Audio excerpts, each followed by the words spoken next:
Chapter 208, They Won't Give Up, We Can Discuss It. Sun Kai said, although he knew that it was too late to say that. Bullshit. We protested for several days, but you weren't willing to raise the price. You simply wanted to snatch this land from us because no other real estate companies dared to compete with you due to your network in the government.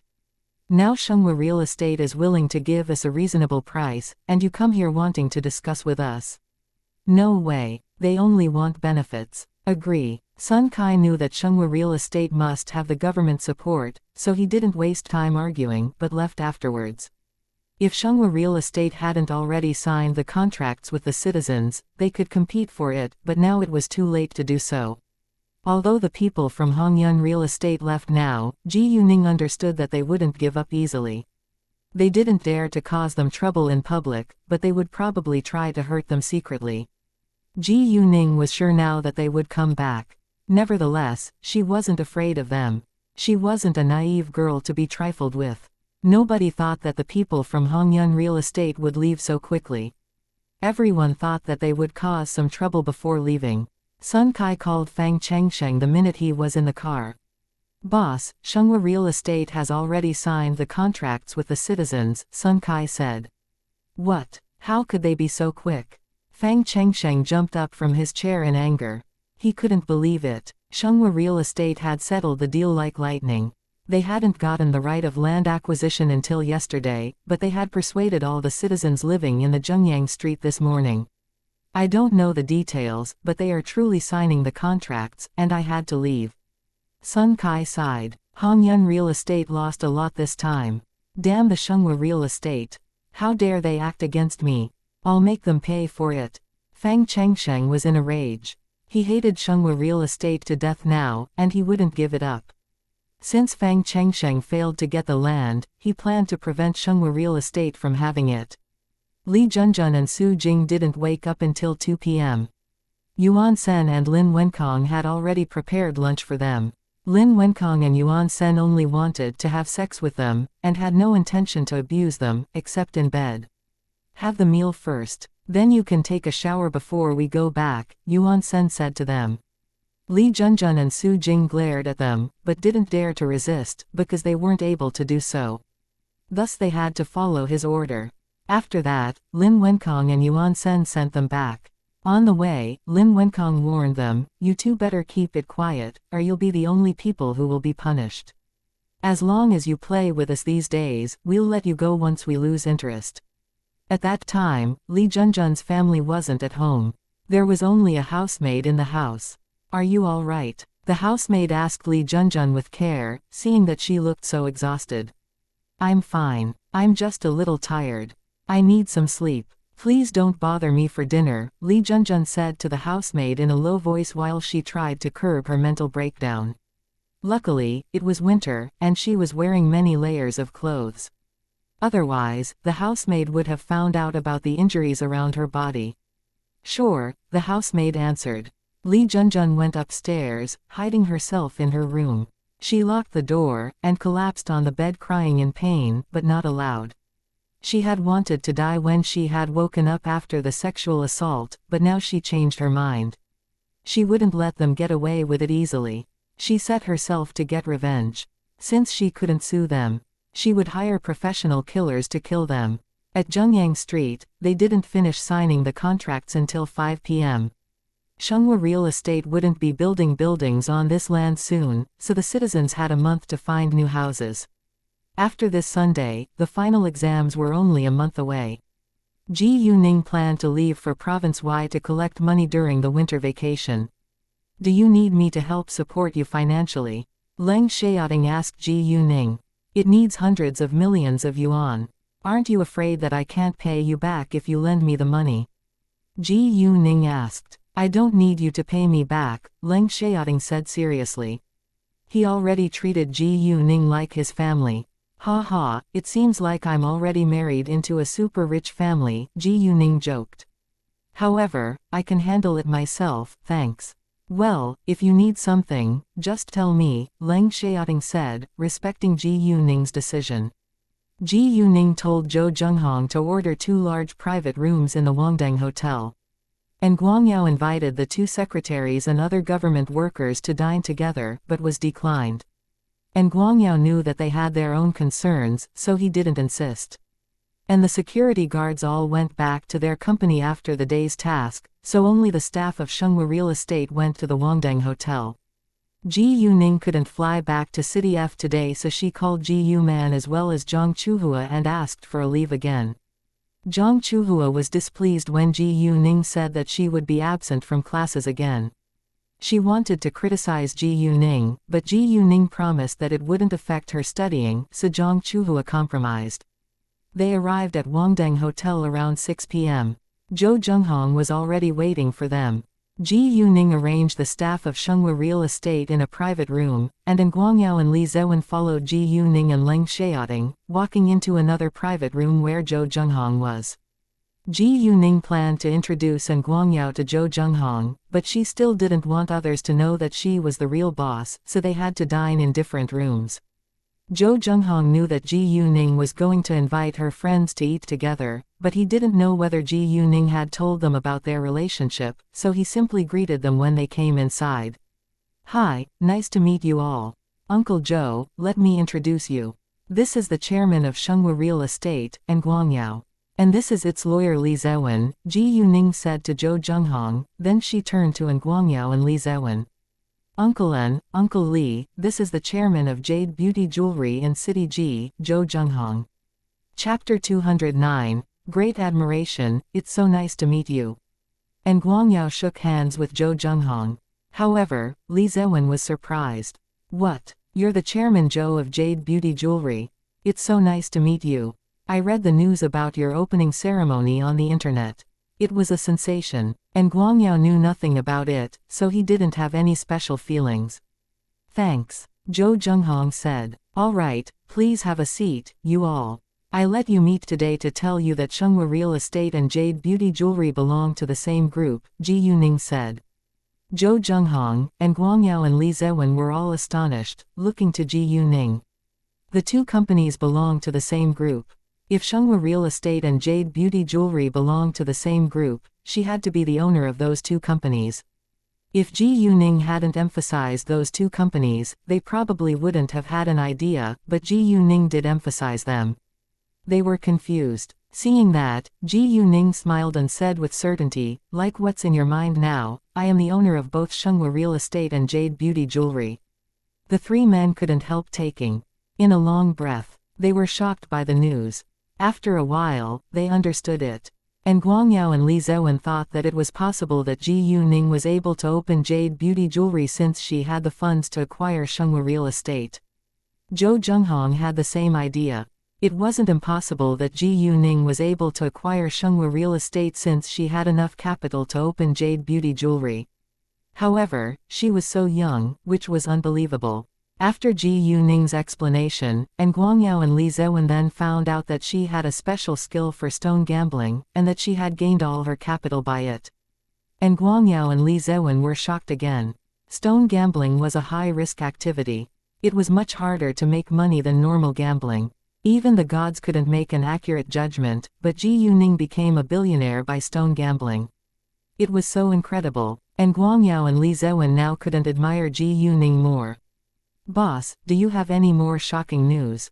Guangyao joked. He now believed that Ji Yuning must be an extraordinary human being. "Of course, and you'll know about it in the future," Ji Yuning replied, half joking. She absolutely could do more than that.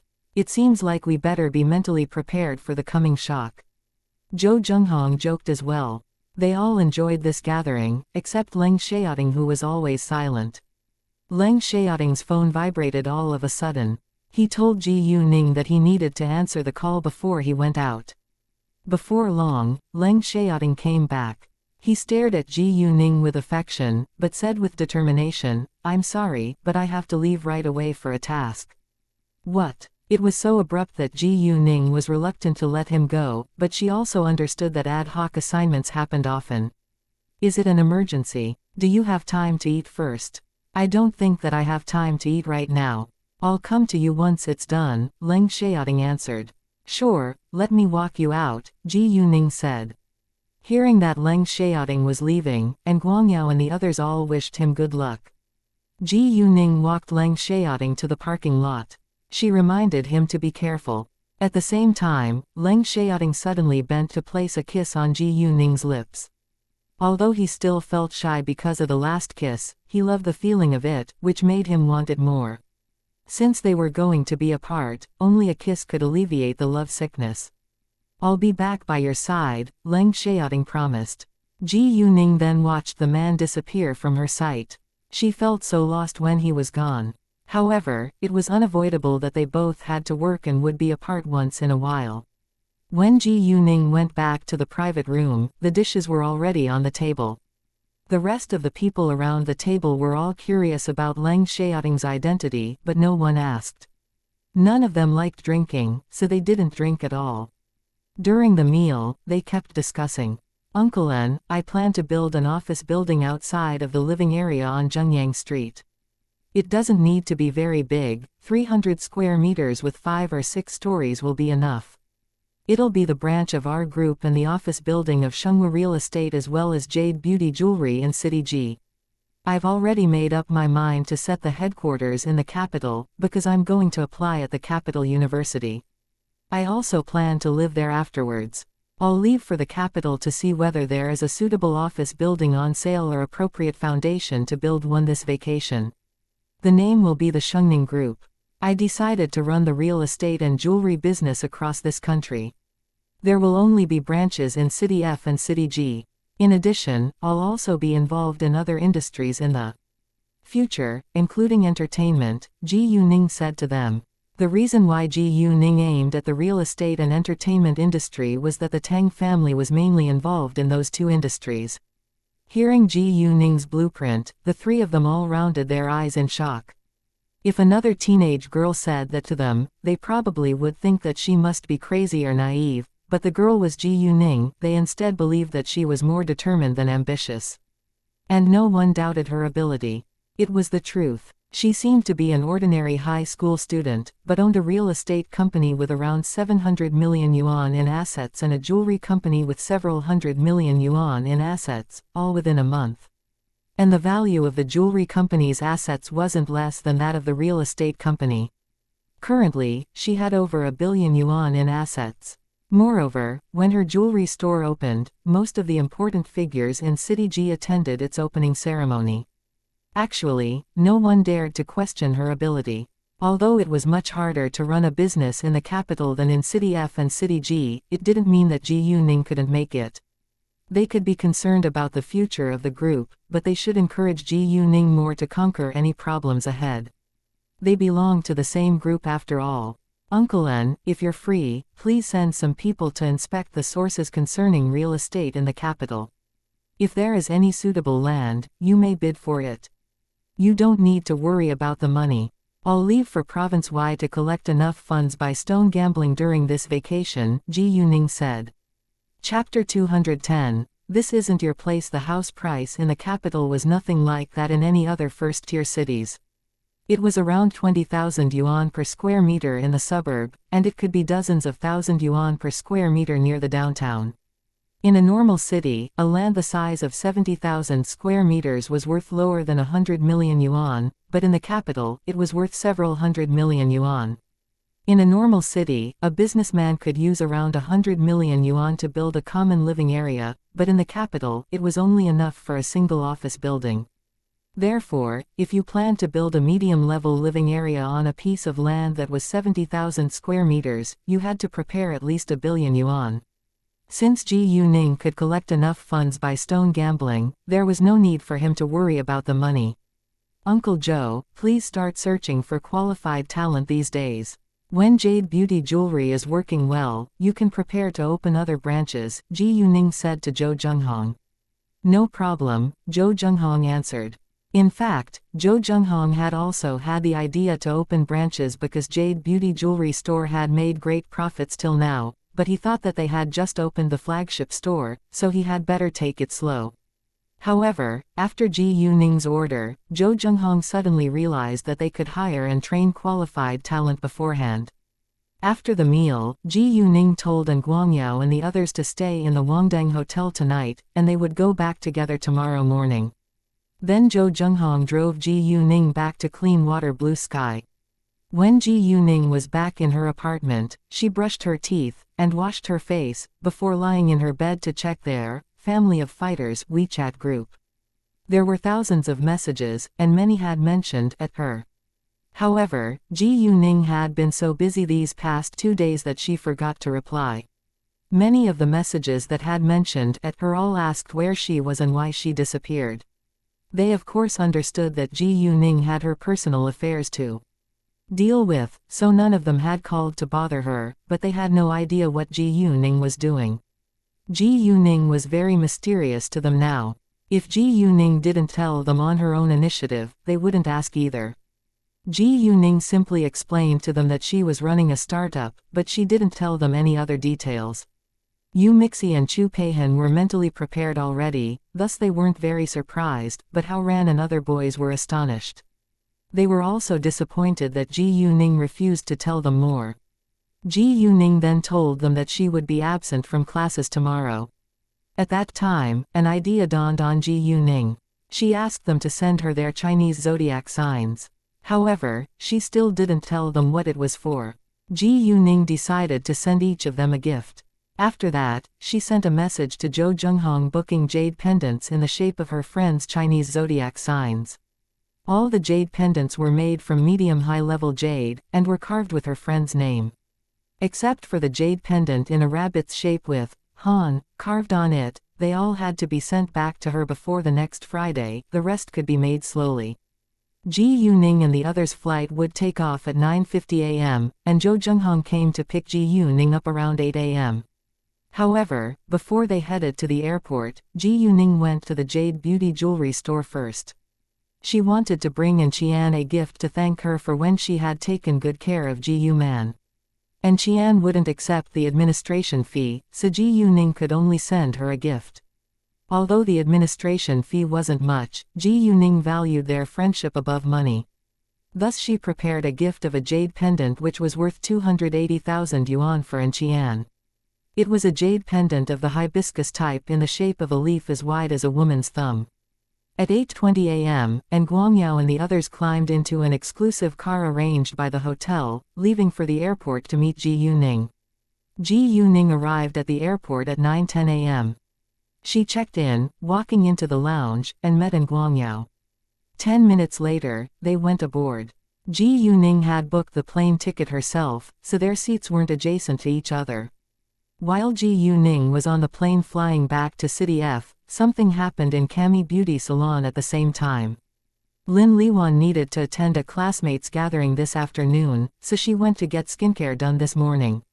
However, to her surprise, she met Ji Yuman and Ji Yuqing. Both of them were dressed elegantly and looked totally different now. Both Ji Yuqing and Ji Yuman had been beautiful girls when they had been young, but what had happened in their miserable lives had aged them fast. However, their lives were completely different now. Although they weren't young anymore, they were still elegant and charming after comprehensive care. What they had been through only accentuated their beauty. "Why are you here?" Lin Liwan asked acidly. She was jealous. She knew that they must be here for skincare, but she refused to believe that they could afford it. Seeing Lin Liwan, both Ji Yuman and Ji Yuqing were unhappy. Although they knew that Lin Liwan was a VIP in Cami Beauty Salon, it was still upsetting to meet her. "Why can't we be here? This isn't your place," Ji Yuqing argued. "How could you possibly afford it?" Lin Liwan questioned with doubt. She had already noticed that Ji Yuqing and Ji Yuman were wearing fashionable clothes, and their skin had apparently improved a lot, but she still couldn't believe it.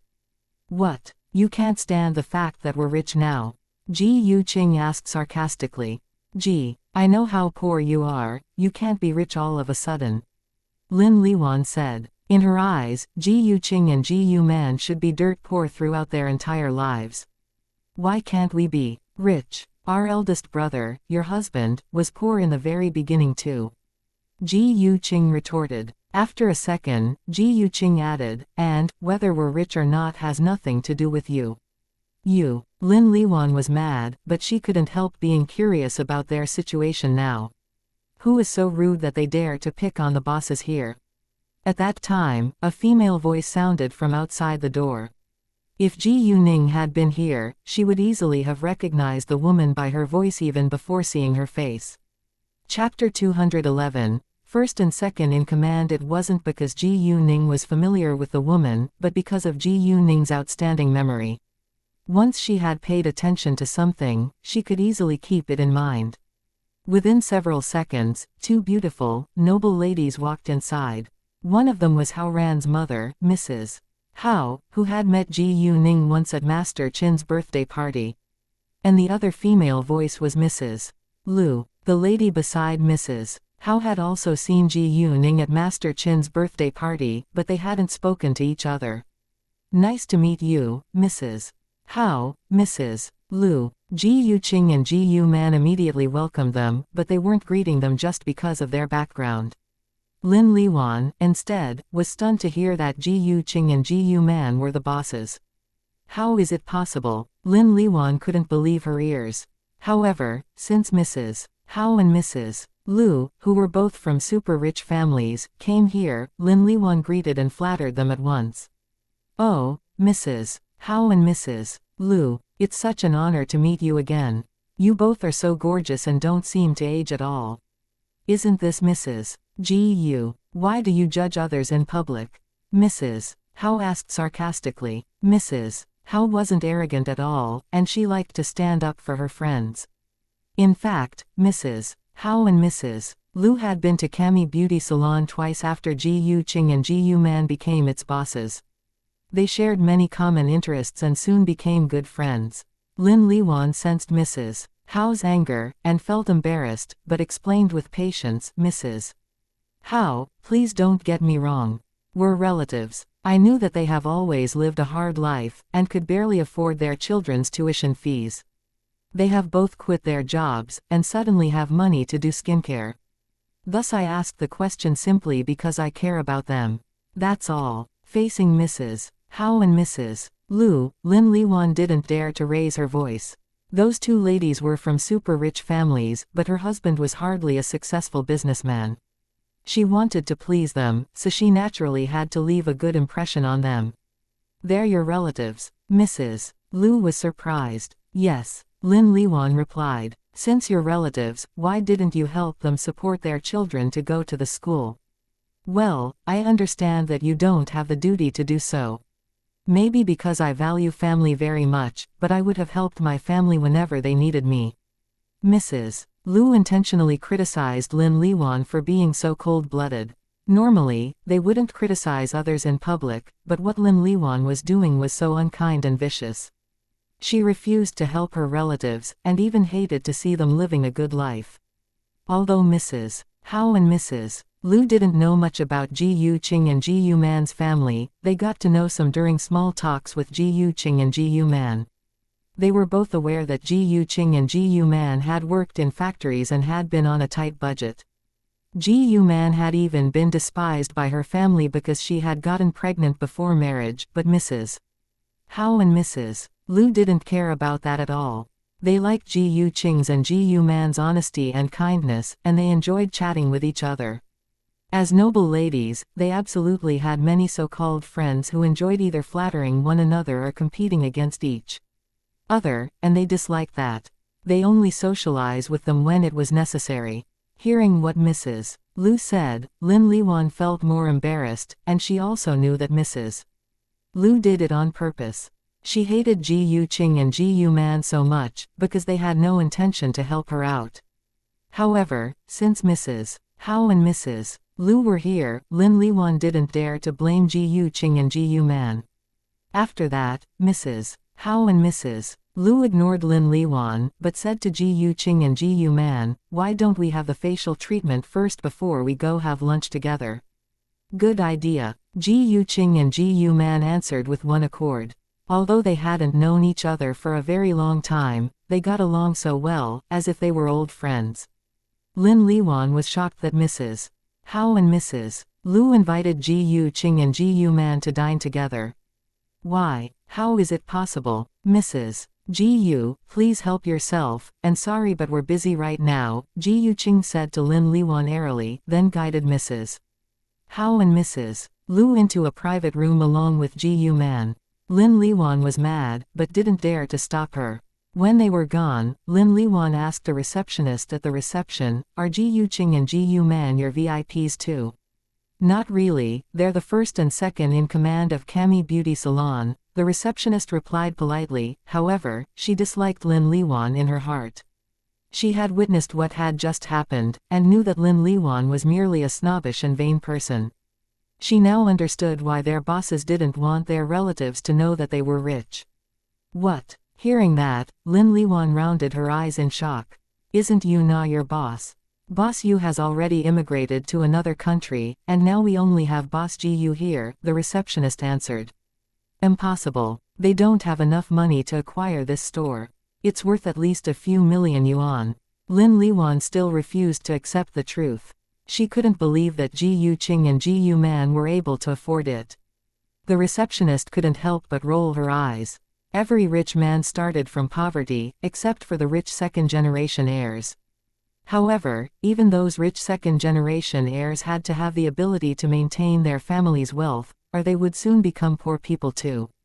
Ji Ching and Ji Man were both good bosses, and won the support of the staff. All the workers admired them, and naturally would protect them. That's impossible. I have to ask them for the answer. Lin Liwan said, running ahead. Xiao, go and have a look. Never allow her to cause us any trouble. The receptionist said to a beautician assistant beside her at once. The beautician assistant immediately followed behind Lin Liwan. Chapter 212. The Ji family. Before Ji Man and the others got into the private room, Lin Liwan stopped them in the passage.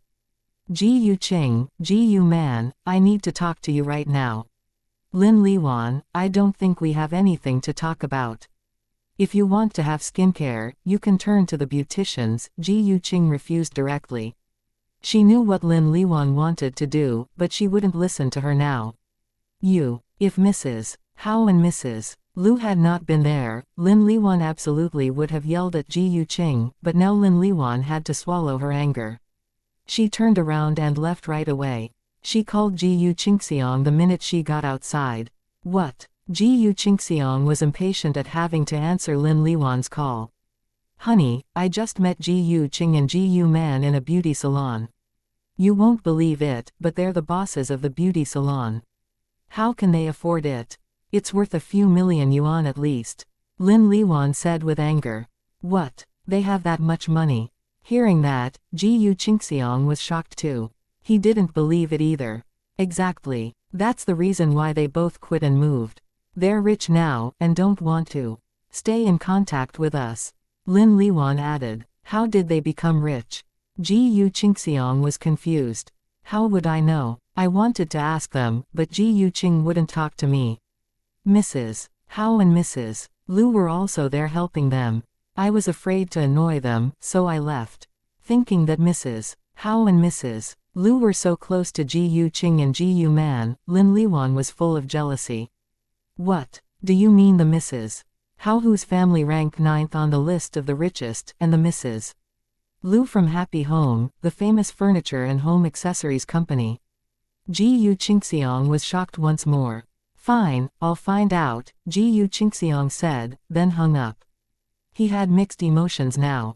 He wanted to call Ji Ching with his mobile phone, but after second thought, he used the landline in his office, because Ji Ching knew his mobile phone number, and she wouldn't answer his call. Ji Ching truly didn't know Ji Qingxiang's office number, so she answered his call. Hi. Ji Qingxiang didn't waste time greeting her, but asked directly, Ji Ching, I'm your eldest brother. I heard that you and Ji Man bought a beauty salon. Where did you get the money? He was purely questioning her. It sounded like he believed that Ji Ching and Ji Man should be poor and lack money forever. Hearing that, Ji Ching almost laughed because of her eldest brother's tone. She absolutely understood that Ji Qingxiang hated to see them living a better life than him, so she argued at once, why are you questioning me now? Is it illegal that we're rich? Don't forget your poor life from before you became rich. Ji Qingxiang was mad, but didn't know what to say. Ji Yuqing didn't avoid Ji Yu Man, Mrs. Hao and Mrs. Lu, so they all heard everything clearly. Ji Yu Man's face changed a little, and seemed hurt. Even though she already saw through her family, she felt sad at being questioned like that. Mrs. Hao was irritated at once. She stood up grabbing the phone from Ji Yuqing, and said, "Boss Ji Yu, I'm Hao Zonglong's wife, Ji Yu Lan. I don't understand why you have to ask Ji Yu Man and Ji Yuqing for the source of their money. Let me tell you this, I lent the money to them. And you don't have the right to question them." After that, Mrs. Hao hung up on Ji Yuqing Shang, looking at Ji Yuqing and Ji Yu Man. "Sorry, I'm being a little rude. Please don't mind me." Ji Yuqing and Ji Yu Man exchanged a glance, then snorted with laughter. Ji Yuqing said, "Of course not. I think you've done a great job." Is your money legal?" Mrs. Hao unconsciously asked, but she soon realized she shouldn't have said it. "I'm sorry. I didn't mean it." It didn't matter if Mrs. Hao meant it or not, Ji Yuqing and Ji Yu Man weren't mad at her. Ji Yu Man explained, "Of course our money is legal. I just don't want to tell them. My daughter saved a man's life by accident. The man gave her an emerald the size of a quail's egg as a reward. My daughter then went to a jewelry store to identity it. Unexpectedly, it was the king's green, which was worth 10 million yuan. We didn't need jewelry, so my daughter sold it and used the money to start a business." Ji Yu Man didn't hide the truth, because it wasn't shameful after all. And she was willing to tell Mrs. Hao and Mrs. Lu. "What? The king's green? It's the king of the jade. It must be priceless." Hearing that, Mrs. Hao and Mrs. Lu were shocked. Women loved jewelry. Some of them preferred gold and silver, some preferred diamond, while some preferred jade. Mrs. Hao and Mrs. Lu's preference was jade. Like the old saying went, jade nourished humans. And jade could accentuate their air of elegance. Mrs. Hao and Mrs. Lu didn't doubt Ji Yu Man's explanation, because they believed that Ji Yu Man wouldn't lie to them. Meanwhile, Ji Yu Qingxiang was struck dumb for a long while after Mrs. Hao hung up on him. Mrs. Hao lent them money. He wasn't sure whether he should believe it, and was quite surprised. Although he didn't dare to annoy Mrs. Hao, he was aggravated by her. Ji Yuning got off the plane, and left the airport alone, instead of leaving with Guangyao and others. She turned on her phone, calling Ji Yu Man. Hearing that Ji Yuqing and Ji Yu Man were in the beauty salon, Ji Yuning decided to meet them there. After the call with Ji Yuning, Ji Yu Man said to Mrs. Hao and Mrs. Lu, my daughter is coming here to meet us. We will probably dine together. Do you mind?" Mrs. Hao's and Mrs. Lu's eyes lit up at once. Mrs. Hao smiled. "Of course not. We also want to meet your daughter again." "Oh, can my son join us?" "He probably knows your daughter, because they go to the same school. Although my son isn't good at studying and is a little naughty sometimes, he's a nice boy," Mrs. Hao said. "Sure," Ji Yu Man replied. Mrs. Hao then sent a message to her son. Chapter 213. Advertise jade beauty jewelry. Hao Ran read the message from his mother, but he didn't want to go. However, her mother demanded that he come right away. Otherwise, she would punish him when she got home. To be honest, Hao Ran was afraid of his mother, because his mother could keep talking by his ears for a long time, which was quite bothersome, and Hao Ran couldn't stand it. In the end, he had to agree. Around 11:40 a.m., Ji Yuning arrived at the beauty salon. Mrs. Hao and Mrs. Lu had also just finished their facial treatment, waiting in the lounge. "Ningning, come here." Ji Yu Man saw Ji Yuning first. Ji Yuning walked over to Ji Yu Man afterwards. The minute that Ji Yuning walked inside, Mrs. Hao abruptly stood up in astonishment. "It's you." Everybody looked at Mrs. Hao. Does she know Ji Yuning? Seeing Mrs. Hao, Ji Yuning was slightly surprised, but still greeted her politely. "Nice to meet you, Mrs. Hao." "Don't call me Mrs. Hao. You can just call me Aunt Ji Yu." Mrs. Hao had a good impression of Ji Yuning in the first place, and now she liked her more after she found out that Ji Yuning was Ji Yu Man's daughter. "Nice to meet you, Aunt Ji Yu," Ji Yuning said again. Ji-yu Lan, do you know Ji-yu Man's daughter? Mrs. Lu asked with confusion. Ji-yu Qing and Ji-yu Man were also confused. She is the girl who attended Master Chin's birthday party with Hao Ran and the other boys the other day. She also sent a gift of, wait a second, oh, the glass with deer heads. You told me that the girl had a good air at that time. Mrs. Hao explained with delight. Oh, it was you. Mrs. Lu was surprised. Ji-yu Ning had impressed her that day. Yes, it was me. And nice to meet you too, madam, Ji-yu Ning greeted Mrs.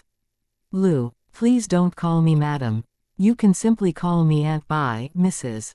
Lu said. Nice to meet you, Aunt Bai, Ji-yu Ning said. Hearing that, Ji-yu Qing and Ji-yu Man figured out what was going on now. They knew that Ji-yu Ning had attended a birthday party. Ji-yu Man told me that her daughter is a senior student in the No.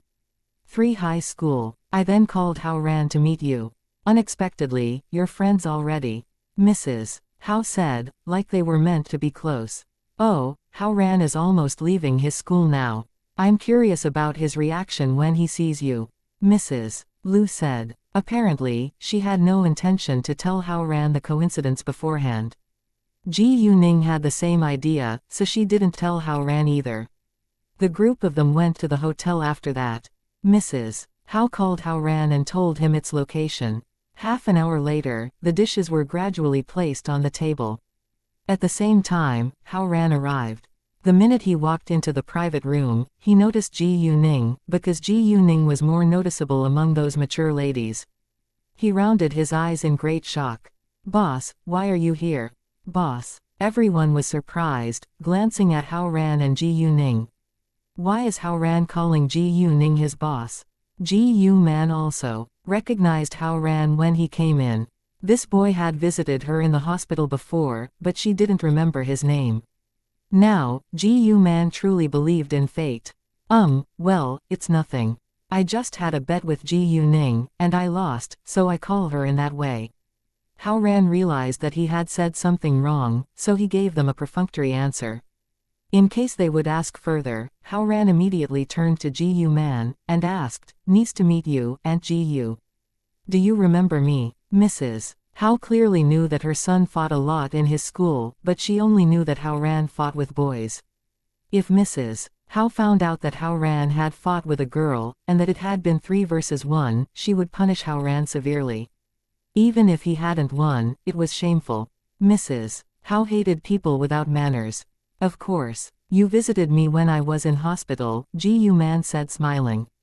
Hao Ran successfully removed the other's attention from his bet with Ji-yu Ning. After greeting Mrs. Lu and Ji-yu Qing, Hao Ran took a seat. Actually, Hao Ran was indeed a good boy. Except for fighting and being absent from classes, he was a well-educated boy with good manners. Teenagers were always disobedient after all. I have always wanted to buy a high-end set of jade jewelry, but there's only common jade in City F. The jewelry in Yiqui Jade store isn't bad, but I don't like its style. And I'm too lazy to fly to a first-tier city, Mrs. Hao said resignedly. Hearing that, an idea dawned on Ji-yu Ning. This was a good chance for her to advertise her jade jewelry brand. Aunt Hao, there is a jade jewelry store in City G that opened the day before yesterday.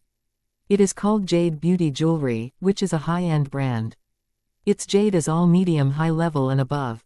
A big King's Green was open for reservation at its opening ceremony, and it was fully reserved within minutes. The store made at least 100 million yuan that day. Although the King's Green is sold out, there are many other rare types of jade, like Old Pit Glass, Double Happiness, Purple Violet, the Water type, the Hibiscus type and so forth. It also provides a customization service. In addition, all the consumers can have a 10% discount during the first 3 days after its opening ceremony. Ji-yu Ning said. It was quite persuasive. Really? Mrs. Hao's and Mrs. Lu's eyes lit up with excitement. Yes, I was been there last weekend. You can also search for it on the internet. There's a lot of news about it. Many important figures in City G attended its opening ceremony, Ji-yu Ning replied. Mrs. Hao and Mrs. Lu immediately used their phones to search Jade Beauty Jewelry, reading through the news. When they saw the advertisement post, both Mrs. Howe and Mrs. Liu were thrilled. The king's green seemed so attractive. It was a pity that they missed the chance to see it in person. And there were many photos of other jade jewelry. The jewelry made of high-level jade was indeed different from cheaper ones. They could even feel its nobility through the screen of their phones. Ji Yuqing and Ji Yu Man were curious too, but they knew less about jade, so they searched it for fun. The design actually looks simple, but the high-level jade is indeed special.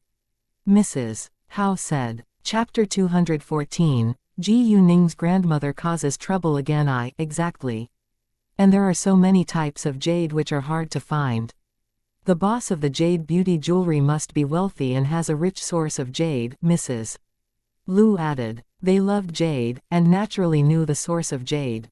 Jade was from stone gambling. Stone gambling was much harder than normal forms of gambling. 99% of the time people could fail. Only 1% could win. Professional skills and knowledge were reliable, but they only slightly raised the possibility to win. Why don't we go to City G together? Mrs. Howe proposed. Good idea. I'll book the plane tickets right now, and we're leaving this afternoon. Mrs. Liu was also excited. Mrs. Howe and Mrs. Liu were so efficient, and Ji Yuning was happy that she had successfully promoted her brand. City G wasn't far away from City F and it only took an hour to fly there. Hao Ran, who was already used to his mother's behavior, stayed silent. After the meal, since Mrs. Howe and Mrs. Liu were leaving for City G, they dispersed. Hao Ran asked Ji Yuning whether she wanted to go back to school with him. Ji Yuning declined because she had already asked for a leave, and would go to school tomorrow. The minute that Lin Liwan got home she told her mother-in-law about what had happened today. The old lady was shocked that Ji Yuqing and Ji Yu Man were suddenly rich and had even acquired a beauty salon. How can they do that? They're rich now, and disappear right away. They should respect and think about me. The old lady said, as if she was the one who had always been treated unfairly. She even took it for granted that Ji Yuqing's and Ji Yu Man's money belonged to her. The old lady didn't care about her daughter's life, but only wanted them to pay her back because she had brought them up. All in all, the old lady hated Ji Yuqing and Ji Yu Man, and didn't want them to live a better life than her. Lin Liwan had an evil idea all of a sudden. Mom, Ji Yu Man is still unmarried according to the law, and she is still your daughter. Her money should be yours too. Although Ji Yu Man's money was barely comparable to Ji Yuqing's wealth, Lin Liwan merely wanted to prevent Ji Yuqing and Ji Yu Man from living a good life. Especially Ji Yu Man, Lin Liwan hated her to death because of what Ji Yuning had done to Ji Yu Xiaoxiao. The old lady immediately called Ji Yu Man, but Ji Yu Man wouldn't answer. Undoubtedly, the old lady was calling her for nothing good. Ji Yu Man wouldn't answer her call, and the old lady was furious. She called Ji Yuqing, but it was still the same. The old lady was in a rage now. They both won't answer my call. They totally forget that I am their mother. Where is the beauty salon? I'll go and find them in person. Lin Liwan didn't stop her, and told her mother-in-law the address. The old lady left the house right away. Ji Yuning was free today, so she went back to the beauty salon along with Ji Yuqing and Ji Yu Man. In fact, Ji Yuning was worried that her grandmother would cause them trouble again, because the old lady had just called Ji Yuqing and Ji Yu Man. If the old lady came to them right now, Ji Yuning was afraid that Ji Yuqing and Ji Yu Man wouldn't be able to handle the situation. Ji Yuning was right. Only half an hour after they were back in the beauty salon, the old lady arrived. And the minute she walked in, the old lady shouted, Ji Yuqing, Ji Yu Man, come out now. Her shout attracted a lot of attention from people around her. Everyone instantly knew that she must be a troublemaker. May I ask your name? Why do you want to meet our bosses? The receptionist immediately walked over to comfort her, in case the old lady ran amok. However, the old lady was shameless and didn't care about her face at all. She stood at the door swearing loudly, Ji Yuqing, Ji Yu Man, you're so unfilial. You're rich now, and you forget about your mother. You're shits. Within seconds, many people gathered around, and those who didn't know the truth all blamed the so-called unfilial daughters. However, the staff in the beauty salon all believed that Ji Yuqing and Ji Yuman wouldn't do such a thing. Ji Yuning, Ji Yuqing and Ji Yuman were sitting in a nearby office room. They heard it clearly, walking out at once. Seeing her grandmother, Ji Yuning was extremely displeased. Ji Yuqing and Ji Yuman were also unhappy. Their mother meant nothing to them now. Before they came out, Ji Yuning told Ji Yuqing as well as Ji Yuman to stay quiet, and let her solve this problem. What did you just say? Ji Yuning said coldly. She didn't have any respect towards her grandmother because her grandmother didn't deserve it at all. Isn't it true? You became rich and suddenly disappeared. You quit your job, moved to another place, and won't even answer my calls. If my eldest son's wife hadn't encountered you here, I would probably still have no idea that you're rich enough to run a salon now. The old lady said angrily. Really? They disappeared once they became rich. They abandoned their mother. Some criticized Ji Yuqing and Ji Yuman. Shut your mouth. Ji Yuning snapped. Her cold glance made the crowd fall silent. Everyone was frightened by her coldness. Ji Yuning said icily, do you know the real reason behind it? If you don't, then shut up. Don't think you stand by the side of fairness after you only hear her accusation. If you were us, I don't believe that you can still blame us. Everyone immediately knew that the thing wasn't as simple as the old lady said. Some felt embarrassed and no one said another word. I think you must still remember why we moved out. It was you who forced us to leave. Your lovely granddaughter scared my mother with a photo of me and my schoolmates playing together. My mother thought I was beaten by them and fell down the stairs. My mother had to stay in the hospital for a week. Did you ever come and visit her? And you have even sworn at my mother and me in public. Why should we still have to answer your calls? Ji Yuning sneered. In her eyes, the old lady was just a shameless loser. Chapter 215, Ji Yuning's grandmother causes trouble again to what? The old lady is the shameless one. Hearing that, everyone looked at the old lady in a different way. If it was true, only idiots would answer her calls. The old lady was mad, but didn't know how to retort. No matter what your scheme is, this saloon has nothing to do with you. It belongs to me, and I have no connection with you. Thus you have no right to interfere in my business, Ji Yuning said. You're my granddaughter. How come you have no connection with me? The old lady argued. She totally forgot that she had refused to admit that Ji Yuning was her granddaughter before. Facing money, the old lady was more than willing to admit that Ji Yuning was her granddaughter. Interesting. Ji Yuning laughed out loud. It was so ironic. For the past 18 years, you refused to admit that I'm your granddaughter. In your eyes, I'm merely a bastard. And now, you want me to call you my grandmother just because I'm rich. In your dreams. Ji Yuning didn't care to reveal her terrible history in public, because she didn't want the old lady to ruin her mother and aunt's reputations. It would be terrible if the old lady succeeded this time. Now, the crowd started to criticize the old lady. Your mother did. However, before the old lady could finish, Ji Yuning interrupted her saying coldly, I told you not to humiliate my mother and me again. Otherwise, you'd pay for it. Don't ever try to restrict me with moral standards. It's useless. Hearing that, the old lady lowered her voice, but she was reluctant to give up. Your mother is my daughter, and you're obliged to support me when I'm old. You're rich now, and you have to let me share your money. Well, my eldest uncle has a company with dozens of million yuan in assets. If his wealth isn't enough to provide you a good life, I won't stop my mother and aunt from supporting you, Ji Yuning replied. The old lady was so greedy. What? Her eldest son had a company with dozens of million yuan in assets, and she now even asked her daughters for money. She simply didn't want her daughters to live a good life. Everyone disliked and despised the old lady now. None of them felt sorry for her anymore. Ji Yuning added then, each of them can only give you 1,000 yuan every month. Although Ji Yuning wouldn't stop Ji Yuqing and Ji Yuman from supporting her grandmother, she would limit the amount of allowance. Ji Yuning only did it for Ji Yuqing and Ji Yuman's good. She didn't want others to blame her mother and aunt for not supporting their mother. If Ji Yuning had such a mother, she wouldn't give her a cent at all. What? 1,000 yuan. I'm not a beggar. Gu Man is still unmarried, and she's still my daughter. I of course should be in charge of her money. The old lady was mad. She wanted far more than 1,000 yuan. Everyone was stunned by the old lady's shamelessness. Even though Gu Man was still unmarried, she had a daughter and had already moved out. The old lady's son was rich, but she still wanted to exploit her daughters. This time, Ji Ning couldn't help laughing.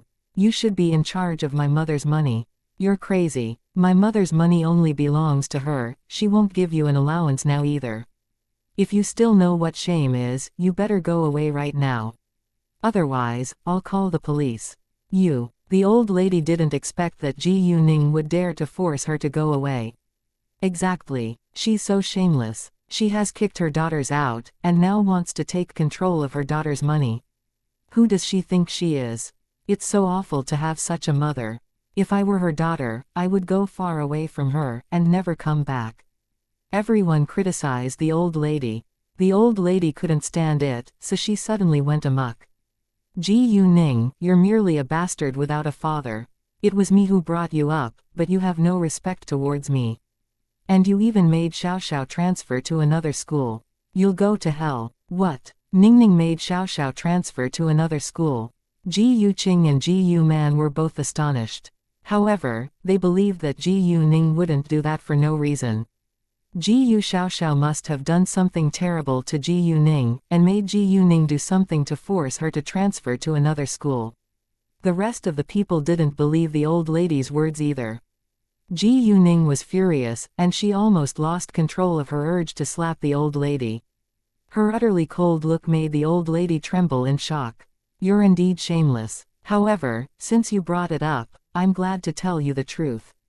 Although I don't believe that you had no idea why Ji Yu Xiaoxiao transferred to another school, I'll tell you once more.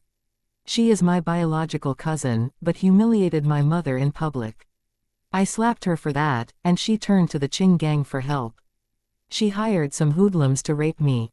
If I hadn't beaten down those hoodlums, I would be ruined already. I didn't call the police and throw her into prison, but you aren't grateful at all. You even blame me for that. It was our school's decision to expel her, because no school would allow a student to do such a vicious thing, and no school wanted a student who has committed such a crime. Ji Yuqing and Ji Yu Man were stunned by Ji Ning's words. The crowd also took a long cold breath in. The girl called Ji Yu Xiaoxiao is so malicious that she even hired hoodlums to rape her cousin. Ji Yu Man ran to Ji Ning, clasping her in her arms and crying in pain. Ningning, my poor child. I had no idea that you suffered so much. It's all my fault. It's all my fault. Chapter 216. The old lady is driven away. Ji Yu Man couldn't imagine the result if Ji Ning hadn't beaten those hoodlums down. Mom, I'm fine. Don't worry, Ji Ning immediately comforted her mother. If the old lady hadn't been so unreasonable, Ji Ning wouldn't have said it in public. She was unwilling to upset her mother and aunt, and also didn't want to expose her terrible experience in front of strangers. Ji Yuqing couldn't help weeping too. She snapped at the old lady, how could you be so cruel? Go away right now. I don't have a mother like you. At that time, nobody thought that Ji Yuqing's behavior was inappropriate, because the old lady deserved it. Everyone had sympathy for Ji Yu Man, Ji Yuqing and Ji Ning now. Seeing that the old lady didn't move at all, Ji Yuqing ordered a manager beside her, Manager Chen, please take this old lady out and let the security guards handle it. If she dares to cause any trouble again, call the police. Sure. A woman who was around 30 years old followed by several men walked out without delay. They violently pulled the old lady towards the outside. Ji Yuqing, how dare you do this to me? I am your mother. The old lady had never been humiliated like that before. She trembled in anger and shock, but failed to resist. The minute that Manager Chen and the other men grabbed the old lady, pulling her out, 2 security guards who had been informed arrived. Manager Chen then handed the old lady to the security guards and briefly told them what had just happened. After that, 2 security guards forced the old lady to leave without hesitation. The old lady was driven away, and the crowd dispersed afterwards. Those customers who were in the middle of skincare didn't leave just because of the drama, but comforted Ji Yuqing and Ji Yu-man before they continued. Apparently, Ji Yuqing and Ji Yu-man were both admired by their staff and the customers. The old lady kept swearing on her way out of the shopping mall. The two security guards didn't let her go until they were outside, but they didn't leave right away. Instead, they fixed their eyes on the old lady in case she tried slide in and cause any trouble again. Although the old lady was mad, she could do nothing under the surveillance of security guards. She called Ji Yuqing, telling him what had just happened. The old lady kept blaming Ji Yuqing, Ji Yu-man and Ji Yu-ning, and didn't think that it was her fault at all. Ji Yuqing was shocked by his mother's stupid behavior, and demanded that she go back home right away. What his mother had done was so shameful, and Ji Yuqing as well as Ji Yu-man had Mrs. Hao's support now. The Ji Yu family was barely comparable to the Hao family. The old lady knew nothing about it, but she listened to Ji Yuqing and went back home. She decided to wait for another chance. When the old lady got back home, Lin Liwan immediately understood that she had failed. Lin Liwan was so disappointed. However, she still asked, "Mom, how was it?" She wanted to know how Ji Yuqing and Ji Yu-man managed to handle the old lady. Ji Yu-ning the bastard. She said that Ji Yu-man's money has nothing to do with me. She would even only allow Ji Yuqing and Ji Yu-man to give me 1,000 yuan every month. I'm not a beggar, the old lady said in anger. Although she already lived a good life in Ji Yuqing's place, and even had a savings of around 100,000 yuan, she simply wanted to seize Ji Yu-man's and Ji Yuqing's money. Ji Yu-ning. Lin Liwan was full of anger when she heard Ji Yu-ning's name. If it hadn't been for Ji Yu-ning, Ji Yu Xiaoxiao wouldn't have had to transfer to another school. The national college entrance exam was just around the corner, and the school transfer could affect Ji Yu Xiaoxiao's studying.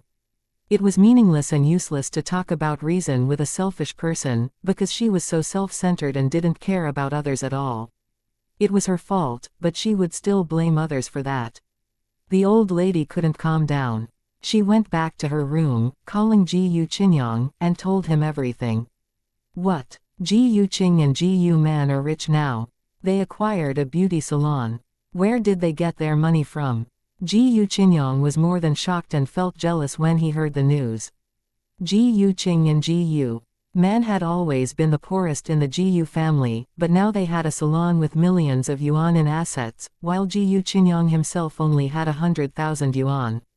I have no idea where their money came from, but they're suddenly rich now.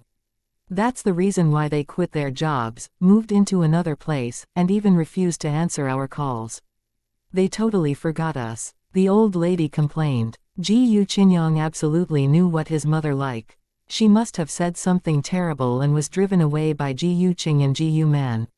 However, he was also mad at Ji Yuqing and Ji Yu-man because they had abandoned him too once they became rich. He felt like he lost the respect from his two sisters. Thus he immediately called Ji Yuqing after he hung up the call with his mother. Ji Yuqing understood why Ji Yuqing called her. She didn't want to answer it in the beginning, but she was also clear that if she didn't answer it, he would keep calling her forever. She couldn't turn her phone off, because she was running a business now. In the end, Ji Yuqing answered it. Facing Ji Yuqing's question, Ji Yuqing argued back using what Ji Yu-ning had said to the old lady. She even asked Ji Yuqing whether he would still be quiet if the old lady and Ji Yuqing's family humiliated them like usual.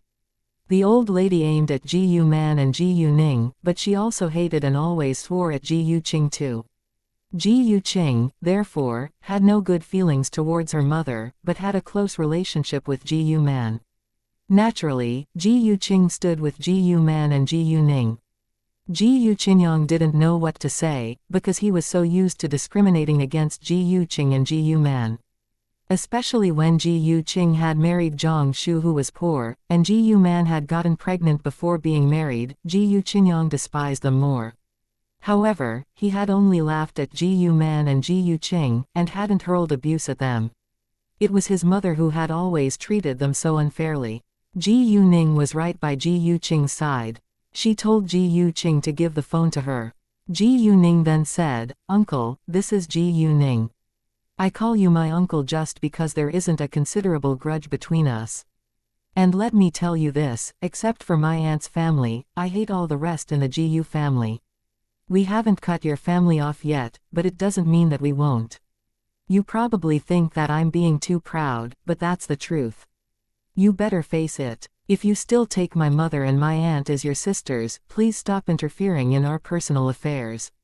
If you want to scheme against us like Ji Qingxiang's family, I'll pay you back. I'm not just saying that. Ji Xiaoxiao is a great example." Chapter 217, Compete for a Man. Ji Yuning said it calmly, but Ji Qingyang was anxious. "What did you do to Xiaoxiao?" Ji Qingyang asked. Ji Xiaoxiao hired some hoodlums to rape me, but I know kung fu and I beat them down onto the ground. She was then expelled by our school. I spread the news across City F, and no school was willing to accept her. She had to leave City F. I didn't call the police and throw her into prison, but her family still blamed me. I don't care about them now. If anyone dares to hurt me, I'll definitely pay him or her back." Ji Yuning didn't mind telling Ji Qingyang the details, because she planned to remind him to behave himself. Ji Yuning had no intention to cut Ji Qingyang's family off, for now. Ji Qingyang's family had invited Ji Qing and Ji Man to dine together when they had been in City F last time, which meant that Ji Qingyang still treated Ji Qing and Ji Man as his family, although he disliked his sisters. Ji Yuning didn't care about the Ji family, but they were Ji Qing and Ji Man's family after all. Although Ji Qing and Ji Man were already disappointed in them, they still longed for care and love from their family deep down in their hearts. As long as Ji Qingyang behaved himself, Ji Yuning wouldn't cut him off. However, if he schemed against her like Ji Qingxiang's family, Ji Yuning wouldn't be kind to him either. Hearing that, Ji Qingyang couldn't help taking a long cold breath in. Ji Qingxiang had only told him that Ji Xiaoxiao had annoyed a student from a powerful family, so Ji Xiaoxiao had transferred to another city for her own safety. If what Ji Yuning told him was true, Ji Xiaoxiao was really evil, but Ji Yuning wasn't simple either if she had been able to spread the news across the city. Although Ji Qingyang still doubted Ji Yuning's ability, he couldn't ignore the possibility. Thus he wasn't willing to be involved in this mess for now. Ji Qingyang was selfish and felt jealous of Ji Qing and Ji Man because they suddenly became rich. However, he also knew that it had nothing to do with him. He indeed had no right to be involved. Hao Ran went back to his school and told his friends what his mother had done. His mother called him to join a meal and make friends with her friend's daughter. Unexpectedly, the daughter of his mother's friend was exactly his boss. His friends all joked that Hao Ran and Ji Yuning were meant to be good friends. In the afternoon, Ji Yuning had an appointment with An Qian to dine together. An Qian was off duty after 5:30 p.m., and the center hospital wasn't far away from downtown. It only took several minutes to get there by car. Ji Yuning arrived at the restaurant before 5:30 p.m., and An Qian arrived a little later at 5:40 p.m. An Qian was excited to see Ji Yuning. "Hi." Ji Yuning immediately stood up to welcome her. "You finally called me out. I've been waiting for your call. The National College entrance exam is just around the corner, and I was afraid to affect your studying, so I don't dare to call you," An Qian slightly complained. Ji Yuning felt a little embarrassed. She wasn't busy studying at all. Instead, she was busy flying to City G to deal with business. I have been very busy these days, but I called you as soon as I was free," Ji Yuning explained. "All right, I forgive you," An Qian said. She wasn't really mad at Ji Yuning, because she understood that Ji Yuning as a senior student had to be occupied by studying and school assignments. "What do you want to have?" Ji Yuning handed the menu to An Qian. An Qian took it and read for a while. "I think I want steak, a fillet, done medium well, and black pepper sauce." "All have the same," Ji Yuning said. "Oh, I brought you a gift," Ji Yuning said, taking a small box out of her backpack. "A gift for me." An Qian was surprised, but she didn't take the box right away. "What is it?" She understood that Ji Yuning was sending her a gift because she had taken care of Ji Yuman, but it was nothing compared to what Ji Yuning had done for her. If it was only an ordinary gift, she would take it, but if it was too expensive, she wouldn't accept it. Ji Yuning knew what was in Qian's mind, so she told a white lie, just a jade pendant. It's not expensive at all. I went to City Ji the other day and bought it because it's beautiful. Since Ji Yuning said so, Qian didn't reject. Thanks. The minute she saw the jade pendant in the shape of a leaf, Qian liked it a lot. Wow, it's so pretty. She put it on afterwards, and even took a photo with it. Qian knew less about jade, so she had no idea about its type, nor level. After the meal, they went to shop together. Ji Yuning wasn't busy today, so she was glad to be in Qian's company. Just as Ji Yuning and Qian entered the store, 3 young women around 26 years old came inside too. However, when they noticed Qian, they all changed their expressions. One of them said acidly, "Oh, isn't this Dr. N? What a coincidence." Seeing the 3 women, Qian was displeased too. There was impatience and hatred in her eyes. Qian ignored them at once. "Qian, where are your manners? How can you be so impolite and ignore us?" the woman asked sarcastically. This time, Qian couldn't stay quiet anymore. She looked to the woman, saying coldly, "Chen Mengqi, I don't think you're qualified to judge my manners. Can't you treat me as a common stranger?" "Qian, I want to do so, but I can't because you robbed me of my man." Chen Mengqi clenched her teeth in anger. Hearing that, Ji Yuning frowned a little. Although she didn't believe that Qian would do so, she couldn't jump to conclusions before she knew the details. "Chen Mengqi, you're insane. I never robbed you of your man. Li Zhengyu isn't your man. You can't get him because you don't deserve him. He dislikes you, and you can't blame me for that." Qian snapped. Now, Ji Yuning understood what was going on to some extent. Chapter 218, Bronze Mirror. If it hadn't been for you, he wouldn't have rejected me. You know that he likes you, but you don't like him, then why do you have to be so close to him and give him hope? Chen Mengqi criticized. "Chen Mengqi, don't you think that you're being ridiculous? It has nothing to do with you if I stay close to him. He isn't your boyfriend, and you have no right to interfere in his personal affairs." Although it wasn't the first time that Chen Mengqi had said that to her, Qian still thought that it was ridiculous whenever she heard it. Nevertheless, he said that he only likes you. Chen Mengqi was jealous. "So what? It has nothing to do with you," Qian replied. "You." Chen Mengqi didn't know how to retort. Who Li Zhengyu liked indeed had nothing to do with her, but because Li Zhengyu only liked Qian she had no chance. She could only blame and hate Qian. At that time, a saleswoman walked over and reminded them, "Please do not argue in our store. There are other consumers here. Thanks. As long as this miss shuts her mouth, we'll be fine." Qian said. It was Chen Mengqi's fault, not hers. As long as Chen Mengqi didn't pick on her, she wouldn't argue with her in public.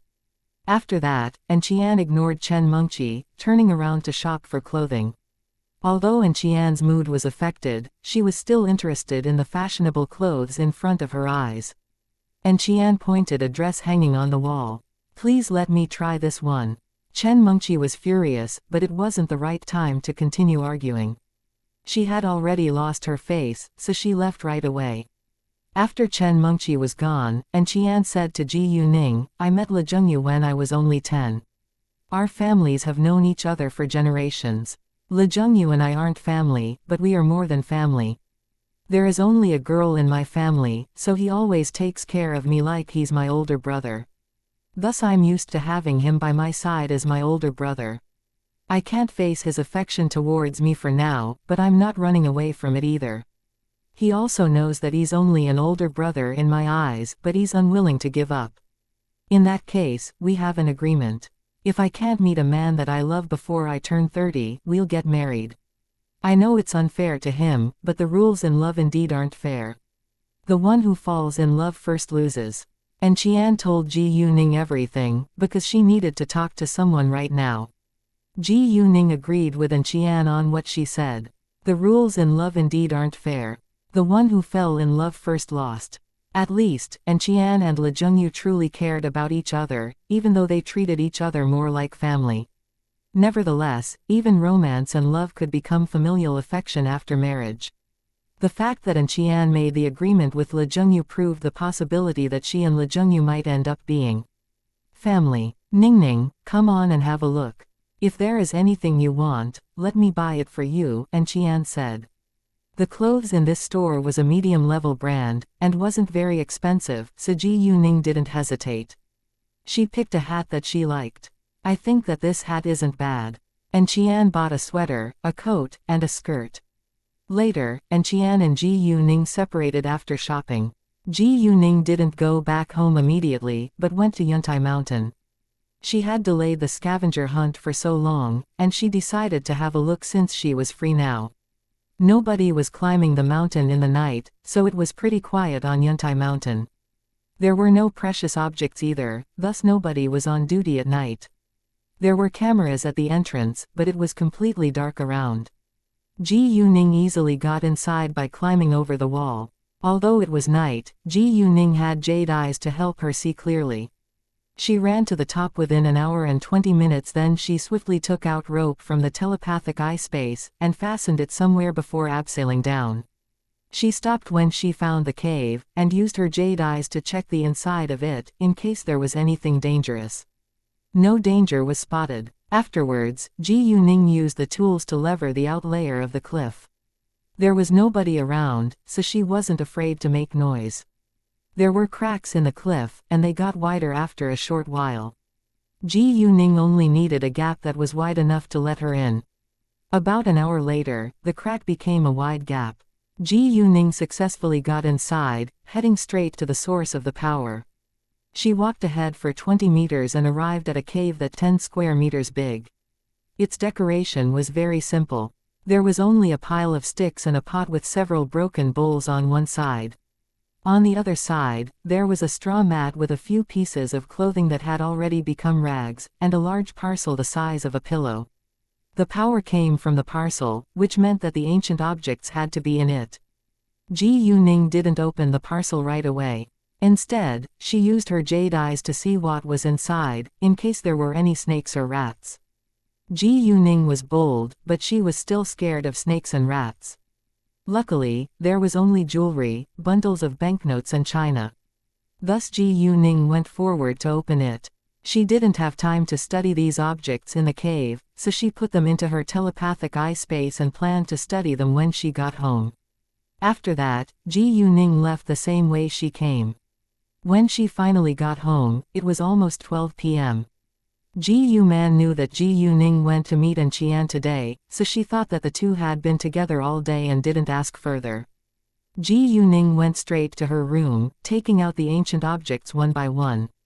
They all belonged to a corrupt official in the Qing dynasty, but some of them could be from other dynasties before Qing. Ji Yuning put the jewelry aside at first, and checked a bronze mirror first. She had read an introduction about it from the books of antiques. The bronze mirror originated from the Shang and Zhou dynasties, but the use of bronze mirrors in the Shang dynasty wasn't universal. It was a rare item and only owned by very high-ranking people. Later, it became popular in the Warring States period, and was more delicate during Han and Tang dynasty.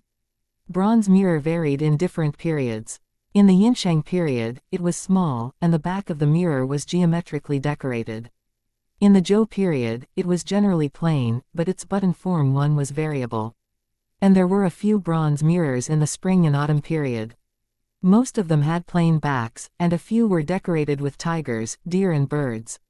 Chapter 219, Night Luminescent Pearl. During the Warring States period, bronze mirrors were produced in large numbers. During this period, the bronze mirror was more delicate and light and its buttons were small and thin. It was generally decorated with fine patterns. The most common ones were mountain patterns, dragon and phoenix patterns, mosaic patterns, continuous arc patterns, diamond patterns and so forth. The bronze mirrors in the Han dynasty were generally thick and heavy, and there were often inscriptions of auspicious words on the mirror. The mirror buttons were mostly hemispherical, and the persimmon-shaped button holder was very popular. At that time, there was also a kind of light transmission mirror called light of seeing the sun. When the mirror surface was exposed to sunlight, the wall reflected the pattern corresponding to the mirror back. From the middle of the Han dynasty to the Wei and Jin dynasty, there were embossed portraits and oracle mirrors. The Tang dynasty was the peak period of the development of bronze mirrors in this country. It wasn't only delicate, but also broke the traditional mode of the traditional bronze mirror as a circular button. There were many forms such as square, rhomboid, sunflower and handheld mirrors. Its patterns also became variable and colorful, like butterflies, grapes, birds and beasts, and character stories. During this period, gold-silver flat mirrors also emerged. In the Song dynasty, the technique of casting mirrors gradually began to decline. The mirrors in the Song dynasty were mainly composed of tangled flowers and peony. Huzhou was the most famous center for casting mirrors. Their mirror backs were often marked with a mirror workshop. The bronze mirror in Ji Yuning's hands was exquisite and light. Its buttons were small, and there were diamond patterns on it. It had to belong to the Warring States period. As for its price, Ji Yuning couldn't estimate it, but it should be worth a few million yuan. The next ancient object was a white, thin porcelain jar with a height of 10.3 centimeters, a diameter of 5.2 centimeters and a bottom diameter of 6.6 centimeters. The porcelain jar was as thin as a piece of paper. It was light and shiny with exquisite painting, yellow glaze, and a grape pattern. Its bottom noted Yongle period. This thin, white porcelain jar had to come from the Yongle period, and was a rarity. A thin, white porcelain bowl was worth tens of millions of yuan normally, so the value of this porcelain jar should be even higher. Ji Yuning thought that it might be worth at least 7 or 8 million. She was thrilled now. Then she took out many plates, including a pastel plate, blue and white plates, and so on. These were all worth millions of yuan. After that, there were pieces of calligraphy too. One was from the famous painter, calligrapher and poet Tang Yin in the Ming dynasty, and was called Hibiscus by Water. It was also worth several million yuan. The other one was Luo Shenfu from the famous calligrapher, painter and poet Zhao Mengfu, who was born between the end of the Song dynasty and the beginning of the Yuan dynasty. It was worth from at least a few million yuan to more than tens of millions of yuan. In the market, the price would be lower. However, when it came to the auction, its price would be much higher. Ji Yuning planned to sell it on auction. Everything else was gold and silver ingots, gold bracelets, gold leaves and so on. Lu Zhong was really a corrupt official, and he had gotten so many highly valuable items. Ji Yuning actually wanted to thank him. There was also a square box of rosewood with a height of about 10 centimeters. Ji Yuning opened the box and a bright light came out. Ji Yuning was scared, and instinctively threw the box away. It fell on the bed. At the same time, Ji Yuning sensed a strong power. Although the power was so strong that Ji Yuning couldn't wait to absorb it, she curbed her desire and decided to wait until she saw it clearly. The minute that Ji Yuning saw what was inside, she rounded her eyes in shock. It was a night luminescent pearl the size of 2 eggs. It was worth at least over 10 million yuan. Other than its value, its power was the strongest one that Ji Yuning had ever encountered. The night luminescent pearl was a rare jewel, and had many nicknames. It could absorb the essence and power from the moon and sun on its own. That was to say, as long as Ji Yuning brought this night luminescent pearl with her, she could collect the power automatically.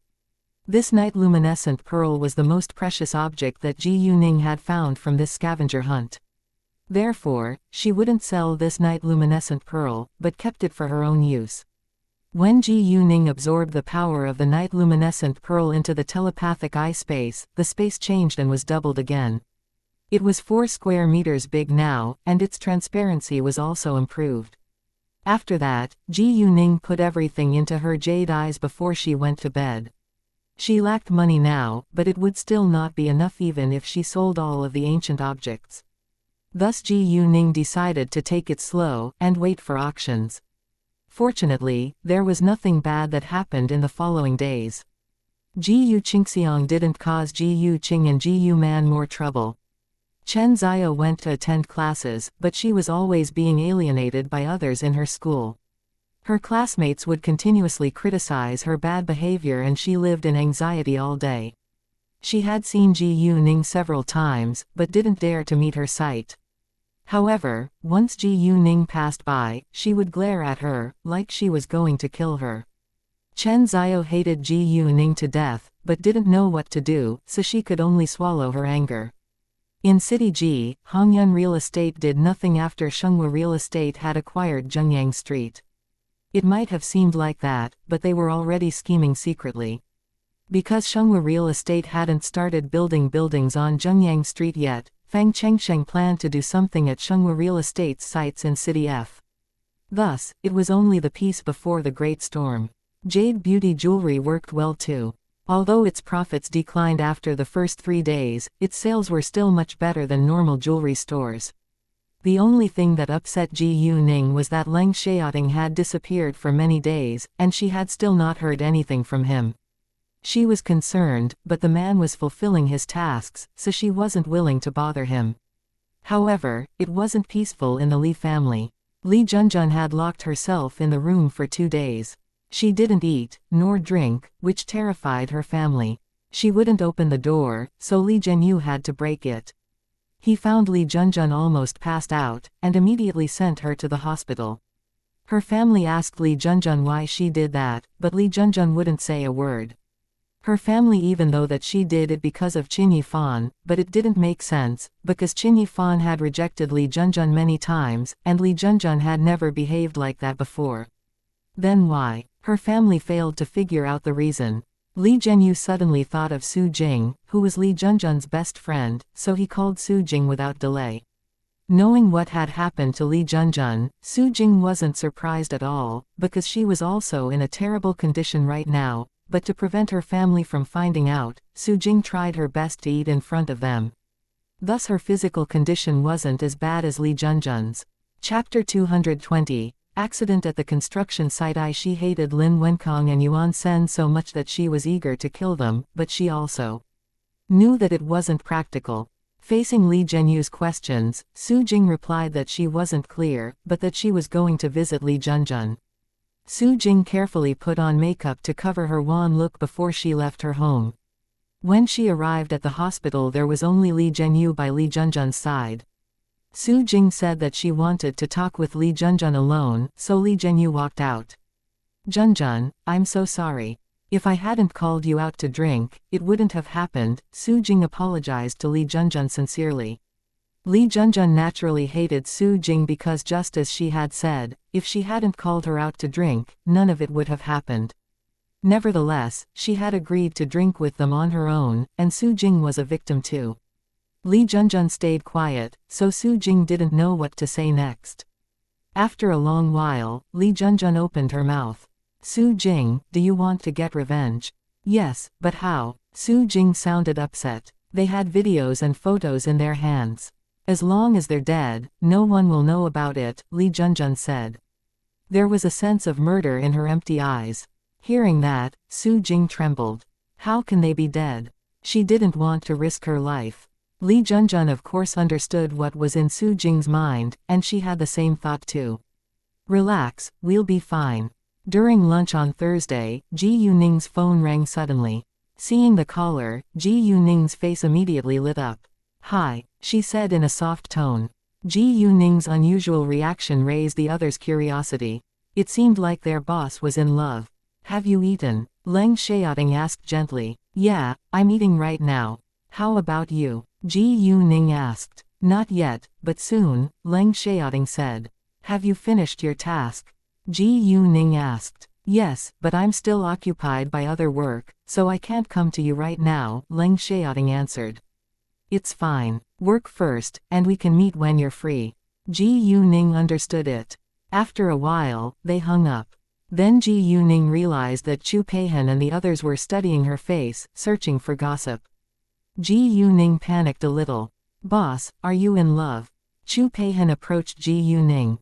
The rest were also staring at her with burning curiosity. Yes, Ji Yuning said with alacrity.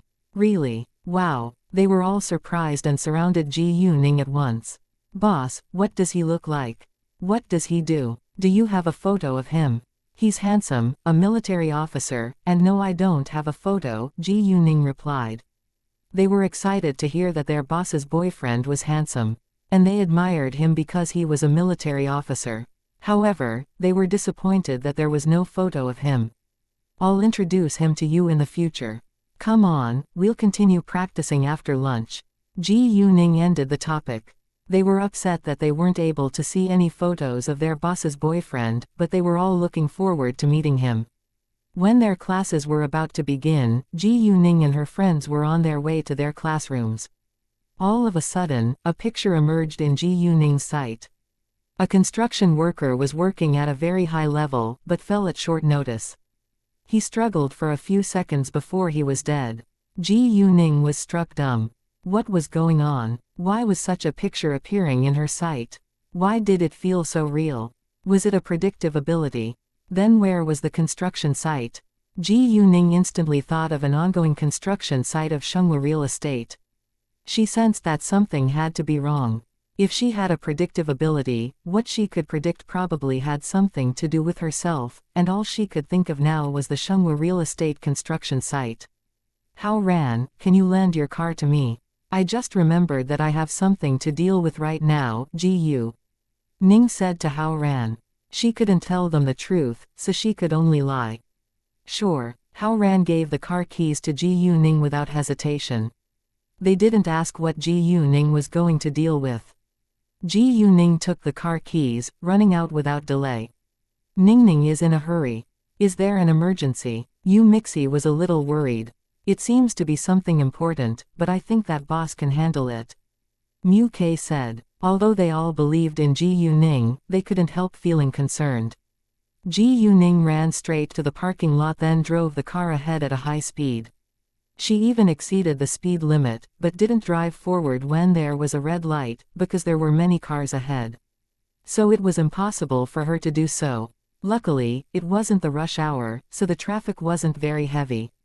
Normally, it would take 15 minutes to drive there, but Ji Yuning arrived within 10 minutes. The car stopped abruptly at the gate of the construction site. The security guards at the gate were surprised by the sound, and all ran out to have a look. They complained to themselves thinking, why did the girl stop the car in such a hurry? Ji Yuning got out of the car with the Shenghua real estate pass in her hands, walking towards the construction site. And Guangyao had prepared that for Ji Yuning earlier on, so that she could enter the company or the construction site at any time. A security guard noticed that she was a student in a school uniform, so he wanted to stop her. Unexpectedly, once he moved near, Ji Yuning showed him her pass. The security guard of course didn't believe that she was a worker here, but he didn't ask any further questions because she had the pass. Thus he let her in. However, before she could go inside, she had to put on a helmet. The minute that Ji Yuning walked into the construction site, she ran to the building that had appeared in the picture. Everyone around her was confused, and had no idea what was going on. They indeed didn't know that an accident was going to happen soon, and how serious it would be was totally up to Ji Yuning now. However, Ji Yuning was still late. Just as she got near the building, she heard a horrified exclamation followed by a man falling from the 5th floor. From the predictive picture, the construction worker would be dead within seconds, but he had already fallen down, and Ji Yuning failed to stop it, so she could only administer first aid within the few seconds before his death. The horrified exclamation attracted people's sights. However, before they could realize what had happened, they heard a loud sound from the body hitting the ground heavily. Now, everyone was stunned by the scene. Ji Yuning arrived at the building just as the worker fell down, so she immediately laid her hands on his chest, giving him her power. Chapter 221, Accident at the construction site. 2 seconds later, people around them finally realized that an accident had happened, and everyone gathered around. Hey, what are you doing here? Exactly. What are you doing? People questioned Ji Yuning continuously, but Ji Yuning immediately snapped at them, shut your mouths, and call the ambulance right now. Hearing that, someone immediately took out his phone, calling the ambulance. The construction worker's ribs were broken, his internal organs were all damaged, and his right leg was broken too. He would be dead in a normal situation, but Ji Yuning's power soon cured his injuries. Although it cost Ji Yuning a lot of power, it was an emergency and the construction worker was her own employee. Ji Yuning naturally couldn't do nothing. Moreover, if anyone died at the construction site and the news went aboard, the reputation of the company would be affected and the feng shui of its buildings would be in doubt. Ji Yuning didn't cure the employee completely, but only prevented him from dying. If he wasn't injured at all or just slightly damaged after falling from such a high level, it would be strange. The construction worker was surprised to find out that he was still alive after he woke up, and there was a touch of disappointment and unwillingness that flashed through his eyes. He's disappointed and unwilling to be alive. Ji Yuning noticed his unusual reactions. Apparently, it wasn't an accident, but more like a scheme. The question was why. Ji Yuning didn't have time to think about that right now, and she called Nguangyao without delay. "Boss, what's up?" Nguangyao asked like usual. He obviously had no idea about what had just happened at the construction site. "Uncle N, an accident happened at our construction site. A worker fell from a high level, and he's injured. Come over right now," Ji Yuning said.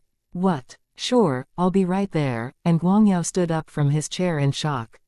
He didn't have time to ask how Ji Yuning found out about it, and told his secretary to arrange a car and to inform the construction director. And Nguangyao didn't receive the report of the accident until he was about to leave the company. Because a worker at the construction site needed to tell the security room first, and a security guard then called the company, then a worker in the company reported this bad news to the management. After all that, Nguangyao was finally able to hear about it. The ambulance arrived earlier than Nguangyao and the others. A doctor checked the injured worker for a short time, then took him to the hospital. Ji Yuning told a leader at the construction site to go with the doctor, then called Nguangyao telling him to head to the hospital, and she drove the car, heading to the hospital too. Nguangyao ordered the construction director to investigate this accident at the site, and he went straight to the hospital. They arrived at the hospital and needed to register first. The manager of Shenghua Real Estate hadn't arrived yet, so Ji Yuning had to handle everything in the hospital. Nguangyao arrived soon after. His secretary went to take care of the injured construction worker, and he went to have a discussion with Ji Yuning. "Boss, how did you know that there was going to be an accident at the construction site?" Nguangyao asked with curiosity. "I had a dream when I was having my break at noon. I dreamt that someone fell from a high building. Although it sounds strange, my dreams and senses are always accurate. Thus I went to check on it myself. Unexpectedly, the accident truly happened." Ji Yuning lied with a serious expression. Nguangyao still believed Ji Yuning's explanation without any doubt. Ji Yuning was able to win at stone gambling easily, so she had to be an extraordinary human being. "Boss, I can handle it here. Please go back to your school now," and Nguangyao then realized that Ji Yuning still had classes to attend. "It's no big deal," Ji Yuning replied. She decided to find out the real reason why the worker fell. And Nguangyao didn't insist then. Before long, the examination report of the injured worker was out. One of his ribs were broken, his internal organs were slightly damaged, and his right leg was broken too. Fortunately, his injuries weren't severe, and his life was saved. After that, he had to have surgery and stay in the hospital for a few days. Ji Yuning told Nguangyao to arrange a common separate ward for the injured worker, and Nguangyao agreed. There were common separate wards and VIP separate wards, but even a normal separate ward was much better than a ward shared by many patients. Ji Yuning then made a round in the separate ward. She set a bug at the bedside and a hidden camera under the TV before she left. When Ji Yuning went back to her school, their classes were already over. Ji Yuning didn't walk inside, but sent a message to Hao Ran. She was waiting for him at a nearby parking lot. It wasn't convenient that she didn't have a car, but Ji Yuning planned to buy one after she entered college in the capital. Ji Yuning was wearing Bluetooth earphones since she left the hospital. The earphones were connected to the bug in the separate ward, but she hadn't heard anything useful yet. When Hao Ran and others walked out, Ji Yuning gave the car back to Hao Ran, and she ran back to Fenghua Luxury Mansion afterwards.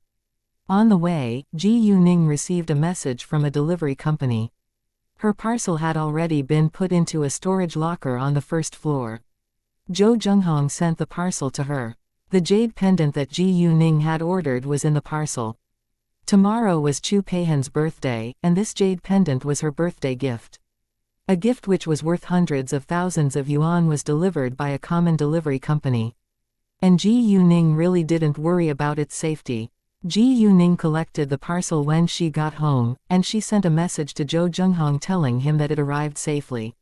She then took out her laptop from the telepathic eye space in her room, and opened the video being sent from the hidden camera. Everything looked fine. The injured construction worker was called Wang Mao. His family came to visit him and got the compensation from Shenghua Real Estate. That such a terrible accident had happened at the construction site scared some of the workers, but the company promised to find out the real reason and keep them safe, so they quickly calmed down. Around 8 p.m., Wang Mao's wife left the ward to buy food for him. Wang Mao was alone in the ward now. He took out his phone, calling someone. "Hi, it's Wang Mao. I've done what you asked, but I'm still alive," Wang Mao said. Hearing that, Ji Yuning squinted. The real troublemaker finally appeared. It was obvious that Wang Mao fell from a high level on purpose, but who was behind this? "You trash. Since you failed, I won't give you the rest of the 150,000 yuan. You can take the 50,000 yuan deposit as your administration fee, but don't ever betray me. Otherwise, your whole family will be killed," the other man threatened. Chapter 222, Trouble at the construction site. It was quiet in the patient room, and Ji Yuning had acute hearing, so she heard their talk clearly. Fine. Wang Mao was disappointed, but didn't dare to resist, because he was only an ordinary man. Although he didn't know the other man's identity, he understood that the man could easily kill his family since the man had offered him 200,000 yuan to ruin the reputation of Shenghua Real Estate.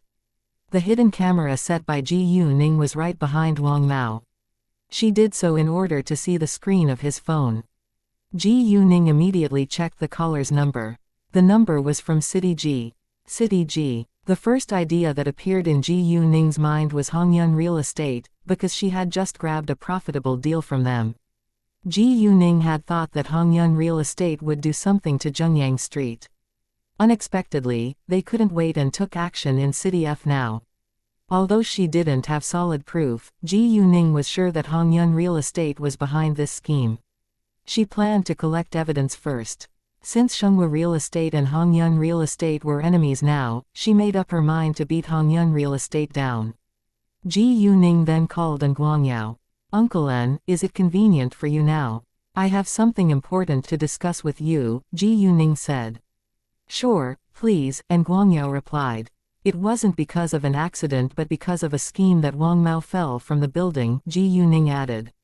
"What? A scheme?" N Guangyao was astonished. Yes. He looked disappointed when he found out that he was still alive, which was an abnormal reaction. "Thus I set up a bug and a hidden camera in his ward, and I heard his conversation with another man on the phone. He said that he had done what he was told to, but failed," Ji Yuning said. And Guangyao took a long breath in. He was surprised by Ji Yuning's acute senses. And Guangyao then realized why Ji Yuning asked him to arrange a separate ward for Wang Mao. It was convenient for her to keep an eye on him, and it also gave him a chance to expose himself. Meanwhile, N Guangyao felt a little embarrassed. If Ji Yuning hadn't told him, he would have thought that it was a normal accident. Ji Yuning continued. "The location of his caller's number is City G, so I think that Hongyun Real Estate has to behind it." Hongyun Real Estate? How dare they do that in City F? And Guangyao was mad. He also understood that Hongyun Real Estate wouldn't give up on Zhengyang Street, but to his surprise, they couldn't wait and attacked them right in City F. "What should we do next?" And Guangyao asked. He wanted to know Ji Yuning's opinion. "Hongyun Real Estate failed this time, but I'm sure that they won't stop. You have to be more careful. If some workers try to cause trouble or create a mess at the construction site, write down their names and keep a close eye on them to collect evidence. If they want to quit, let them go, but put their names on the blacklist. Never hire them again," Ji Yuning said. It was common that accidents happened at construction sites. As long as the company could handle it well, it would be fine. The next day, the news spread aboard. It wasn't actually a serious accident, but some people deliberately made up rumors and it suddenly became big news. It didn't matter if it was true or not, people gradually started to believe it. The rumors greatly affected Shenghua's construction site and reputation. Even if the buildings were done, nobody was willing to buy the houses now, and the company could lose a lot of money. In fact, the buildings were almost finished, and many houses were about to be on sale. However, most potential buyers gave up the idea of buying a house there after the news went aboard. Some real estate companies who had competed for this land also gloated over Shenghua's bad luck, especially Wu Lianchen, who had a long-standing grudge against Guangyao. However, they all knew that it was just a common accident, which was the reason why every real estate company paid a lot for insurance. It depended on the company to handle it well. Insiders were all aware that it couldn't be a simple accident because it spread aboard and became big news within a short time, but nobody knew who was behind it. At the construction site, many workers argued for higher compensation and salary or they would quit the job. And Guangyao went to allay their anxiety in person, and raise the compensation, but some still wanted to leave. I don't care about the compensation. What if I fall from a high building someday in the future? I don't want to spend the rest of my life in the hospital. Exactly. If we're disabled, or dead, money is useless. Give us our salary and we'll quit. If you don't pay us, we'll sue you and smash everything here. You all have worked at construction sites for a long time, and you should know that accidents happen. If you insist on quitting, I will allow it. Shenghua Real Estate is able to pay you all. And Guangyao said. He was well prepared before he came here today with his financial worker and cash, so he wasn't afraid. However, some hesitated after that. And Guangyao was right. It was dangerous to work on construction sites. And they all knew it clearly when they took the job. Many of them had also witnessed accidents in the past years. Moreover, the company had already paid the compensation and sent the injured worker to the hospital. It would be unreasonable if they all quit just because of the accident. Shenghua Real Estate paid them high salary and compensation, and they were reluctant to leave too. In the end, around 7 workers insisted on leaving, and there were 2 among them who appeared to be extremely active. And Guangyao paid more attention to those 2. Chapter 223, another round only, and Guangyao's secretary and lawyer knew that it wasn't an accident, everybody else still didn't know the truth. Therefore, Li Zewen, the lawyer, fixed his eyes on the 2 active workers. The 2 were disappointed that only 7 workers were quitting. Why don't you leave now? Do you want to be involved in an accident? Exactly. You'll regret it by then. Hearing that, other workers felt like quitting as well. At this time, Li Zewen opened his mouth. You've already gotten your salary, and if you continue to agitate, we can sue you. The 2 immediately shut their mouths. They had achieved their goal after all. Besides, once you quit from Shenghua Real Estate, you'll never be hired here again. Please consider it well before you quit, Li Zewen added. Hearing that, the workers hesitated. A few days later, another rumor that Shenghua Real Estate was going to go bankrupt went aboard. The company had already invested a large amount of money, but the project was stuck. It was likely that it would go bankrupt. However, some also held the opinion that Shenghua Real Estate was different now. Its real boss who could easily acquire it must have the ability to keep it afloat. The company would lose this land at most, but wouldn't go bankrupt. Either way, Shenghua Real Estate was under the spotlight now.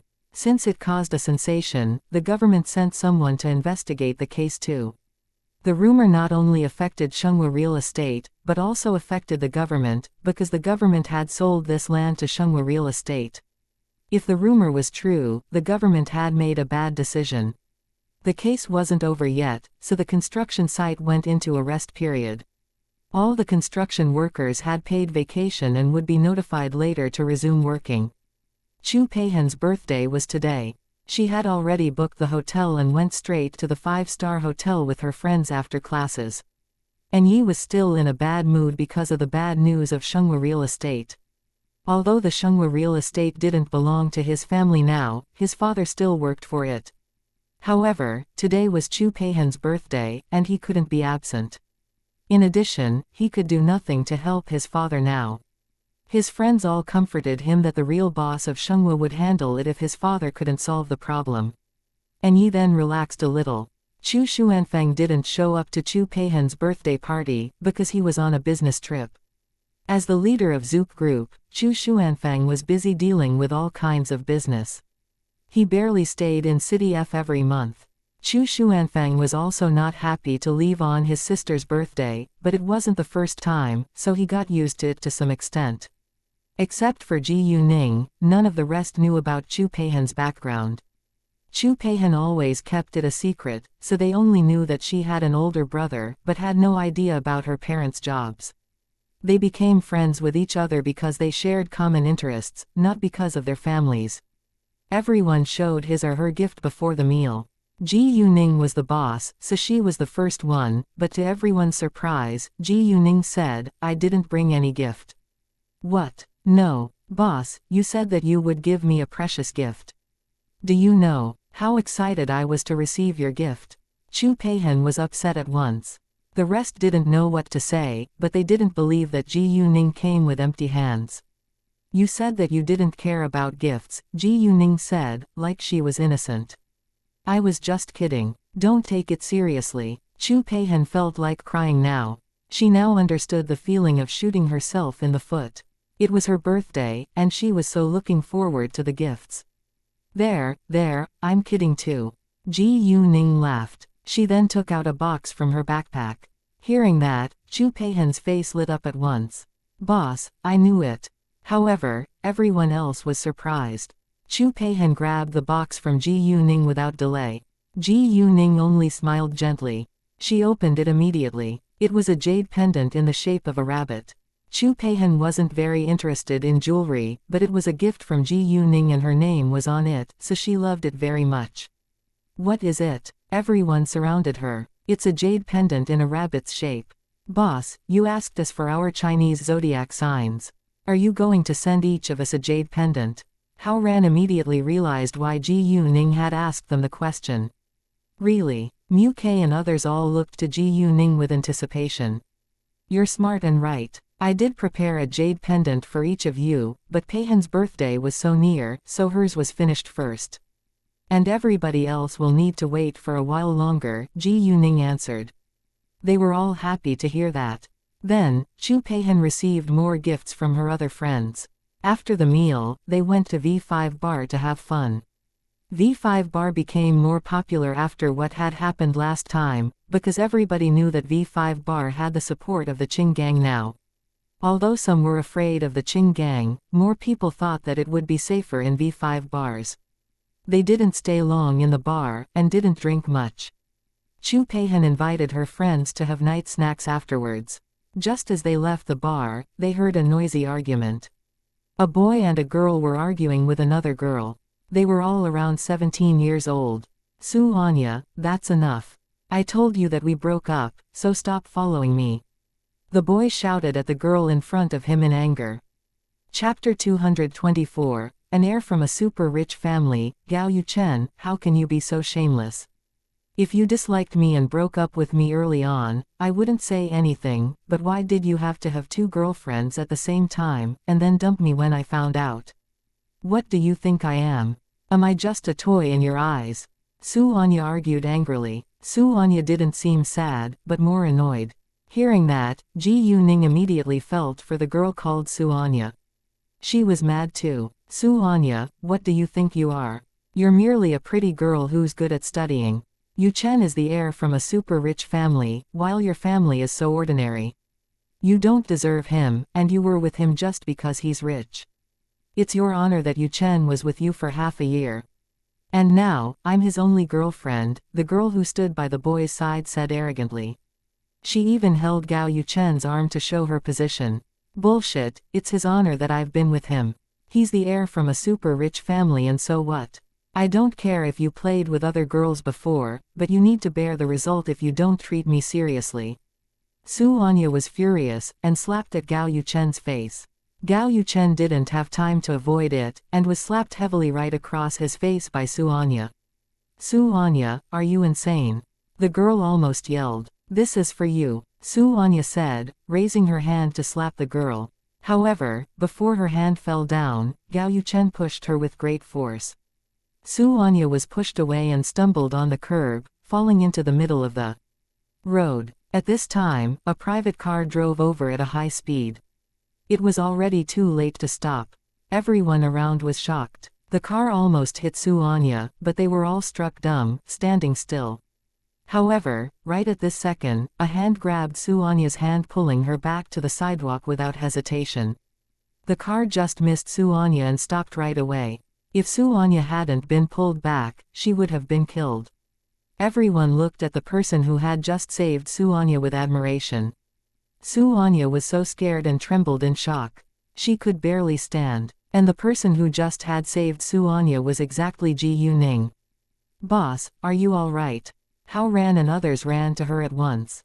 Although Ji Yuning seemed fine, they were still worried.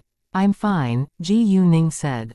Seeing that Su Anya was safe, Gao Yuchen was relieved, but he had no intention to apologize and walked away. "Wait," Ji Yuning stopped him. Although it had nothing to do with her, she couldn't resist her urge to criticize Gao Yuchen angrily. "What?" Gao Yuchen was apparently displeased. "You almost killed her, and you are just going to walk away like that?" Ji Yuning asked coldly. "She is fine now," Gao Yuchen replied with impatience. "She's fine because I saved her, but you can't abdicate your responsibility," Ji Yuning said. "I didn't do it on purpose," Gao Yuchen said with disdain.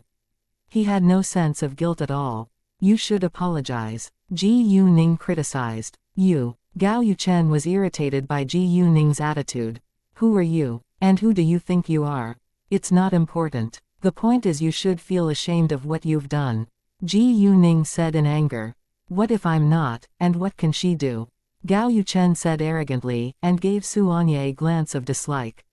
He knew that Su Anya didn't know what to do with him. Su Anya already got her mind back, but was still in shock. Seeing Gao Yuchen being so evil, she was more than furious now.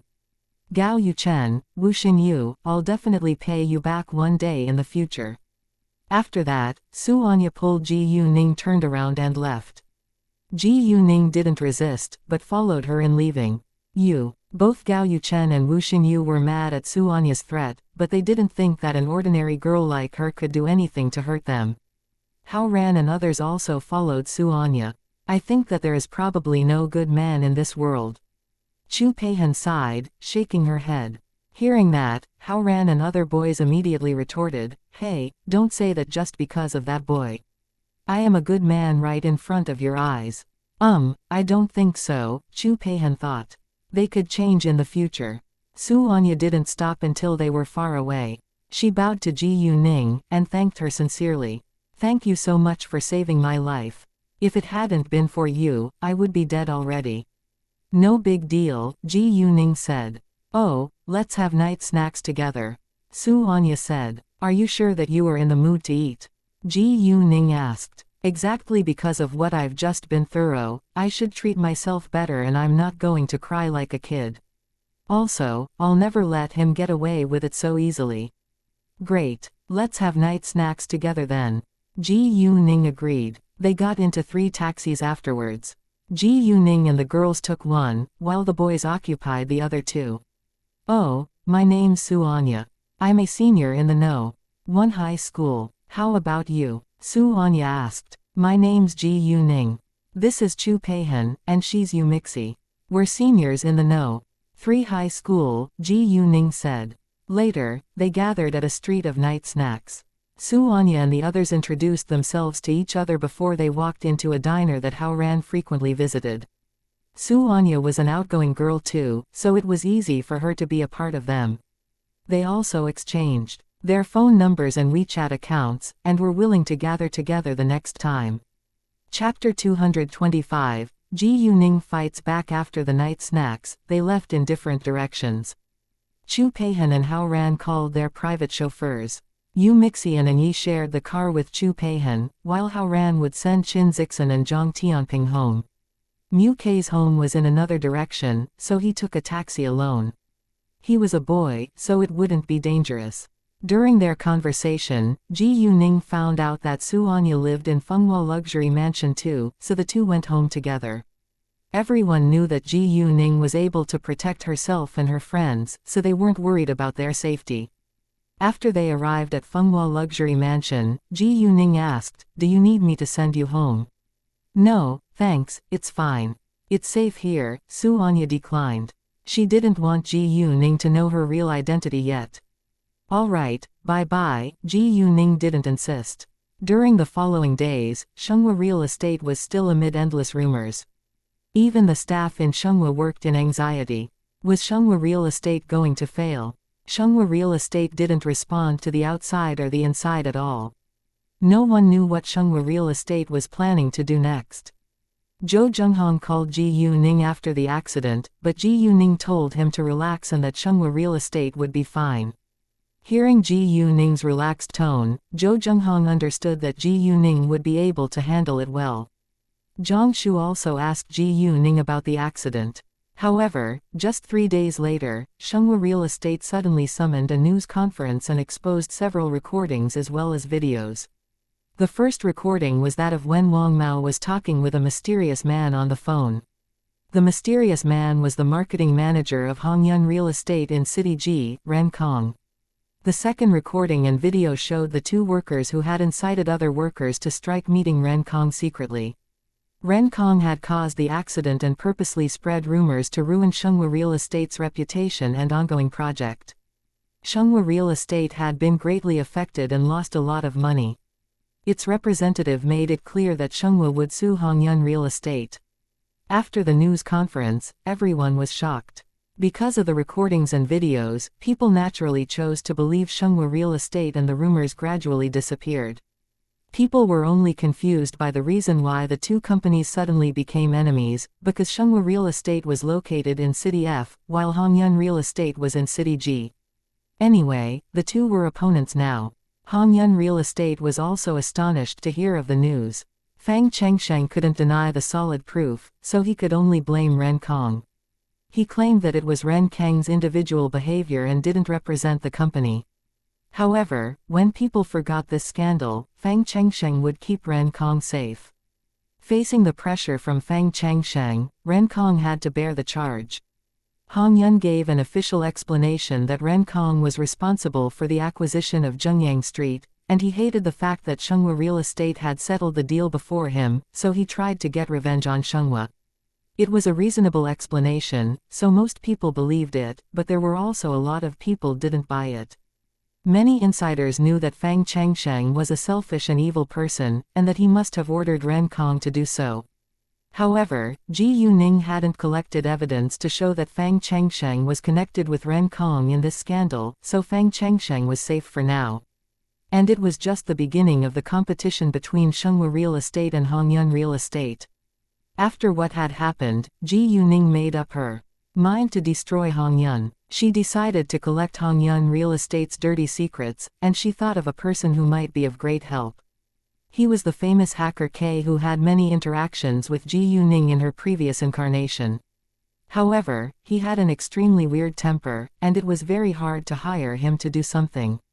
Unless he was interested in it, and it was a challenge to him, otherwise he felt like it was an insult to his IQ. Meanwhile, you had to pay 1/3 of your assets to hire him, and your assets had to meet his basic standards. It wasn't a challenge for K to get Hongyun Real Estate's dirty secrets at all, and he wasn't interested in it either. Even if Ji Yuning paid him all her assets, he would probably still not do it, because money was nothing in his eyes. The only thing he didn't lack in this world was money, and he only asked for an extremely high payment for fun. However, Ji Yuning knew exactly what K wanted. His legs became paralyzed after an accident 5 years ago, and now he could only move with the help of his wheelchair. Therefore, the only thing that he wanted in this world was to walk with his legs again. And Ji Yuning had her magical power now. As long as he was alive, she could cure any diseases, but she had no idea whether she could help his legs recover to what they had been before. Even so, it was still unbelievable for normal people to walk again. Ji Yuning was confident that K would agree to help her. She also planned to cure Kay over a long period of time, so that he would help her longer. Shenghua Real Estate got the compensation in the end, and the construction site was finally back to normal again. Those who wanted to see Shigua fail had only made a joke of themselves, and Shenghua Real Estate only grew more powerful after this mess. It had successfully grabbed the land from the real estate tycoon in City G. At the same time, those construction workers who had left Shenghua Real Estate were highly regretful now. As for Wang Mao and the other two who had accepted a bribe from Ren Kong, they were also punished according to the law. Only Ren Kong got away with it. Although he was mainly responsibility for this mess, he couldn't afford the full compensation himself, so Feng Chengsheng used an excuse to help Ren Kong pay the compensation to Shenghua Real Estate. After that, Feng Chengsheng turned to the vice mayor, Lu Shikun, to protect Ren Kong.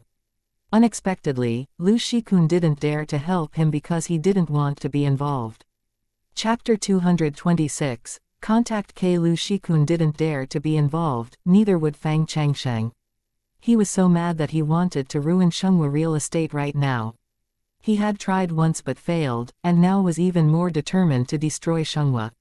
It took almost a week before this problem was solved. During this week, Shenghua Real Estate wasn't the only company that was amid troubles. The Gao family, which was ranked 10th on the list of the richest in City F, had to close 3 restaurants under its name because of poor sanitation. Its reputation was greatly damaged. And the Su family, which ranked 2nd on the list, suddenly stopped cooperating with the branch of Donggang Real Estate in City F. And the latter lost a fortune.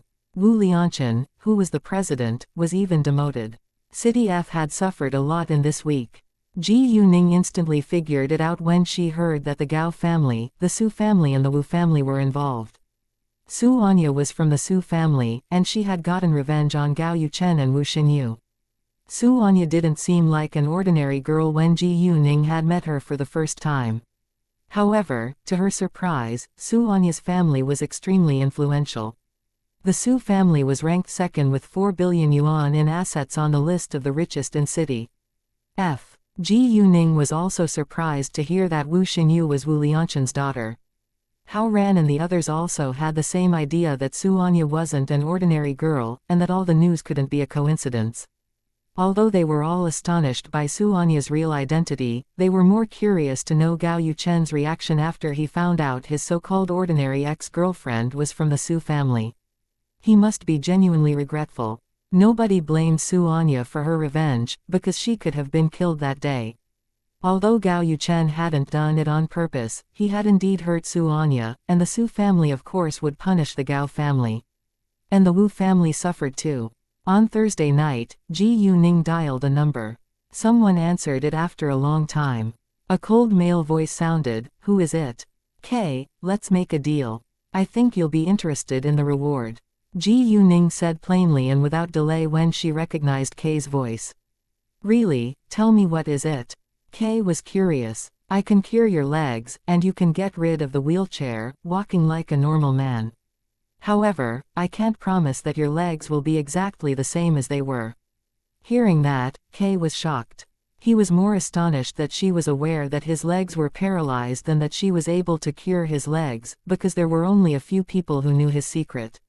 How did she know about it? However, as long as she could cure his legs, he didn't mind how she found out about his secret. Meanwhile, he still doubted whether she could really do it. He didn't care if his legs couldn't fully recover. He only wanted to walk again. Kay tried his best to stay calm, and asked, "Are you sure you can cure my legs?" "Why should I believe you? You can have a try, and you'll know. I can administer primary treatment to you first. If it works, you can make your decision then," Ji Yuning said. "Sounds good. What's your aim?" Kay asked. "Work for me for a year, and help me investigate whatever I want.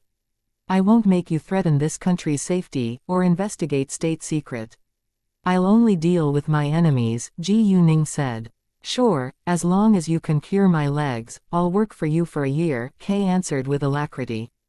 Ji Yuning had hit the mark. All he wanted was to walk like a normal man. He wanted to visit many places in this world, and finish his bucket list. He did not want to spend the rest of his life in this wheelchair. Although he doubted Ji Yuning's ability, he wasn't willing to miss any chance. "Where shall we meet?" Kay asked. He sounded calm, but he actually couldn't wait. "I live in City F. We can meet wherever you want," Ji Yuning said for the sake of Kay's condition. "I'm in City D." He was unwilling to go far. City D was a first-tier city, and was one of the most developed cities in this country. It only took 2 hours to fly to City D from City F. "I'll visit you on Saturday. I'll call you then," Ji Yuning said. Then they hung up. On Friday, Suanya invited Ji Yuning and her friends to dine together. Ji Yuning understood that Suanya wanted to celebrate her successful revenge, and it wasn't a bad thing to make friends with Suanya, so Ji Yuning agreed. However, Suanya was stopped by Gao Yuchen and Wu Xinyu when she left her school. "Suanya, are you involved in the Gao family and the Wu family's troubles?" Wu Xinyu questioned in anger. Apparently, after the Gao family and the Wu family encountered troubles one by one, Gao Yuchen and Wu Xinyu suspected Suanya. They didn't believe that Suanya had the ability, but they couldn't believe that it was a coincidence either. Besides, Gao Yuchen and Wu Xinyu couldn't accept the fact that Suanya had a close connection with the Su family. Although they hadn't gotten the affirmative answer yet, Gao Yuchen was truly regretful now. Even if Suanya wasn't an important figure in the Su family, she wouldn't be an ordinary girl either. As long as he could maintain a good relationship with the Su family, his family could benefit a lot from it. "Of course I'm involved. And you should be grateful that I wasn't hit by the car that day, or it wouldn't be as simple as it is now," Suanya admitted with alacrity. "Anya, I'm so sorry for what I've done. It's all my fault. I made a mistake being with Wu Xinyu. You're the only girl I like. Could you give me another chance?" Gao Yuchen immediately begged. "Gao Yuchen, you." Wu Xinyu was furious at once. Chapter 227. Predict the car accident. Suanya, instead, laughed out loud. "Ha ha, ha ha. Gao Yuchen, are you an idiot or something? I'm not stupid. Didn't you dump me because I'm an ordinary girl while she's from a super rich family? I know that I shouldn't have hidden my real identity when I was your girlfriend, but precisely because of that, I was able to see through you. You're merely a selfish hypocrite. You are now begging me to give you a chance just because of my background. Shame on you." After that, Suanya ignored Gao Yuchen and Wu Xinyu, walking straight by them. Although they were mad at Suanya's revenge, they didn't dare to do anything because of her real identity. Without hesitation, Wu Xinyu slapped Gao Yuchen across his face with a loud sound. "Gao Yuchen, we break up now." Wu Xinyu wanted to be Gao Yuchen's girlfriend because of his background too, but the Wu family wasn't weak either, and she had many choices. She was very proud and couldn't stand the humiliation. In the end, Gao Yuchen lost both of the girls. During the dinner, Suanya told her newly made friends her real identity, but none of them felt surprised. They also didn't flatter Suanya just because of her background, because they were real friends. Suanya wasn't an arrogant girl either, and she hated hypocrisy. Since they were friends now, they should treat each other equally. The same night in City G. In a noisy club, colorful lights shone. Men and women crazily gyrated on the dance floor. The air was full of desire and luxury. Li Junjun, Su Jing, Lin Wenkong and Yuan Sen were among them. Lin Wenkong and Yuan Sen had forced Li Junjun and Su Jing to have sex with them 3 times in this week. Li Junjun and Su Jing had been tortured every time. It took them a long, painful time to recover. However, once they were recovered, Lin Wenkong and Yuan Sen would call them out again, and today was the 4th time. Li Junjun's plan of killing Lin Wenkong and Yuan Sen was still up in the air, because no one took this task. Besides, Li Junjun didn't know many people who could help her. Even though she wanted Lin Wenkong and Yuan Sen to be dead right now, she didn't want to be involved personally. Thus she had done nothing when she had a chance to kill them before. Li Junjun and Su Jing had even tried to delete the videos on their phones, but they had been discovered. Lin Wenkong and Yuan Sen also told them that they had copies of those videos. Li Junjun and Su Jing were furious, but helpless too. What was worse was that Lin Wenkong and Yuan Sen had forced them to use drugs, and they were gradually getting addicted to it.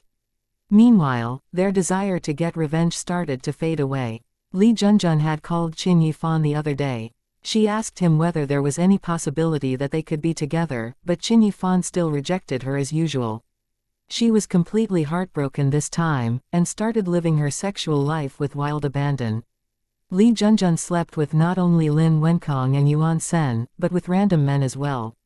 Her family sensed that something had to be wrong with Li Junjun, because in the past she always went out during days, but now she never came back home till it was very late, or she would simply stay out all night.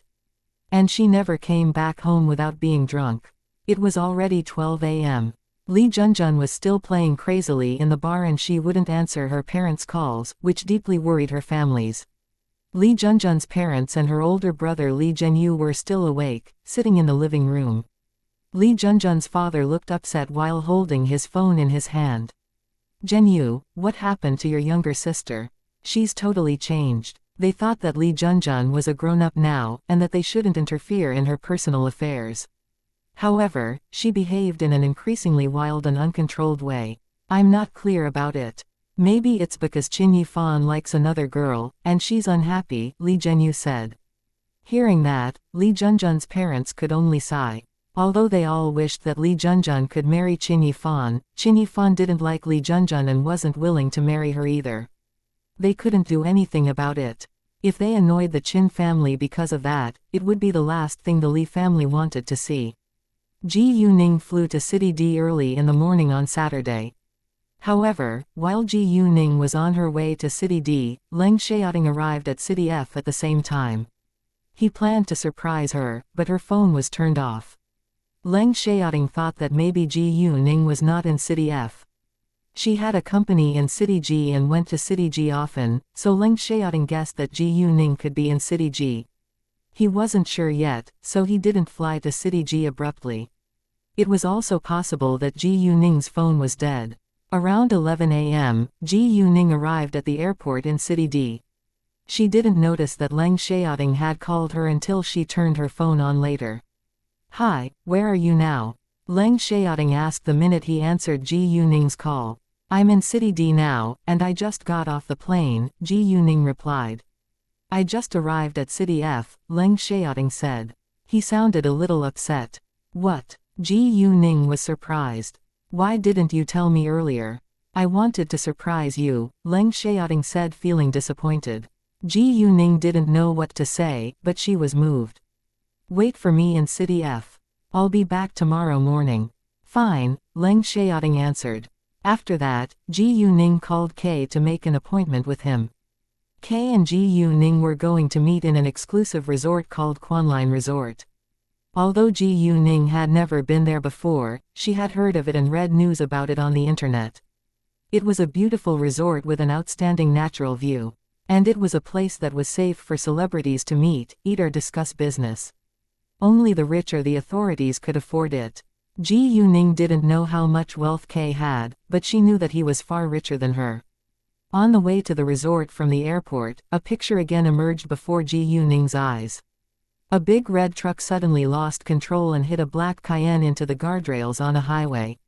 The black Cayenne fell from the 10-meter-high road and crashed into pieces, which resulted in the death of the 3 people in the car on site. Ji Yuning's heart tightened. Since she could see the picture, it must have something to do with her, and she had to stop it from happening. Chapter 228. A murder before long. Ji Yuning noticed that a red big truck was driving ahead not far away. She checked its plate, and it was exactly the same one that had shown in the picture before her jade eyes. She immediately used her jade eyes and saw that a black Cayenne was driving right ahead of the big truck. There was a 10-meter or so gap between the 2 cars, and the big truck was speeding up. They were still 1,000 meters away from the highway. "Hey, would you please drive faster and catch up with the Cayenne? It's my friend's car," Ji Yuning urged the driver and told him a lie. "Sure." The driver agreed and sped up immediately. Although the driver sped up, it was still difficult for him to catch up because they were all driving at a high speed. Why is the big truck driving so fast? It is already exceeding the speed limit, and is getting near to the Cayenne. If it doesn't slow down right now, it could be dangerous, the driver complained. Hearing what the taxi driver said, Ji Yuning frowned. Even the taxi driver knew that it could be dangerous if the big truck didn't slow down, so why did the driver of the big truck still do it, and even sped up? The big truck must be doing it on purpose. Why? Was it a murder? Although Ji Yuning wasn't certain about it, it was possible, because the big truck was behaving strangely. The highway was right before their eyes, and Ji Yuning was feeling very anxious. What should she do now? Stop the car right now. When the big truck almost hit the Cayenne, Ji Yuning ordered the taxi driver to stop immediately. The taxi driver instinctively stepped on the brake without hesitation. Ji Yuning got out of the car immediately, but right at that moment, the big truck knocked into the Cayenne, and the latter crashed into the guardrails in an uncontrolled way. If the Cayenne had knocked the guardrails directly, it wouldn't have fallen, but it had already been knocked over the guardrail, and was doomed to fall. Ji Yuning immediately ran to the Cayenne.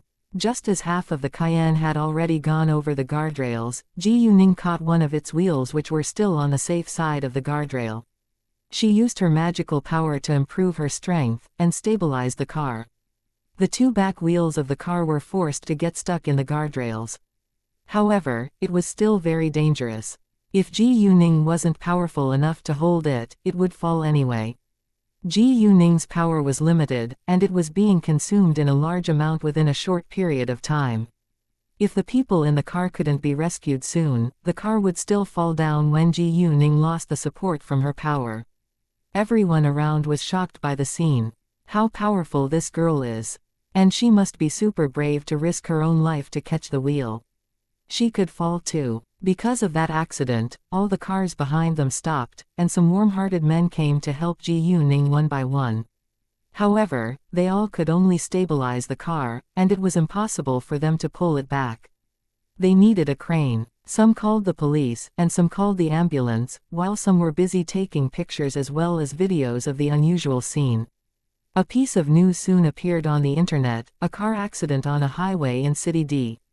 A brave and powerful girl caught its wheel. Pictures attached. The first picture was Ji Yuning holding the wheel alone, and in the second picture, many went to help Ji Yuning pull on the back of the car, but their faces weren't clear because of the long distance. 2/3 of the Cayenne was knocked over the guardrail, and it was highly possible to fall. Thus no one thought that it was a show and that Ji Yuning was deliberately attracting people's attention. Instead, they were all astonished by Ji Yuning's bravery and strength. Jesus, how does she do it? I think that she isn't an ordinary human being. She was able to grab hold of the wheel and stabilize the car right on time. Indeed, it's incredible. The news went viral on the internet and caused a sensation within a short time.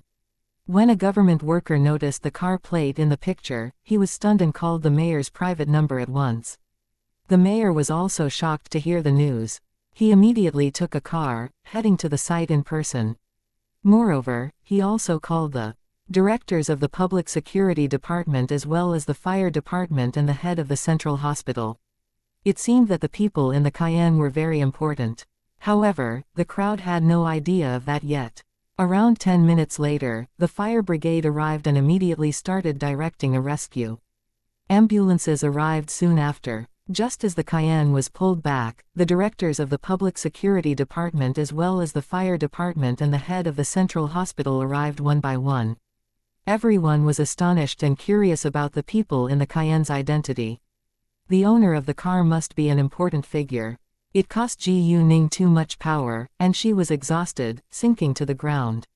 She was surprised too, but had no energy to think about it now. She planned to walk away quietly, but a nurse found her and put her into an ambulance without delay.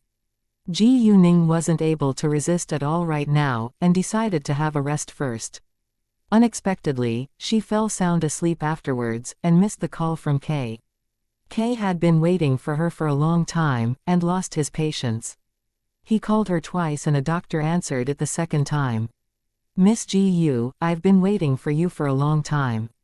Where are you right now?" K was apparently displeased. "Hi, the girl was in an accident just then, and she is in the hospital now. May I know your relationship with her?" The doctor said politely. "What? She was in an accident?" K was greatly surprised. "Yes, there was a car accident on the highway. She's in a deep sleep now after she used her full force to pull on the car's wheel." The doctor thought that Kay was Ji Yuning's friend, so he told him the truth. What? She is the girl who pulled the car's wheel. Kay was amazed. While he was waiting for Ji Yuning, he surfed the internet to kill time, and he had also read the news about the accident. To his astonishment, the girl in the picture was actually Ji Yuning. Chapter 229, Treatment for KK now thought highly of Ji Yuning, and was even more interested in her. Which hospital was she admitted to? Kay asked. He planned to visit her. Ji Yuning had promised to cure his legs, so he didn't want to miss the chance. In addition, what Ji Yuning did had won his trust. The center hospital, patient room V11, the doctor said. The atmosphere in another VIP patient room was depressing. A man who was around 50 years old was lying on the patient bed. He had a pair of sharp, bright eyes, and no one dared to meet his gaze. The man also had an air of power and coldness, which terrified people around him. Vice Governor, the driver of the truck is already in custody, but we haven't gotten his testimony yet, a middle-aged man said with great respect. The man who was lying on the patient bed was the Vice Governor of Province D, Xiao Chongchun. And the middle-aged man was the director of the Public Security Department, Fu Wenwu. It has to be Lu Guolai or Zhao Feilong. Another man in his early 40s said in anger. He was the mayor of City D, Zhang Bowen. Lu Guolai was the deputy secretary of the Provincial Party Committee in City D, while Zhao Feilong was the governor of Province D. Zhao Feilong, Lu Guolai and Xiao Chongchun were competing against each other for a significant position, so they all wanted to destroy the other two. Although both Zhao Feilong and Lu Guolai were in higher positions than Xiao Chongchun now, Xiao Chongchun's achievements and reputation were better than theirs, so they felt threatened. Oh, how are the chauffeur, Secretary Yang, and that young girl? Xiao Chongchun asked with care. He now looked gentler. The big truck had hit them heavily, but Xiao Chongchun, who had sat in the back row, had survived because of his seat belt. He was only slightly injured, but had passed out. Because of the force. The chauffeur and Secretary Yang are fine. The young girl only ran out of energy, and is in a deep sleep right now, Zhang Bowen said. Great, we must thank her, Xiao Chongchun ordered. Although he thought that the girl wasn't simple, he had no intention to investigate her, because she had just saved his life. No problem, but how? Money or something else? Zhang Bowen asked. Give her 100,000 yuan as a reward and prize for her bravery, Xiao Chongchun said. Money was probably the most practical reward, and it wasn't appropriate for a government official to give her a house or a car. Sure, I'll arrange it right away, Zhang Bowen said. He immediately called his secretary to handle it. Ji Yuning opened her eyes, and a young good-looking face came into her sight. She got a fright and sat up abruptly. Kay, why are you here? Kay felt a little dissatisfied at Ji Yuning's great reaction, but he was surprised to hear what Ji Yuning had said. He squinted and seemed dangerous. Do you know me? There were only a few people who knew who he was. How come she knew him? Ji Yuning immediately regretted saying that, but she couldn't tell him that they had met before in her previous incarnation. If she did, she would expose her secret of being reborn. Thus Ji Yuning could only explain, I'm sensitive to voices and I heard your voice just now, so I assumed that it had to be you when I opened my eyes. Ji Yuning did hear someone talking, but she wasn't sure whether it was Kay or not. If Kay denied it, she could make up an excuse saying that it was a coincidence. Seeing that Ji Yuning was calm, Kay chose to believe her, and he did say something just then.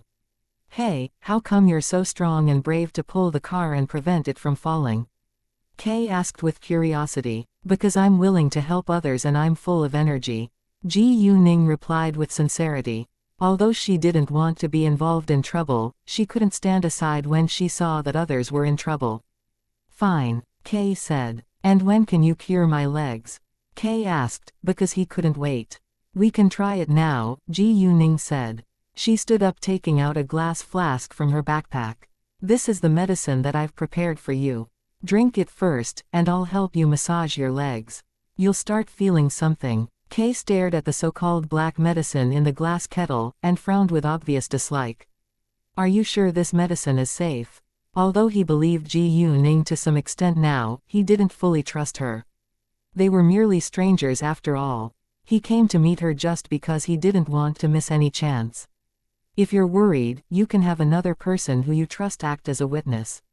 If you're in danger, he can capture me, Ji Yuning said airily, like she didn't care. Kay also knew that nothing good came without risk. In fact, the medicine was only a normal medicine to improve a person's sleep.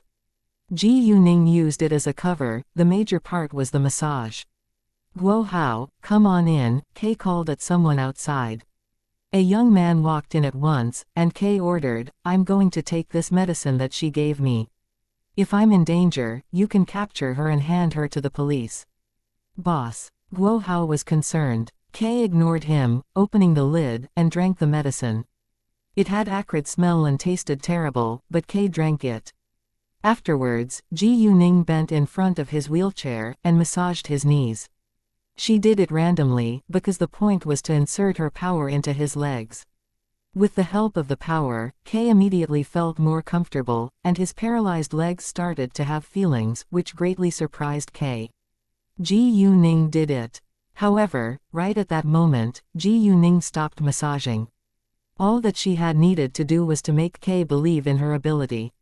How do you feel? Ji Yuning asked. Boss, how are you doing? Guo Hao also asked with anxiety. I think I'm recovering. Kay was thrilled. Chapter 230, You did it on purpose. Really? Guo Hao was excited too. Miss Ji Yu, how long will it take to fully cure my legs? Kay asked with alacrity. We'll do the treatment 3 times in alternate weeks. Your muscles will recover the first time, and your joints will heal the second time. The third time, you'll be able to walk, Ji Yuning said. Am I dreaming? Kay's body trembled slightly in surprise. It was too good to be true for him. You're not, Ji Yuning said with confidence. Very well, I trust you, and I'll work for you for a year, Kay said. Great. Although Ji Yuning was confident that Kay would agree, she was finally relieved to get his affirmative answer.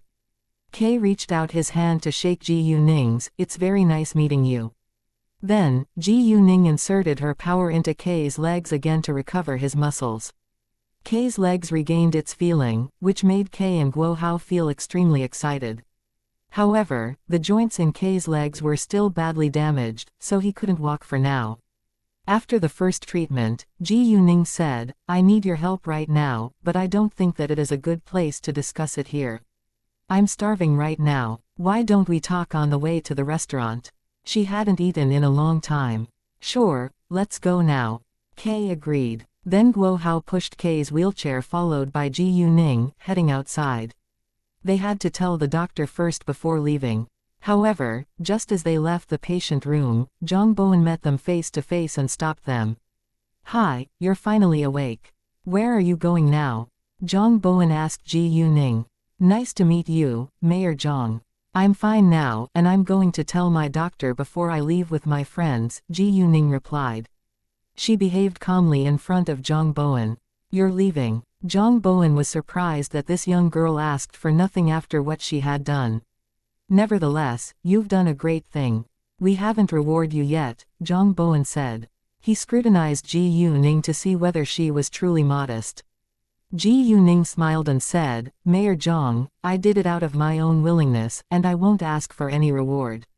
However, I only hope that I've saved an honest and upright official. Very well, you're very kind and modest. I admire you. Zhang Bowen complimented her plainly. However, you've made a great achievement, and you deserve the reward. Well, how about this? I can fulfill a wish of you, as long as it's legal. If you encounter any trouble in the future, you can turn to me for help, Zhang Bowen said, handing his name card to Ji Yuning. That would be so great, Ji Yuning didn't reject, and took the name card.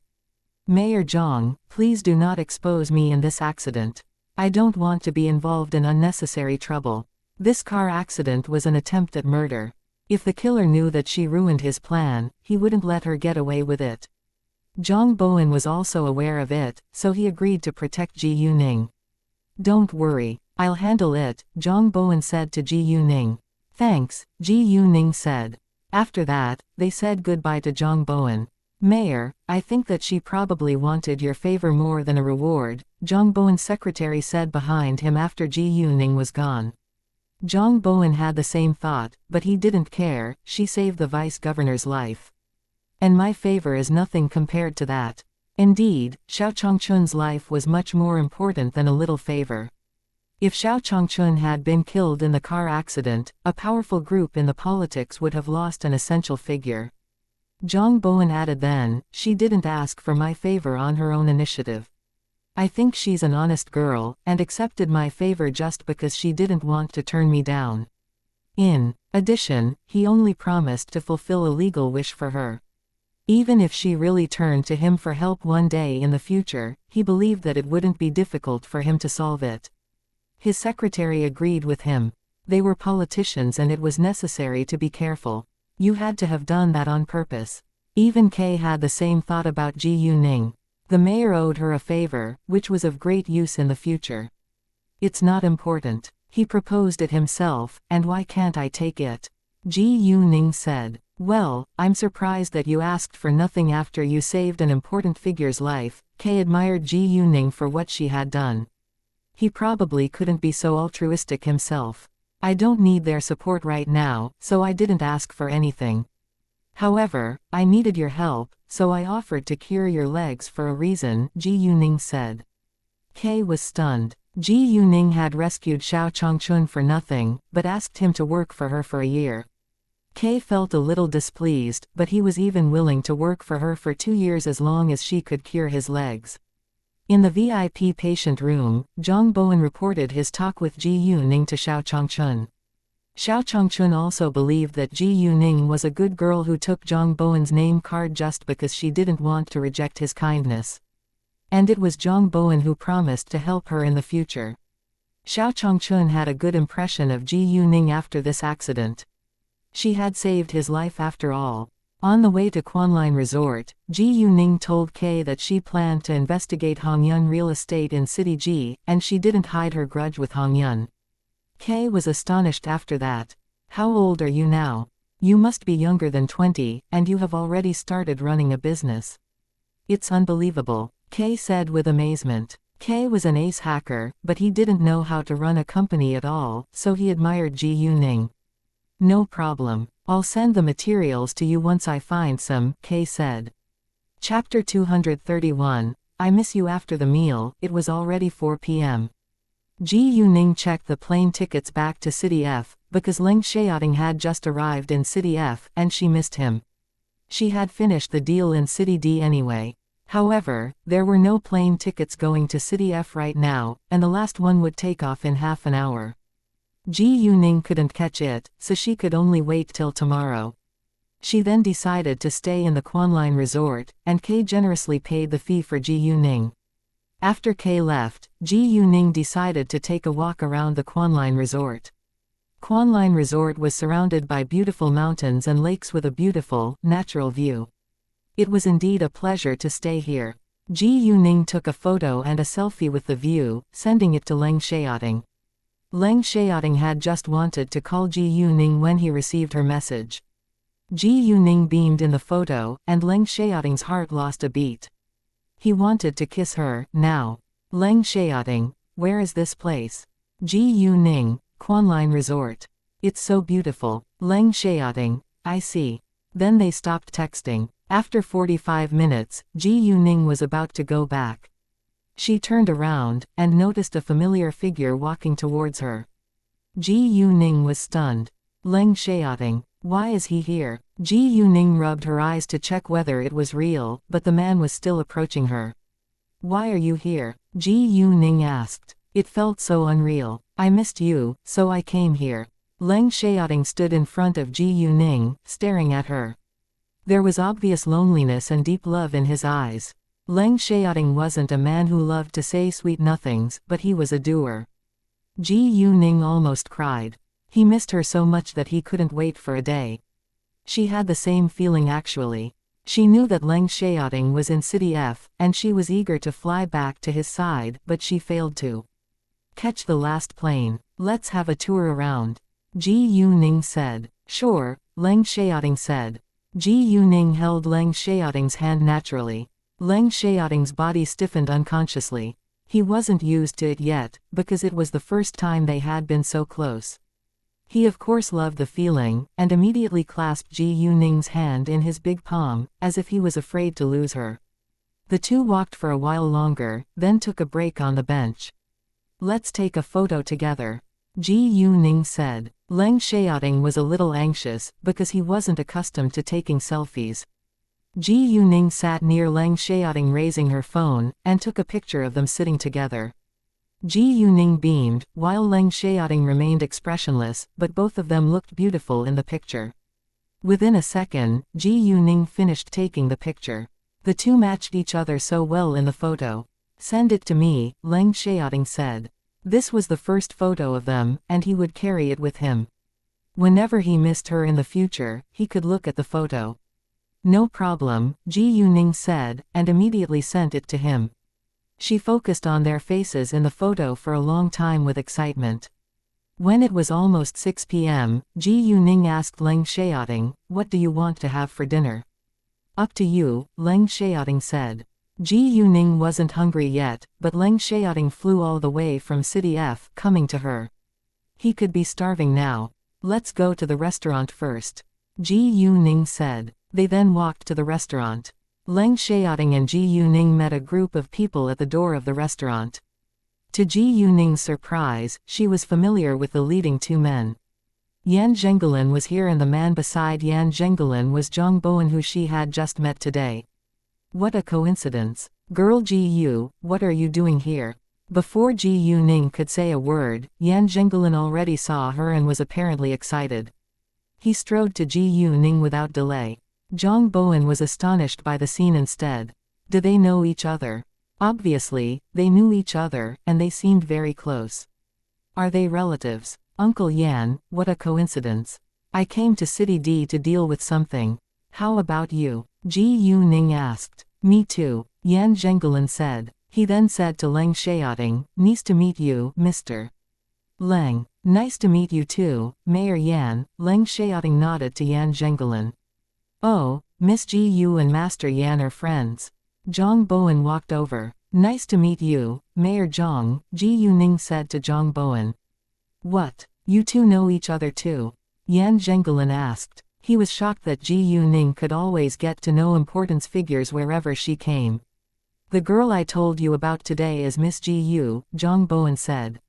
"What, it was you?" Yan Zhengelin rounded his eyes in astonishment. He had already heard of what had happened to Xiao Changchun.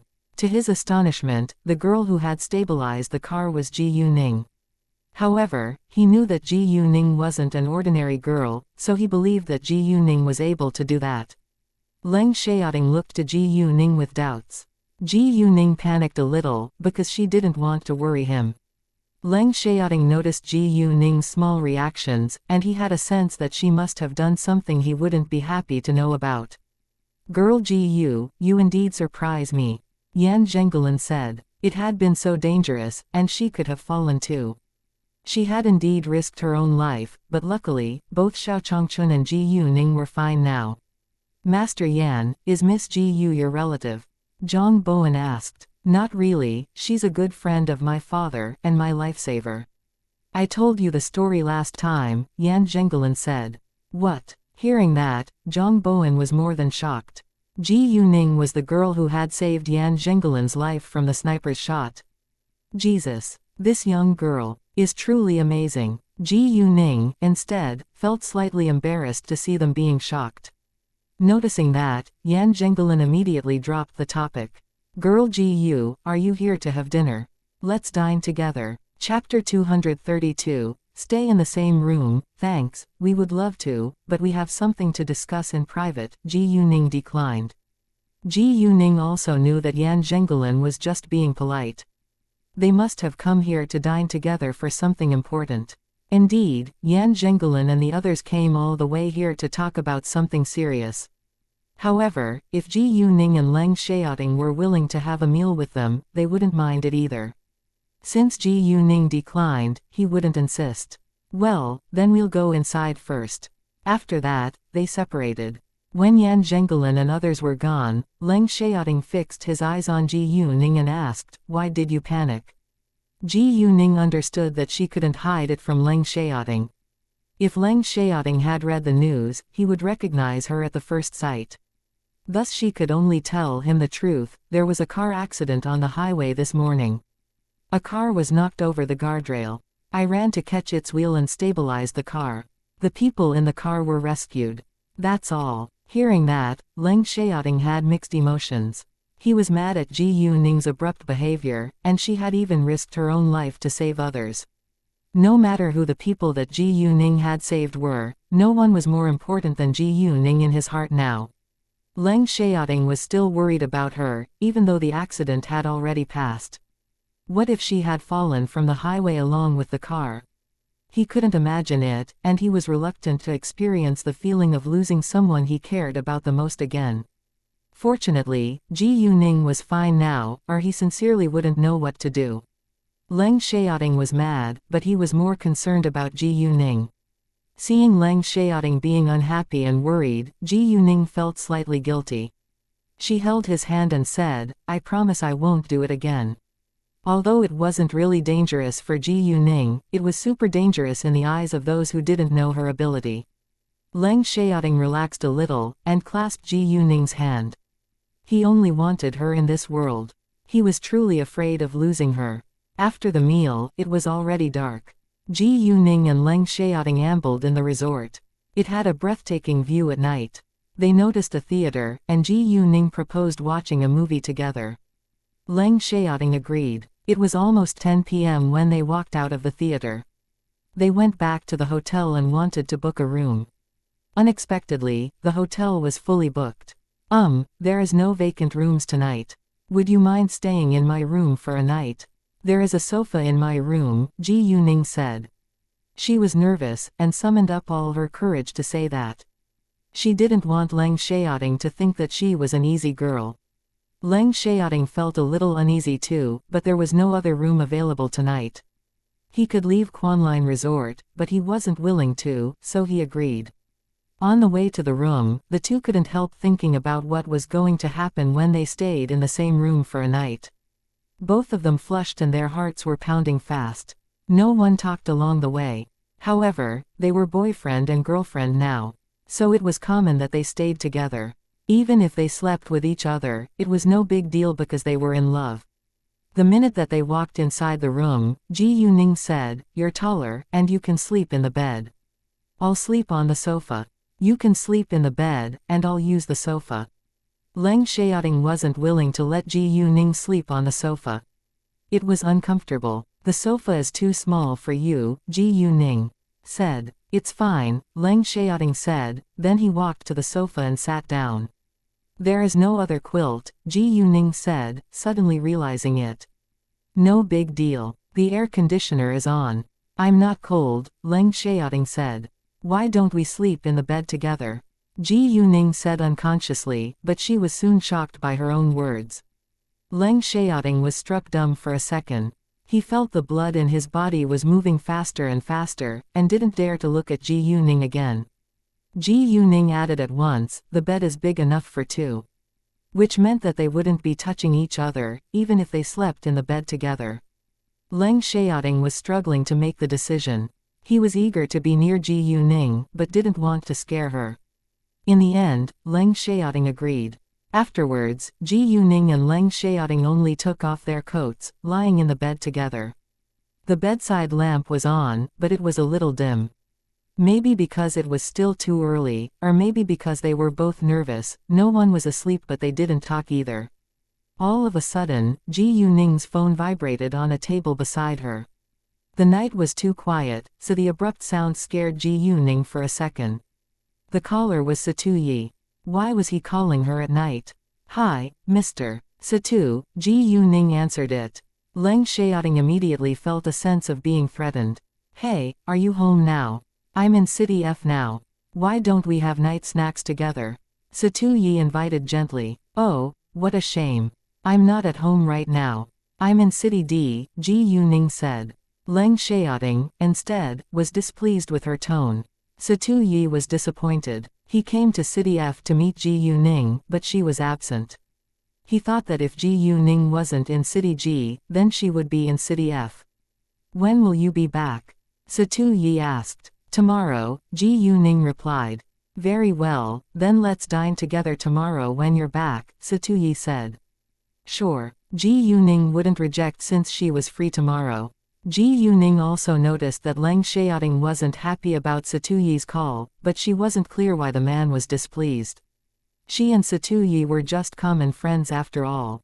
Chapter 233, Why didn't you ask me for help?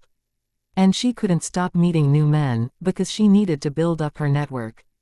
Ji Yuning rolled to face Leng Xiaoting and asked, Are you being jealous just because I have a male friend? He is chasing you. Leng Xiaoting didn't deny the fact that he was jealous, but if Satuyi wasn't chasing Ji Yuning, he wouldn't be jealous. What? No. Ji Yuning was quite surprised. She didn't believe it, because she didn't think that Satuyi treated her differently. How do you know that? Ji Yuning asked. Man's instinct, Leng Xiaoting said with confidence. Ha ha, Ji Yuning couldn't help laughing out loud. Even if Satuyi was chasing her, she wouldn't accept him.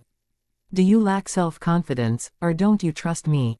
Ji Yuning joked. Leng Xiaoting looked at Ji Yuning deeply, but remained quiet. He didn't know the answer either. Ji Yuning knew what was in Leng Xiaoting's mind. Even if he didn't trust her, she wouldn't blame him.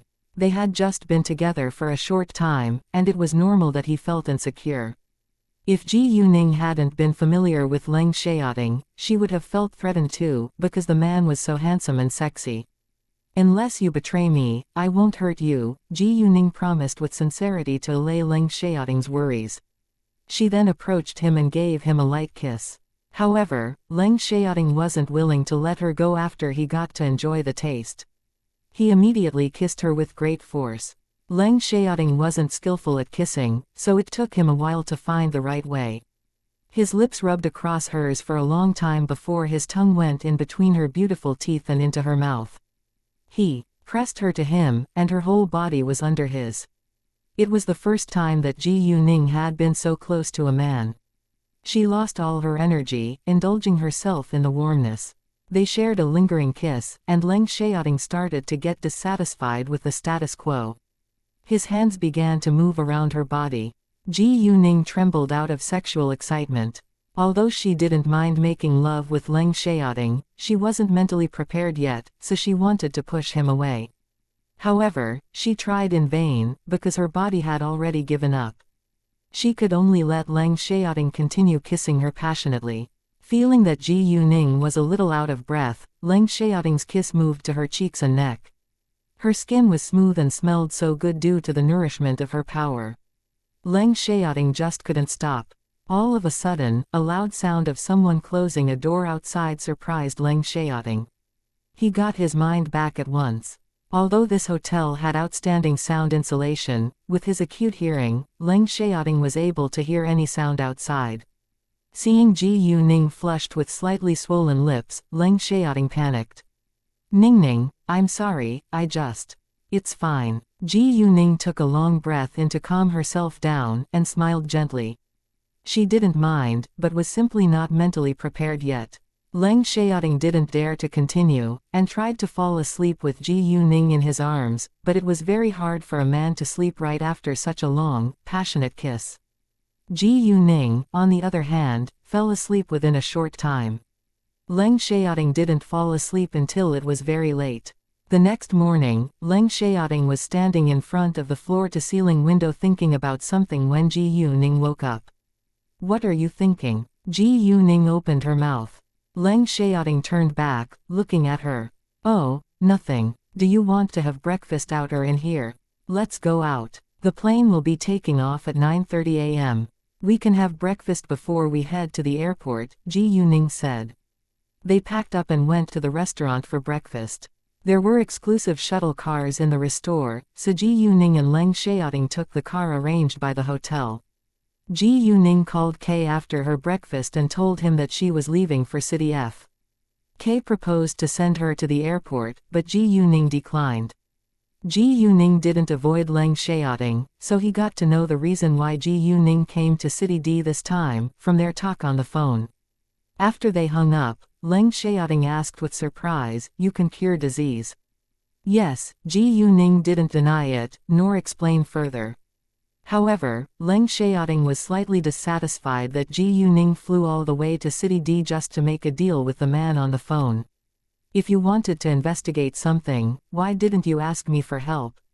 Ji Yuning explained, you've already helped me a lot, but I can't count on you forever.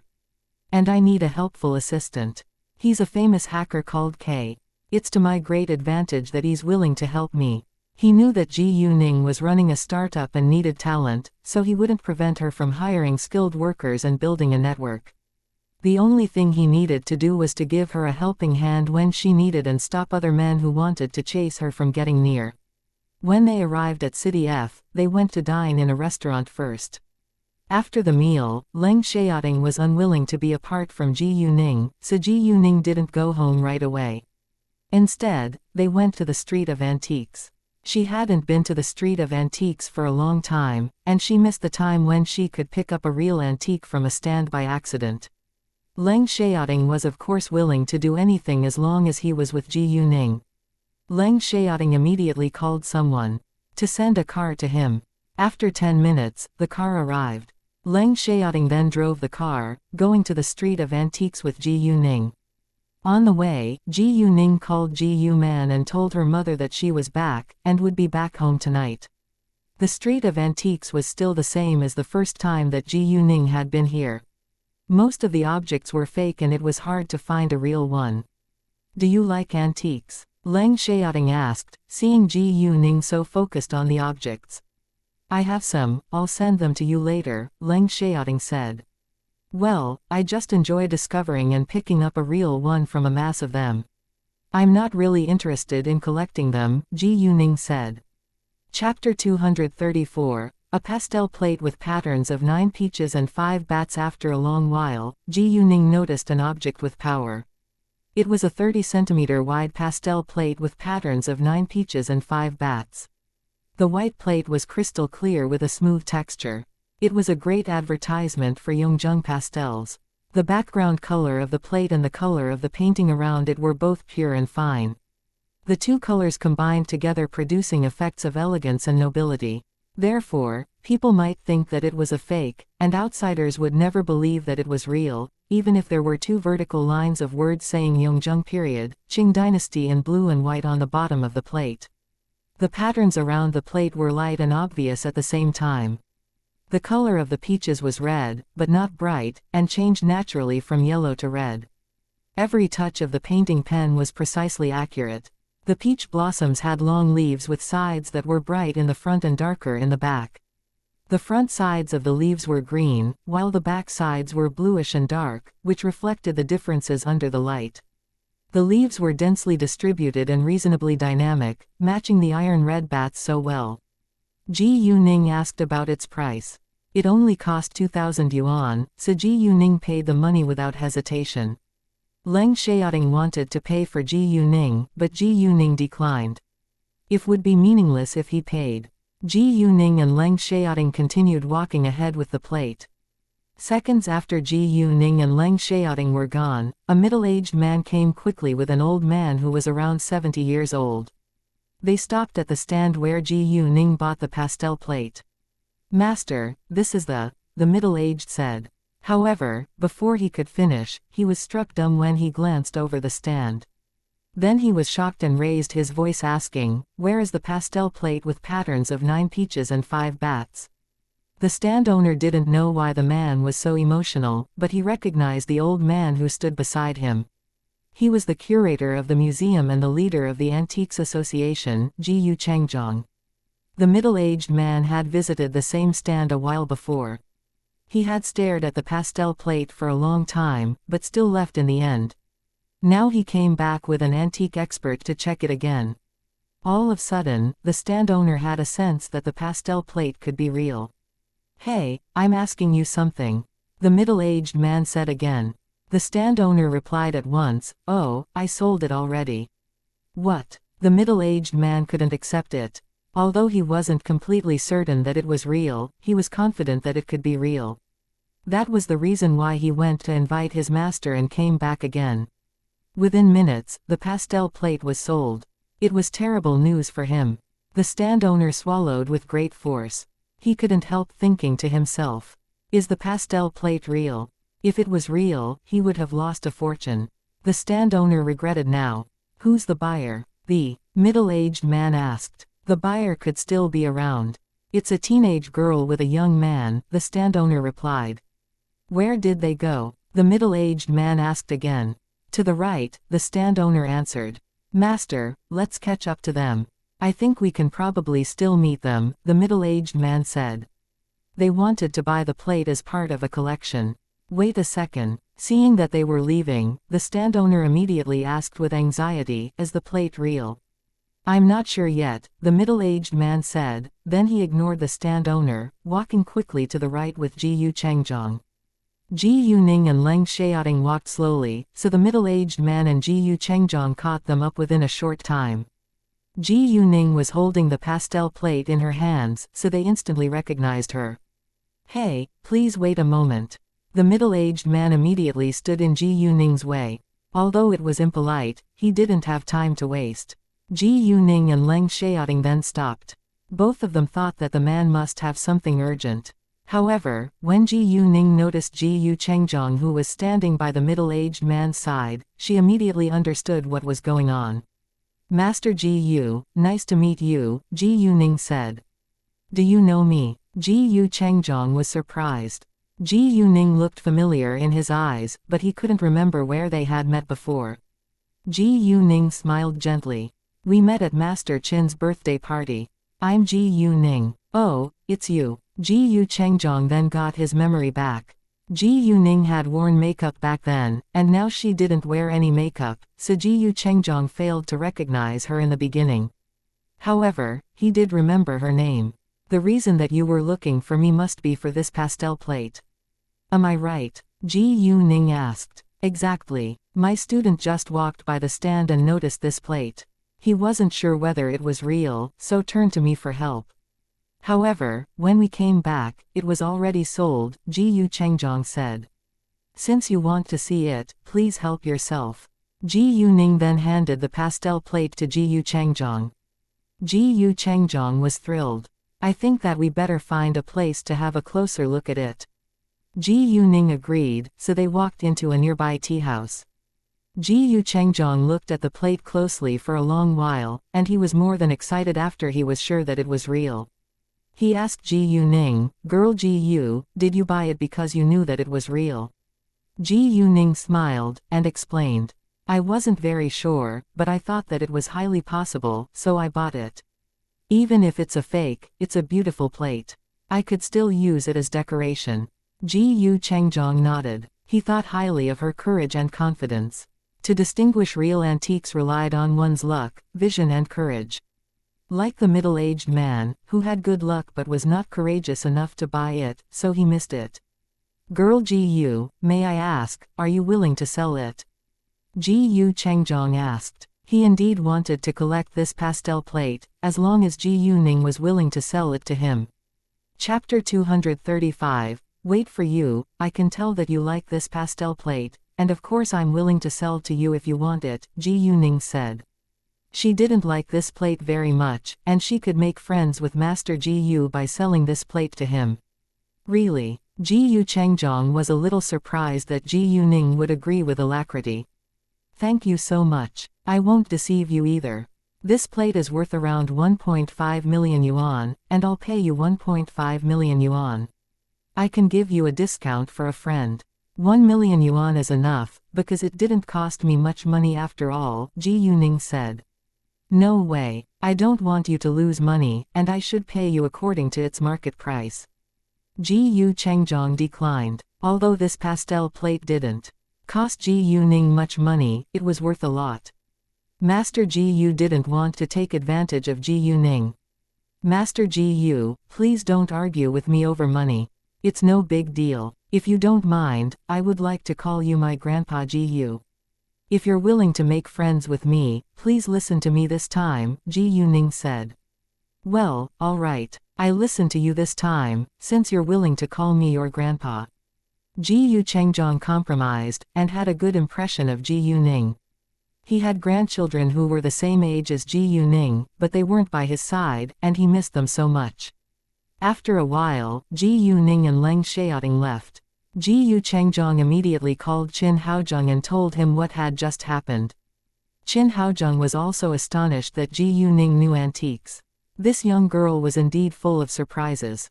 And it was hard for him not to appreciate this outstanding young girl. He understood that Qin Yifan was upset because of Ji Yuning these days, but it wasn't appropriate for him to get involved. As Qin Yifan's father, he had never forced him to date Li Junjun or other girls from super-rich families. Although he didn't want Qin Yifan to be with an ordinary girl, he wouldn't stop him if he found his true love. Nevertheless, Qin Yiqing had already interfered in Qin Yifan's personal affairs, and Ji Yuning had already rejected Qin Yifan. The Qin family could do nothing to change it. Satuyi called Ji Yuning again around 5 p.m. And Leng Xiaoting drove Ji Yuning to the appointed restaurant. He was reluctant to see Ji Yuning having a meal with Satuyi, but he couldn't stop her. Satuyi was alone in the restaurant. If Leng Xiaoting hadn't told Ji Yuning that Satuyi treated her differently, Ji Yuning wouldn't have noticed it. How come Satuyi, as the head of the Qing gang, had time to dine with a teenage girl like her? And he even wanted to be with her alone, which meant that he did it on purpose. However, Satuyi didn't say anything special to Ji Yuning, probably because he wasn't sure about his feelings yet. Ji Yuning decided to stop it at the very beginning, because she didn't want it to end up like what had happened between Qin Yifan and her. It was too embarrassing for them to be friends now. In addition, she wasn't willing to lose support from the Qing gang. When they were about to finish the meal, Ji Yuning received Leng Xiaoting's call.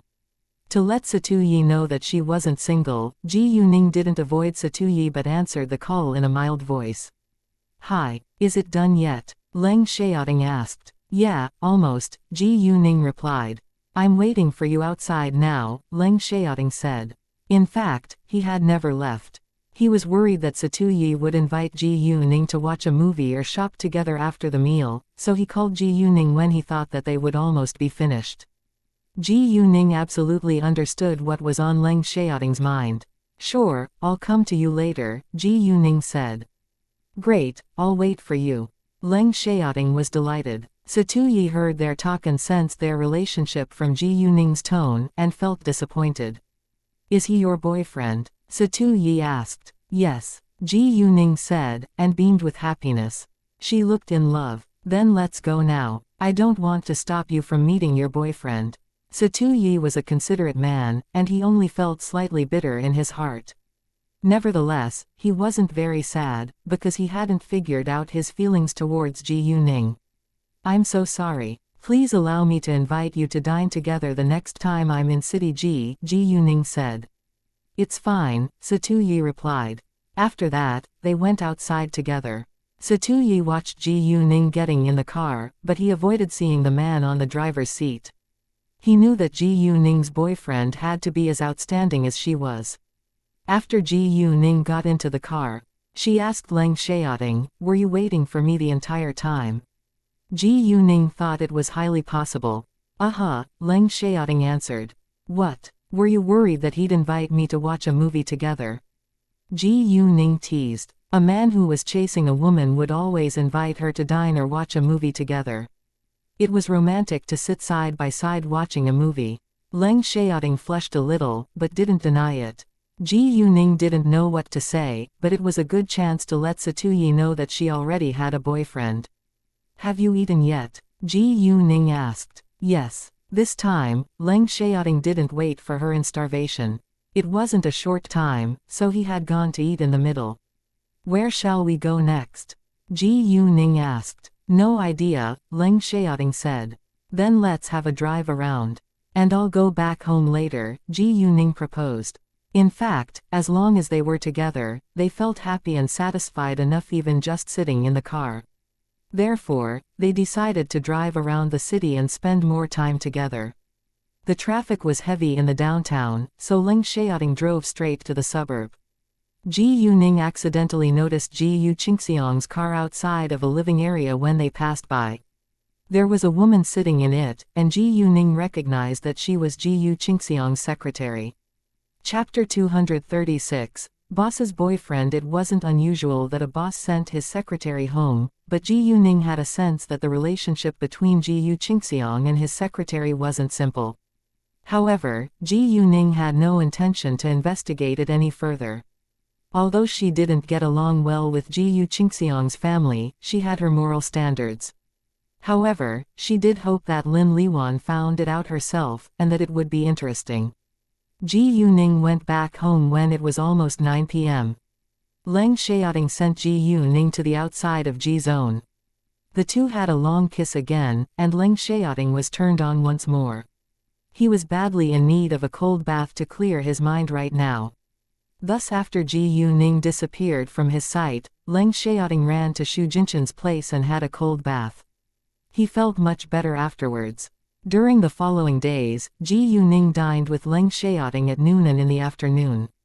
Chu Peihan and others complained a lot about that, because Ji Yuning didn't have time to train them now. Ji Yuning thought for a while. Maybe it was the right time to introduce Leng Xiaoting to them, so she invited them to have a meal together on Wednesday afternoon. Knowing that they were going to meet their boss's boyfriend, everyone was excited. The minute the last class was over, Chu Peihan ran to the fourth classroom, but they hadn't finished yet. Chu Peihan loudly said to the teacher, "Hi, Mr. Zhang, the time is over." The teacher had planned to delay the class for 2 minutes longer, but Chu Peihan interrupted him. He glared at Chu Peihan, but Chu Peihan didn't care at all. Ji Yuning didn't know what to say. After that, a group of them walked towards the outside. Chu Peihan and Hao Ran also urged them to be quick. They couldn't wait to meet their boss's boyfriend. "Oh, boss, which one of you is better at fighting?" Hao Ran suddenly thought of that question. "Oh, how could I forget? Your boyfriend is a military officer, so he must be really good at fighting. By the way, is your boyfriend a normal soldier or from the special forces?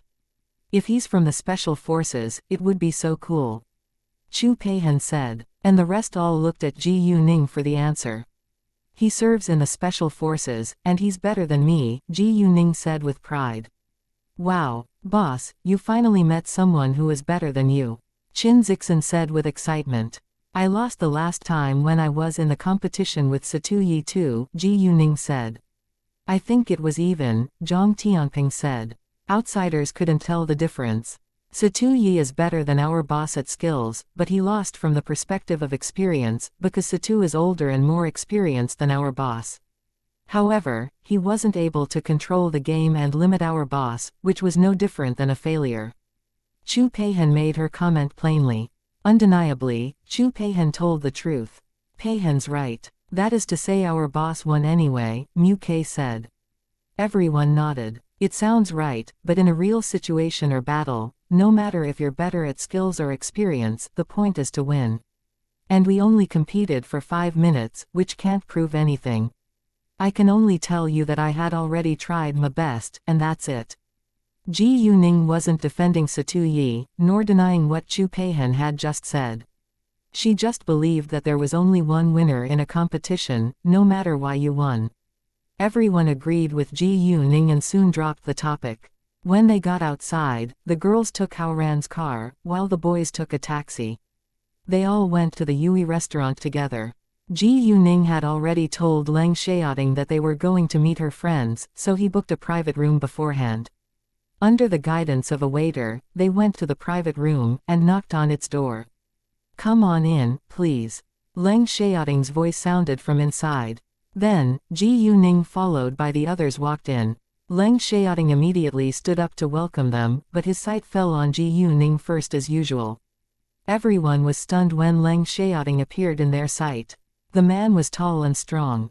The air conditioner was on in the room, so he had taken off his coat and was wearing a tight black sweater, which accentuated his charming body very well. He also had outstanding features which composed a perfect face. Facing everyone's surprise, Leng Xiaoting didn't show any dislike at all, but he wasn't used to being the center of everyone's focus. "Come over and have a seat." Ji Yuning opened her mouth and interrupted them. Chu Peihan suddenly said, "Nice to meet you, brother-in-law." Both Leng Xiaoting and Ji Yuning were shocked, but the man was satisfied with the title. He knew that they all admired Ji Yuning and respected her as their boss as well as the eldest sister.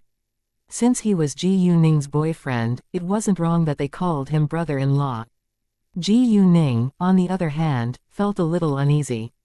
"Nice to meet you, brother-in-law," Hao Ran and the others said with one accord. "Nice to meet you too," Leng Xiaoting replied. Although he said it airily, nobody thought that he was being arrogant.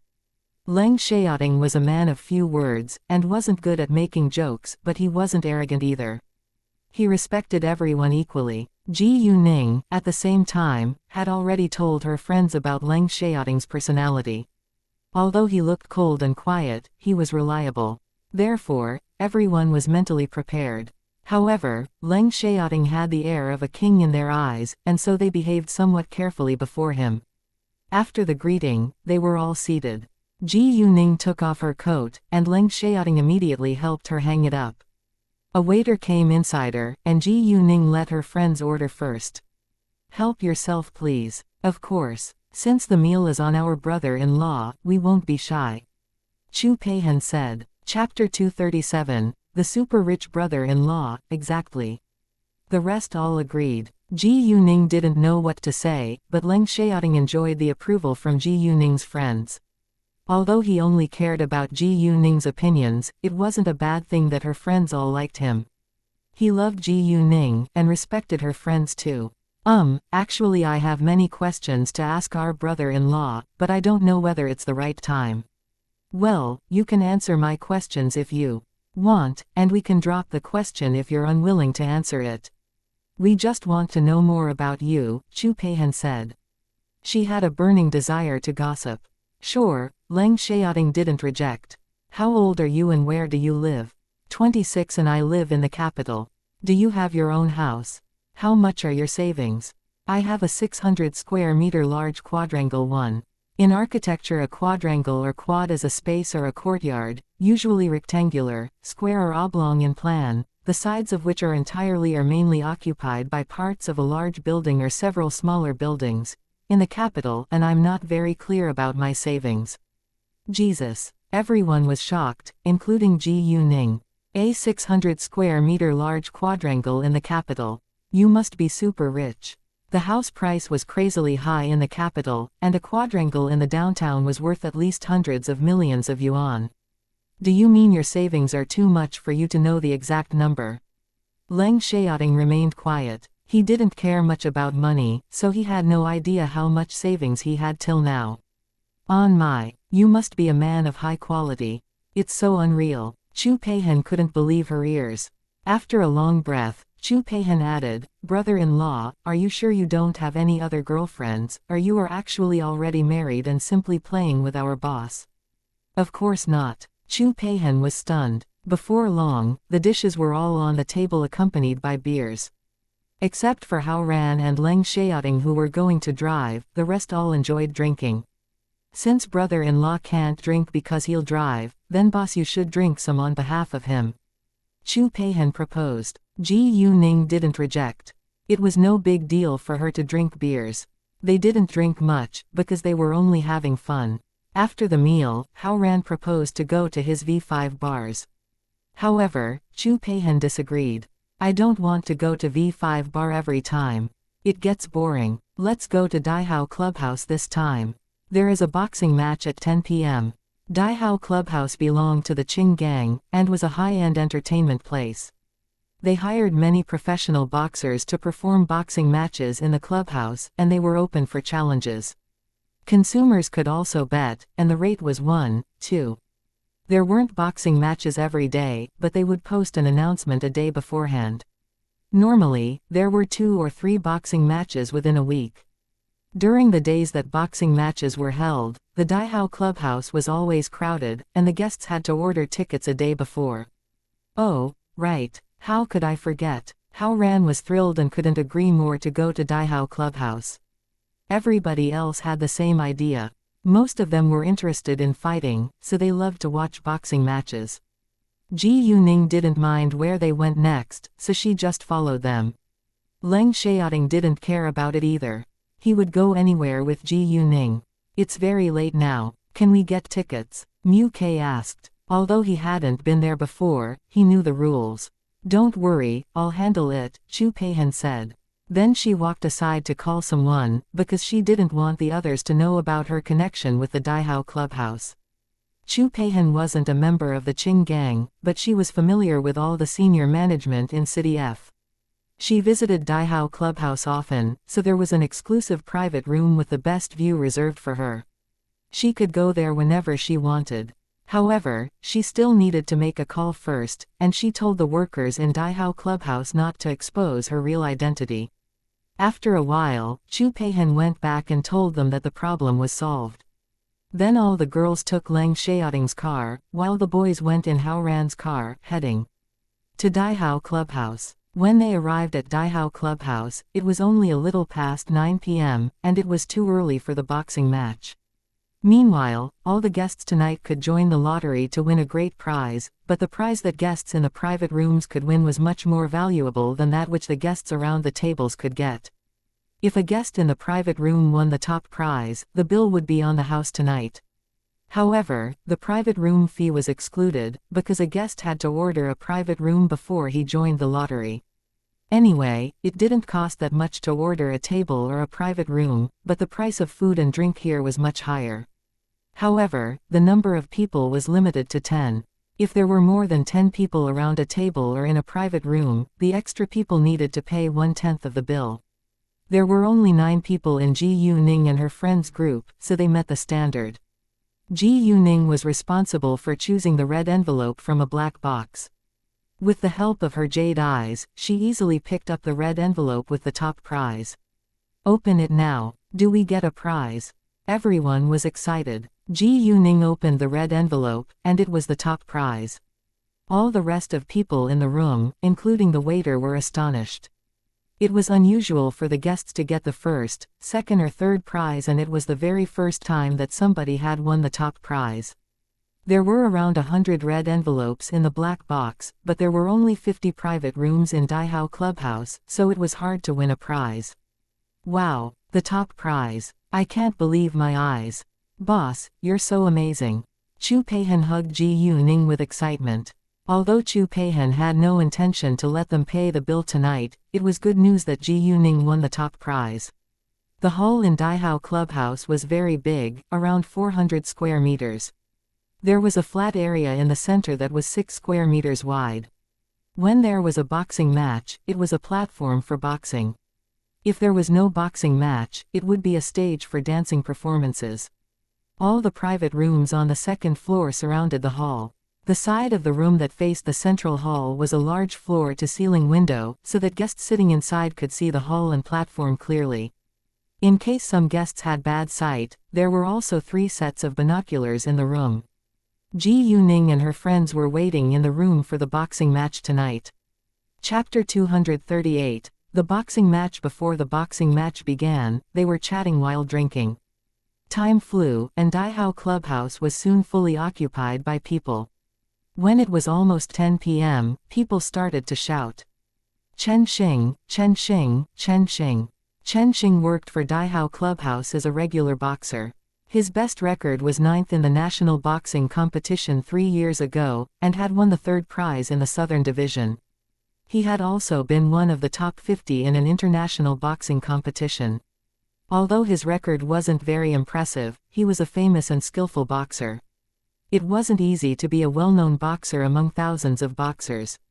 In fact, there were many better boxers in the Qing gang, even the boxing champion, but those boxers all worked for bigger entertainment places, and were open to challenges from more powerful opponents.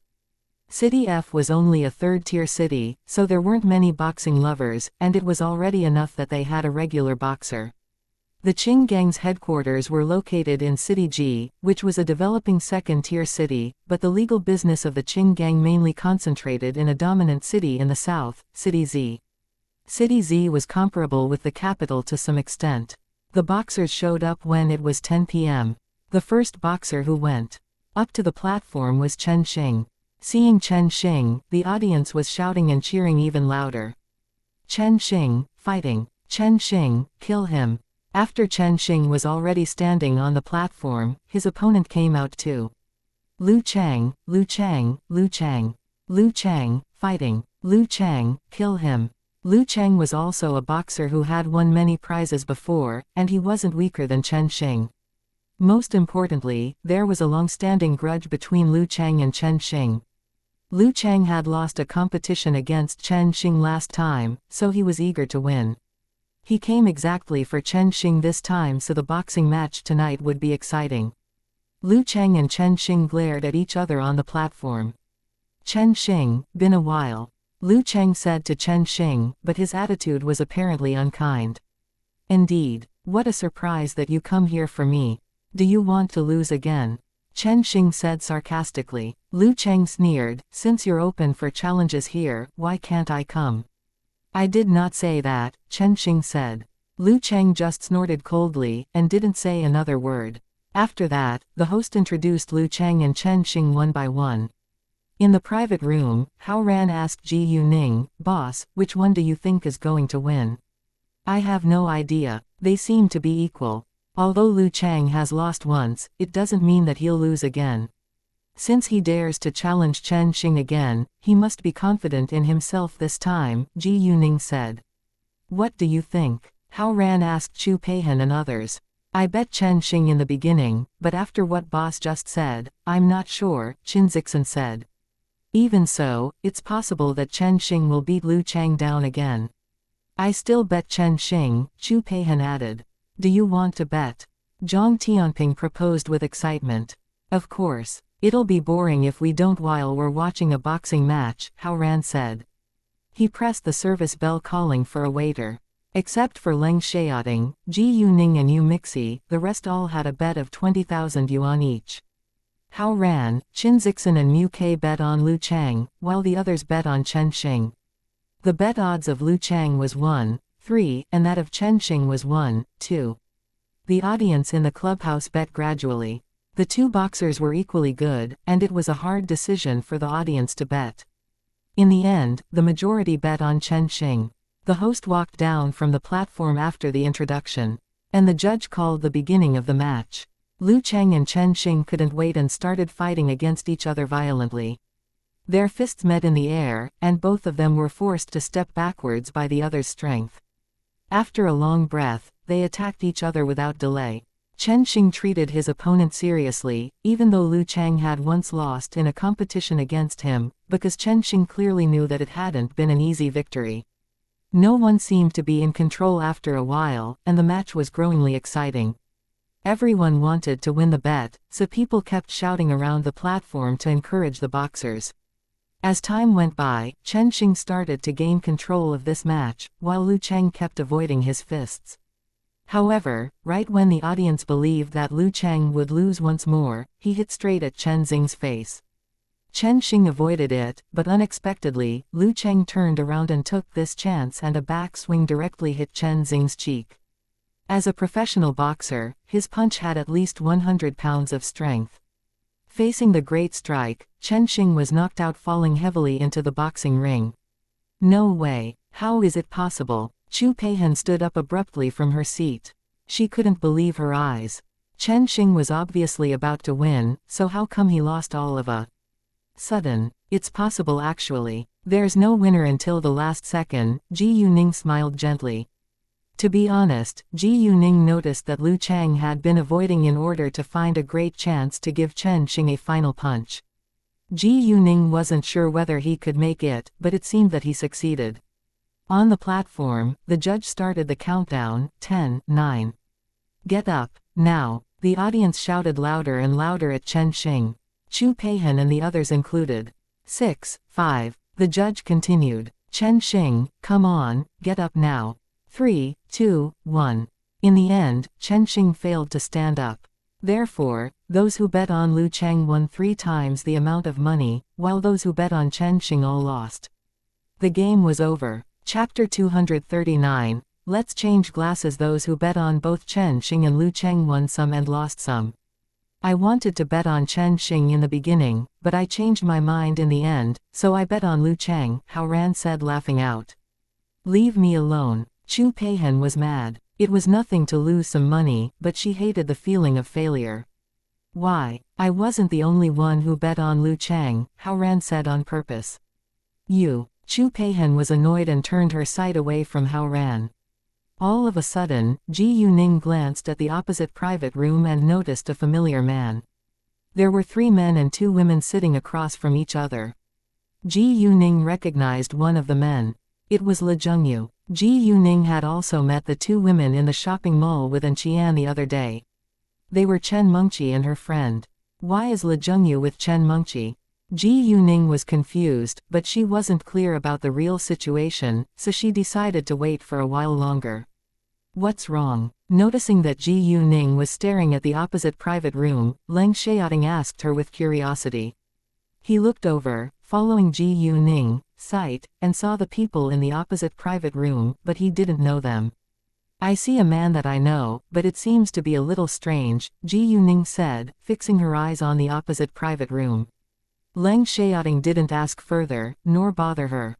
Before long, Le Zhengyu stood up, leaving the private room, and Chen Mengqi immediately took out a small paper package from her handbag. She opened it and poured some powder into Le Zhengyu's wine glass. Ji Yuning sensed that something had to be wrong. She stood up without hesitation. Excuse me, I need to go out for a while. Her friends thought that Ji Yuning was going to the ladies' room, so they didn't care much. Leng Xiaoting noticed the same scene, so he understood what Ji Yuning was going to do. Do you want me to go with you?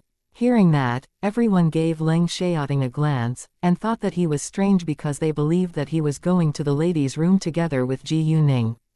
Leng Xiaoting, instead, was confused as to why they suddenly all looked at him like that. Ji Yuning had no time to waste. No, it's fine. I can handle it. Great, Leng Xiaoting said. Ji Yuning then ran straight to the opposite private room, in case Le Zhengyu would be trapped. Although she didn't know exactly what the white powder was, it had to be something terrible. Chen Mengqi had to be planning to sleep with Le Zhengyu in an immoral way.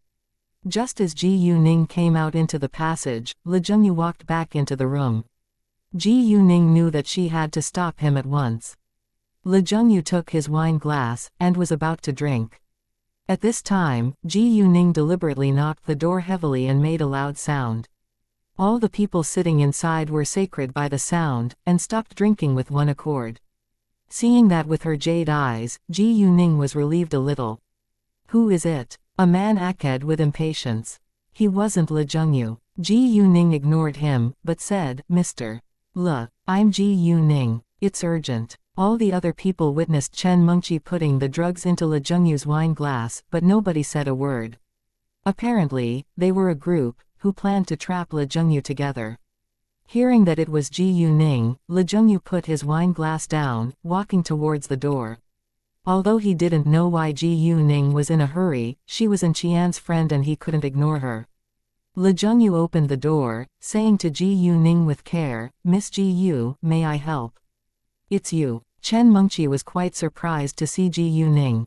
The woman sitting beside Chen Mengqi was also astonished. Ji Yuning gave Chen Mengqi a knowing glance, which made Chen Mengqi tremble unconsciously, but she didn't believe that Ji Yuning knew what she was doing. Do you know each other? Le Zhengyu asked. Not really. We just met once only, but it was impressive. Ji Yuning said with great interest. Chen Mengqi's face changed, and immediately interrupted her, stop that. What? Miss Chen, I haven't finished yet, so why do I have to stop? And why are you panicking? Ji Yuning lifted the corners of her lips, and asked in a meaningful way. You. Chen Mengqi was mad, but didn't know how to retort. Miss Ji Yu, what emergency do you have? Le Zhengyu noticed that Ji Yuning didn't get along with Chen Mengqi, but he didn't want to delay Ji Yuning's emergency. It's fine now, and I just want to have a glass of wine with Miss Chen. May I come in? Ji Yuning said, then walked inside directly. Everyone was surprised by Ji Yuning's sudden movement. With Le Zhengyu's presence, Chen Mengqi couldn't reject, so she answered, sure, it's nothing. Then she raised her wine glass. There was a new glass beside, and Le Zhengyu poured the wine for Ji Yuning. Miss Chen, let's change glasses. Ji Yuning wore an evil smile, and handed Le Zhengyu's wine glass to Chen Mengqi. Everyone was shocked and panicked. Does she know? No, it's impossible. How could she know? Miss Ji Yu, this wine glass is mine. Le Jungyu didn't understand why Ji Yuning did that. There was already a wine glass in Chen Mengqi's hand. Miss Ji Yu, what do you want to do? I have a wine glass already, so why do I have to use another person's glass? Chen Mengqi tried her best to stay calm. Even though Ji Yuning found out her secret, she wouldn't admit it. What? Is it a big deal? It's a new glass of wine, Ji Yuning said. Chen Mengqi of course wouldn't drink the wine in the glass. Miss Ji Yu. Le Jungyu didn't know what Ji Yuning was doing, but her behavior was very unusual. Mr. Le, if you trust me, please stay quiet for a moment, Ji Yuning said calmly. Le Jungyu was a businessman and he instantly sensed that something must be wrong after Ji Yuning's reminder. Why won't Ji Yuning let the wine glass go? Is there something else in the wine? Le Jungyu suddenly figured it out and was displeased.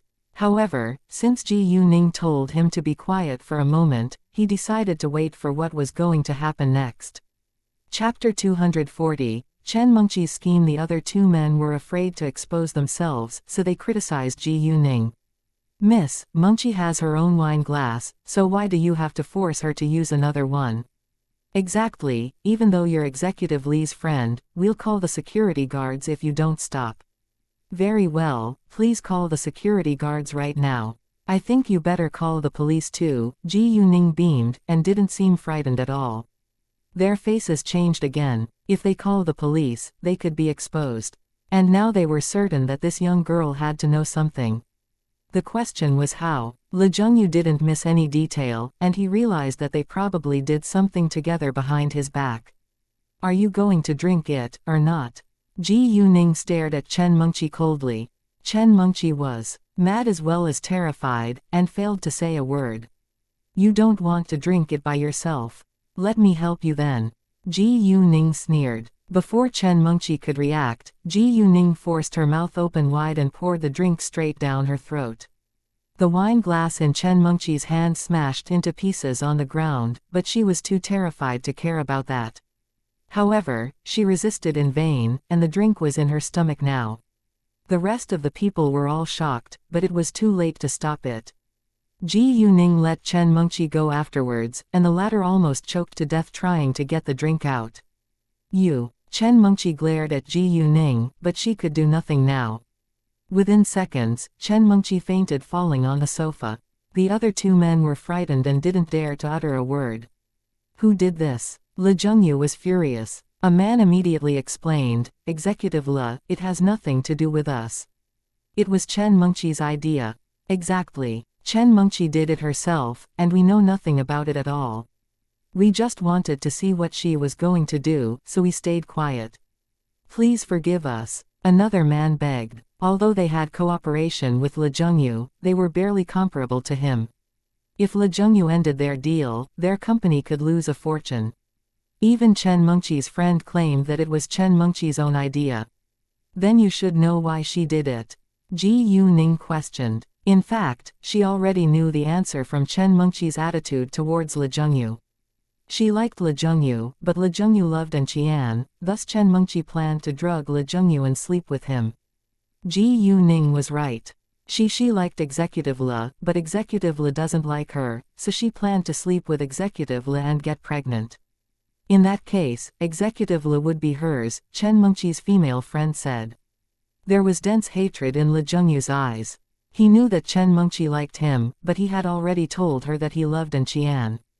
Chen Mengqi never mentioned it again, and he had thought that she had given up on him. However, to his astonishment, she was scheming behind his back.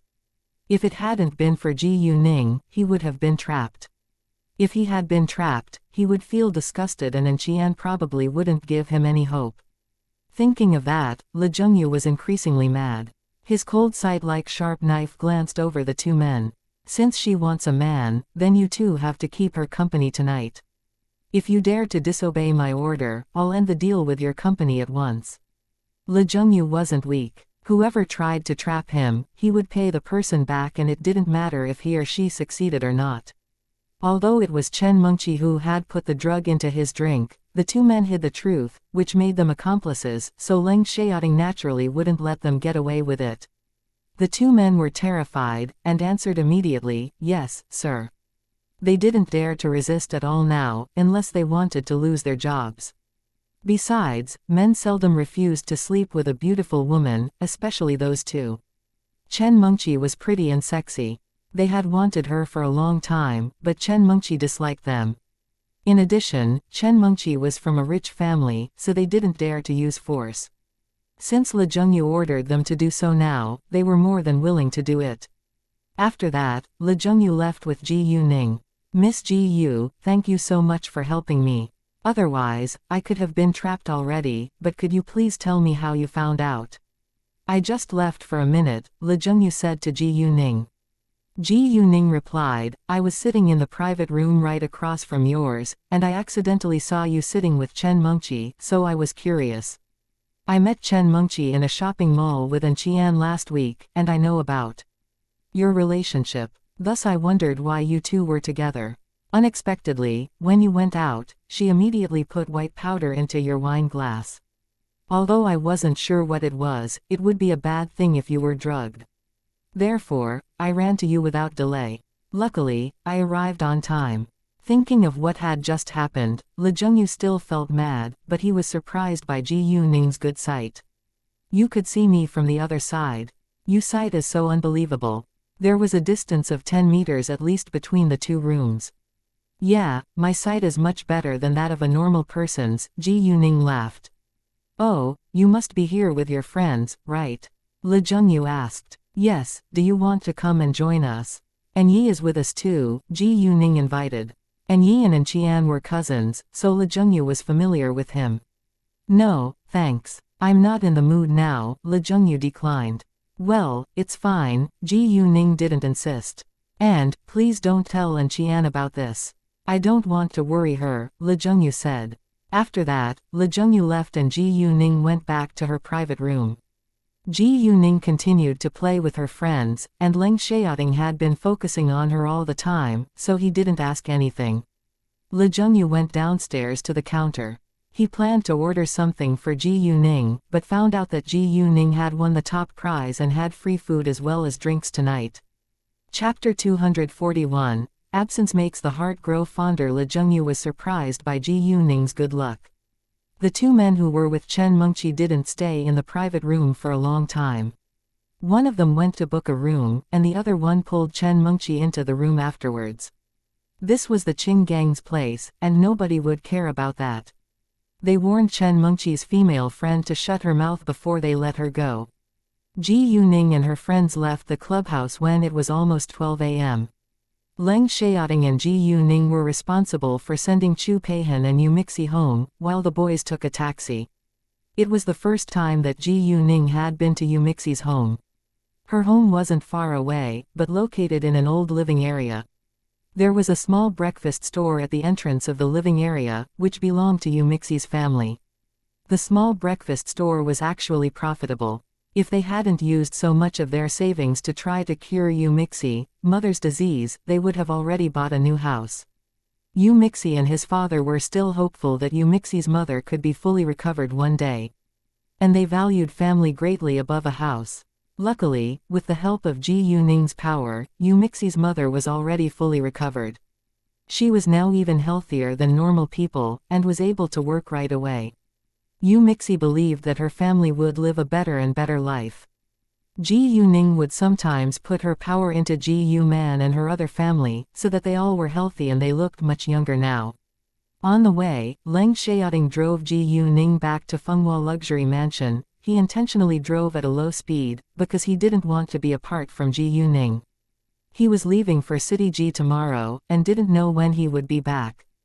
Ji Yuning had the same feeling as Leng Xiaoting, but she also knew that both of them needed to work.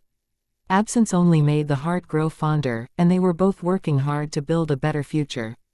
Even then, Ji Yuning still couldn't help missing him before they were even apart. In the end, they arrived at Zone Ji in Fenghua Luxury Mansion.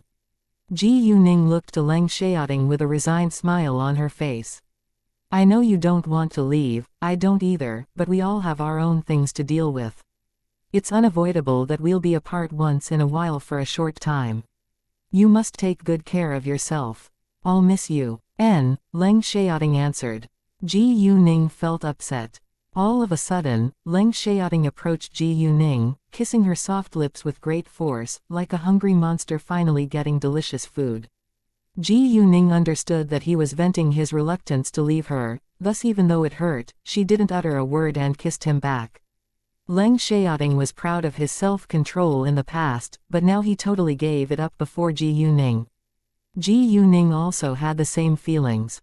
Therefore, Ji Yuning couldn't deny that she wanted more than just a kiss, but her reason stopped her from doing so.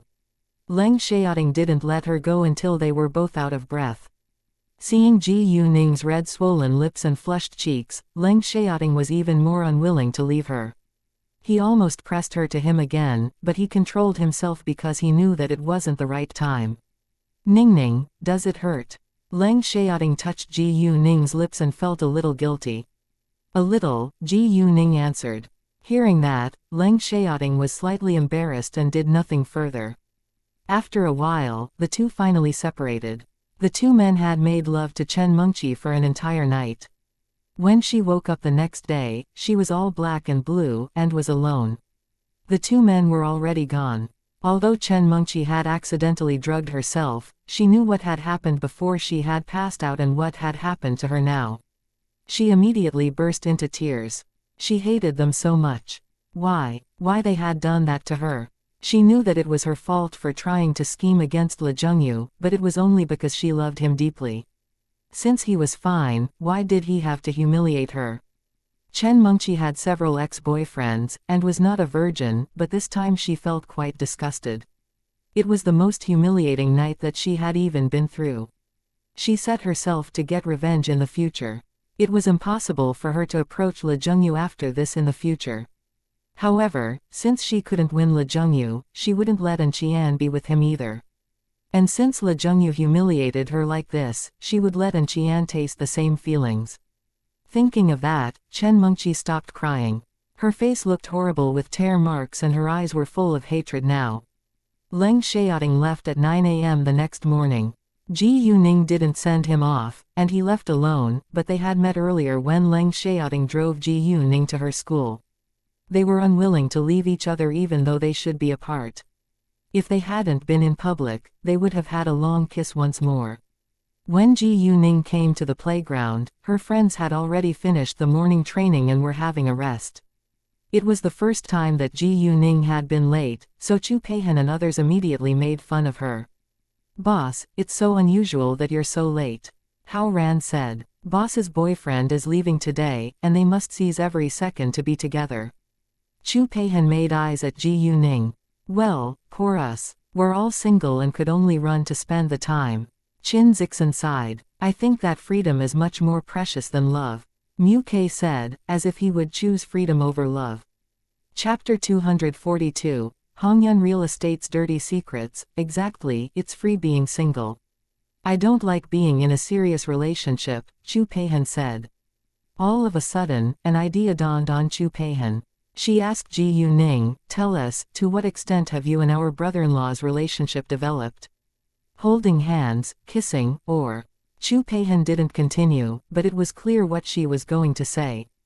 Ji Yuning felt a little uneasy. She didn't think that it was appropriate to tell them that, but she didn't want them to get her wrong, so she said, "We just kissed." "How did it feel?" Chu Peihan asked with curiosity. "Find a man and try it yourself," Ji Yuning teased. "I won't do that," Chu Peihan said. When it was almost 12 p.m., Ji Yuning received a message from Leng Xiaoting. He was in the capital now. Zhou Zhenghong called Ji Yuning at noon. He told her that there had been a little trouble that happened in Jade Beauty Jewelry store, but that he had already solved it. A woman came to their store this morning and claimed that she had bought a fake jade bracelet in Jade Beauty Jewelry, but she forgot that all the jewelry sold in Jade Beauty Jewelry's store had a unique mark on it, thus Zhou Zhenghong immediately knew that the woman was lying. The woman later admitted that it was Xiao Ping who sent her. Zhou Zhenghong wasn't sure whether Xiao Ping was really behind it, and he needed time to find out the truth. Although there was a long-standing grudge between Xiao Ping and him, it was possible that other jewelry businessmen used Xiao Ping's name to cause him trouble. Therefore, he called the police and handed the woman to them. Jade Beauty jewelry store was working well, so Ji Yuning wasn't worried about it. Also, the exams were around the corner.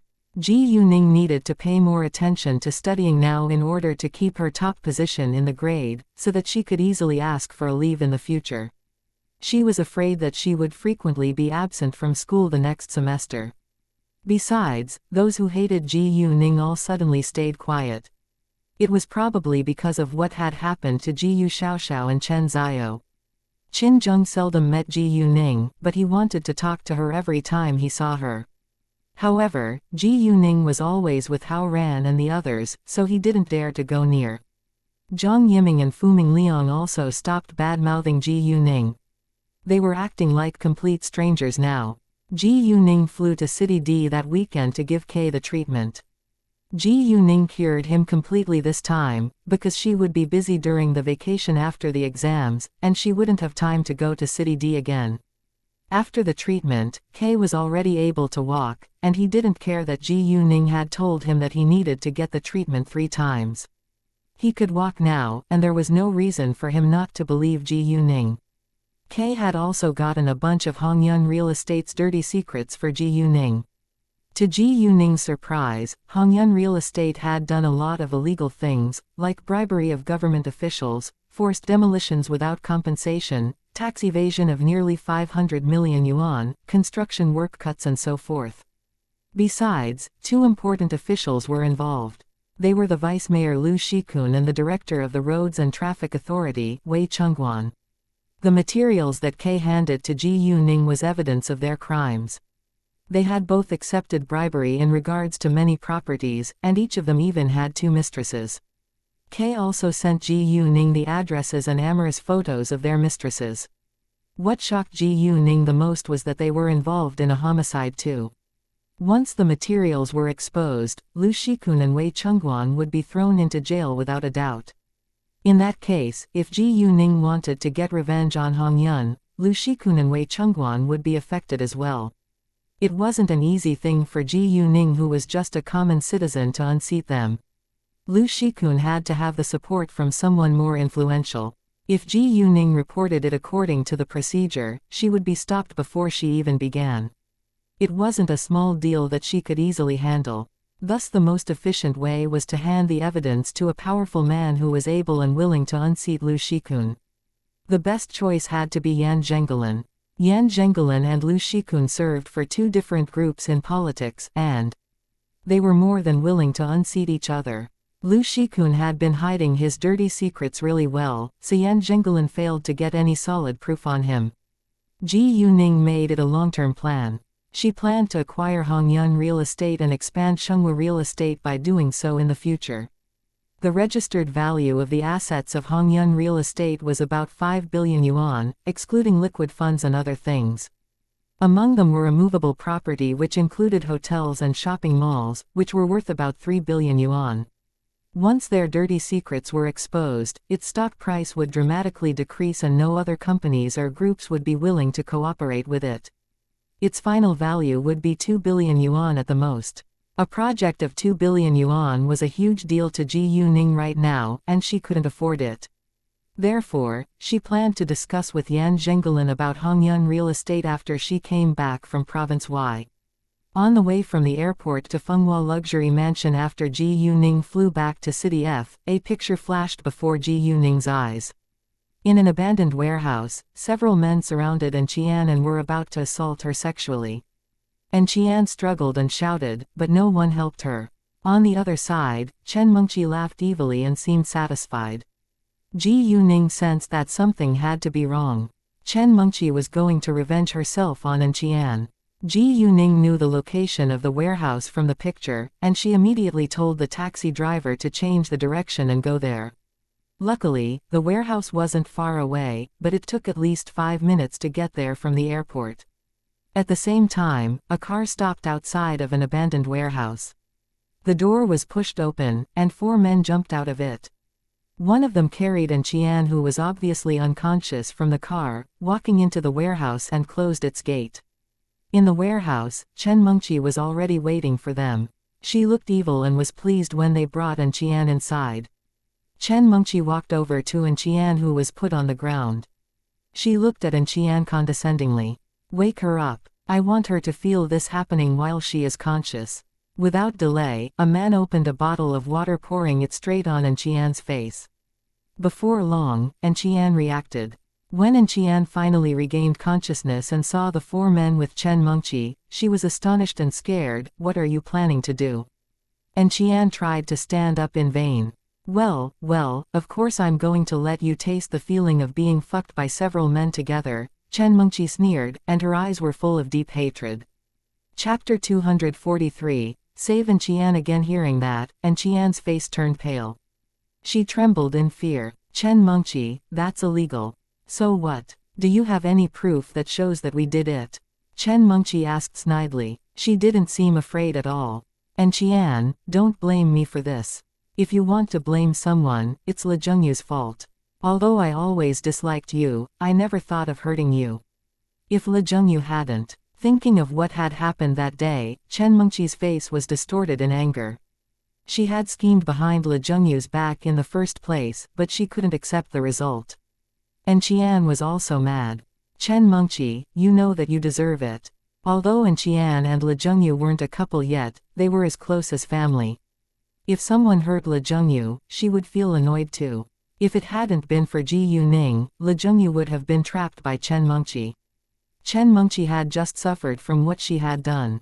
With a loud sound, Chen Mengqi slapped An Qian's face. It's you. It's all because of you. If it weren't for you, Le Zhengyu would have been willing to accept me.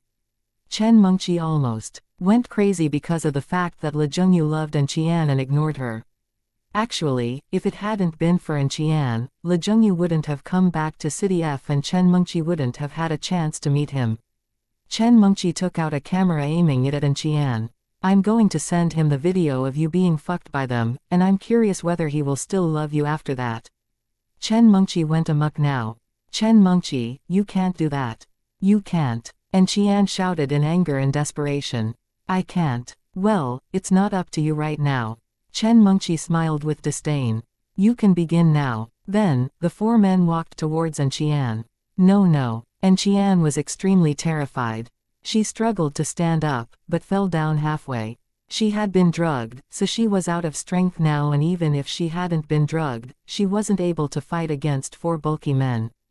A man pounced on An Qian, dragging her to the ground, and was about to kiss her. Right at this time, a gunshot sounded all of a sudden. They were all scared, and the camera in Chen Mengqi's hand fell down onto the floor. Those men who were ready to rape An Qian all stood up by instinct. What the fuck? Did someone discover us? A man asked in horror. They were just hoodlums, and were afraid of being caught. They thought that it had to be the police who had the gun. Let's hide first. Chen Mengqi was disappointed, but she also didn't want to be caught. If she was caught, she would have no chance to get revenge on An Qian. There was more than one gate of this warehouse. Thus they immediately ran to the back door. The warehouse was very large, and it took time for them to hide. During that time, Ji Yuning got in and caught them before they were able to escape. When Ji Yuning arrived outside of this warehouse, she used her jade eyes, and noticed that An Qian was already in danger. Thus she pulled out and fired the gun to stop them before she got in. Once Ji Yuning dashed into the warehouse, Chen Mengqi and the other men who were about to open the back door, unconsciously looked back, and were all astonished to see Ji Yuning instead of policemen. Ji Yuning didn't waste any time, and ran to them, punching them down within seconds. Ji Yuning was in a rage now, so she hit them heavily and without sympathy. One man's legs were both broken, one's arms were dislocated, one's rib was broken in half, and the last one's head was badly injured and he passed out right away. However, all of them were still alive. Ji Yuning wouldn't cause herself trouble. As for Chen Mengqi, Ji Yuning slapped her continuously before she seized her neck tightly. Chen Mengqi's face turned pale, and she was immediately out of breath, and felt like she was dying. Ji Yuning had no intention to kill her, but decided to scare her to death. An Qian, on the other hand, didn't know what was on Ji Yuning's mind.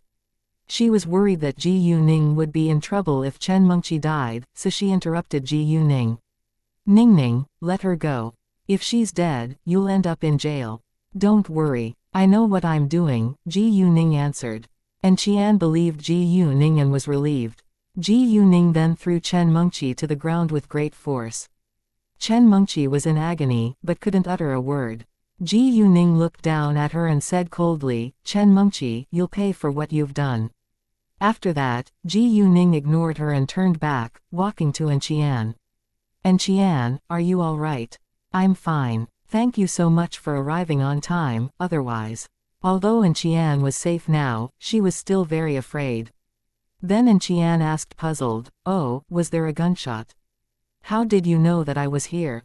It wasn't a gunshot. A lighter just exploded. I heard from several passers-by that you were caught by several hoodlums, so I came to help you, Ji Yuning lied. And Qian didn't doubt it, but only felt lucky. If Ji Yuning hadn't arrived on time, she would have been ruined already. What do you want to do with them? Ji Yuning asked. And Qian was the victim, so it was better to let her make the decision. And Qian thought for a second, then said, let's call the police. Chapter 244, Final Exams. And Qian then called the police station and Li Zhengyu. Li Zhengyu was shocked to hear the news. He immediately postponed the meeting he was going to attend, and got in his car. He was exceeding the speed limit and even drove ahead when it was still a red light. Even though he knew that An Qian was safe now, he couldn't relax before he saw An Qian in person. It normally took a dozen minutes to get there, but Li Zhengyu arrived after only 6 minutes. The second that he saw An Qian, Li Zhengyu clasped her in his arms. It felt so good to have her in his arms at this moment. Miss Ji Yu, I seriously don't know how to thank you enough. You've saved An Qian twice and helped me once. If you have any need in the future, please be free to let us know.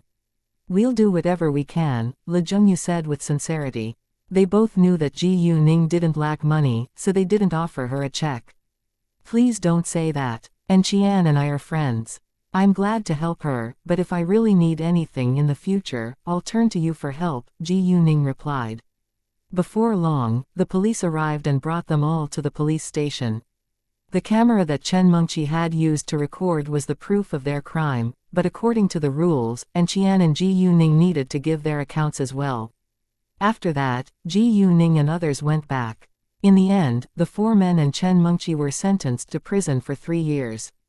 Ji Yuning, meanwhile, had the final exam several days later. She had been the first in her grade in the last monthly test, so she was arranged to write the final exams in the first examination room, in which the top 30 in the grade would write the final exams together. Qin Zheng and Mu Ke were also in the first examination room, and they sat in the same row. Qin Zheng finally had a chance to be near to Ji Yuning, but he still had no chance to talk to her, because Mu Ke kept chatting with her before the exam. And Ji Yuning handed her paper in within half an hour every time. By the time that Qin Zheng finished his paper and left the classroom, Ji Yuning was already with her friends. Everyone knew that Ji Yuning handed her paper in much earlier, but it was still shocking to see her doing that. None of them could finish half of the paper within half an hour. After the 3 days of the final exams, it was vacation. Ji Yuning's friends proposed to have fun together with Su Anya. They went to have a meal in a fancy hotel before doing karaoke, and then went to have night snacks.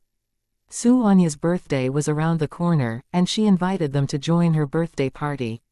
She also told them not to prepare gifts, and that she could help them with formal clothing. Everyone knew that the Su family was one of the super rich families in City F, and it absolutely wouldn't be a simple birthday party. Many celebrities would attend without doubt. However, it was impossible that Ji Yuning and her friends wouldn't prepare gifts. They didn't say goodbye to each other until it was very late that night. They had an early winter vacation this year, and it was 23 days away from the New Year festival, which was to Ji Yuning's advantage. Most of her friends had to attend classes even during the winter vacation, but she wouldn't do the same thing, mainly because she didn't have much time for it. She already had a busy schedule set for this winter vacation. She would fly to City G tomorrow afternoon, and stay there for a few days before leaving for Province Y. After that, she planned to go to the capital if time permitted.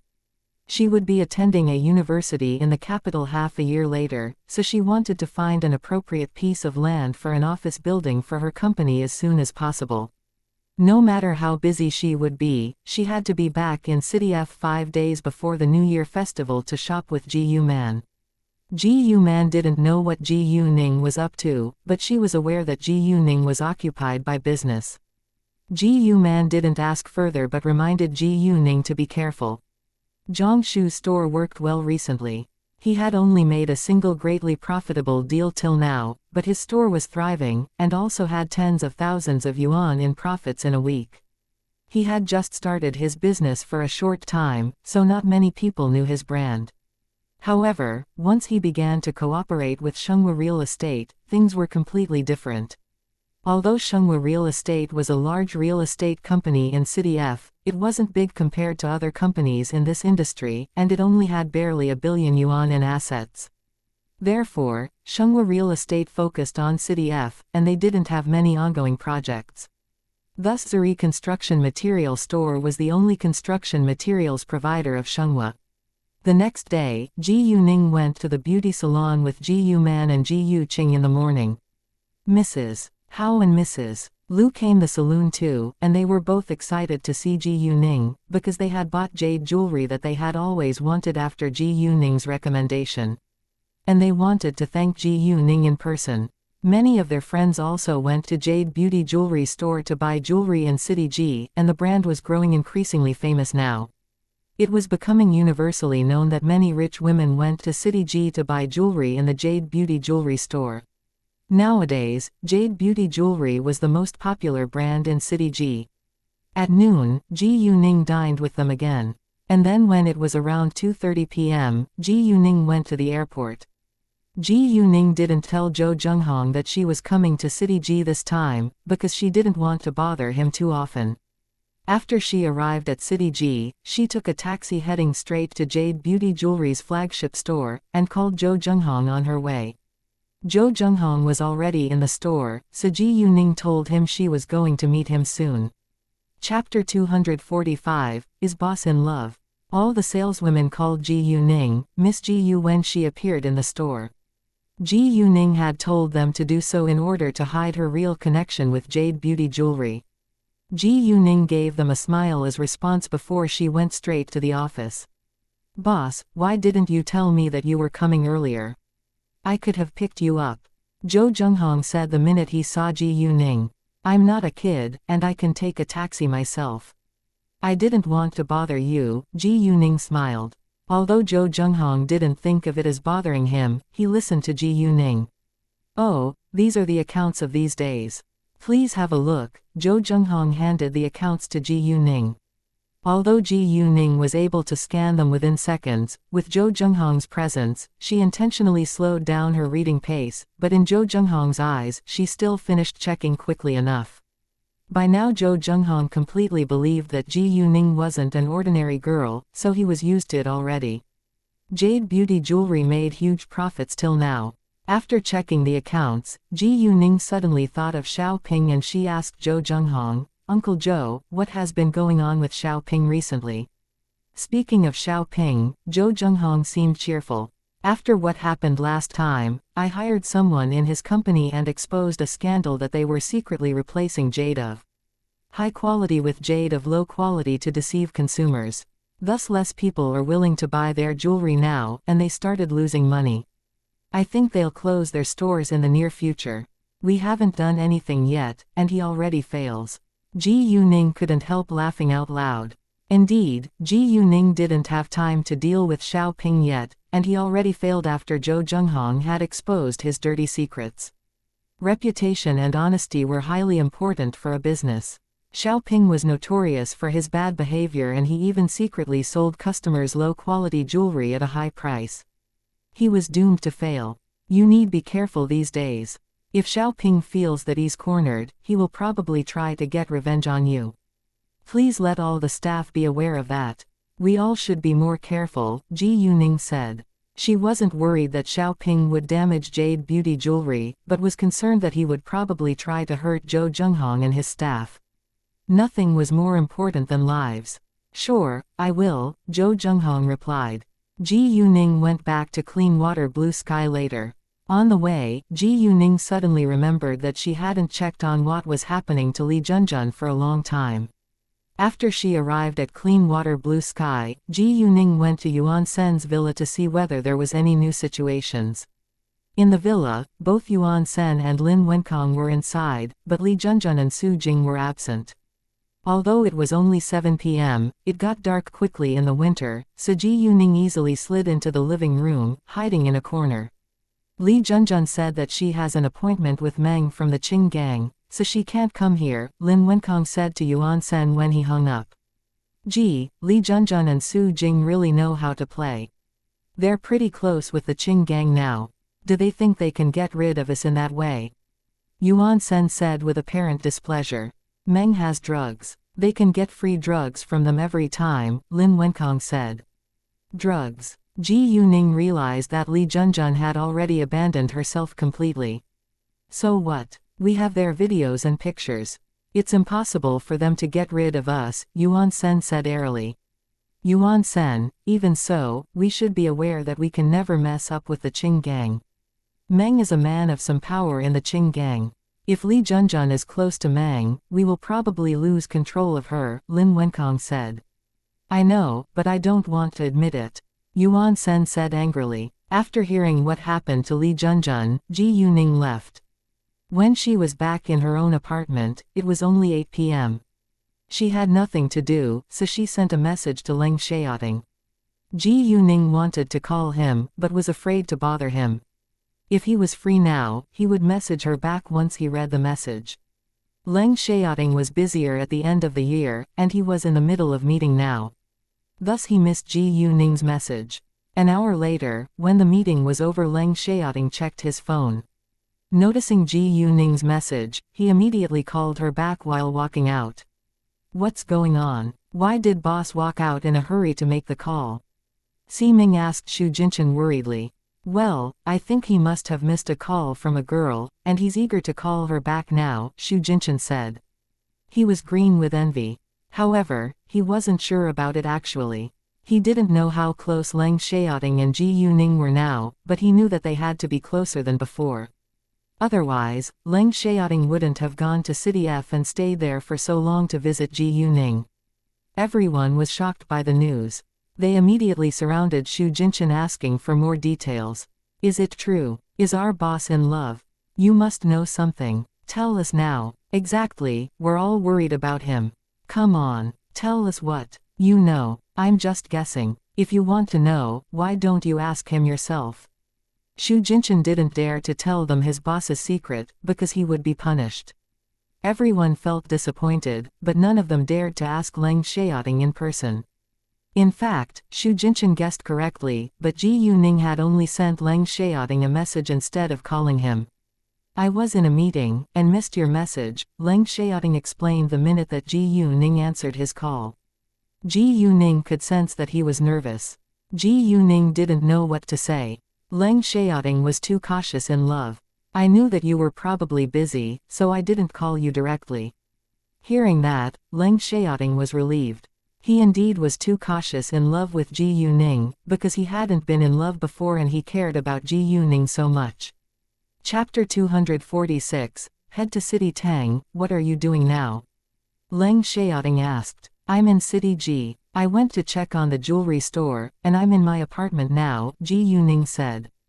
After a second, she added, I miss you. Leng Xiaoting immediately felt passionate. He wanted to be by Ji Yuning's side right away, but he also knew that he had to fulfill his task first. I miss you too, and I'll come to you the minute that I finish my task, Leng Xiaoting said, trying his best to curb his passion. Ji Yuning understood that Leng Xiaoting needed to work, and said, call me before you come to me, and don't surprise me again, because we can miss the chance to meet each other. I'm going to Province Y in a few days. If time permits, I'll also be going to the capital. Who will be with you? Leng Xiaoting asked. He knew that Ji Yuning was excellent at stone gambling, and that she had to go to Province Y for it. I'll be alone, Ji Yuning said. Where are you going in Province Y?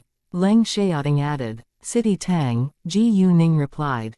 I'm leaving for City Tang in a few days too, but it hasn't been safe in City Tang recently. This time, Leng Xiaoting wasn't happy that they were going to meet each other in the same place, but it was Ji Yuning's work, so he couldn't stop her. If you have to go there, do come to me by then, or I'll be worried. To Ji Yuning's surprise, they would both be in City Tang. In fact, she didn't care that it wasn't safe there, but she promised that she would come to him once she was in City Tang. She missed him so much. Would it bother you if come to you? Ji Yuning asked. Of course not, Leng Xiaoting answered. Great. See you then, Ji Yuning said. Leng Xiaoting relaxed when Ji Yuning gave him an affirmative answer. Ji Yuning didn't tell Master Fu and his friends that she was in City Ji, because she spent most of her time cutting raw materials in the processing plant. There was a pile of raw materials, and she had only cut out half till now. However, only half of it was enough to support jade beauty jewelry. Jewelry wasn't daily commodities after all, and an emerald the size of a fist was adequate for dozens of small pieces of jewelry. No matter how popular the brand was, it was pretty good if they could sell 5 to 6 pieces of jewelry and make millions of yuan on average per day. Ji Yuning only stayed in City Ji for 2 nights, and got aboard the plane to City Tang in Province Y around 9 a.m. the morning of the 3rd day. Ji Yuning called Leng Xiaoting before she got on the plane. Leng Xiaoting wouldn't be in City Tang until tomorrow, so Ji Yuning would be alone today. Leng Xiaoting wanted to keep Ji Yuning company, but he worked in a team, so he could only remind her to be careful. There wasn't a direct plane from City Ji to City Tang. So Ji Yuning had to fly to City Y, which was the capital city of Province Y, and then transfer to City Tang. During the break of an hour before Ji Yuning went aboard the plane to City Tang, she found a restaurant to eat in City Y. After the meal, Ji Yuning took out an encyclopedia of antiques to read to kill the time. There was an old man in his early 60s with his granddaughter who sat at the table beside Ji Yuning. The girl was about 15 years old, and was accompanied by 2 middle-aged men who were around 30 years old. Both of them looked serious and as if they were bodyguards. The old man's eyes lit up when he found that Ji Yuning was reading an encyclopedia of antiques, and asked with astonishment, "Isn't this an encyclopedia of antiques? Do you like antiques?" However, before Ji Yuning could answer, the young girl opened her mouth first and said sarcastically, "She must be pretending." "Mind your words," the old man criticized, then apologized to Ji Yuning. "I'm so sorry for my granddaughter's rude behavior. Please don't mind her. It's nothing," Ji Yuning said airily. She wouldn't bother to be mad at an impolite young girl. However, the young girl retorted, "I don't think that I'm wrong. Only old people are interested in antiques, and you're too young for that." Indeed, antiques always had a special place in old people's affections, while the young generation was rarely involved, but it didn't mean that there were no young people who had interest in it. "Xiaoyan, couldn't you be polite?" The old man criticized again, and the young girl immediately shut her mouth. She pursed her lips, but didn't dare to argue once more. Ji Yuning was slightly mad this time. She looked to the young girl and said, "I don't think it has anything to do with you whether I can understand antiques. Do you have to be so sarcastic?" Hearing that, Zhang Hanyan replied arrogantly, "I just hate to see people acting like they're really somebody. We just met each other for the first time, and how do you know that I'm acting? Don't you think you're being too arrogant?" Ji Yuning argued. "Then do you know antiques at all?" Zhang Hanyan asked. She didn't believe that Ji Yuning knew anything about antiques. "Xiaoyan, if you behave like that again, I won't bring you out anymore." Master Zhang threatened, then looked to Ji Yuning and apologized again. "I'm so sorry about that." Although Ji Yuning found that the girl was annoying, she didn't want to upset Master Zhang. "It's fine. Do you like antiques, or are you majoring in it?" Master Zhang asked out of curiosity. He was curious because he loved antiques. "I like antiques, so I bought some books to read," Ji Yuning replied. "Very well, there aren't many young people who are interested in antiques now," Master Zhang complimented Ji Yuning. No matter how much Ji Yuning knew about antiques, it proved that she had to be a stable girl since studying antiques was boring. Seeing that her grandfather complimented Ji Yuning, Zhang Hanyan was displeased. Grandpa, why don't you test her? Xiaoyan, Master Zhang snapped. Although he was curious too, they were merely strangers and it wasn't polite to test Ji Yuning all of a sudden. Miss Ji Yu. At this time, a male voice sounded. Ji Yuning immediately recognized the voice. She looked over and saw Zhao Yufeng. Mr. Zhao, what a coincidence. Oh, it's really you. Zhao Yufeng was excited to see Ji Yuning. Why are you in Province Y? Did you just arrive here or are you heading back? I just arrived, and I'm going to City Tang. How about you? Ji Yuning said. Chapter 247, Zhang Dekang, you're going to City Tang. Me too. Zhao Yufeng was more than excited now, because he knew that Ji Yuning had to be going to City Tang for stone gambling. Which flight are you going to be aboard? Ji Yuning asked. Mine will take off at 1:20 p.m. How about you? Zhao Yufeng asked. We're the same. Please have a seat, Ji Yuning said. Sure. Zhao Yufeng sat down beside Ji Yuning. He had an intention to go on the trip with Ji Yuning so that she might help him pick raw materials. Mr. Zhao, did you just ignore me? Meanwhile, Master Zhang's slightly accusing voice sounded, but he wasn't being arrogant actually. The two were familiar with each other. Master Zhang was surprised to see that Zhao Yufeng respected Ji Yuning greatly. He could tell that Zhao Yufeng admired Ji Yuning's ability instead of her influence. Exactly because of that, Master Zhang was curious to know about her ability, which impressed Zhao Yufeng. Zhao Yufeng immediately looked over and saw Master Zhang. He was surprised as well as excited. Master Zhang, it's so nice to meet you. I'm so sorry I didn't notice you just then. We haven't seen each other for months. How are you doing now? Just the same. It's an old disease. Maybe I should feel lucky that it doesn't kill me, Master Zhang replied airily, but seemed sad. Although he was still alive, it was a torture to be ill. Master Zhang apparently didn't want to talk about it, so he changed the subject. It seems your business is thriving now that you're going to City Tang again. My business is just fine. And it's the end of the year, so I want to take a chance and see whether there is good jade in City Tang, Zhao Yufeng said. Do you have new raw materials, Master Zhang? A raw material provider with the family name Zhang. Hearing that, Ji Yuning thought of her investigation of the raw material providers in City Tang. There were 3 main providers of raw materials in City Tang, and the Zhang family was one of them. Other than providing raw materials, the Zhang family also ran a jewelry company with a few dozen billion yuan in assets. Is this old man the head of the Zhang family, Zhang Dekang? Ji Yuning thought. In fact, this old man was exactly the head of the Zhang family, Zhang Dekang. Although Ji Yuning wasn't quite sure about it, she believed that she guessed correctly. If it was possible, she wanted to make an alliance with the Zhang family and pick out all the raw materials with jade inside. Ji Yuning wasn't going to sell raw materials, but open a company to supply jade. In that case, it would be much easier for her to make money. After all, it was troublesome to buy raw materials in stores and easily attracted much attention from people, but it would be totally different if she could sell jade through a company. However, she lacked a capable man to help her manage the company. Therefore, Ji Yuning wasn't in a hurry to deal with it right now. Not yet. There are plenty left from the first batch, and we won't exploit the next batch until the second half of the year, Master Zhang said. Normally, a mountain would be exploited 2 to 3 times. And the raw materials that were mined out every time were enough for consumption within a year or 2. In that case, it was a long-term thing to exploit raw materials.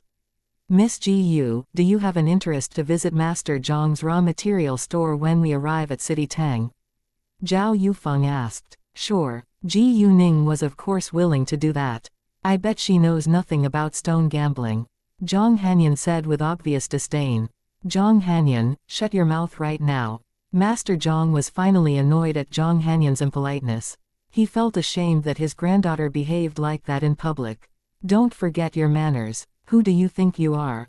You don't have the right to mock others. Zhang Hanyan was scared and remained quiet. There was no grudge between her and Ji Yuning, but she just disliked Ji Yuning for no reason. Zhao Yufeng had no positive opinions of Zhang Hanyan. He had met her several times before, and she always behaved arrogantly. Not to mention the fact that Ji Yu-ning's ability of stone gambling was extremely outstanding, she had no right to stop Ji Yu-ning from visiting her grandpa's store. The rest of the people in the Zhang family were polite with good manners, but unfortunately, this Zhang Hanyan behaved utterly different from her family. At this moment, the intercom announced that their flight was going to take off soon, so they stopped talking and stood up to board the plane. They would be getting aboard the same plane to City Tang, so they walked together to the boarding gate. Master Zhang's group sat in the first class, while Ji Yuning and Zhao Yufeng sat in the economy class.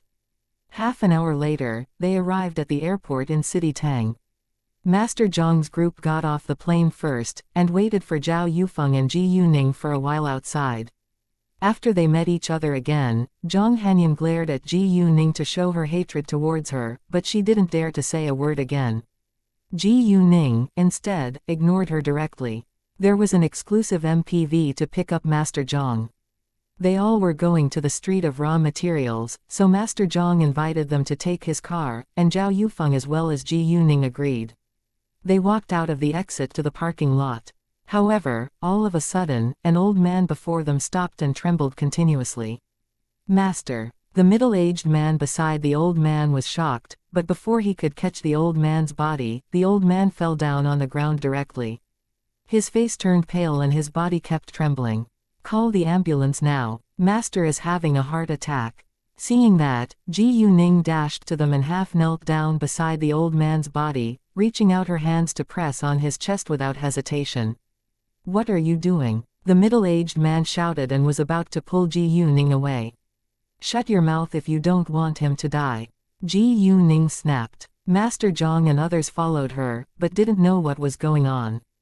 Ji Yuning ignored all of them. Looking at the old man, she asked him clearly, "If you trust me, please nod." The old man felt too uncomfortable to say a word, but he was still conscious. Seeing Ji Yuning's face, he felt familiar out of the blue, and trusted her at first sight. In addition, time was his life now. He didn't have time to wait for the ambulance. Thus the old man nodded slightly. Chapter 248. Inexplicable intimacy. Since the old man nodded, his followers wouldn't stop Ji Yuning.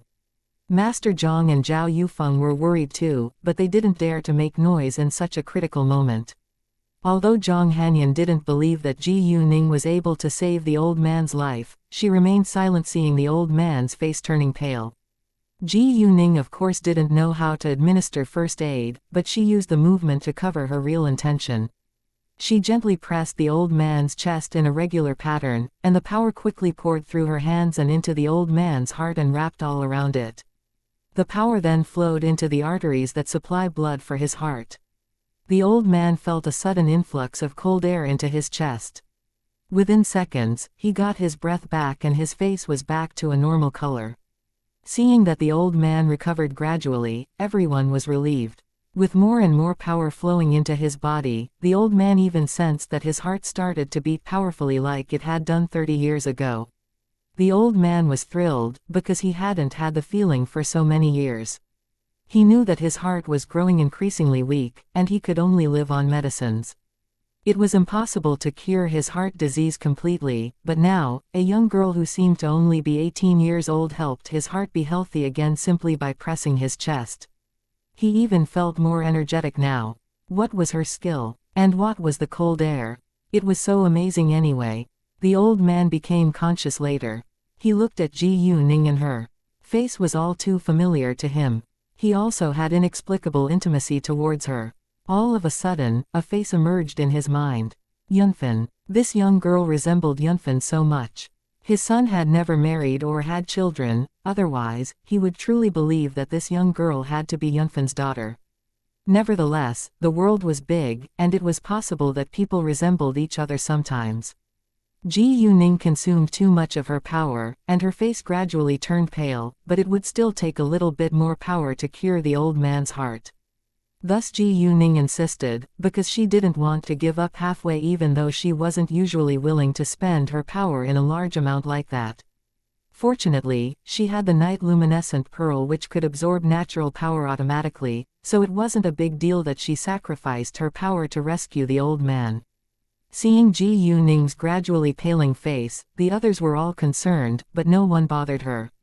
At the same time, they were all shocked to see that the old man obviously recovered within a short time. Oh my, she's amazing. The old man is back to normal now. Indeed, he can breathe steadily. Is she a goddess? People around them all admired Ji Yuning now. When it was done, Ji Yuning drew back her power, standing up.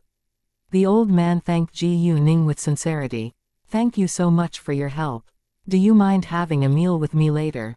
The old man had experienced the feelings of being rescued from the edge of death, and even felt that his physical condition was obviously better, so he was convinced that this young girl wasn't simple, and wanted to make friends with her.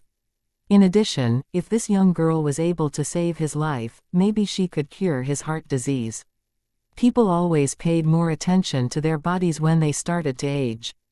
The old man had already given up, and planned to travel around more while he was still alive. Unexpectedly, the sudden appearance of Ji Yuning raised his hope.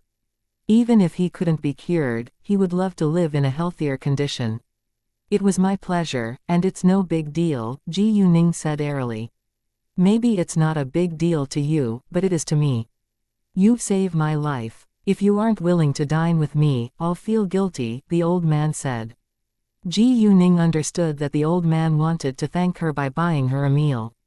However, what the old man wasn't aware of was that Ji Yuning had already cured his heart.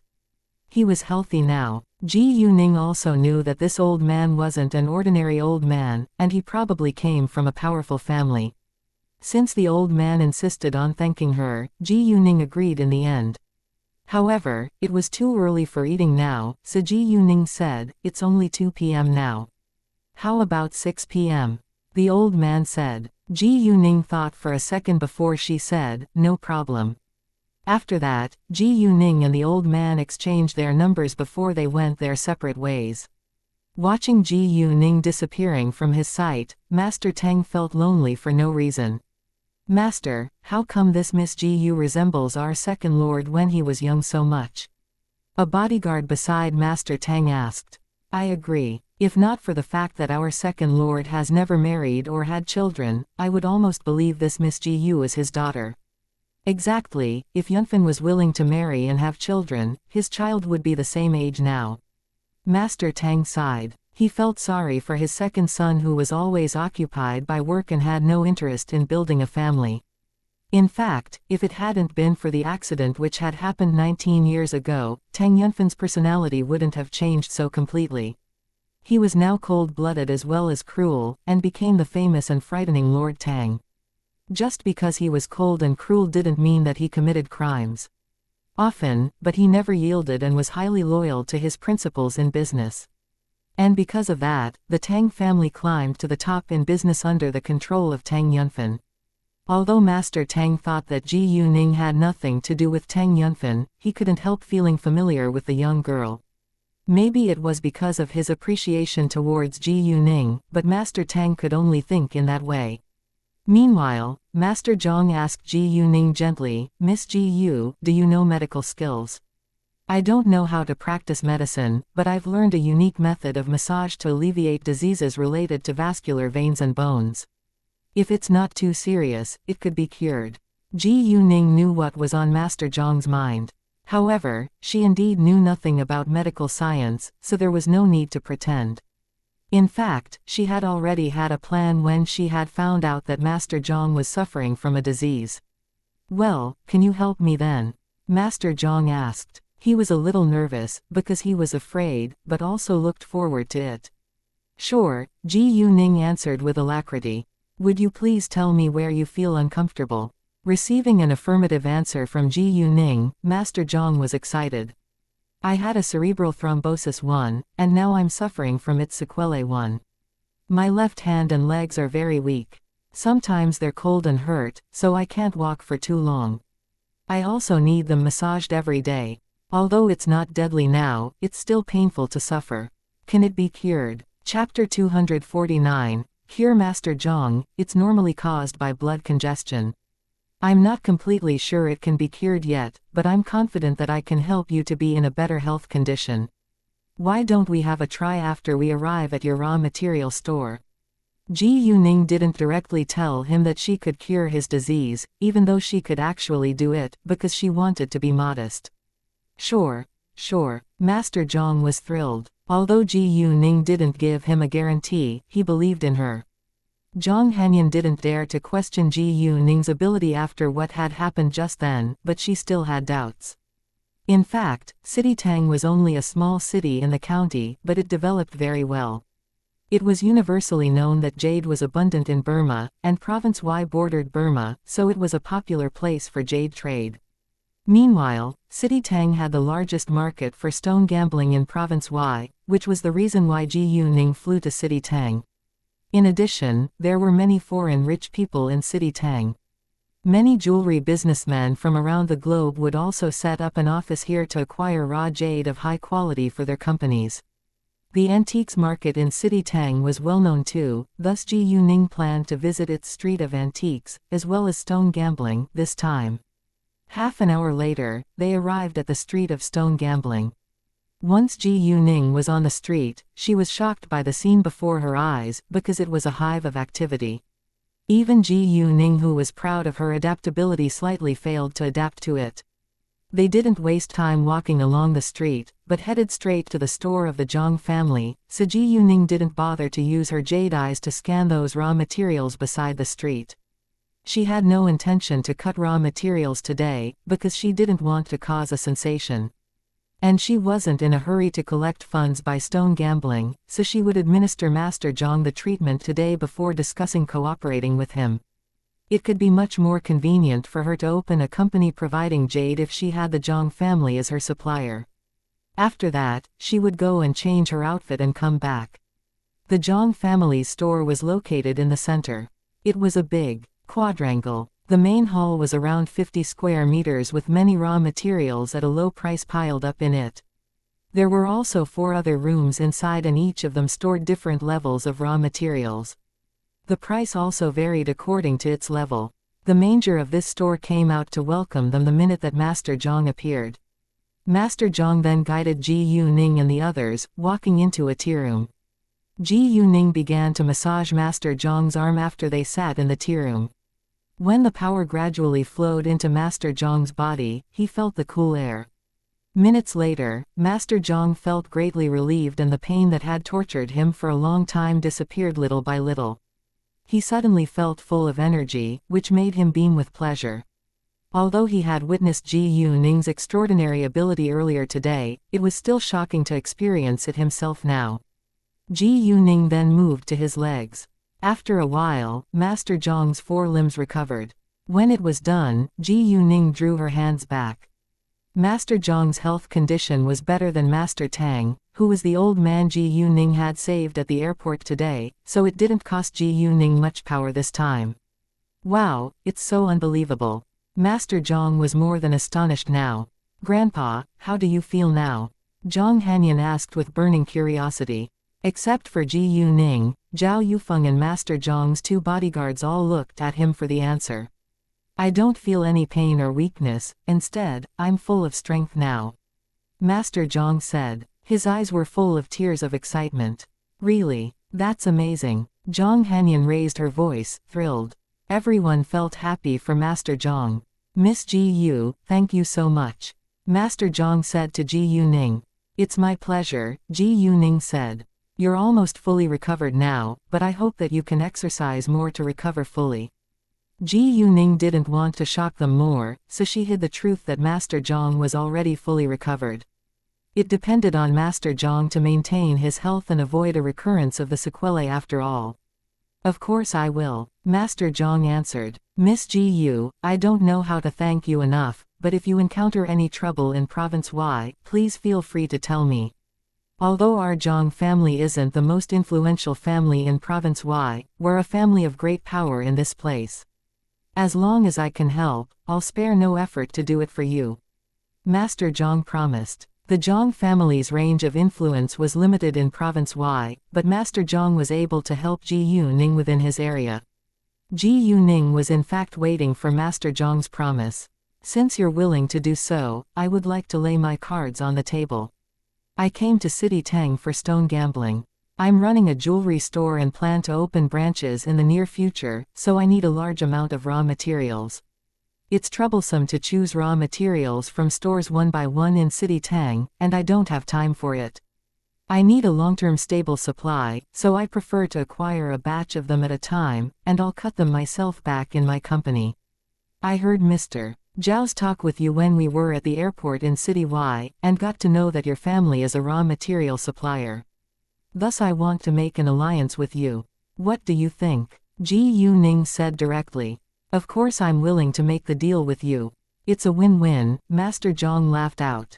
Indeed, both Master Zhang and Ji Yuning would gain benefits from the deal.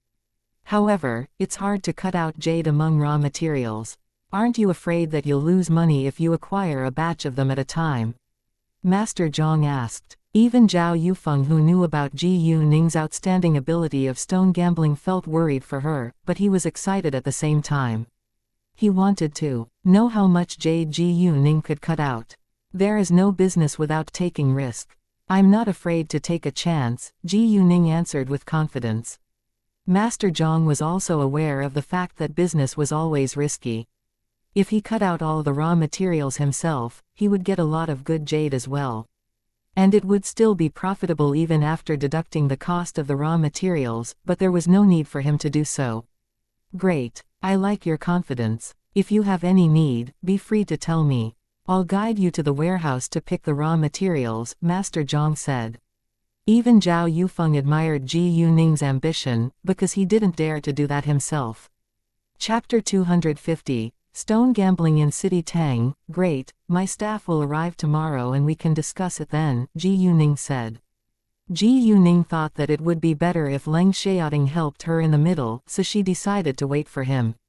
She wasn't worried that she would be out of stock if she acquired it late. The flow of goods wasn't that fast, and she had no intention to buy all the raw materials with jade inside. It was already cruel that she used her jade eyes to acquire high-quality jade, and she wanted to leave room for other businessmen. Ji Yuning and Master Zhang exchanged numbers before she went out to choose raw materials. Ji Yuning noticed that Master Zhang had something to deal with, so she said, Master Zhang, please feel free to leave if you're busy with your business. We'll be fine here. Great, then I'll leave first. Please enjoy choosing the raw materials, and the manager will give you 20% off if you want to buy some. Master Zhang was actually eager to go home and tell his family that his disease had been cured. So since Ji Yuning was fine here without his company, Master Zhang was of course willing to leave earlier. Thus Master Zhang's group left. Before they left, Zhang Hanyan's sight fell on Ji Yuning. She was now more curious about her, because what Ji Yuning had done totally surprised her. After Master Zhang left, both Ji Yuning and Zhao Yufeng pulled a cart over to shop for raw materials. Ji Yuning didn't walk into the 4 rooms in the beginning, but had a tour around the hall for a while. She used her jade eyes to scan the raw materials that were piled up in the hall. Although they were believed to be the lowest level, it didn't mean that there was no jade inside at all. Within seconds, Ji Yuning discovered 2 raw materials with medium high-level jade and 1 raw material with a high-level jade inside. The first was as big as 2 fists, and the other was as big as a basketball, while the last one was the size of 2 palms folded together. There were also several emeralds under medium level, but Ji Yuning didn't bother to take them. She would only take medium-level jade when she needed a large amount of jade, but it wasn't convenient for her to carry too many raw materials now, so she gave them up. Ji Yuning intentionally walked around for a long while before she put the 3 raw materials into her cart, but even then, people around her still believed that she was just shopping for fun. Zhao Yufeng, instead, thought that Ji Yuning must have her own skills. However, her fast shopping speed still confused him, and he couldn't help thinking to himself. Does she really know stone gambling? Miss Ji Yu, you shop so fast. Zhao Yufeng sighed. Professional knowledge might be helpful, but I think that it relies on one's luck to cut out jade as well. I'm choosing raw materials by luck. Ji Yuning said. Zhao Yufeng agreed. Even those knowledgeable experts seldom cut out jade. If they could be 100% or even only 50% accurate with their knowledge, they would be billionaires now. Moreover, most people didn't have Ji Yuning's confidence. She wouldn't hesitate to buy raw materials as long as she wanted them. After that, Ji Yuning and Zhao Yufeng went to the rooms at the back. They entered room D, which stored raw materials at the D level, first. Before long, Ji Yuning found more raw materials with jade inside, but they weren't big. The biggest one was as big as half a basketball, and the smallest one was only as big as a fist. Luckily, they were worth a lot. There were few raw materials with medium-high-level jade and even less raw materials with high-level jade inside. Normally, there were only 4 or 5 emeralds above medium-high level among over 1,000 raw materials, and to find top-level jade was even rarer. The majority of jade was around medium level. They then went to room C, and Ji Yuning got 4 other medium-high-level jade, all in a small size. She didn't plan to buy many today, so she wouldn't go to room B and room A. "Miss Ji Yu, would you mind helping me check these raw materials?" Zhao Yufeng pushed his cart with 3 raw materials in it, walking to Ji Yuning. Although Ji Yuning explained that she relied on her luck, he trusted her ability given what she had done concerning stone gambling before. Ji Yuning didn't turn him down, but pretended that she was checking the 3 raw materials seriously. Unfortunately, there was no jade inside them. "I don't think there is jade in any of them. If you trust me, I can help you find 3 raw materials which are highly possible to contain jade, but if they don't, please don't blame me." Ji Yuning was generous to share with Zhao Yufeng, but she wouldn't share too many with him. "Really?" Zhao Yufeng was excited. "Of course I won't blame you if there's no jade inside." Ji Yuning was being kind to help him, and he wouldn't blame her no matter what the result was. 3 raw materials were around 100,000 yuan, and he could afford it. Ji Yuning then helped him pick 3 raw materials. One was a waste, and one had medium-low-level jade inside, while the last one contained medium-high-level jade. It was not because she wasn't willing to choose 3 raw materials that all had high-quality jade inside, but if she did so, it would arouse Zhao Yufeng's suspicion. "No matter what the result is, please don't let anyone else know that I helped you," Ji Yuning reminded Zhao Yufeng. "Sure, I won't." Zhao Yufeng understood that Ji Yuning didn't want to be involved in trouble. He then went to pay his bill, and it cost him 160,000 yuan in all. After that, Zhao Yufeng asked to have his raw materials cut on site. Once there was somebody who was cutting raw materials, over half of the people in the store would gather around to have a look, especially those jewelry businessmen. They all wanted to get the jade as soon as possible. The first raw material that Zhao Yufeng chose contained medium-low-level jade. He was nervous when he handed it to the worker. The machine started to work, and the outer layer of the raw material was removed little by little, falling down on the ground. When the worker made a second cut, the green showed. "I see the green. It's the oil green type." Although it was merely medium-low-level jade, Zhao Yufeng was still excited. The minute that the green showed, someone bid, but was stopped by Zhao Yufeng because he would keep it himself. Those who wanted to bid for it felt disappointed, but didn't say anything further. The worker continued to cut the raw materials. Half an hour later, an emerald of the oil green type the size of half a football was fully cut out. Zhao Yufeng was so thrilled that he wanted to thank Ji Yuning without delay, but Ji Yuning had reminded him to keep it a secret between them, so he gave it up. Chapter 251, Human Trafficking. The second was a waste. Zhao Yufeng was a little disappointed, but he wasn't upset because the first jade of the oil green type was worth over 1,000,000 yuan, so he had already made a fortune. However, the third one contained medium-high-level jade of the water type, which shocked Zhao Yufeng. Jesus! Ji Yuning was so lucky. She just picked 3 raw materials and 2 of them have jade. Seeing that the level of the jade was relatively high, Zhao Yufeng planned to share it with Ji Yuning later. The third jade was slightly bigger than a fist, and it was worth 20 million yuan. If it was not for the fact that Zhao Yufeng wouldn't sell it, those jewelry businessmen would be in a fierce competition for it. "Miss Ji Yu, I didn't expect that you'd be so lucky, and I don't think that I should take them all alone. Why don't we share them together?" Zhao Yufeng said to Ji Yuning. He was a generous man too. He was willing to share with Ji Yuning, which proved that he was an upright man, but since Ji Yuning had promised to give them to him, she wouldn't share with him now. Mr. Zhang, thank you so much for your kindness, but I think that I have better jade among my raw materials. Ji Yuning replied. Even so, Zhao Yufeng tried to persuade Ji Yuning to accept his advice, but Ji Yuning insisted on not doing so, so he compromised in the end and bore her generosity in mind.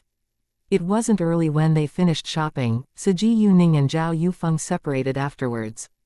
Zhao Yufeng understood that Ji Yuning was going to meet Master Tang, so he didn't invite her to leave with him. Ji Yuning found an empty place without people around before putting all of her raw materials into her telepathic eye space. Walking along the street of stone gambling, Ji Yuning had an impulse to acquire all the raw materials with jade inside, but she knew that it wasn't the right time to do so, thus she curbed her impulse. She walked out of the street of stone gambling, taking a taxi to Tungfei Hotel. It was a 5-star hotel in the downtown where Master Tang was staying, so they had an appointment there. Although it was only 4 p.m. and was too early for the dinner, Ji Yuning planned to stay in the hotel too, and have a rest before she went to meet Master Tang. After a while, Ji Yuning noticed that the driver was driving the taxi to a remote place. Even though Ji Yuning wasn't familiar with the route, she was aware that Tungfei Hotel was located in the downtown. All of a sudden, Ji Yuning realized that she was in trouble. She had heard earlier that human trafficking was a big problem in City Tang, but she didn't expect that she would encounter it. She calmed herself down and asked, "Hi, why are we going to a remote place?" "Oh, it's a shortcut, and we'll arrive soon." The driver lied, because he believed that Ji Yuning wasn't familiar with the route. Ji Yuning thought for a while. She thought that there might be many people who had been trafficked, and their families had to be very anxious. Thus she decided to rescue them. Ji Yuning was a girl who abhorred abomination. If it was possible, she would love to wipe human trafficking out all at once. In that case, she probably couldn't meet Master Tang on time today, so she secretly sent him a message and delayed the appointment to tomorrow morning. Master Tang was a little disappointed that he wouldn't be meeting Ji Yuning today, but he understood that Ji Yuning had her own things to deal with. "Hi, we've been on the road for over a dozen minutes now. Why are we still in a remote place? I think we're out of town already," Ji Yuning asked again, as if she had no idea that she was in danger. "Don't worry, we'll be there in a minute," the driver said, and was relieved to see Ji Yuning being naive. "Fine, I'm sleepy and I need to have a short nap. Please wake me up when we arrive." Ji Yuning yawned, like she was exhausted. Then she leaned against the back of the seat, closing her eyes. "No problem." The driver was more than willing to see that. Ji Yuning obviously didn't close her eyes. She just turned her body so that the driver wouldn't see her face. They were in an isolated area surrounded by mountains already. A few minutes later, the car stopped outside of an abandoned warehouse. The driver called her, "Hey, we have arrived already." Ji Yuning woke up at once, and pretended to be scared to see the scene before her eyes. Where is this place? This is not the Tungfei Hotel." "Of course it's not, but since you're already here, get out right now." The driver opened the car door of the back seats, leering at Ji Yuning. No, what do you want to do?" Ji Yuning pretended that she was terrified. "You will find out," the driver sneered. "Please don't." "Well, it's not up to you now. Can you fight against these two muscular men?" The driver pointed at two tall, muscular men standing in front of the car. "I think you better be quiet, or we'll punch you to be." Ji Yuning struggled for a few seconds, then got out of the car. "Get in." The driver pushed Ji Yuning into the warehouse, and Ji Yuning didn't resist at all. It was a mess inside. There was a slightly fat man with a plain face who was around 40 years old sitting on a chair. He was smoking in a relaxed manner with his legs crossed and his eyes closed. And there were two strong men standing behind him. In the corner squatted two pretty, well-dressed women in their early 30s along with a young boy who was around 12 years old. They all wore horrified expressions, trembling and weeping in fear. Beside them was another tall and muscular man. Apparently, they were trafficked here too. Ji Yuning immediately used her jade eyes to scan those men to check whether they carried guns. Luckily, they had no guns with them. In that case, Ji Yuning would be safe. However, Ji Yuning smelt a touch of fresh blood from a pile of agglomeration 10 meters away to her right side. Did they kill someone and throw the body there? Thinking of that, Ji Yuning used her jade eyes to see what was behind it, and she was shocked. There was a man and a woman who were around 27 years old dressed all in black behind the agglomeration. Both of them were injured. The man's thigh was severely injured, and the blood soaked through the bandage. Chapter 252, Old Friends. The woman was hurt much more severely. Her wound was on her shoulder near the chest, and the blood also soaked through the wet bandages. Her face was extremely pale, as if she could die at any moment. However, what shocked Ji Yuning wasn't the fact that they were badly injured, but their faces. Ji Yuning recognized them, or to be specific, Tang Aining, as she was called in her previous incarnation, recognized them. Although they weren't familiar with each other, they had a very close connection. They were professional killers like Tang Aining. The man was called Flying Eagle, while the woman was Flying Bird. They didn't serve the same organization as Tang Aining, and Tang Aining had met them during training in the Amazon rainforest. They had also worked together in a grave situation. Flying Bird and Flying Eagle were a couple. They had told Tang Aining that what they wanted most was to live a life like an ordinary person, but it was almost impossible to get out of their organization. Their organization planned to kill them in case their dirty secrets would be exposed, so they had to avoid being caught by the organization. They had been hiding for a long time, which wasn't better than it had been before. At least they had free time when they had been in the organization. However, once they escaped, they would never go back. If Ji Yuning guessed correctly, they were probably in the middle of hiding. "Boss, I got you one more, and she's a beauty," the driver said to the man who was sitting on the chair. Hearing that, the man opened his eyes, looking over. He was apparently stunned when his gaze fell on Ji Yuning's face, then he leered at her, throwing the cigarette in his hand onto the floor before he stood up, walking towards Ji Yuning. "This one is truly beautiful. I don't think I'll sell her." The man stopped in front of Ji Yuning, reaching out his hand to touch her face. Ji Yuning didn't avoid him, but while his hand was still in the air above her face, she grabbed his wrist and broke it without hesitation. The man immediately shouted in pain. Afterwards, Ji Yuning kicked the man's abdomen heavily, and the man was kicked off, knocking into the wall before he fell down on the ground with a loud sound. Having been through so many agonizing injuries, the man could barely utter a word, but he was still conscious. Ji Yuning had finished it within seconds so that all the muscular men around didn't realize that she was so good at fighting until their boss was beaten down. They were annoyed and they all began to attack Ji Yuning. Although these men were all bulky and muscular, they were barely comparable with Ji Yuning, who was a master of kung fu. Within minutes, they were all punched down, lying on the floor, moaning in pain. It was beyond their imagination that a teenage girl could be so excellent at fighting. The driver was regretful now. If he had known, he would never have brought her here. "Stand up and leave now," Ji Yuning said to those who sat in the corner trembling in horror. They immediately got their mind back and thanked Ji Yuning before quickly running out of this warehouse. Ji Yuning picked up a rope, tying them up. However, she immediately didn't drag them away, but walked towards the agglomeration at her right side. Flying Bird and Flying Eagle panicked a little seeing Ji Yuning walking to them. They knew that they had been discovered and unconsciously prepared to defend themselves. Unfortunately, they were badly injured now, and the girl before them was apparently powerful. If she really wanted to hurt them, they wouldn't have any chance to escape. Ji Yuning didn't appear before their eyes abruptly, but stopped when she was almost there. "I smelt the blood, and I know someone's injured and weak. If you want to survive, you have to trust me because I can cure you." Flying Eagle and Flying Bird were both astonished by her acute sense of smell, but after she said that she was able to cure them, their first reaction wasn't excitement but worry. Ji Yuning hit right on the point because Flying Bird was in great danger now and would soon be dead if she didn't get care, but they had been shot by guns, and it was sensitive, so they were afraid that it would cause them more trouble if Ji Yuning found out. In fact, they didn't dare to go to the hospital either. As killers, they could cure basic injuries, especially removing bullets, but the problem was that they lacked tools and medicines. It would only be worse if they touched their wounds rashly. Nonetheless, they were about to die, and the most important thing now was to survive. Can she cure gun wounds? Both of them had doubt, but they were willing to give it a try. Flying Eagle then asked, "Could you please keep it a secret among us?" "Of course, I won't tell anyone else about you," Ji Yuning replied with sincerity. "Great, we trust you," the man said. After that, Ji Yuning walked behind the agglomeration.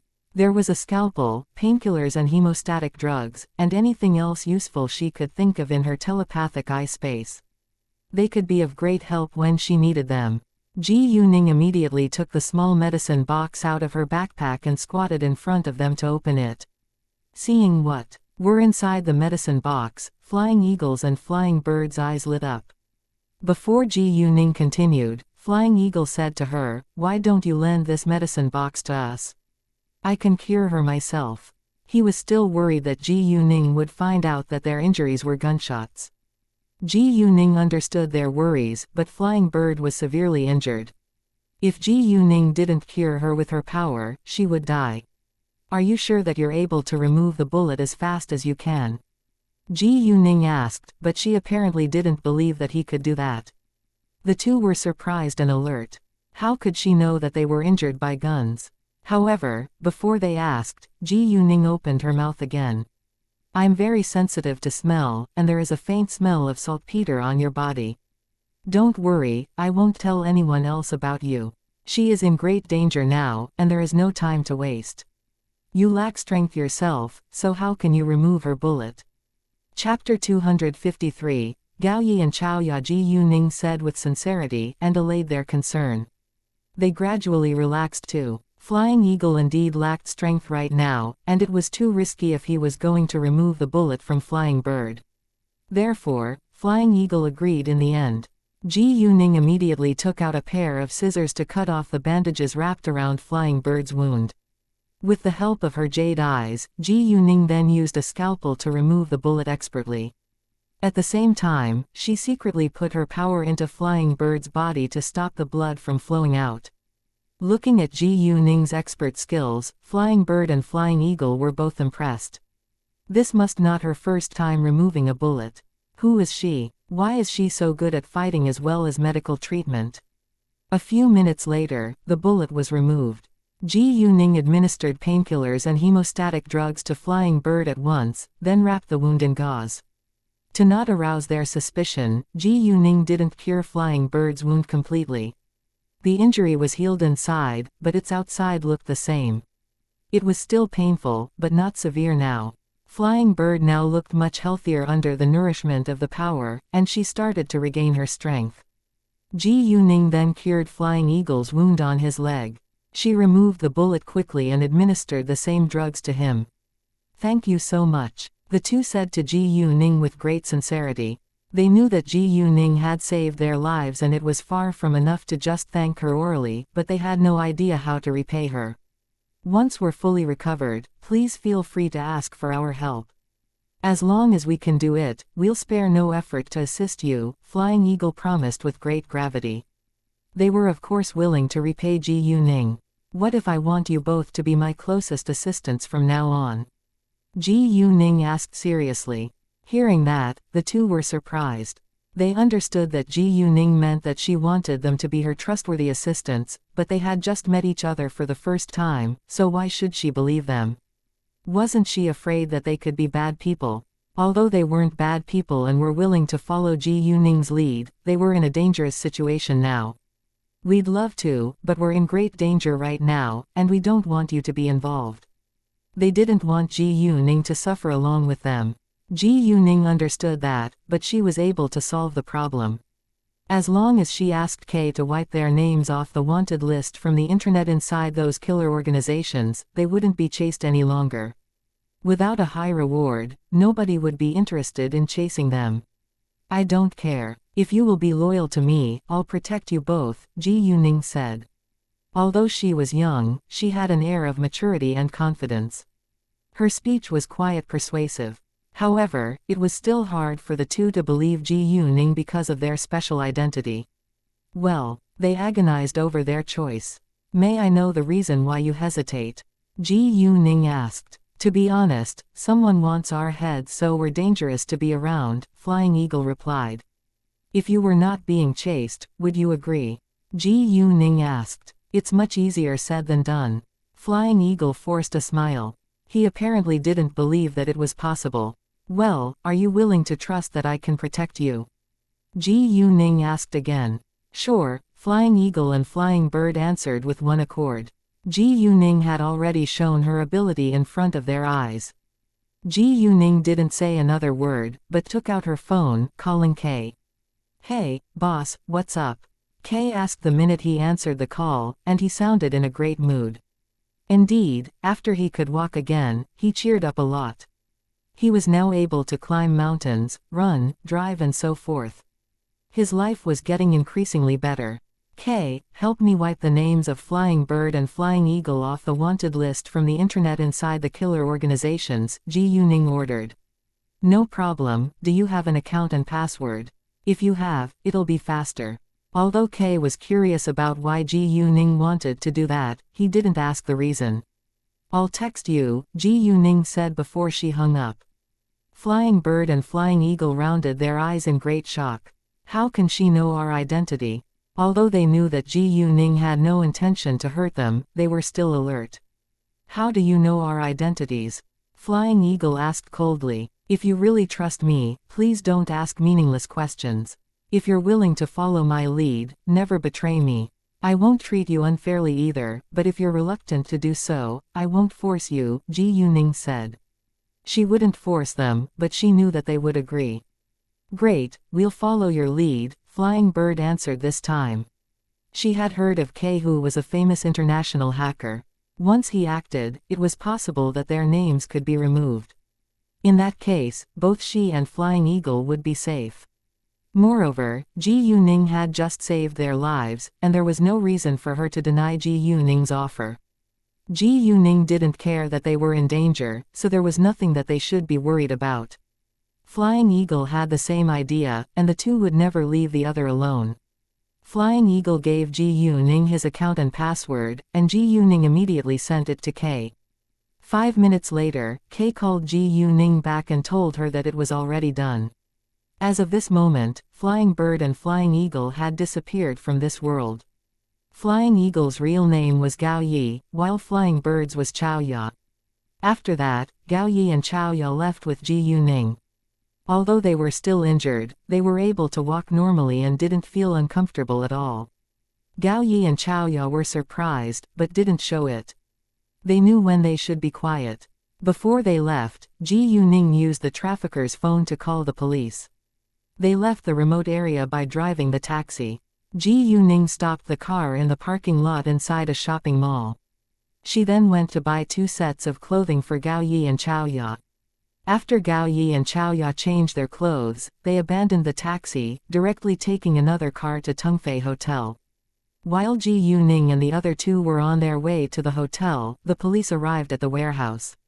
The group of traffickers was exactly those who they had wanted to arrest these days, and the policemen couldn't thank the person who called them enough. It really was a gift. All of them were arrested without delay. Ji Yuning and the other 2 arrive at the hotel around 7 p.m. Chapter 254, Dine with Master Tang. For their convenience, Ji Yuning booked a presidential suite with 2 bedrooms, 1 living room, and a kitchen. Ji Yuning used a bedroom, while Gao Yi and Chao Ya shared another. Before long, the hotel sent food materials up to their room, and they planned to cook themselves. They were staying in a presidential suite, so the food was free. Ji Yuning went to cook, but Gao Yi felt embarrassed to let his new boss cook for them, so he stopped her. "Boss, please allow me to do that." Gao Yi was almost fully recovered now. "It's fine. I can handle it. You can have a rest first," Ji Yuning declined. Gao Yi then compromised. Around 10 p.m., Leng Xiaoting called Ji Yuning. "I'm missing you," Ji Yuning replied.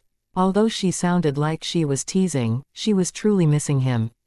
Ji Yuning's words could always affect Leng Xiaoting easily, especially when she said that she missed him. Leng Xiaoting felt turned on every time. I miss you too, but we won't leave for City Tang until tomorrow afternoon. Leng Xiaoting was hoarse and slightly displeased, because he couldn't meet Ji Yuning as soon as he wanted. Don't worry about me. I have 2 ace fighters accompanying me now, and I'll be safe. Leng Xiaoting was occupied by his task, so Ji Yuning didn't want to bother him. Didn't you tell me that you'd be alone? Leng Xiaoting asked. I met them after I arrived at City Tang. I promise they're really reliable, Ji Yuning answered. Great, then I'll come to you when I'm free, Leng Xiaoting said. He couldn't wait to see Ji Yuning in City Tang actually. In fact, he didn't have to join the group to fulfill the task, but he had heard that Ji Yuning would be in City Tang, so he had then decided to take it. Ji Yuning understood that Leng Xiaoting was a stable man, so she didn't reject. The next morning, Gao Yi's leg was back to normal. He didn't feel any pain at all now. If there wasn't an obvious scar left on his leg, he would probably have believed that his leg had never been injured. Xiaoya was injured more seriously, so she wasn't fully recovered yet, but she felt much better now, and she didn't feel pain unless she pressed on her wound. Both Gao Yi and Xiaoya were astonished that they were able to recover within several days, and now they admired Ji Yuning more than ever. Although it was so unusual, they didn't doubt it. Instead, they felt lucky. Around 9 a.m., Ji Yuning went to a bank and opened 2 accounts with 5 million yuan in each of them. She then bought 2 smartphones along with telephone cards. When she was back in the room, she gave both Gao Yi and Xiaoya a bank card and a smartphone before she gave them her orders. One had to go rent a contemporary shop at the Street of Stone Gambling, while the other should rent 2 machines as well as a cart and take them back to the shop. Ji Yuning didn't hide the truth that she planned to collect a large amount of funds by stone gambling. Stone gambling. Hearing that, Gao Yi and Xiaoya were shocked. Although they didn't know how to play stone gambling, they had heard of it. It was a highly risky business, but it seemed that stone gambling was merely a piece of cake for Ji Yuning. Ji Yuning explained later, I have my own special skill, and it's very accurate. Special skill. Gao Yi and Xiaoya couldn't believe their ears, but they didn't ask further. What they needed to do was believe in Ji Yuning and obey her orders. After what they had been through yesterday, they didn't regard Ji Yuning as a teenager anymore. They then left to fulfill their assignments.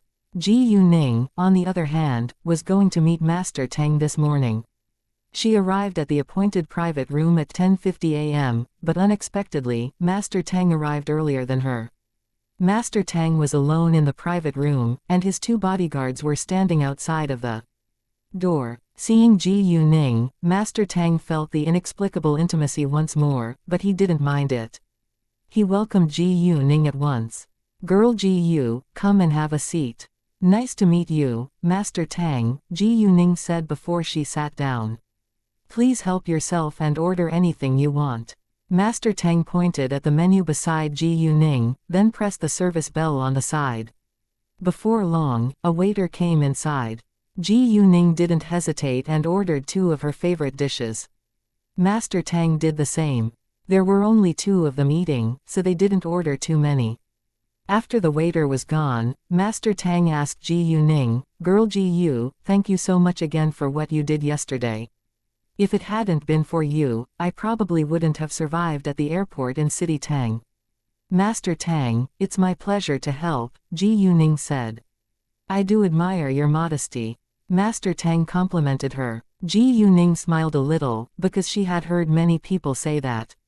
She of course wouldn't ask people to repay her if she was willing to help them on her own. She wasn't a hypocrite. All of a sudden, Master Tang wore a serious face and said, however, could you please do me a favor again? What favor is it? In fact, Ji Yuning already knew the answer without asking, but she didn't want to jump to conclusions. Ji Yuning was indeed right. Girl Ji Yu, I just want to know, can I be cured? Master Tang asked with nervousness and anticipation. Actually, Master Tang was already cured. However, Ji Yuning couldn't tell him the truth, because it was hard for people to accept that she had cured his disease just by pressing his chest. Thus she gave him a vague answer. Master Tang, to be honest with you, I know nothing about medical treatment, so I'm not sure whether you can be cured. However, I know a unique method of massage, which can relieve diseases related to vascular veins and bones. If it wasn't a serious disease, it won't recur. When I was massaging you yesterday, I used my unique method of massage. I'm not sure whether it'll recur or not, but I'm confident that you'll be healthy as long as you take good care of yourself.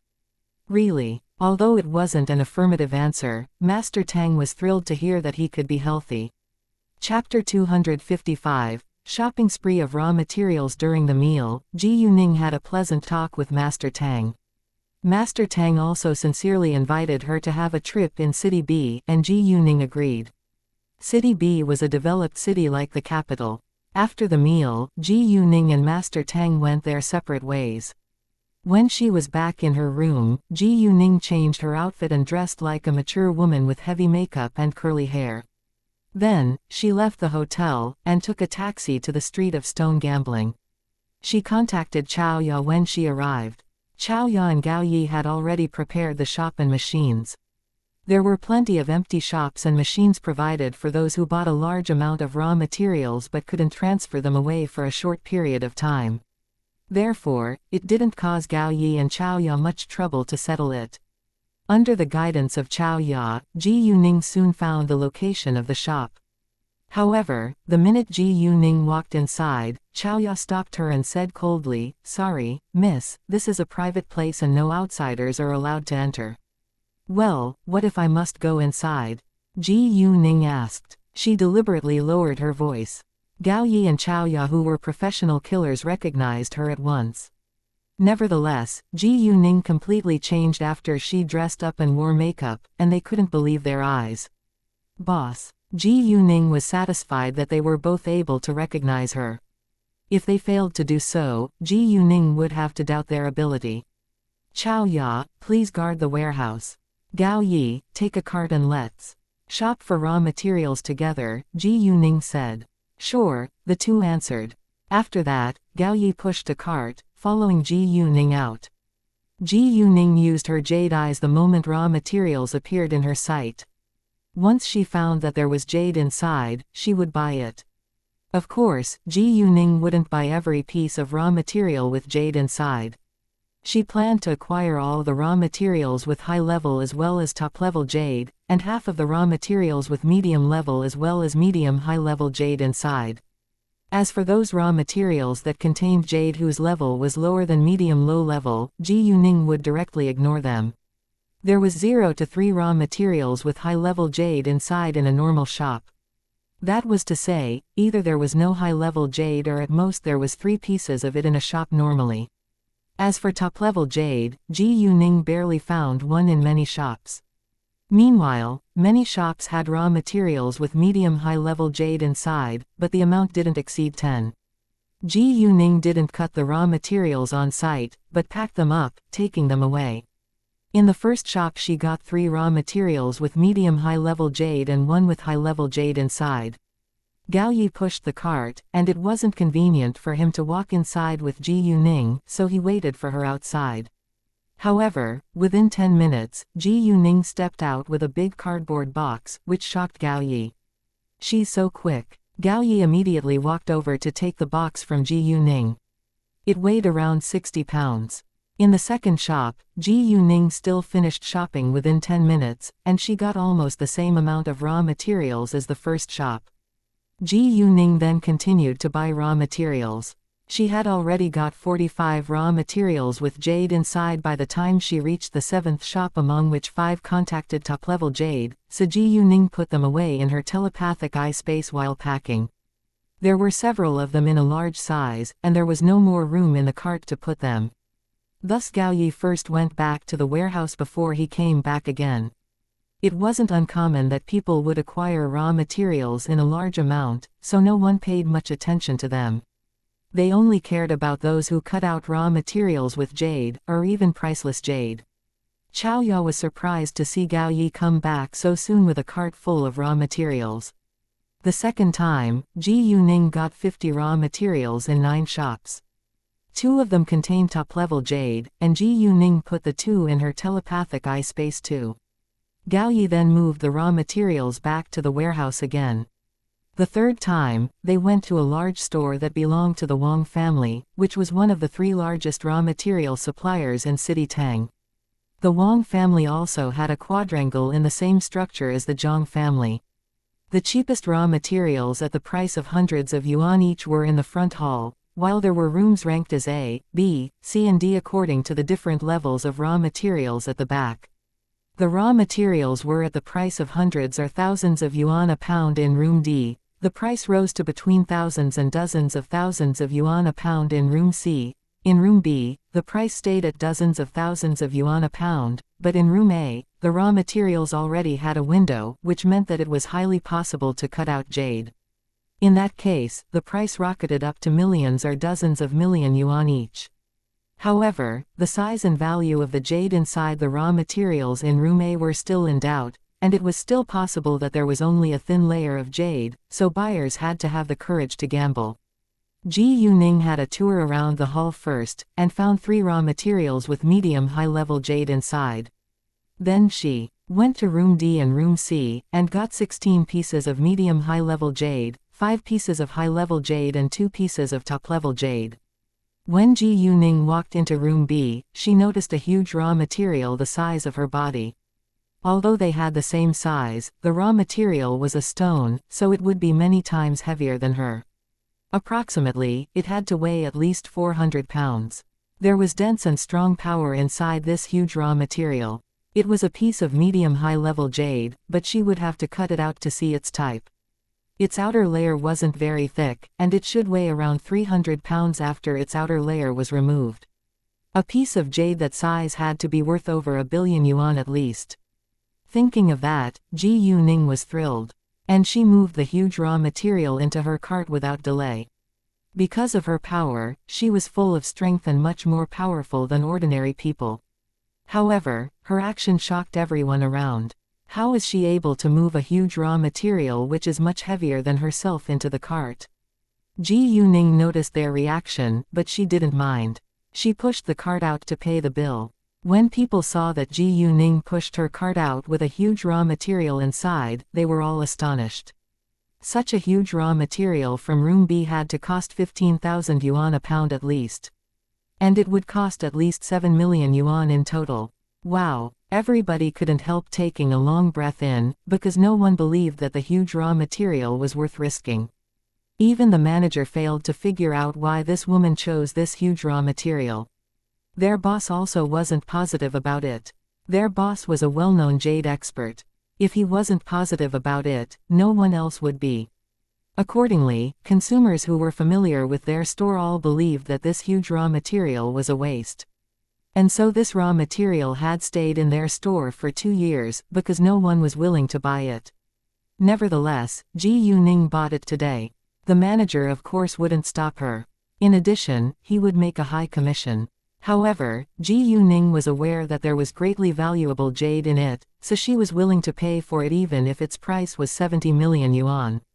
Chapter 256, A Small Revenge. This huge raw material weighed 450 pounds.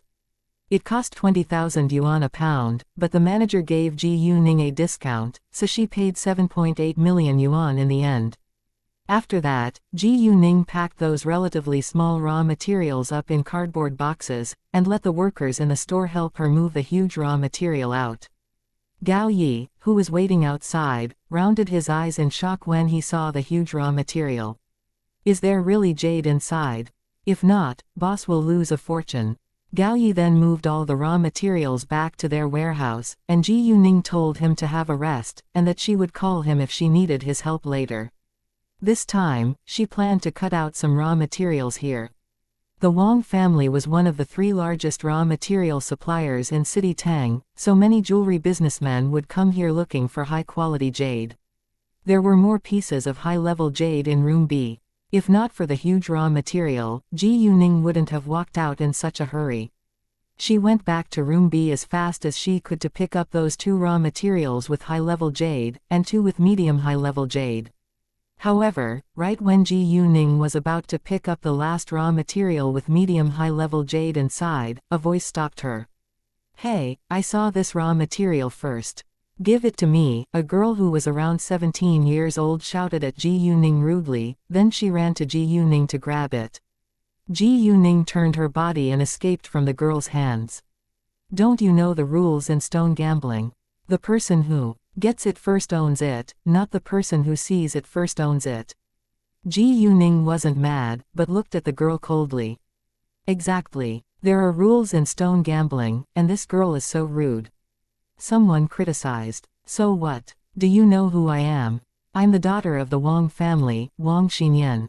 This is my family's store, so it is mine if I say so, the girl said arrogantly.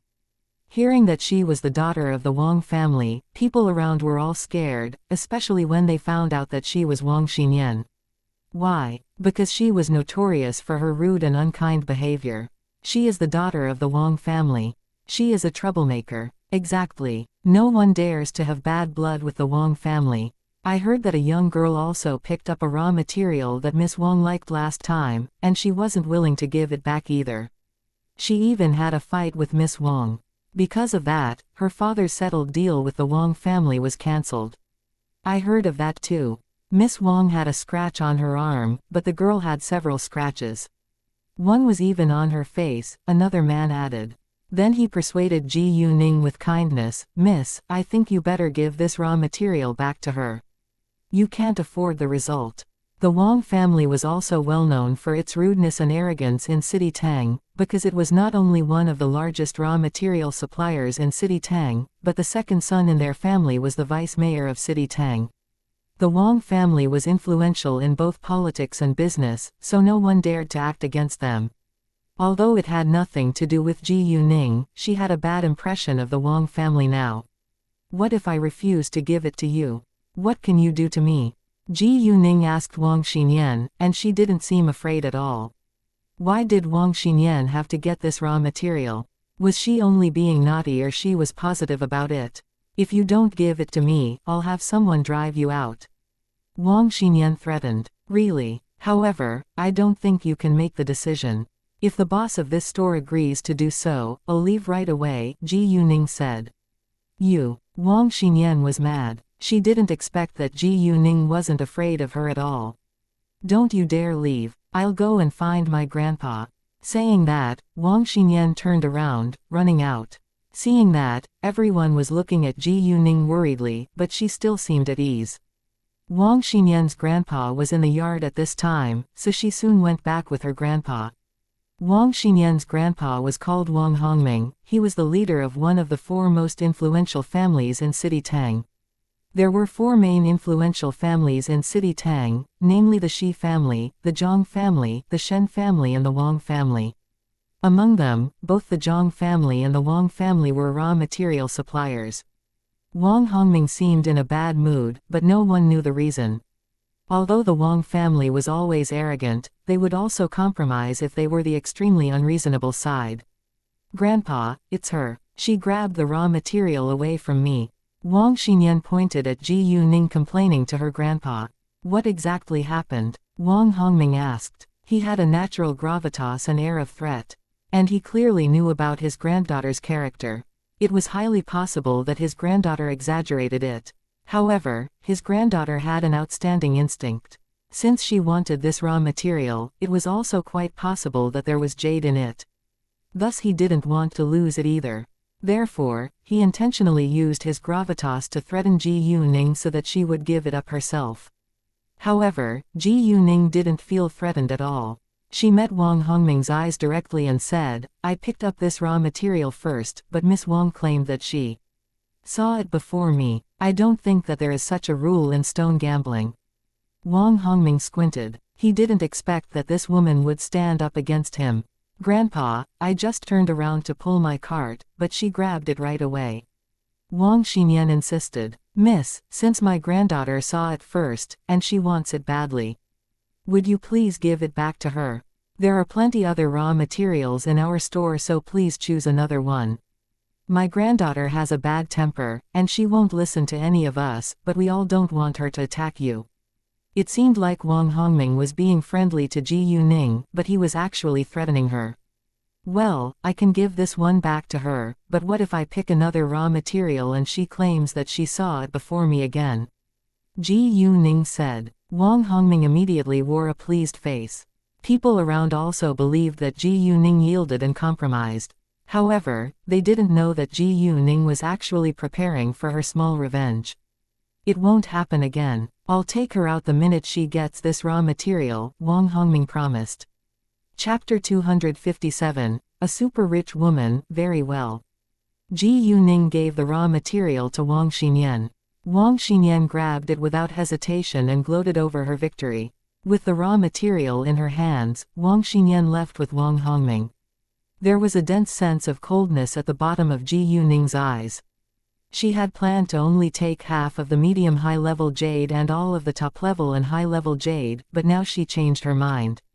She would take all the raw materials, even those with medium-level jade inside. Before long, Ji Yu-ning picked out all the raw materials with jade that medium level and above from room B, C and D, and put them into her cart. There were 68 of them in total. 3 of them contained top-level jade, 7 of them contained high-level jade, 21 of them contained medium-high-level jade and the rest all contained medium-level jade. Ji Yu-ning didn't even ignore the 2 raw materials with the priceless jade inside that was in room A. One of the raw materials was as big as a basketball, while the other was about the size of a football. Everyone was stunned by Ji Yu-ning's shopping spree of raw materials. Someone even thought that she must be crazy because she was spending money completely like a spendthrift. The manger was also shocked when Ji Yu-ning went to pay her bill. The pile of her raw materials cost 26.8 million yuan in all, and the 2 raw materials from room A were worth 12 million yuan, because they already showed a window of jade inside. The raw material that was the size of a basketball from room A cost 7 million yuan, while the other, which was about the size of a football, cost 5 million yuan. If the jade inside of them was 2/3 of their size after the outer layer was removed, the bigger one and the smaller one would be worth at least 10 million yuan and 8 million yuan respectively. In fact, it wasn't very profitable to buy raw materials in room A, but it was highly possible to make money. People around Ji Yu-ning while she was paying her bill, instead, all felt concerned for her if she lost. Ji Yu-ning settled her bill within seconds. When she had just finished, she heard Wang Xinyan's voice from the area of stone cutting. There is jade. There is jade inside, Grandpa. Wang Xinyan raised her voice with excitement. Wang Hongming was also pleased to see that. Ji Yu-ning already knew that the raw material contained jade, so she wasn't surprised. The jade belonged to Wang Hongming, so no one bid for it, because the Wang family also ran a jewelry store, and so Wang Hongming naturally wouldn't sell it. The worker washed the layer of dust off of the jade, and said with astonishment, "It's light pink, and has to be of the pink lotus root type. What? It's a medium high-level jade. Indeed, it's worth a lot. Wow, I'm so envious. I chose it," Wang Xinyan said with great pride, and Wang Hongming beamed with pleasure. Miss Wang is really a promising young girl with outstanding ability of stone gambling. Master Wang must be very proud of you. Everyone flattered them continuously. Ji Yu-ning sneered. It was too early to be so happy. She understood that what she was going to do would definitely annoy the Wang family. They would probably try to hurt her secretly, but she didn't care, because she had Leng Xiaoting's support now. And Leng Xiaoting was more than willing to protect her. Speaking of Leng Xiaoting, he was already on a private jet flying to City Tang now. Chen Meng was the pilot while Ji Yu-Yuz, who ranked 9th in their team, was the co-pilot. In the plane, Xin Bei, Ximing and Xu Jinchen were chatting casually, but Leng Xiaoting sat alone at the back staring at his phone with affection in his eyes. Ximing noticed that, and was surprised. He immediately spoke to Xin Bei and Xu Jinchen in a low voice, "Hey, look at our boss. He keeps staring at his phone with fondness in his eyes. Is he looking at pictures of beauties?" Xin Bei and Xu Jinchen looked to Leng Xiaoting at once. However, Leng Xiaoting clearly heard what Ximing said, so he put his phone down, giving them a cold look. Thus when Xin Bei and Xu Jinchen turned back, they met Leng Xiaoting's cold look right away. They felt like they had both been caught at a crime scene, and immediately turned their eyes away. Ximing panicked too. It felt so bad that they were caught while gossiping about their boss. Although they knew that their boss wouldn't be mad at them because of that, they were frightened under the pressure of their boss's air. Thus Siming changed the subject without hesitation. Jinshin, where were we just then? Oh, you just told us that your family introduced a girl to you. How is she? The blind date was so boring. I hated it, Shu Jinshin said with strong dislike. I agree. You still have a long life ahead. I don't think you need to worry about that, Shinbei said. In the Wang family store, people were all astonished when Ji Yuning pushed her cart, which was full of raw materials, walking to the area of stone cutting. Jesus, she bought a lot. I think that there are too many of them. Look, there were 2 raw materials with a window. The cart must cost at least 20 million yuan. She must be super rich. Wang Xinyan and Wang Hongming were both shocked too. It's meaningless to buy so many raw materials. They could all be waste, Wang Xinyan said acidly. Wang Hongming apparently didn't believe that Ji Yuning was able to cut out jade. However, Wang Xinyan had just grabbed a raw material with a medium high-level jade of the pink lotus root type inside from her. If Wang Xinyan hadn't grabbed it, the valuable jade would be hers.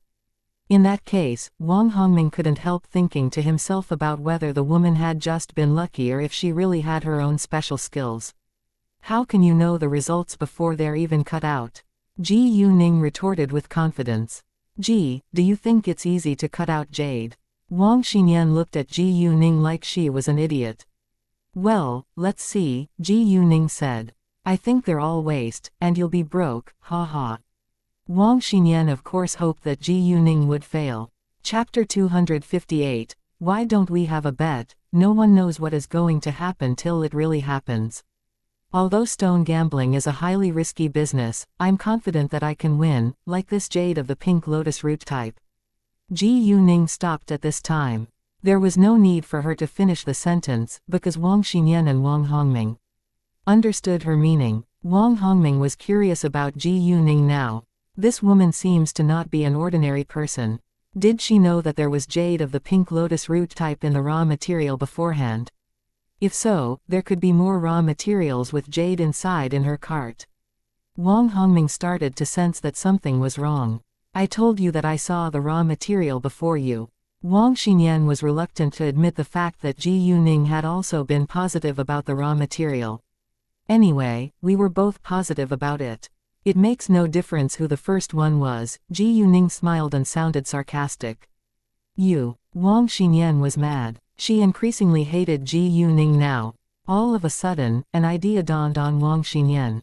She wore an evil smile and said, since you're so confident, why don't we have a bet? Oh, how? Ji Yuning wouldn't reject it. Except for the 2 raw materials with a window, if you can cut out 10 pieces of jade from the rest of the raw materials in your cart, I'll give this jade of the pink lotus root type to you. Otherwise, you have to buy it at full price, Wang Xinyan said. Xinyan, don't be so naughty. Wang Hongming snapped. It wasn't because he had no confidence in Wang Xinyan, but he didn't want to lose the jade of the pink lotus root type. What if Ji Yuning won? Although he didn't believe it, he was worried. And it would be shameful if Wang Xinyan lost. However, in the onlookers' eyes, they believed that Wang Xinyan was taking advantage of Ji Yuning. It was universally acknowledged that 9 out of 10 raw materials could be waste. If there were 2 raw materials with jade inside in Ji Yuning's cart, it would be great luck. The point was that Wang Xinyan had already gotten the jade of the pink lotus root type, and she absolutely wouldn't let Ji Yuning win easily. Even so, no one dared to say a word. It had nothing to do with them after all, and none of them were willing to stand up against the Wang family. Grandpa, do you think that I would lose? Wang Xinyan argued. Well, fine. You can do whatever you want, Wang Hongming compromised. Wang Hongming spoiled Wang Xinyan rotten because only Wang Xinyan liked jade as much as he did. She was also willing to learn. Most importantly, Wang Xinyan had outstanding instinct, and she often cut out jade from raw materials. Even he couldn't do that. Wang Xinyan's rude and self-willed character came into existence exactly because her grandpa spoiled her. With the approval of Wang Hongming, Wang Xinyan challenged Ji Yuning, do you dare? Of course. Why not? Ji Yuning agreed willingly. She was going to cut out raw materials here after all, and she was sure that she would win. However, others didn't believe so. All of them thought that she was doomed to fail. Wang Xinyan was jealous of Ji Yuning's generosity. Although the Wang family was super rich and had a wealth of 10 billion yuan, she only had savings of hundreds of thousands of yuan. Then let's begin, Wang Xinyan urged with impatience. However, I think we better sign an agreement before we begin, in case someone regrets, Ji Yuning proposed, because she had no trust in the Wang family. Wang Xinyan was displeased facing Ji Yuning's mistrust, but to convince her, Wang Xinyan agreed, sure, no problem. Wang Hongming was arrogant, but not dumb. He started to get anxious seeing Ji Yuning being so confident, but he still didn't believe that Ji Yuning had the ability to cut out 10 pieces of jade from her 60 or so raw materials. Minutes later, they signed the agreement. And Ji Yuning began to cut out her raw materials. There were 3 machines in the store, and only one was occupied, so the other 2 worked together to cut out Ji Yuning's raw materials. Ji Yuning chose a raw material the size of a football with medium-level jade inside first. She drew the lines herself before she handed it to the worker. The second one was as big as an American football and also contained medium-level jade. Ji Yuning drew the lines on it too. Many people gathered around at once. No one wanted to miss this exciting bet. The machines were working, and Wang Xinyan and Wang Hongming were nervous. The green shows, the worker said with excitement after the first cut. His voice attracted all the attention of the people around him. What? There is jade inside, how is it possible? Wang Xinyan couldn't believe her ears, neither could Wang Hongming. How was it possible? Nevertheless, it was the truth. What type is it? Someone asked. The worker cleaned the dust from the jade and had a closer look. It's dark green with a smooth texture. It must be black jadeite. Black jadeite. It's a rare medium-level jade. Someone said with thrill. There is probably just a thin layer of it. Wang Xinyan snorted. She of course wanted Ji Yuning to lose. Thinking of the possibility that she could fail, Wang Xinyan's expression became evil. No, I can't lose. We'll know whether there is only a thin layer of it, Ji Yuning said with confidence. Wang Hongming felt anxious again. He suddenly had a feeling that there were probably more than 10 pieces of jade among her raw materials. Miss, do you want to sell it? Someone bid at once. Yes, but I'll sell it after it's fully cut out, Ji Yuning said. Since she said so, people around her waited for the final result. Chapter 259, Do you want to deny it? Ji Yuning's second raw material that was cut out was jade too, and Wang Xinyan was more than upset now. Jesus, this miss is so lucky. Indeed, I've never seen another person who can cut out 2 pieces of jade consecutively. Everyone was amazed. How is it possible? Why? Wang Xinyan couldn't believe her eyes, and refused to accept the truth. Wang Hongming was displeased too. Is this woman lucky or able? However, no one would believe that she was just lucky to cut out 2 pieces of jade consecutively. However, if this woman had extraordinarily outstanding ability of stone gambling, there could be more jade in those raw materials. Wang Hongming almost had a breakdown. Normally, the workers would be thrilled to cut out jade, because they could be famous by doing so, but now it was a completely different situation. Their boss didn't want them to cut out jade at all, so their hands were trembling slightly. The raw materials in their hands were like hot potatoes that they wanted to throw away, but they couldn't do that. The second piece of medium-level jade was of the water type. At this time, the third machine was available, so Ji Yuning took out the third raw material, still with medium-level jade inside. The green showed within minutes too. Everyone was more than shocked now. Wang Hongming was extremely displeased now, and Wang Xinyan's face distorted in jealousy. Once someone cut out jade, firecrackers would be exploded so that people would be aware of the good news. Meanwhile, more and more people swarmed into the store. Nice to meet you, miss. I'm the manager of Baoyuan Company, Zhang Yan. This is my name card. I hope that we can cooperate someday, a man immediately introduced himself to Ji Yuning. Baoyuan Company was a second-tier brand in the jewelry industry. Ji Yuning's next goal was precisely to expand her client group for her jade provider business, which she was going to open soon, and jewelry companies were the majority of her potential clients, so she was more than willing to meet the manager. Nice to meet you too. My name's Tang Aining. Ji Yuning used the name in her previous incarnation, but wasn't worried that it would cause her any trouble if the Tang family and Qi Ziyu found out. Let alone there being so many different people with the same name. Even if she showed up with the name, Tang Aining, in front of their eyes, they wouldn't doubt it at all, because she had changed completely. Ji Yuning then exchanged name cards with the man. Miss Tang, nice to meet you. I'm the manager of Jinyu Jewelry, Qin Yan. Miss Tang, so glad to meet you. More and more managers of jewelry companies came to Ji Yuning's side and exchanged name cards with her in search of future cooperation. Ji Yuning didn't reject. Within a short time, Ji Yuning received 7 name cards including first line, second line and third line jewelry brands. Someone bid the minute that the first jade was fully cut out. 5.5 million yuan. 13 million yuan. In the end, the black jadeite was sold at the price of 13 million yuan. To not expose her real identity, Ji Yuning had told Kay to open an account in a Swiss bank for her earlier. The Swiss bank had an extremely high-level secrecy system and was well known as the most trustworthy bank around the world. About a quarter of the world's personal wealth was stored in the bank. Politicians, business tycoons and A-list celebrities in the world all put their money in the Swiss bank, which had also created Switzerland's world-famous financial industry. In that case, even if someone wanted to investigate her identity, he or she was doomed to fail. The first deal was finished within minutes. Ji Yuning then took out her fourth raw material, and it was the same. Everyone rounded their eyes in great shock. It was shocking enough that she had already cut out 3 pieces of jade consecutively, but it seemed that there was more to come. The second jade was fully cut out later, and was sold at the price of 8 million yuan.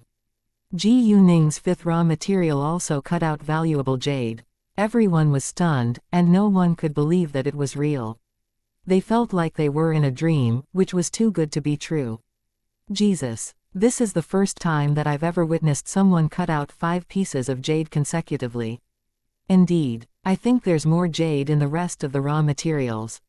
I agree. Many people started to believe that. Why does she look so familiar? Who? Someone asked. I can't remember it now all of a sudden. The news went abroad soon, and more people swarmed inside of the store.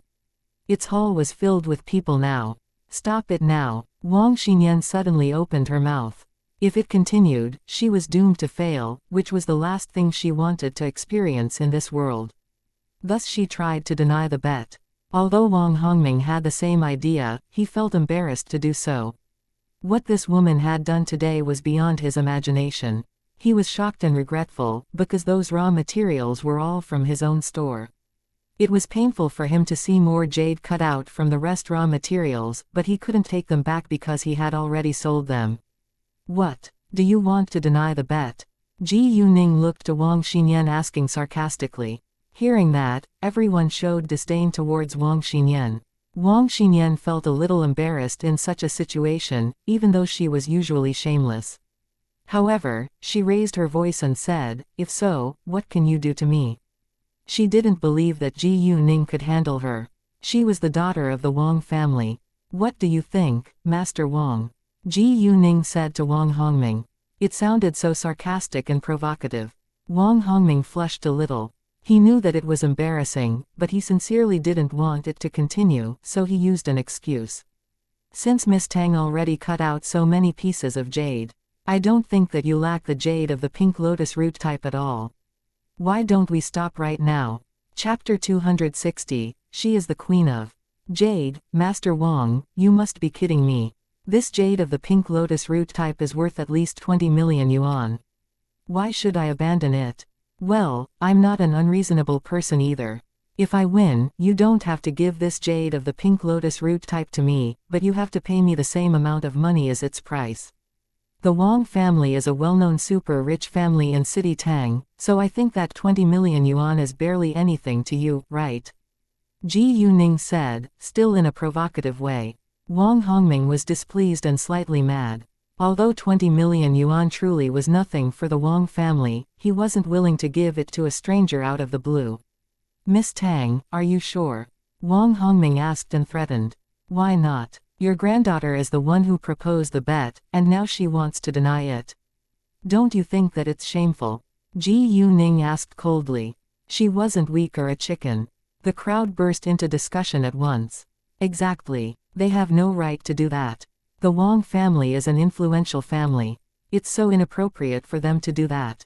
Indeed. I saw Miss Wang grab the jade of the pink lotus root type from Miss Tang just then with my own eyes.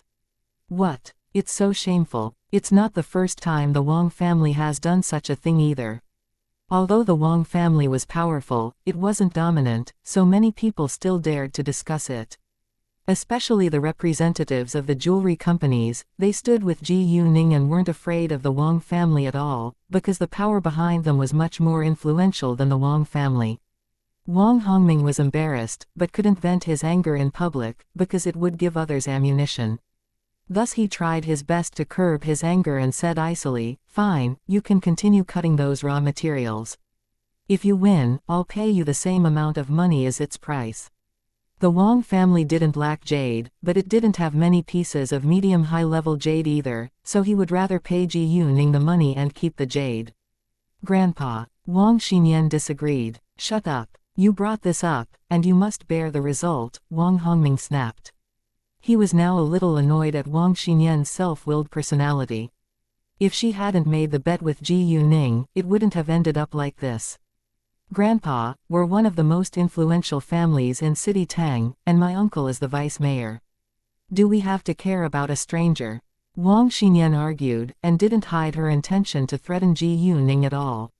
"Oh, so the vice mayor can bully others whenever he wants to. Shouldn't a government officer be upright and reasonable? Why is your uncle the opposite? Moreover, the vice mayor isn't the most powerful man in this city. What if someone in a higher position than your uncle finds out about what you've done? What will happen to your uncle?" Ji Yuning said. Actually, Wang Hongming wanted to see whether Ji Yuning would panic because of their family's network, but unexpectedly, Ji Yuning wasn't afraid at all. "Xinyan, shut up right now. This is your own business, so don't involve our whole family and your uncle. I don't want you to cause any misunderstandings," Wang Hongming criticized Wang Xinyan. He indeed was worried that his second son would be affected. If his son's career was damaged, the Wang family would be hurt too. In addition, the Wang family had never encountered such a trouble before today. This woman doesn't care about our Wang family's power. Does she have more powerful backing? Wang Hongming couldn't help thinking to himself. Wang Xinyan was reluctant to accept it, but didn't dare to utter another word, so she compromised in the end. She could now only wish that Ji Yuning wouldn't cut out more pieces of jade.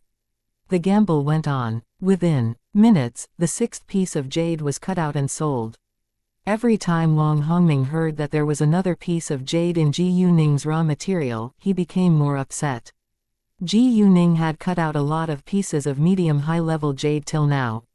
However, the workers were feeling tortured. They now could only hope that their boss wouldn't vent his anger on them. Otherwise, they could be fired. When the seventh piece of jade of the hibiscus type was cut out, a worker's hands were trembling and there was a dense layer of sweat around his forehead. How is it possible? How? Wang Xinyan almost cried in anxiety. Wang Hongming gave up right then.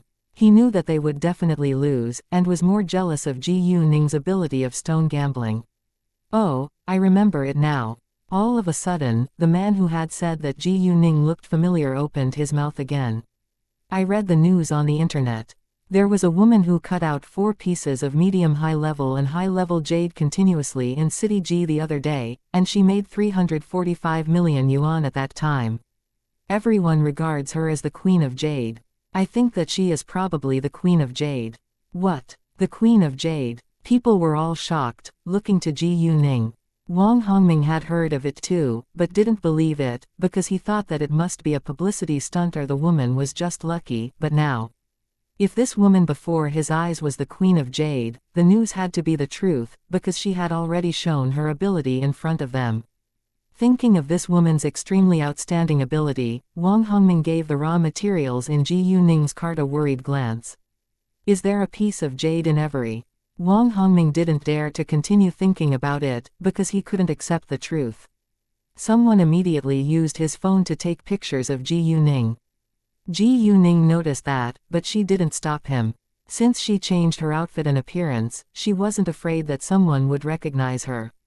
Before long, a piece of news with the title "The Queen of Jade cut out more highly valuable jade in City Tang to be continued" was released. Not many people knew who the Queen of Jade was, but the news was shocking enough. Citizens in City Tang were all aware of the high risk of stone gambling. Thus they were all curious as to why it suddenly became so easy to cut out jade. Some searched the Queen of Jade on the internet at once, and there was more astonishing news about her. Chapter 261, Why did you buy her jade? There were photos attached too. Although it was only a profile, it still wasn't difficult to recognize that the woman in the photos was the woman in front of their eyes. And people were all astonished by the amount of money she had made. She had made 345 million yuan last time with 4 pieces of jade, and this time she got 6 pieces of jade, which meant that she was going to make even more money. Although the majority that she cut out was medium-level jade, and its price was much lower, it was already a fortune in ordinary people's eyes. In addition, it hadn't finished yet. More and more people reposted the news and an increasing number of people got to know about it. Many of them who lived nearby ran to the street of stone gambling to witness it with their own eyes. Ji Yuning cut out a high-level jade from the 8th raw material. It was of the glass type. The 9th piece was also a high-level jade. It was violet. Wang Hongming almost went crazy, trembling from anger and disappointment. Why can this woman cut out so many pieces of jade? Why? Wang Xinyan was already struck dumb. She wished that she was in a dream.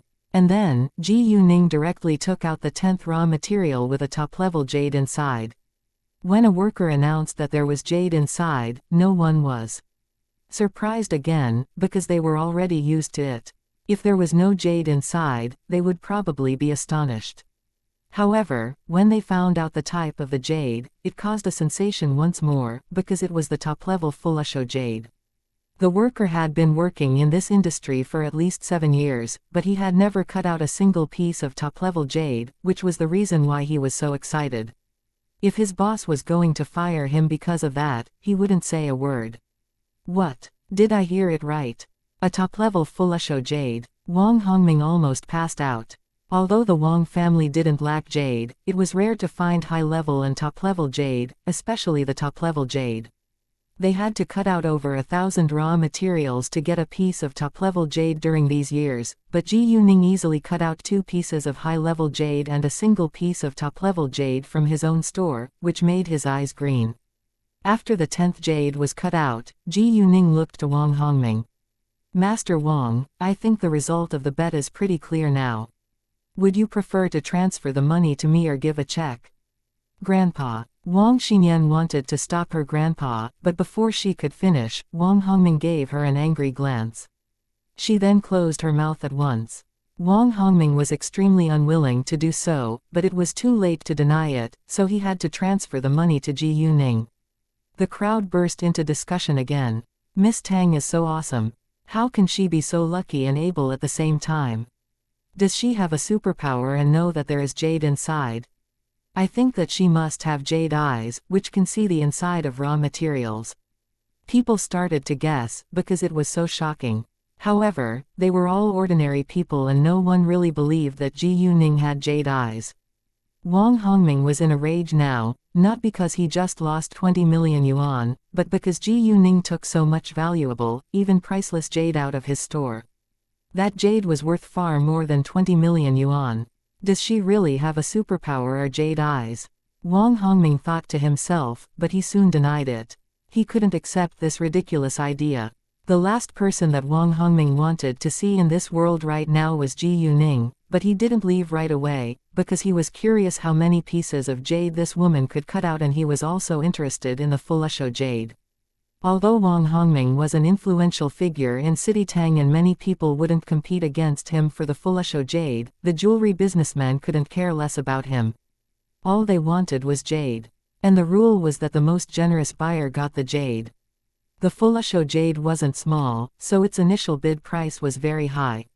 320 million yuan. In the end, Wang Hongming got the Fulasho jade at the price of 320 million yuan. He decided to transfer the money again.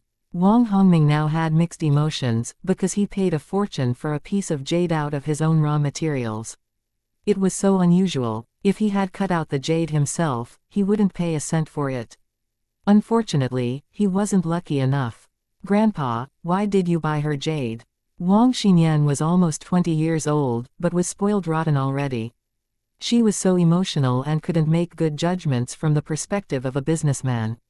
"Wrong, send her back now." Wang Hongming was in a bad mood now, but Wang Xinyan kept complaining beside his ears, which annoyed him greatly, so he asked the driver to take her back first. "Grandpa." Wang Xinyan was reluctant to leave. "Go back home now." Wang Hongming lost his patience. Wang Xinyan didn't resist anymore, and left with the driver. While she was walking out, she glared at Gu Ning with great force. She hated her to death now. However, Gu Ning didn't care at all, because she knew that Wang Xinyan could barely compete with her. Someone posted the news on the internet again. Its title was "Latest News, the Queen of Jade cut out 10 pieces of jade till now. One of them is Fulasho jade, which was sold at the price of 320 million yuan. There were pictures of the jade attached to the post. The news caused an even bigger sensation this time. Even the members from the Jade Association swarmed into the store without delay. Jade of the glass and violet types was hard to find, but not rare, while Fulasho jade was truly a rarity. They only heard that someone cut out Fulasho jade once in a few years. Chapter 262. Despair. Many people were also green with envy because of the amount of money that Ji Yuning had made. They all dreamed to own that enormous amount of money themselves. The Queen of Jade was well known online right now. "Miss Tang, do you plan to cut out the rest of the raw materials of yours?" Someone asked with great anticipation. There were 7 representatives of different jewelry companies in the store of the Wang family, but only several of them had gotten 1 or 2 pieces of jade, which was barely enough. Although they were jealous of Ji Yuning's unusual luck and ability to cut out so many pieces of jade, they were more willing to maintain a good relationship with her for their future cooperation. "Sure." Ji Yuning gave them an affirmative answer. She intended to aggravate Wang Hongming, and she wouldn't stop when she had just began. The following raw materials which were about to be cut out were from room A. One of them already showed green through the window, so everyone believed that there would be a medium-level jade inside, but to their astonishment, its color changed after only 1 cut. "It's purple." "How come it's purple?" the worker almost shouted with excitement.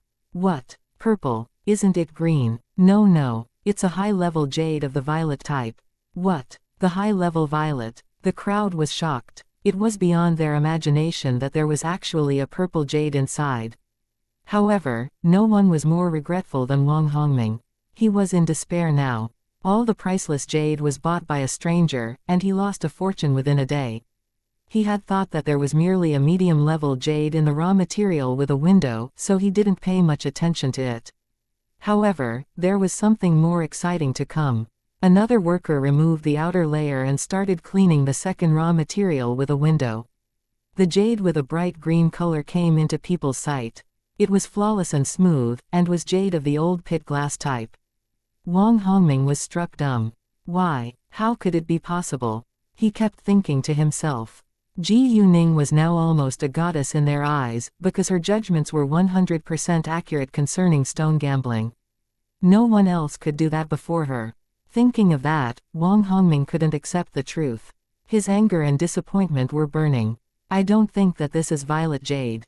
It has to be the violet jade with green flowers," someone said in shock when the jade which was assumed to be violet was more than a half cut out. "What? Violet jade with green flowers?" Another man said with amazement. Violet jade with green flowers was a kind of top-level jade. Although it couldn't compare with the king's green, it was much more valuable than the jade of the old pit glass type. "Exactly, I heard that someone cut out a piece of violet jade with green flowers 5 years ago. It weighed 12 pounds and was sold at the price of 1 billion yuan. I think this one probably weighs around 8 pounds, and it is worth at least 500 million yuan, a man added. Everyone was astonished by its price, but at the same time, some were also mad that the man revealed its real price already, because in that case they couldn't deliberately bid a lower price for it. However, even now, no one was more astonished than Wang Hongming. He had controlled himself to stay calm for so long, and now suddenly he sensed his blood was rising in his throat. He immediately gave his secretary a hint and walked away with him without delay. Ji Yuning noticed every detail of Wang Hongming's reaction. She understood that he had gotten too mad and finally lost control now. The minute that Wang Hongming walked out of the store, he spat a mouthful of blood and almost fell. Luckily, his secretary supported him on time. Meanwhile, his chauffeur came back, so he drove Wang Hongming to the hospital at once. Ji Yuning used her jade eyes to see what was happening outside, but she had no sympathy for Wang Hongming at all, because he deserved it. She had no intention to hurt him in the very beginning. If Wang Hongming let it go after that, she wouldn't behave against him again, but if he was going to revenge himself on her, Ji Yuning absolutely wouldn't yield. In fact, from what Ji Yuning already knew about the Wang family, she understood that Wang Hongming wouldn't let it go easily. Some people on the street saw Wang Hongming spitting blood and began to discuss it. "Hey, I saw Master Wang spitting blood on the street just then." "What? Master Wang spat blood? It's understandable. He lost so many pieces of valuable jade within a day." "Exactly. If I were him, I couldn't accept it either. It's so shocking, by the way. Who is this Tang Aining? She is so unbearable. Indeed, I'm so jealous of her." There were more people who arrived after they read the news. They only knew that someone continuously cut out many pieces of jade, but didn't know the types of those jade. To their amazement, they had the rare chance to see the jade of the violet with green flowers and old pit glass types. They all believed that they had to be in a dream, because it was too good to be true. Other than the shock, admiration and jealousy, Ji Yuning also sensed hostility from the people around her. She had made an enormous amount of money within a short time, which was quite noticeable. There were many thieves and robbers around this street all the time, because the street of stone gambling was where rich people gathered. However, Ji Yuning didn't care. She had already prepared well for it, since she chose to cut out raw materials in public. If those thieves and robbers dared to attack her, they better be mentally prepared to bear the result. More representatives of jewelry companies were busy chatting with Ji Yuning and exchanged name cards with her. She already had 16 name cards in her hands till now, including 13 domestic jewelry companies, which covered 2/3 of the popular jewelry brands in this country. And the other 3 were international jewelry companies.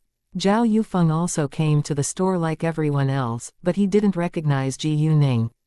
And Ji Yuning treated him the same way as others in order to not expose her real identity. Chapter 263, Leng Xiaoting's arrival. Zhang Dekeng arrived later as well, along with several old men at the same age. They were more than shocked when they found out the types of the jade. An old man came to Ji Yuning and asked with excitement as well as politeness, "Are you Miss Tang who cut out all the jade?" Actually, he recognized her at first sight but still asked the question out of politeness. "Yes, I am. May I know your name?" Ji Yuning replied politely. The old man was slightly surprised by Ji Yuning's good manners. He thought that she would be very proud or even arrogant after she cut out so many pieces of valuable jade, but now he had a better impression of Ji Yuning. "Miss Tang, so nice to meet you. I'm the head of the Jade Association in City Tang, Zhang Dequan. And your extremely outstanding ability of stone gambling impresses me deeply. I hope that we can have a chance to communicate with each other." Zhang Dequan didn't hide his appreciation and admiration towards Ji Yuning.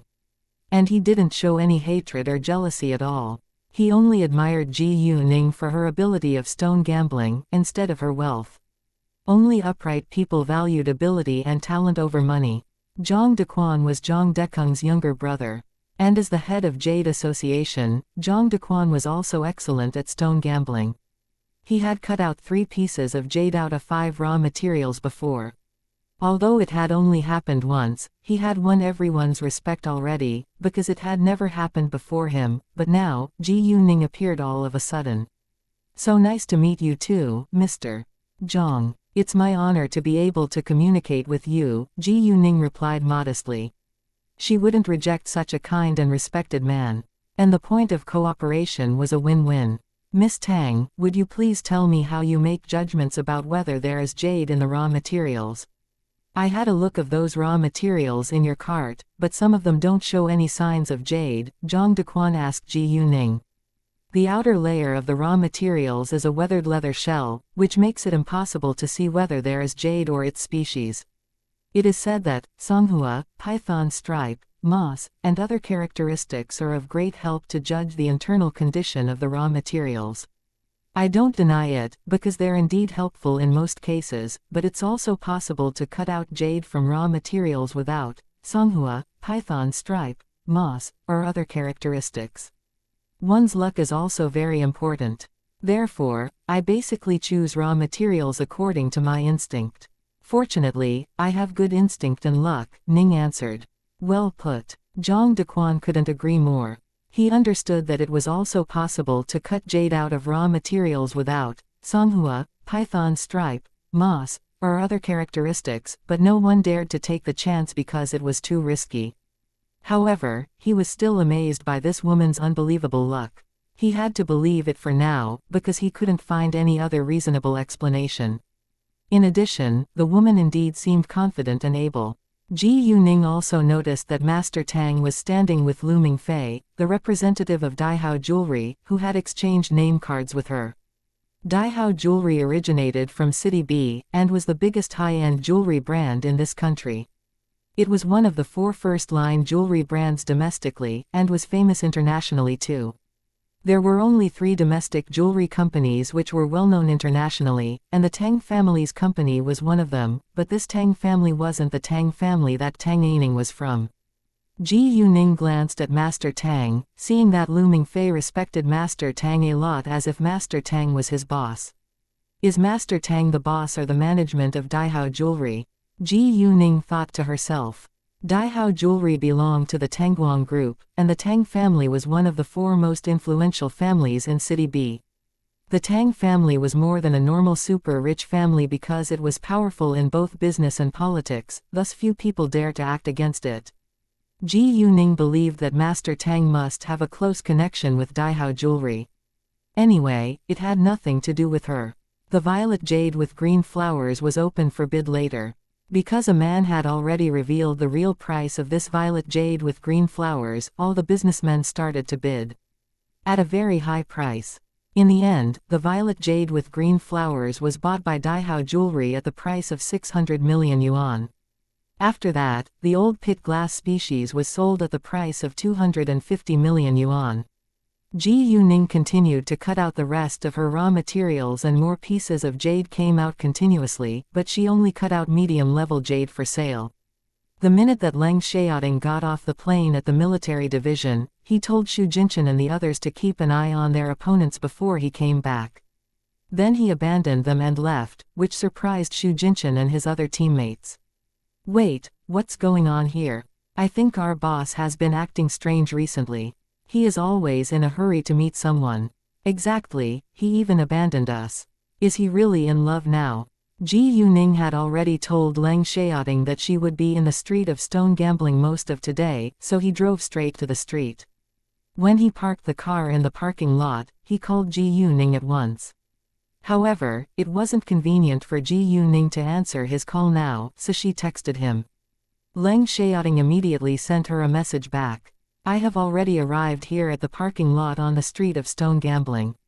Reading that message, Ji Yuning was slightly surprised but soon went back to normal. She understood that he must be free now since he came here in person, so she packed up and left without delay. Ji Yuning had only cut out half of her raw materials till now, and there were 30 more with mostly medium-level jade inside. Ji Yuning had not only made over 2.3 billion yuan, but also absorbed a lot of power from the jade that she had cut out today. Her telepathic eye space was doubled again, and was 8 square meters in size now. Seeing that Ji Yuning was leaving, the jewelry businessmen were all disappointed because many of them hadn't gotten a single piece of jade yet. Chapter 264, A Damaged Store. Ji Yuning comforted them.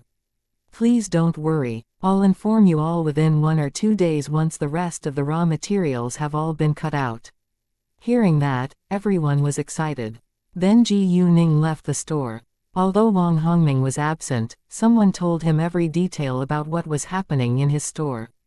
When he got to know that Tang Aining cut out over 30 pieces of jade continuously and made 2.3 billion yuan till now, he spat blood several times. She had only cut out half of her raw materials and had already made 2.4 billion yuan. Wang Hongming was now fully convinced that the rest of her raw materials all contained jade.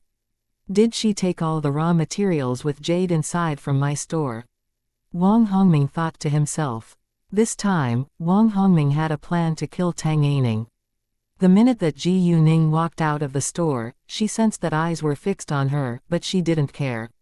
She went straight to a washroom with the box of jade in her hands, then put it into her telepathic eye space. After that, she changed her clothes and removed her makeup swiftly. 10 minutes later, she was back to her normal appearance and left the washroom. There were 3 men pacing back and forth nearby outside of the washroom. They fixed their eyes on the washroom, but failed to recognize Ji Yuning because she had already changed. Thus Ji Yuning calmly walked away while in their sight. They waited for a long time, but Tang Aining still didn't show up. They started to sense that something had to be wrong. It shouldn't take so long for a woman to use a washroom, but they were men and couldn't go inside to check, so they randomly asked another woman to go inside and check for them. However, the woman told them that it was empty without anybody inside. What? It's empty. How is it possible? None of them believed it because Tang Aining never walked out. Are you lying? A man questioned the woman. I'm not. You can check it yourself if you don't believe me, the woman replied. They exchanged a glance with each other. After a few seconds of struggle, one of them said, I'll go check it. He made a round in the ladies' room, but it was indeed empty. They were all struck dumb now. What happened? We've been waiting here the entire time, but she never walked out. Exactly. And there is only one way out of the ladies' room. Did she change her look and we failed to recognize her? Impossible. I didn't see any female with a box in her hands coming out. What exactly happened? Did she disappear for no reason? A man asked, and all of them felt scared but couldn't believe it. What should we do now? A man asked worriedly. Their target disappeared all of a sudden, and they would be punished. No idea, another man said resignedly. I think we should check around this area once more. Before Ji Yuning walked out of the street of stone gambling, she noticed that there were many people gathered outside of a store which was being damaged by a group of men. What is going on? Who has Boss Zheng offended? It's not Boss Zheng, but his son Zheng Hao isn't able to pay usury 1. The usurer can't get the money back, so directly sent people to damage his store. What? Again? Apparently, it had happened before. Indeed, this is already the 3rd time this year. Boss Zheng could pay the usury the previous 2 times, but now he can't afford it. Well, I have a deep sympathy for Boss Zheng. His wife passed away at an early age without any children. He loved his wife very much and wasn't willing to marry again. Then he adopted Zheng Hao out of kindness. However, unexpectedly, Zheng Hao is merely a loser who can't achieve anything and destroyed all of Boss Zheng's wealth. Exactly. Zheng Hao is just fooling around and gambles all day.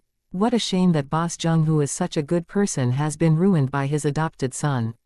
I think that his store will probably close in the near future. Zheng Hao is so shameless and useless. Why does Boss Zheng still keep the connection with him? Everyone was busy discussing with others.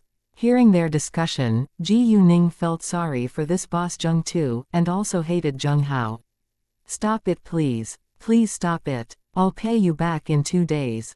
Zheng Peng tried his best to stop the group of men in vain, and he was pushed backwards with great force. It happened too fast for Zheng Peng to react. He immediately lost his balance, falling down, and there were shelves of raw materials behind him. If Zheng Peng knocked straight into those raw materials, he would be badly injured. Without hesitation, Ji Yuning pushed the 2 people standing in her way aside, running ahead. Those 2 people almost fell and screamed, but when they found out what was happening in front of their eyes, they were shocked. Ji Yuning was very fast, but was still a little bit late. Jung Peng had already hit the shelves with the raw materials placed on them. Many raw materials fell down one after another, and one of them hit Jung Peng's shoulder while another was falling towards his head. The crowd rounded their eyes with astonishment, and some turned away to avoid the terrible scene. However, right at that moment, a hand grabbed Jung Peng's arm and immediately pulled him away.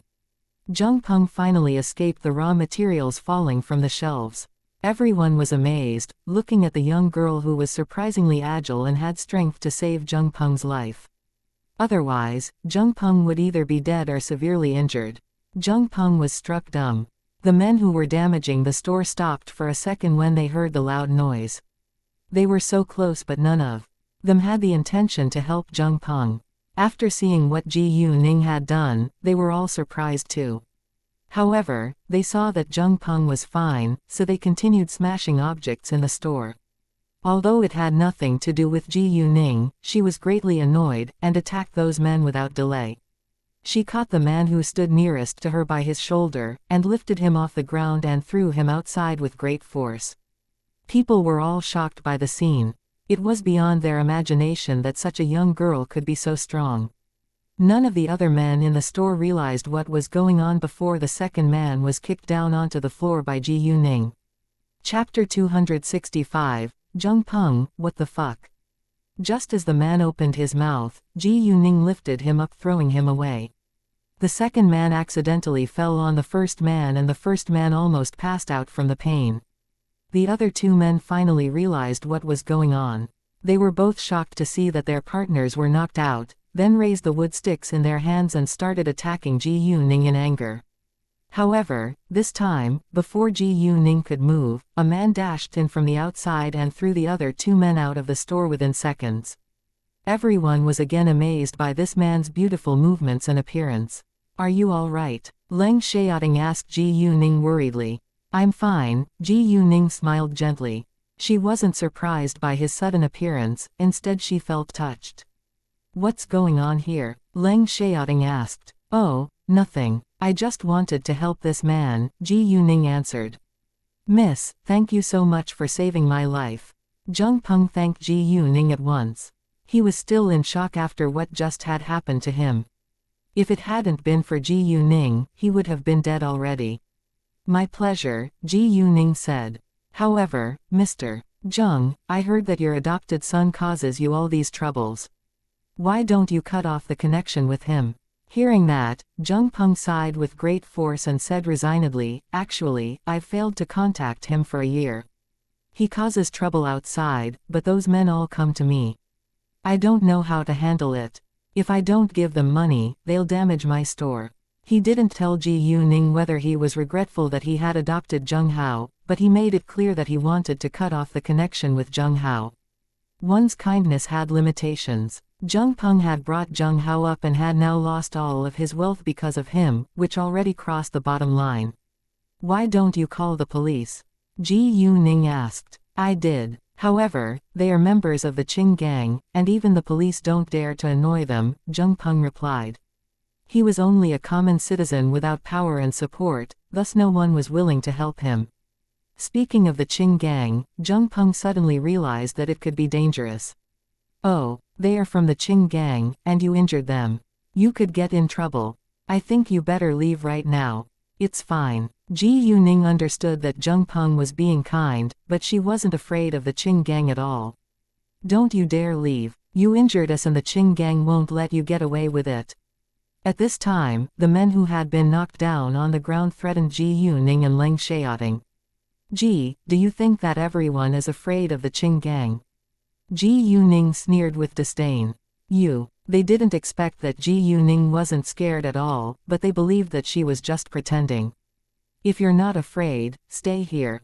Apparently, they were going to ask for support. "I won't leave, because you have to pay for what you've done.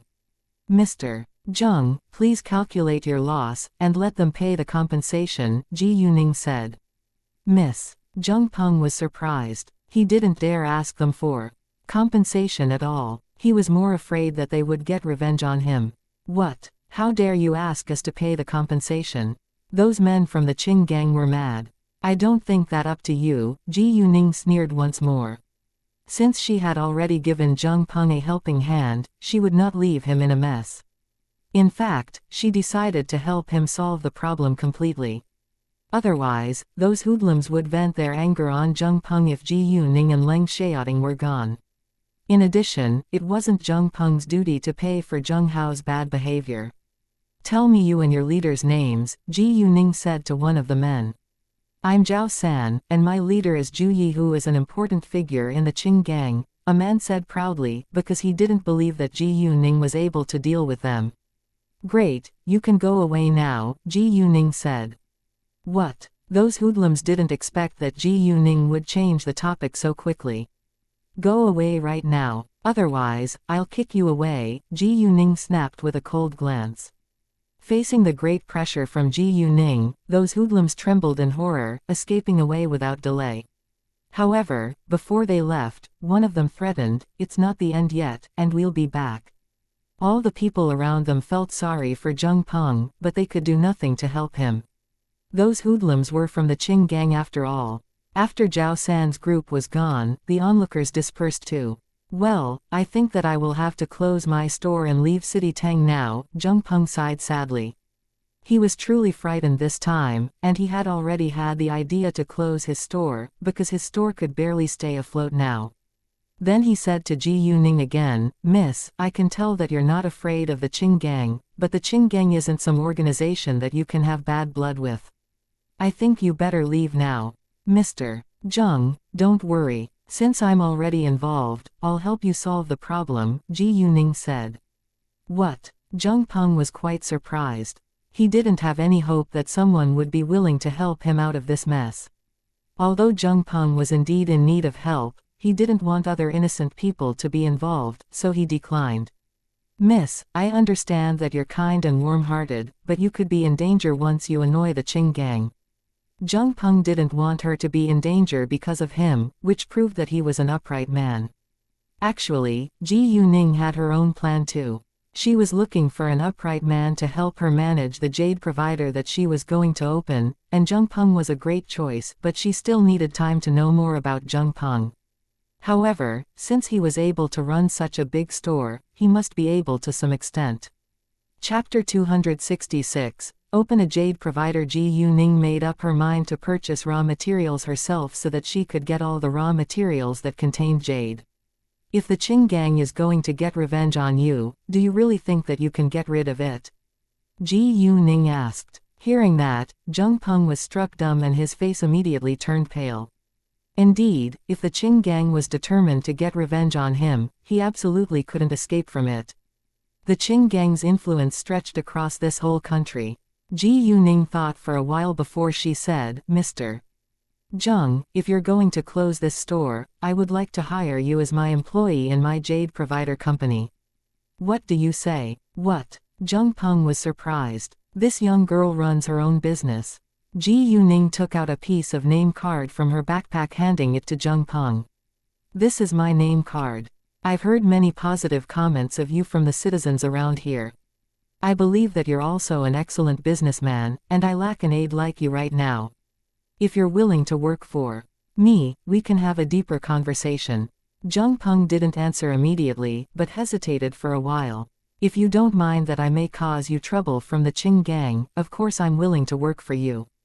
Zheng Peng was a sophisticated man. Although he was worried that Ji Yuning might get in trouble because of him, he sensed from her attitude that she really wasn't afraid of them. Either she was from a powerful family, or she had some type of relationship with the Qing gang. Either way, she was truly not afraid of the Qing gang, so he trusted her. In the beginning, Zheng Peng thought that Ji Yuning probably wanted to help him, so she offered to let him work in her company. However, Ji Yuning then told him that she appreciated his ability and character, which was quite inspiring and encouraging. Therefore, Zheng Peng accepted her offer. He wasn't worried that Ji Yuning could be trying to deceive him because she had saved his life. And he was willing to follow her lead. "Very well, then we." Ji Yuning suddenly stopped, because she thought of Leng Xiaoting, who had been ignored for so long. She felt a little guilty, looking at Leng Xiaoting.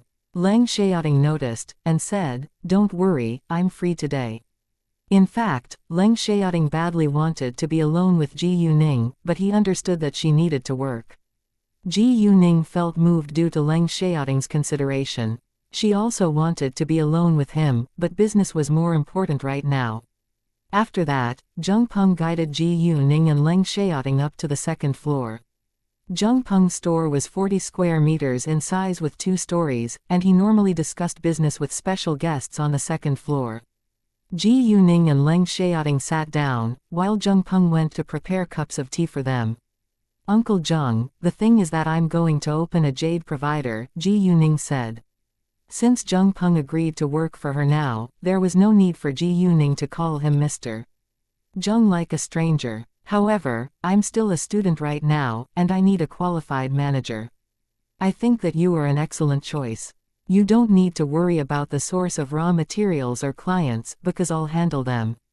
All you need to do is manage the company well. What? A jade provider? Zheng Peng was shocked. A jade provided required a large amount of raw materials, while stone gambling was a highly risky business. It was hard to cut out jade, let alone a large amount of it. Otherwise, there would be many jade providers in the market instead of just a few. Moreover, it was even harder to cut out high-quality jade. Yes, I have my own skills of stone gambling, and it's not difficult for me to cut out jade. Otherwise I wouldn't have had the idea to open a jade provider. I trust you, so I will tell you the secret, and I only hope that you can be loyal to me, Ji Yuning said. Her own skills of stone gambling. Hearing that, Zheng Peng was surprised. This young girl was totally beyond his imagination. Zheng Peng then said with sincerity, Miss Ji Yu, since I'm willing to follow your lead, you absolutely have my loyalty. I think that I can prove it in the coming days. Indeed, action spoke louder than words. Although Ji Yuning was willing to trust Zheng Peng, it didn't mean that he was completely trustworthy.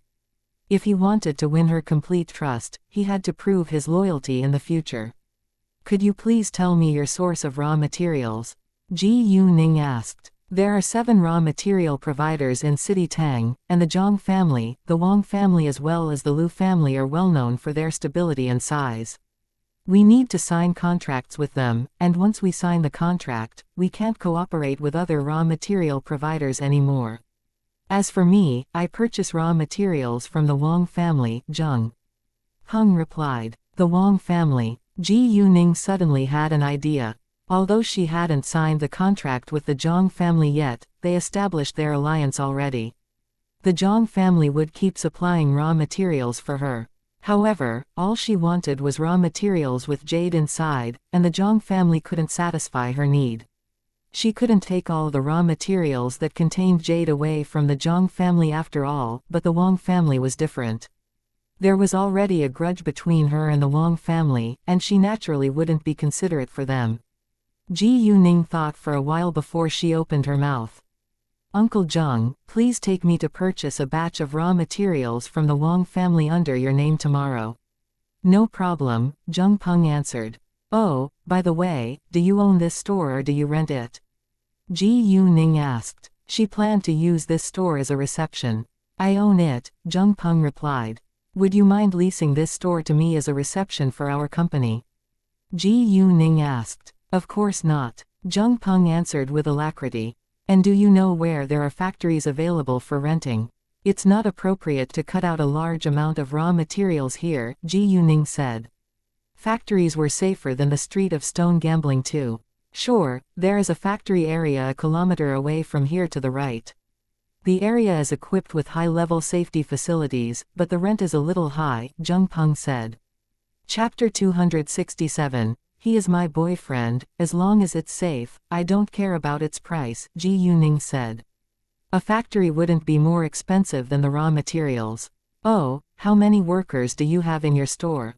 Ji Yuning asked. 3. One is an accountant, and the other 2 are responsible for cutting raw materials, Zheng Peng answered. Please ask them whether they're willing to join my company. I can pay them a good salary, Ji Yuning said. Sure, I will, Zheng Peng said. Actually, he knew that they would agree even without having to ask. Ji Yuning and Zheng Peng finished their discussion for now, and they would talk more about the factory later after they signed the contract. After that, they signed the contract for leasing the store and Ji Yuning transferred a year's rent to Zheng Peng. She needed to register her company first before she was going to be able to sign the labor contract.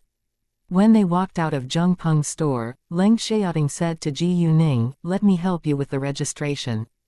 Great. Ji Yuning didn't reject. It would take a long time if she went to do it herself. Ji Yuning then handed all of the documents to Leng Xiaoting. The name of her company was Colorful Jade Provider. She had done her homework beforehand, and the name wasn't registered yet. It was 5:30 p.m. already, so Leng Xiaoting planned to deal with the registration tomorrow. Ji Yuning along with Leng Xiaoting went to go eat. However, before they left the street of stone gambling, Ji Yuning received Chao Ya's call. She didn't realize that they were still in the store until now. Chao Ya told Ji Yuning that some people had caused trouble in their store. Ji Yuning was displeased and went straight back to her store. Leng Xiaoting followed Ji Yuning, going back to her store. When he saw Gao Yi and Chao Ya, he gave them a cold look, which made Gao Yi and Chao Ya feel stressed. Gao Yi and Chao Ya didn't know Leng Xiaoting, but they sensed that the man knew them and stared at them unkindly. Ji Yuning also noticed that, and she immediately interrupted them. "They both work for me." Leng Xiaoting drew his look back, but remained silent.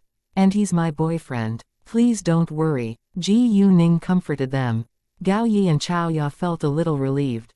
Gao Yi and Chao Ya didn't regard Ji Yuning as a young girl, so it wasn't surprising that she had a boyfriend. Her boyfriend looked so powerful. From their rich experience of years, they were aware that the man was much stronger than them. However, no matter how strong or powerful he was, they only cared that he wasn't threatening them. Ji Yuning's sight fell on three men who were seated, trembling in fear in the corner. All of them were black and blue. Apparently, Gao Yi and Chao Ya had already taught them a lesson. "Boss, they claimed that the Wang family sent them here," Chao Ya said seriously. The Wang family. Without a doubt, it had to be Wang Hongming, because Ji Yuning only had bitter conflict with him. She knew that Wang Hongming wouldn't let it go easily, so she wasn't surprised now, but Leng Xiaoting was mad. He gave those men an icy glance, and those men instantly felt threatened. Let alone those men, even Ji Yuning along with Chao Ya and Gao Yi thought that it was frightening. Ji Yuning pulled Leng Xiaoting's hand at once. "It's fine." Leng Xiaoting held Ji Yuning's hand in his palm and relaxed. "Let them go. It's no big deal, but if the Wang family dares to do it again, we'll fight back then," Ji Yuning said. It wasn't because she was kind, but she thought that it wasn't necessary to annoy the Wang family just because of this small trouble. Then she looked to those men and warned, "Tell the man behind you that if it happens again, we'll fight back. Now get lost." Hearing that, the three men escaped away without delay. "Gao Yi, Chao Ya, please stay here for a while longer. I need to find a suitable factory right now, and I'll rent it once I find it. Then we can move all the stuff there, in case the Wang family tries to cause us more trouble," Ji Yuning ordered. Although she wasn't afraid of the Wang family, she didn't like trouble either. Thus she had to settle the factory as soon as possible. "No problem," Gao Yi and Chao Ya replied. Then Ji Yuning and Leng Xiaoting left for the factory that Zheng Peng had mentioned. It wasn't early now, but it wasn't late neither. On their way, Ji Yuning finally had time to call Satuyi. Leng Xiaoting felt slightly uncomfortable, but he understood that it was better to let Satuyi handle the mess caused by members of the Qing gang. Satuyi answered Ji Yuning's call and said, "Hi, what's up?" "Well, actually something terrible just happened, and I do hope that you can help me." It was a little embarrassing for Ji Yuning to bother Satuyi. "What happened?" Satuyi asked. "The thing is," Ji Yuning briefly told Satuyi what had happened in Zheng Peng's store and that Zheng Peng now worked for her. "Would you please help me talk to the senior management of the Qing gang and stop causing Zheng Peng trouble in City Tang? He is indeed innocent," Ji Yuning said, revealing the fact that she already knew that Satuyi was the head of the Qing gang. Although Satuyi normally didn't bother himself with such trifles, he was annoyed when Ji Yuning was involved. "Sure, I'll handle it," Satuyi answered with alacrity. Ji Yuning thanked him before she hung up. "How did you meet those two?" Leng Xiaoting asked Ji Yuning this time and sounded serious. The two were of course Gao Yi and Chao Ya. Chapter 268. A huge sensation in City Tang. Ji Yuning understood that Leng Xiaoting was worried about her safety, so she didn't hide the truth but just omitted some details. They had been chased by killers and badly injured. I rescued them and so they work for me now. I already got a hacker to remove their names from the wanted list, so they're safe now. In actual fact, Leng Xiaoting didn't know much about Ji Yuning. He only knew her family background and some of her personal information, thus he had always been curious about why she was so excellent at kung fu and had expert marksmanship. Her professional ability was even better than senior members of the special forces. Moreover, her outstanding business acumen and skills of stone gambling also impressed Leng Xiaoting. She even casually got a hacker to remove their names from the wanted list. Leng Xiaoting wasn't confident that the most skillful programmer in the Red Flame could do that. He believed that only several of the top hackers in this country were able to do such a thing. As Ji Yuning's boyfriend, he naturally wanted to know more about her, but he knew that it was her privacy. If she had no intention to tell him, he wouldn't ask. Ji Yuning, in fact, knew very little about Leng Xiaoting as well. She only knew that he was a military officer, a major general, who came from the capital, but she knew nothing about his family. They didn't ask each other for more information because it wasn't the right time yet. Although they were boyfriend and girlfriend, they hadn't been together for very long. Ji Yuning and Leng Xiaoting arrived at the factory area within minutes. This factory area was built less than 5 years ago, and it was still relatively new. It was large and divided into many small areas. There was an independent gate to each small area. To get through the gate, one had to have a pass, or an ID card. And there were at least 4 to 8 factory buildings which belonged to one company or several companies in each area. Ji Yuning and Leng Xiaoting decided to check whether there were factories available for renting. Fortunately, there were many empty factories. Although Ji Yuning only needed a large room, she had the intention to expand her business, so a large room wasn't enough. In the end, she chose a whole factory building which was 400 square meters in size with 3 floors and an underground room. In addition, it was for sale now and its price was 36 million yuan. Ji Yuning thought that it wasn't a bad idea to buy this whole building, so she planned to take a look. After that, she called the seller's number. The seller immediately came over when he received Ji Yuning's call. He did not live far from this factory area, so he arrived after 10 minutes. Under the guidance of the seller, Ji Yuning and Leng Xiaoting followed him in walking through the building. There was a garage which could accommodate 4 cars along with an empty warehouse on the first floor. And the 100 square meter large office area was on the second floor. There were 3 offices, a meeting room, a reception, a washroom, a pantry in the office area and an empty warehouse took up the rest of the second floor. On the third floor, there was a 100 square meter large canteen and another empty warehouse on the other side. The building had an elevator from the underground room to the third floor for the convenience of delivering goods. Ji Yuning was satisfied. Since she liked it, she didn't hesitate to buy this building. However, the real estate bureau was about to get off work, so she had to wait for tomorrow to finish the legal procedure. Therefore, she signed the contract with the seller and paid a deposit of 100,000 yuan first. And the seller handed the key to Ji Yuning. Ji Yuning then got the pass which she could use to enter this small factory area. Employees who worked here had to have a pass.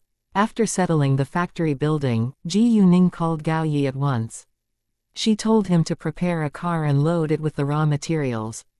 She would come back to them and guide them to this factory area later. At the same time, the name of Tang Aining and what she had done caused a huge sensation in both City Tang and the domestic jewelry industry. Some doubted its authenticity, because it was too shocking and too unbearable to be true. In a luxury apartment in the capital, a young woman who was around 24 years old was lying on the sofa, playing on her phone. She was wearing a tight, black lace dress which accentuated her perfect body. She had long dark red curly hair with heavy makeup and looked charming. She was surfing the internet, and suddenly a piece of news came into her sight. She was scared and jumped up from the sofa in anger after she noticed the name Tang Aining. She isn't dead. The woman lost her appetite to read the contents, but enlarged the pictures in an attempt to identify whether the female was Tang Aining. When she found out that the person in the pictures didn't resemble Tang Aining at all, the woman was greatly relieved. It's just the same name. She thought to herself. Yaxin, what's wrong? A man who was around 30 years old walked out of a bedroom. He noticed that the woman looked a little panicked. The man was in a black suit and had a handsome face. The woman was exactly Tang Aining's half-sister, Tang Yaxin, while the man was Chi Ziyu, who had schemed against Tang Aining along with Tang Yaxin.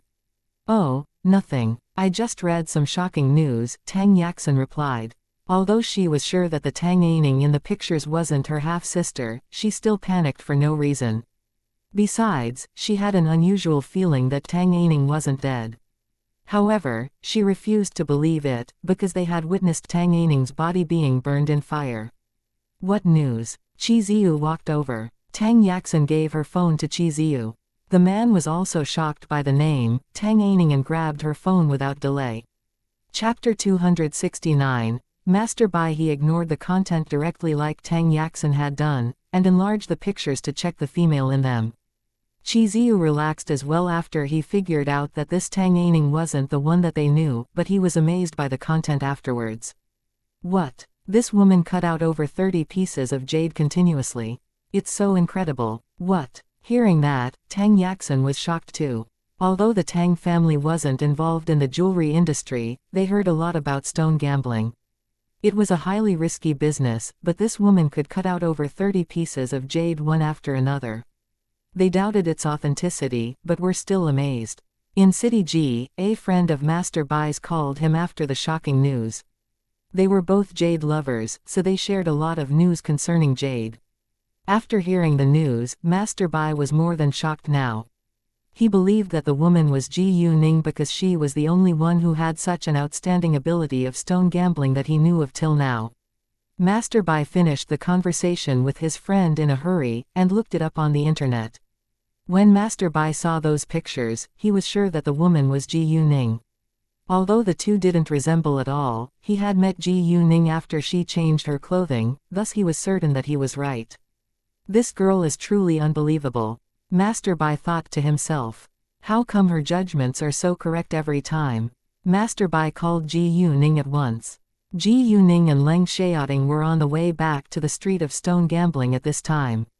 Seeing that the caller was Master Bai, Ji Yuning understood that he must have read the news. Hi, Grandpa Bai, Ji Yuning said. Hi, I heard the Queen of Jade has cut out over 30 pieces of jade in City Tang. It was you, right? Master Bai asked. Yes, Ji Yuning didn't hide the truth. Jesus. Master Bai was shocked. You really amazed me this time. It's so unbearable. And why didn't you leave the high-quality jade for me? I can pay you. Master Bai was a little mad. Ji Yuning didn't know what to say, but tried to explain. Grandpa Bai, please don't worry. I've already saved many pieces of high-quality jade for you. They're even better than those of cut out in City Tang. In fact, Ji Yuning had several raw materials which contained jade with thicker power than the top-level jade she had already cut out. Really? That will be so nice. When will you be City G again? Master Bai was thrilled, and couldn't wait to meet Ji Yuning. I've been busy recently, and I'm afraid that I won't be coming to City G until the holidays are over, Ji Yuning answered. Fine. Master Bai was disappointed. Ji Yuning chatted with Master Bai for a while longer. Master Bai reminded her to be careful because City Tang was well known for its high crime rate and was located at the border of the country. Although Ji Yuning wasn't an ordinary girl and was excellent at kung fu, she should still take good care of herself. Master Bai called Master Yan and Master Fu without delay after he hung up the call with Ji Yuning. Master Yan and Master Fu were also shocked, but Master Bai told them that Ji Yuning was busy, so they didn't call Ji Yuning directly. Ji Yuning went to Zheng Peng's store later. Zheng Peng had already sold the rest of the raw materials to other shops at a low price. There were 2 machines left in the store, so Ji Yuning directly took it, along with her raw materials, to the factory building. Zheng Peng told Ji Yuning that those hoodlums from the Qing gang had come to his store and apologized to him. Ji Yuning believed in Zheng Peng's character, but she still reminded him to be loyal to her. Otherwise, the Qing gang could cause him more trouble. Zheng Peng was clearly aware of that, and he would never betray Ji Yuning. Then Ji Yuning transfer 500,000 yuan to Zheng Peng for the redecoration of this store. They would make alterations to this store and paint the walls. The counter would be kept where it was. And the pantry as well as the lounge would be set to the side of the counter. Ji Yuning told Zheng Peng to buy a whole new set of sofas with more seats. In Ji Yuning's eyes, furnishing was very important, because it left the first impression on guests. The shop board would also be changed into colorful jade provider office. Those small changes were finished within a day. After that, Ji Yuning told Gao Yi and Chao Ya to put the raw materials along with the machines onto the second floor of the factory building. It was already 7 p.m. when they finished placing the raw materials correctly. Ji Yuning told Gao Yi and Chao Ya to guard the factory tonight, and that they would change the locks tomorrow. Gao Yi and Chao Ya of course wouldn't disobey Ji Yuning's order. There were supermarkets and diners in this factory area, so Gao Yi and Chao Ya went to dine together in a small restaurant and bought daily necessities in a supermarket. There were plenty of rooms in the factory building, so they stayed in the same room for tonight. "What do you want to eat now?" Leng Xiaoting asked Ji Yuning after they left the factory area. "Well, since we're in City Tang, we have to try its specialties." Ji Yuning replied. Chapter 270. I don't care about the Wang family. They weren't familiar with City Tang, so they followed the GPS, driving to a famous local restaurant. Of course, they made a reservation on the phone before they went there. The restaurant was extremely popular, but it wasn't big and only had 10 private rooms along with 10 tables in the hall. Thus it was hard to get a reservation from 6 p.m. to 7 p.m. when most people had dinner. And the restaurant was always full of people. Luckily, Ji Yuning reserved the final private room and they would arrive there after 10 minutes. "Don't you need to fulfill your task? Why do you still have time to be with me?" Ji Yuning asked Leng Xiaoting. "Well, actually I didn't need to join them this time, but because of you, I came here." Leng Xiaoting told Ji Yuning the truth and she was touched. "Where will you stay tonight?" Ji Yuning asked. Somehow she felt nervous and anticipated the answer. She had to admit that she was looking forward to spending the whole night with him. "I'll stay with you," Leng Xiaoting said naturally. Ji Yuning flushed a little and didn't know what to say next. Ji Yuning's silence made Leng Xiaoting think that she was mad. He was anxious and asked, "Aren't you willing to stay with me?" "Of course I am," Ji Yuning said at once. Hearing that, Leng Xiaoting relaxed. A few minutes later, they arrived, and the hall was filled with people. Many were even waiting outside for empty seats. This small restaurant wasn't a fancy hotel at all, but it had its own special style of decoration. Many rich people also came here due to its delicious food. Ji Yuning and Leng Xiaoting went straight to their reserved private room. However, just as they walked into the passage, they heard a noisy argument from inside the private room. "Miss Wang, I'm sorry. This private room has already been reserved. Please wait for a little while longer," the hotel manager said politely. "No, I don't care who reserved it. I want it now," a female voice said arrogantly. Ji Yuning immediately recognized the voice. The female was Wang Xinyan. To Ji Yuning's surprise, they met each other in an argument once more. Wang Xinyan enjoyed grabbing things from others so much that she just grabbed the raw material from Ji Yuning today and now she tried to grab Ji Yuning's reserved private room. "Miss Wang, please don't cause us trouble," the manager said resignedly. "How come I'm the one who is causing trouble here? I'm the daughter of the Wang family. It's your honor that I choose to dine here. If you dare to stop me again, I can make you close your restaurant." Wang Xinyan threatened. "Exactly. How dare you act against the Wang family?" Several boys and girls who were standing along with Wang Xinyan supported her orally. "You." The manager was annoyed but indeed didn't dare to argue with her any longer. At this time, Ji Yuning and Leng Xiaoting walked in. "We have reserved this private room, do you want to grab it from us?" "So what?" Wang Xinyan looked over saying with disdain. However, when her gaze fell on Leng Xiaoting, she was stunned by his extraordinarily handsome appearance. He's so handsome, Wang Xinyan thought to herself. She had never met such a handsome man before. Even those male idols or stars were barely comparable to him. Ji Yuning understood that Leng Xiaoting's appearance was super attractive to girls wherever he went, but she was uncomfortable when those girls fixed their eyes at Leng Xiaoting. Anyway, Leng Xiaoting was her boyfriend, and those girls could do nothing about it. However, when Wang Xinyan made eyes at Leng Xiaoting, Ji Yuning was extremely displeased because she already disliked Wang Xinyan. Seeing Leng Xiaoting, Wang Xinyan forgot to argue with Ji Yuning but stepped towards Leng Xiaoting directly. "Hi, nice to meet you. My name is Wang Xinyan. I'm the daughter of the Wang family, which is one of the four most powerful families in City Tang," Wang Xinyan said with great pride while holding out her hand to Leng Xiaoting. However, Leng Xiaoting remained expressionless, as if Wang Xinyan didn't exist. Wang Xinyan felt embarrassed and snapped, "Hey, I'm talking to you. Are you dumb?" Leng Xiaoting still ignored her, and stayed calm, but Ji Yuning couldn't tolerate it anymore. She squinted and warned, "Mind your words.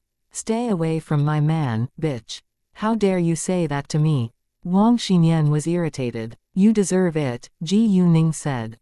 "You." Wang Xinyan was mad. "What do you think you are? How dare you humiliate Miss Wang? Do you know how powerful the Wang family is?" A girl who was with Wang Xinyan threatened.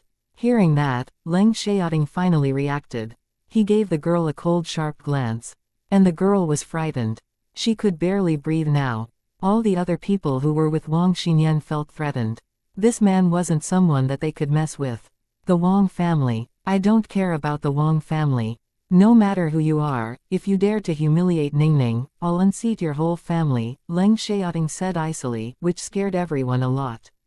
Their first reaction wasn't to doubt Leng Xiaoting's words, they were truly afraid that he would unseat the Wang family, because Leng Xiaoting had an air of power.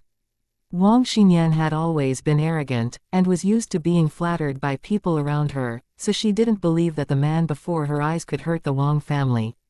"Who do you think you are? Do you really think that you have the ability to unseat the Wang family?" Chapter 271. You don't need to thank me. However, unconsciously, Wang Xinyan wasn't confident while she was saying that. She added, "It's your honor that I'm interested in you." Hearing that, Leng Xiaoting frowned with intense dislike in his eyes because he felt disgusted by Wang Xinyan's words. "This is my man. Stay away from him," Ji Yuning threatened, looking at Wang Xinyan coldly. "You." Wang Xinyan was mad and green with envy. She couldn't accept the fact that this extraordinarily handsome man was Ji Yuning's boyfriend. "Get out of our way. It's our dinner time, and I'll beat anyone who stands in my way when I'm hungry," Ji Yuning added. She didn't want to waste time arguing with Wang Xinyan. "You." Wang Xinyan panicked under pressure from Ji Yuning. Leng Xiaoting was afraid that Ji Yuning was starving, so he gave them a cold glance and said, "Get out of here right now." Hearing that, Wang Xinyan and her friends were all frightened and left right away. There were two boys in their early 20s, but they weren't as arrogant as Wang Xinyan. Facing Leng Xiaoting, who had an air of great power, they didn't dare to resist at all. After that, Leng Xiaoting looked to the manager. The manager trembled in fear and stammered, "I'll tell the waiter to come in now." Then he walked out without delay. Wang Xinyan didn't realize that she had been driven away until she was outside of the private room. She felt so embarrassed, but didn't dare to walk inside and face Leng Xiaoting. "Let's go dine in another restaurant," Wang Xinyan said airily, pretending that she didn't care. "Is she one of the Wang family?" Leng Xiaoting asked Ji Yuning, although he already had an affirmative answer himself. Leng Xiaoting didn't ask further, but had his own plan. Before long, a waiter came inside. Ji Yuning's and Leng Xiaoting's appetite weren't affected by what had just happened, and they ordered all the specialties. When the waiter left, Leng Xiaoting took out a box the size of his palm, handing it to Ji Yuning. "This is for you." "What?" Ji Yuning was confused. "Is this jewelry again?" she thought to herself, but when she opened the box, she was shocked by what was inside. There was a delicate handgun in the box. "The previous one is just a normal gun, and you can't carry it with you, but you can carry this new one." There is firearm license under it, so it's legal, Leng Xiaoting said. Leng Xiaoting didn't know that Ji Yuning always put her gun in her telepathic eye space, and no one would find out, but she was still deeply touched by Leng Xiaoting's considerate behavior. Before Ji Yuning could finish, Leng Xiaoting interrupted her. You don't need to thank me. Since Leng Xiaoting said so, Ji Yuning didn't continue, but kissed him lightly on his lips. Leng Xiaoting was turned on by Ji Yuning's kiss. If they hadn't been in a public place, Leng Xiaoting wouldn't have let her go easily. Although Wang Xinyan felt frightened under the pressure of Leng Xiaoting, she still called someone to help her beat them. Therefore, when Leng Xiaoting and Ji Yuning left the restaurant after they finished the meal, they saw that some people were following them. They knew without a doubt that Wang Xinyan must have sent them to get revenge. Ji Yuning and Leng Xiaoting exchanged a knowing glance and walked ahead as usual. They didn't care about those men behind their backs, because they were barely comparable to them. City Tang was a charming ancient town with a beautiful night view and a pleasant bustle. Thus Ji Yuning and Leng Xiaoting planned to have a tour around, especially on the antique street. They walked towards the underground parking lot, followed by several men. The parking lot was dimly lit and there were few people, thus it was the perfect place for them to attack Ji Yuning and Leng Xiaoting. The minute that Ji Yuning and Leng Xiaoting arrived at the parking lot, the men immediately dashed ahead. They surrounded them when they saw that there was no one around. Leng Xiaoting wanted to punch those men, but was stopped by Ji Yuning. Ji Yuning glanced over the 5 men in her sight and asked slowly, "Did Wang Xinyan send you here?" She already had the answer, but deliberately asked them to collect evidence. A bald man laughed. "Since you know who you've annoyed, you should know that you should have stayed away from the Wang family." "Oh, then what do you want to do next?" Ji Yuning asked, but she didn't seem scared at all. "Well, Miss Wang ordered us to rape you first, then cut your face with a knife. As for this man, if you agree to be Miss Wang's boyfriend, you can be safe. Otherwise, you'll be ruined too," the bald man said. Leng Xiaoting was in a rage now, especially when they said that they were going to rape Ji Yuning. He couldn't wait and kicked the bald man with great force just as he finished his sentence. The bald man was kicked several meters away and fell onto the ground heavily, moaning in pain. It happened too fast for the other 4 men to react. They actually didn't fight a lot, and couldn't kick a man away at all. Thus they were all terrified when Leng Xiaoting did that easily before their eyes. Leng Xiaoting fixed his eyes on them like he was going to kill them all. They were trembling in fear and unconsciously stepped backwards to hide. Even then, they couldn't hide from Leng Xiaoting's attack. Within seconds, Leng Xiaoting had punched the 4 men down, and they now all groaned with pain on the ground. Chapter 272. In the middle of a passionate kiss, tell Wang Xinyan that if she wants to cause us trouble, she should find some able people. You're merely trash. And tell her to wait for my revenge, because she really annoyed me this time. Ji Yuning warned them, then left with Leng Xiaoting. After they were gone, one of those men called Wang Xinyan at once and told her that they failed. Wang Xinyan was mad and snapped at them on the phone. Although Wang Xinyan didn't believe that Ji Yuning had the ability to get revenge on her, she felt uneasy to some extent. And her good mood was ruined. Leng Xiaoting looked extremely displeased, because of what Wang Xinyan told those men to do to Ji Yuning. He would never allow them to do so, but he was annoyed that they had the intention to hurt Ji Yuning. "I'm fine. Please don't be mad just because of them." Ji Yuning didn't want to see Leng Xiaoting being unhappy. "They schemed against you," Leng Xiaoting said coldly. He relaxed a little after Ji Yuning's comfort, but he was still mad. "I'm fine and safe now. They can't hurt me at all." Ji Yuning continued to comfort him. "I'll handle it," Leng Xiaoting said. No matter who dared to hurt the person that he loved, he would let him or her pay for it. He already had a plan to get revenge on the Wang family. Sure, Ji Yuning didn't reject, otherwise Leng Xiaoting would be upset. Leng Xiaoting was finally cheered up because Ji Yuning was willing to let him help her. Feeling Leng Xiaoting's emotional change, Ji Yuning didn't know what to say but was touched. The two then ambled on the streets in this ancient town, hand in hand like a normal couple. It was winter, so this ancient town wasn't full of activity like it was in summer, but it was still crowded. A beautiful couple like Leng Xiaoting and Ji Yuning soon attracted a lot of attention from people around them. Especially when girls noticed Leng Xiaoting, they all marveled at his extraordinarily handsome appearance. Jesus, he's so good-looking. Is he a star or something? I don't think that a star would have a stroll around with his girlfriend. He's so handsome. What a shame that he isn't an actor. Indeed, if he was an actor, he would have a considerable amount of fans. I wish that I had such a handsome boyfriend. I think that you should probably be as pretty as the girl beside him first. Hearing all the conversations among those girls, Ji Yuning didn't feel uncomfortable at all. Instead, she was proud. Leng Xiaoting didn't like to be the center of people's attention, so he ignored them all. Although antique stands during the night were much less than that during the day, there were still many of them.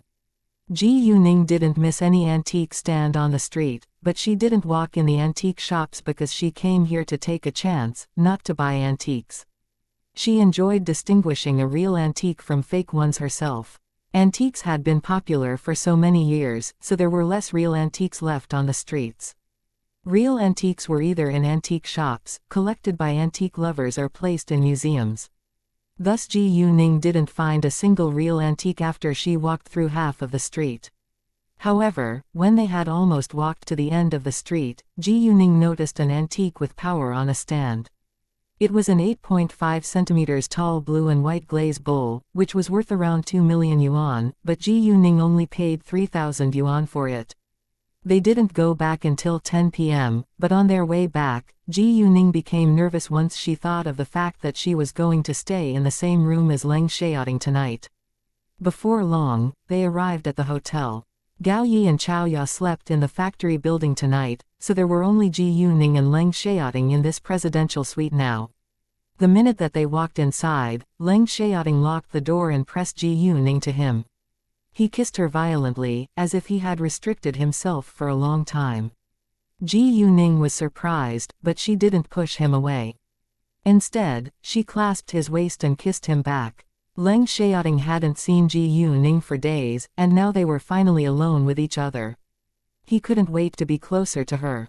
The more passionately Ji Yuning kissed him back, the more eagerly Leng Xiaoting wanted her. They slowly moved to the sofa, and he pressed her against the back of the sofa, continuing their kissing. They started to breathe fast, and Leng Xiaoting almost lost his control, but unexpectedly, his phone rang all of a sudden and ruined everything. Leng Xiaoting was mad. Who was calling at this damn time? Ji Yuning couldn't help laughing. Answer the phone first. Leng Xiaoting understood that there were only a few people who had his number.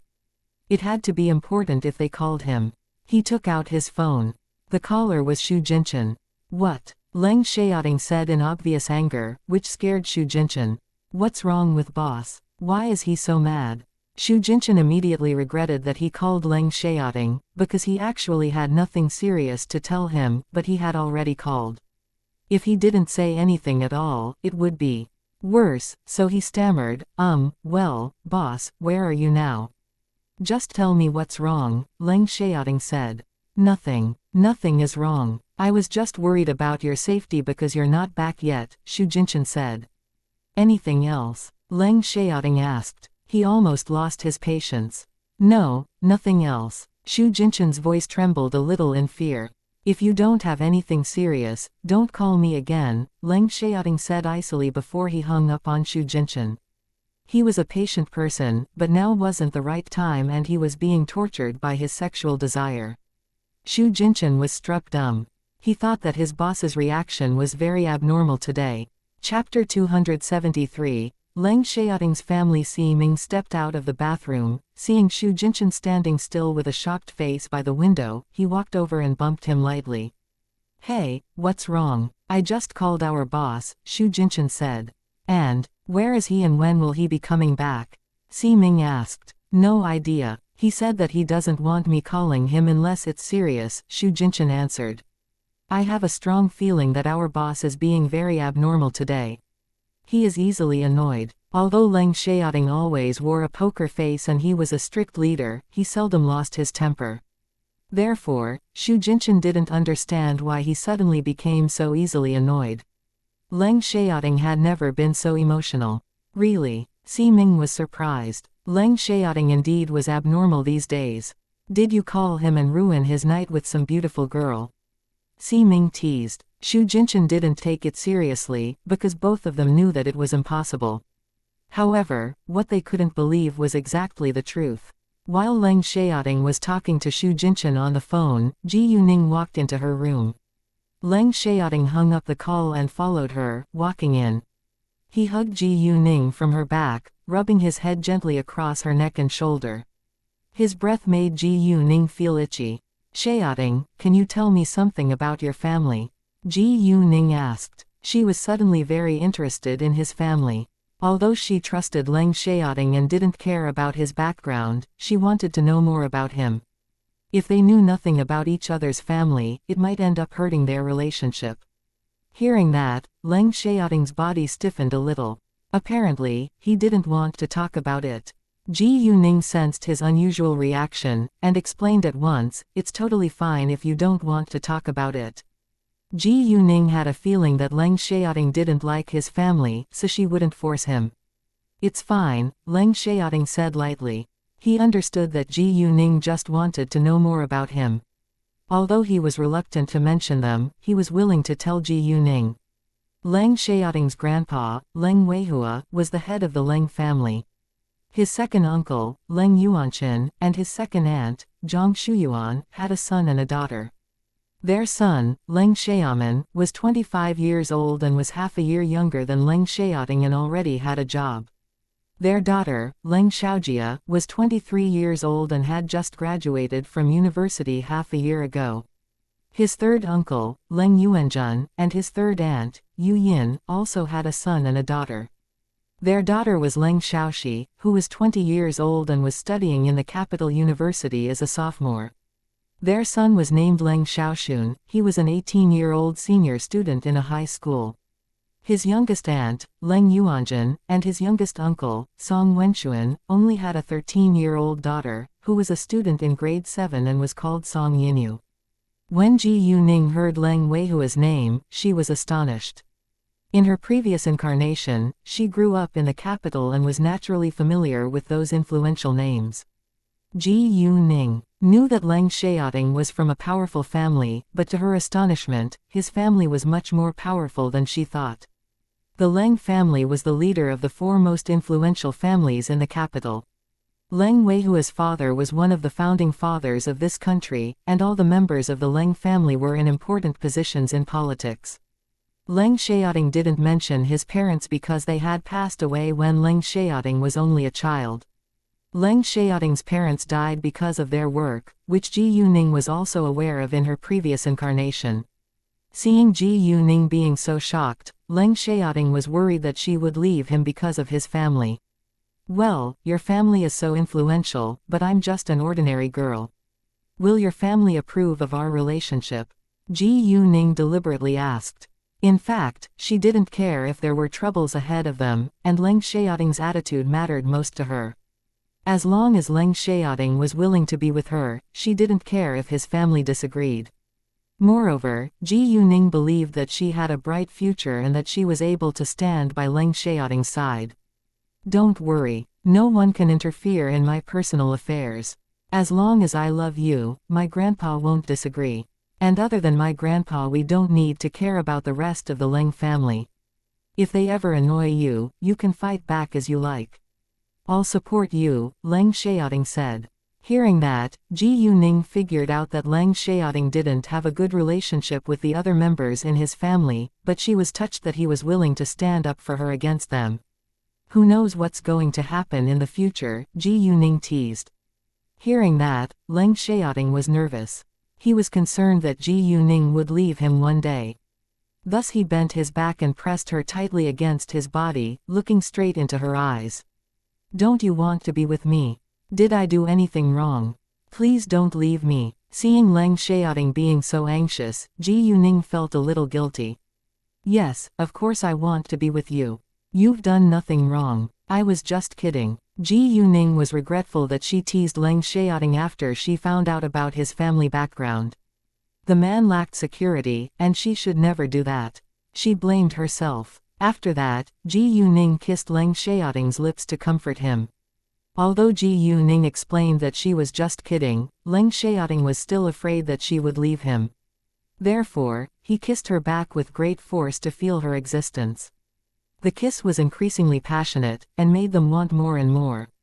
Gradually, they were controlled by the strong sexual desire that they felt towards each other.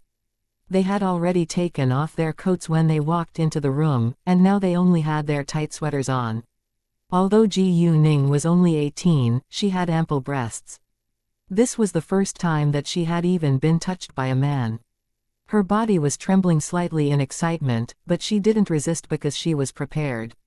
Chapter 274, I Want You. However, at this moment, Leng Xiaoting stopped all of a sudden. He tried his best to get his reason back. Ningning, he was afraid that he would hurt Ji Yuning, but he wanted her so much right now. Xiaoting, I want you as well. Although Ji Yuning was also turned on, she knew what she was saying and doing. Having Ji Yuning's affirmative answer, Leng Xiaoting lost all of his reason. He thrust inside her body like a hungry beast that had finally caught its prey. Ji Yuning wanted to moan in pain, but restricted herself. This was her first time, and she knew that it could be painful, so she had been mentally prepared. Leng Xiaoting understood that Ji Yuning could be hurt, so he moved slowly once he was inside of her. As time went by, it got more and more comfortable for her. They had been doing it for a long time, and Ji Yuning started to feel tired. She had to admit that Leng Xiaoting had incredible stamina. Isn't he tired at all?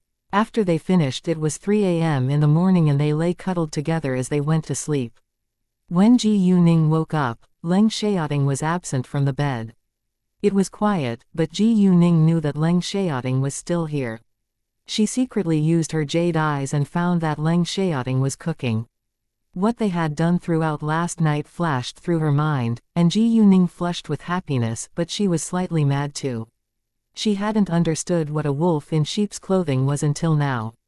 Leng Xiaoting looked like he practiced self-restraint normally, but immediately turned out to be a hungry wolf in bed.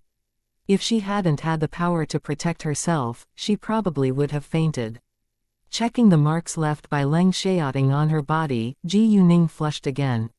Although she could use her power to remove those marks, she didn't do so because they were signs of their love. It was winter, so she could easily hide it with clothes. Ji Yuning got up and went to have a shower.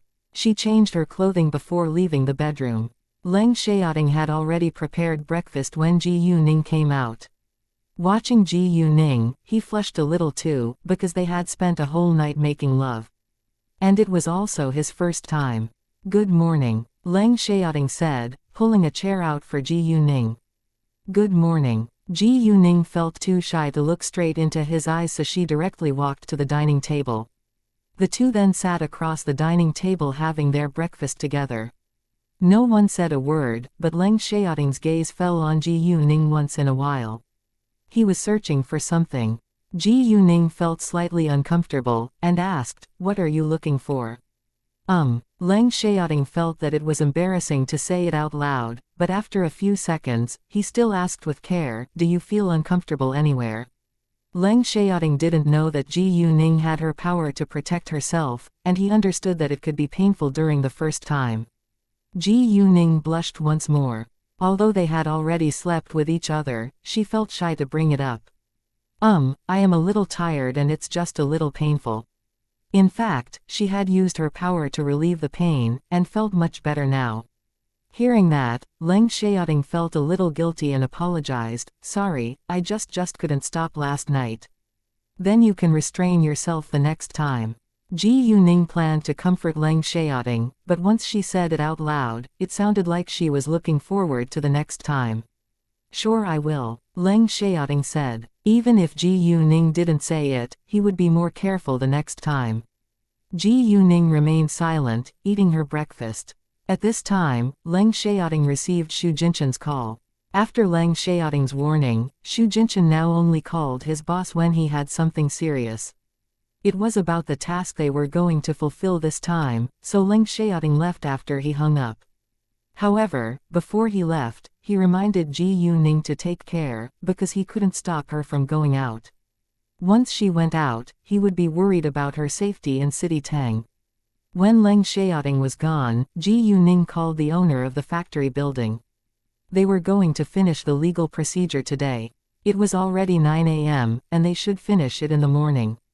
Ji Yuning and the owner agreed to meet at the real estate bureau, and it only took them half an hour to finish the legal procedure. Afterwards, Ji Yuning called Zheng Peng. They planned to acquire raw materials from the Wang family later. Zheng Peng was waiting for Ji Yuning's call and was ready to set out at any time. Thus Ji Yuning took a taxi heading to the street of stone gambling without delay. On the way, Ji Yuning received Leng Xiaoting's call. He told her that the registration would be settled this afternoon. Ji Yuning was astonished by his efficiency, but thinking of Leng Xiaoting's background, Ji Yuning believed that he could make it happen. Zheng Peng's store was being redecorated when Ji Yuning arrived. His store wasn't very big, so it wouldn't take much time. They only lacked a counter, sofa, desks and other furniture now. They would change the store board when that furniture was delivered here. For now, Zheng Peng only needed to go buy raw materials with Ji Yuning. The Wang family's raw material warehouse wasn't far away from the street of stone gambling, and they arrived after only 4 minutes of driving. It was a 3,400 square meter factory area with 3 buildings. It wasn't large but was built by the Wang family, so they owned it.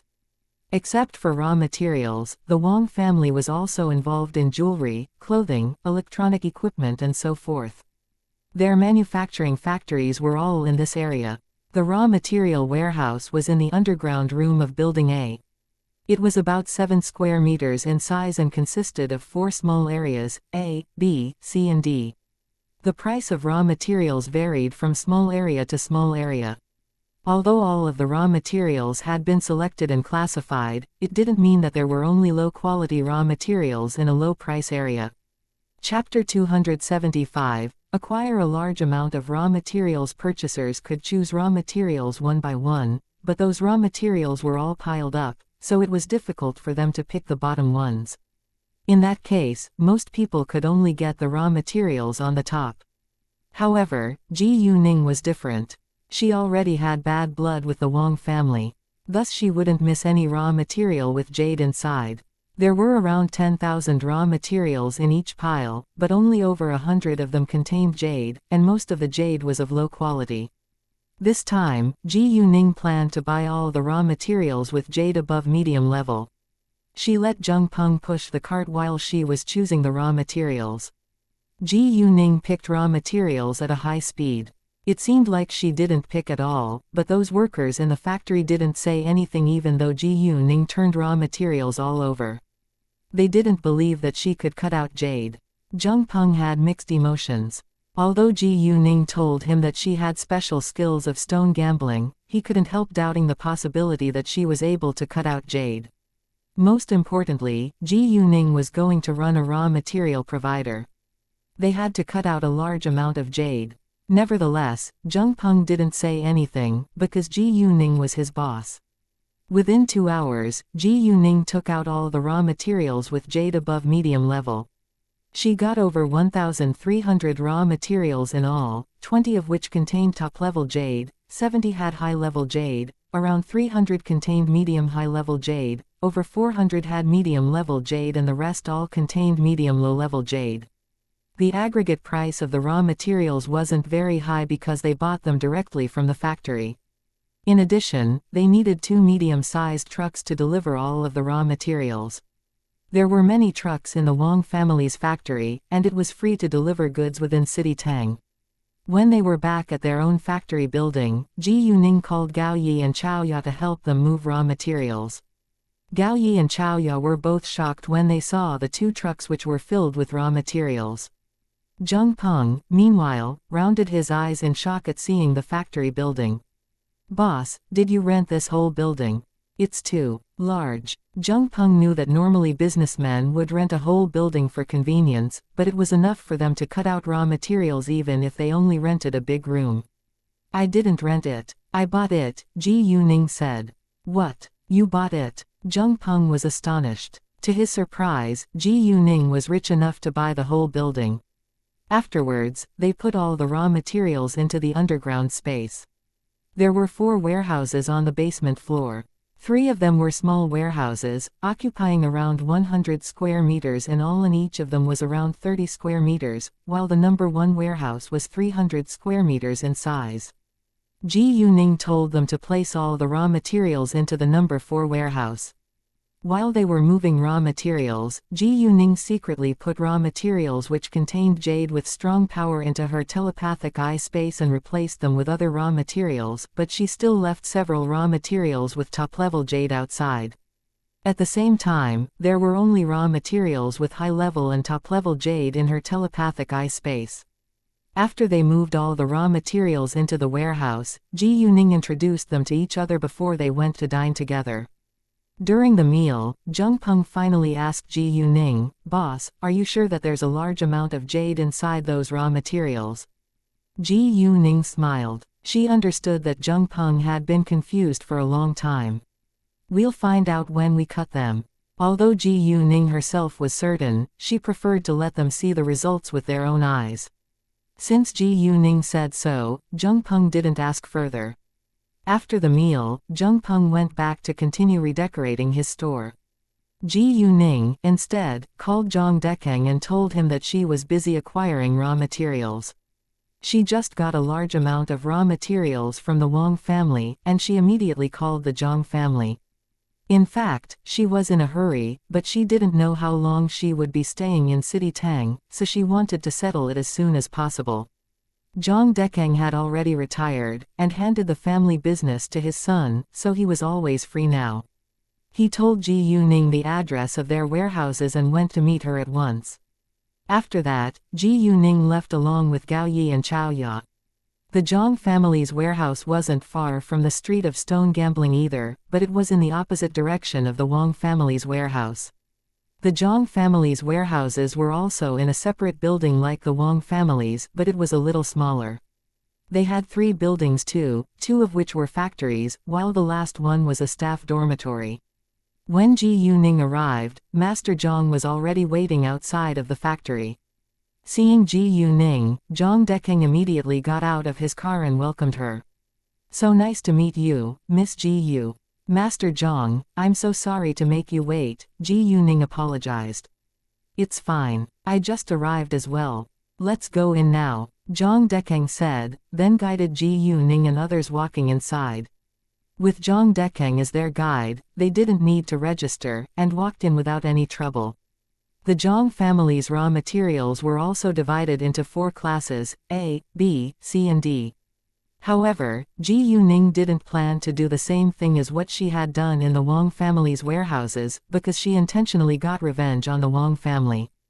As for the Zhang family, Ji Yuning wouldn't take away all the raw materials with jade.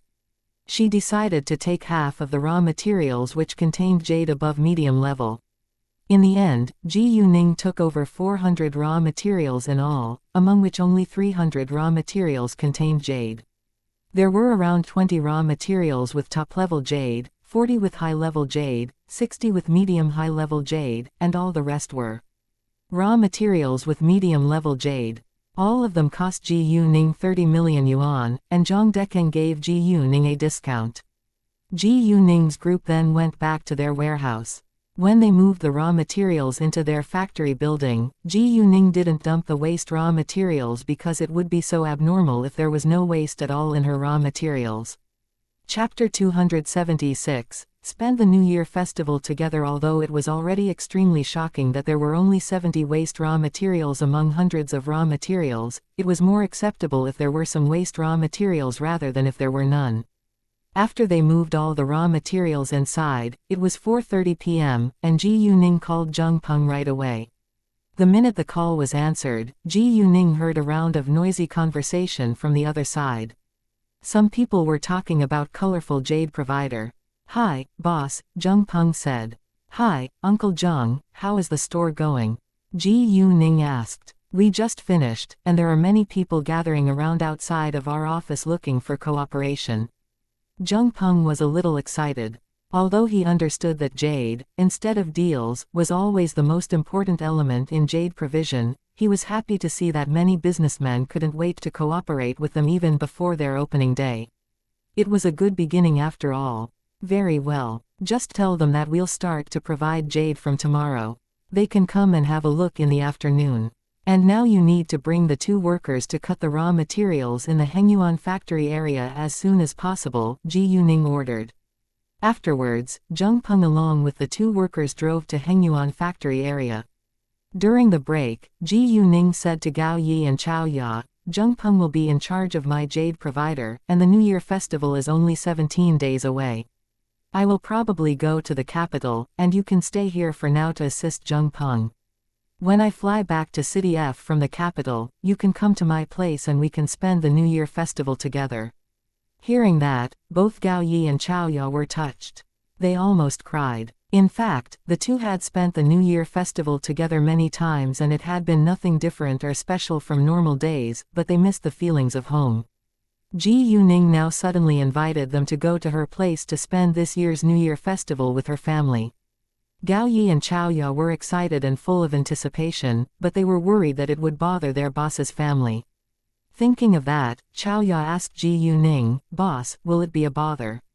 "Not at all. There are only 5 people in my family, namely my mom, aunt, uncle, my cousin and I.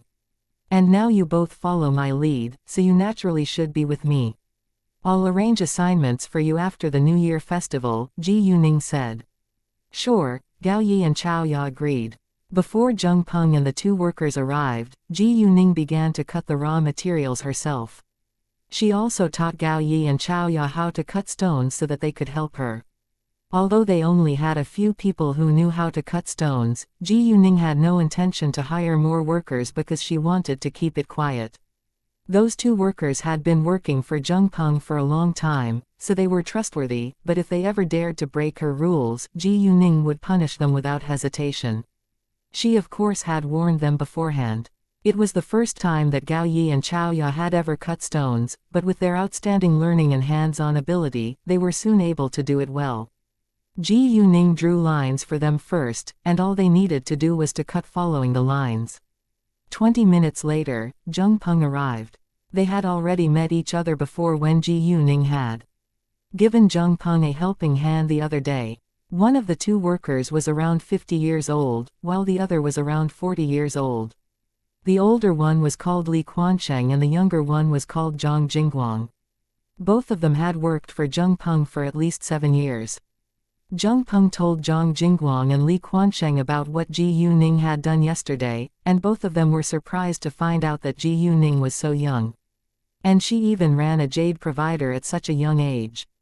It was universally acknowledged that jade was very hard to get, especially high-quality jade.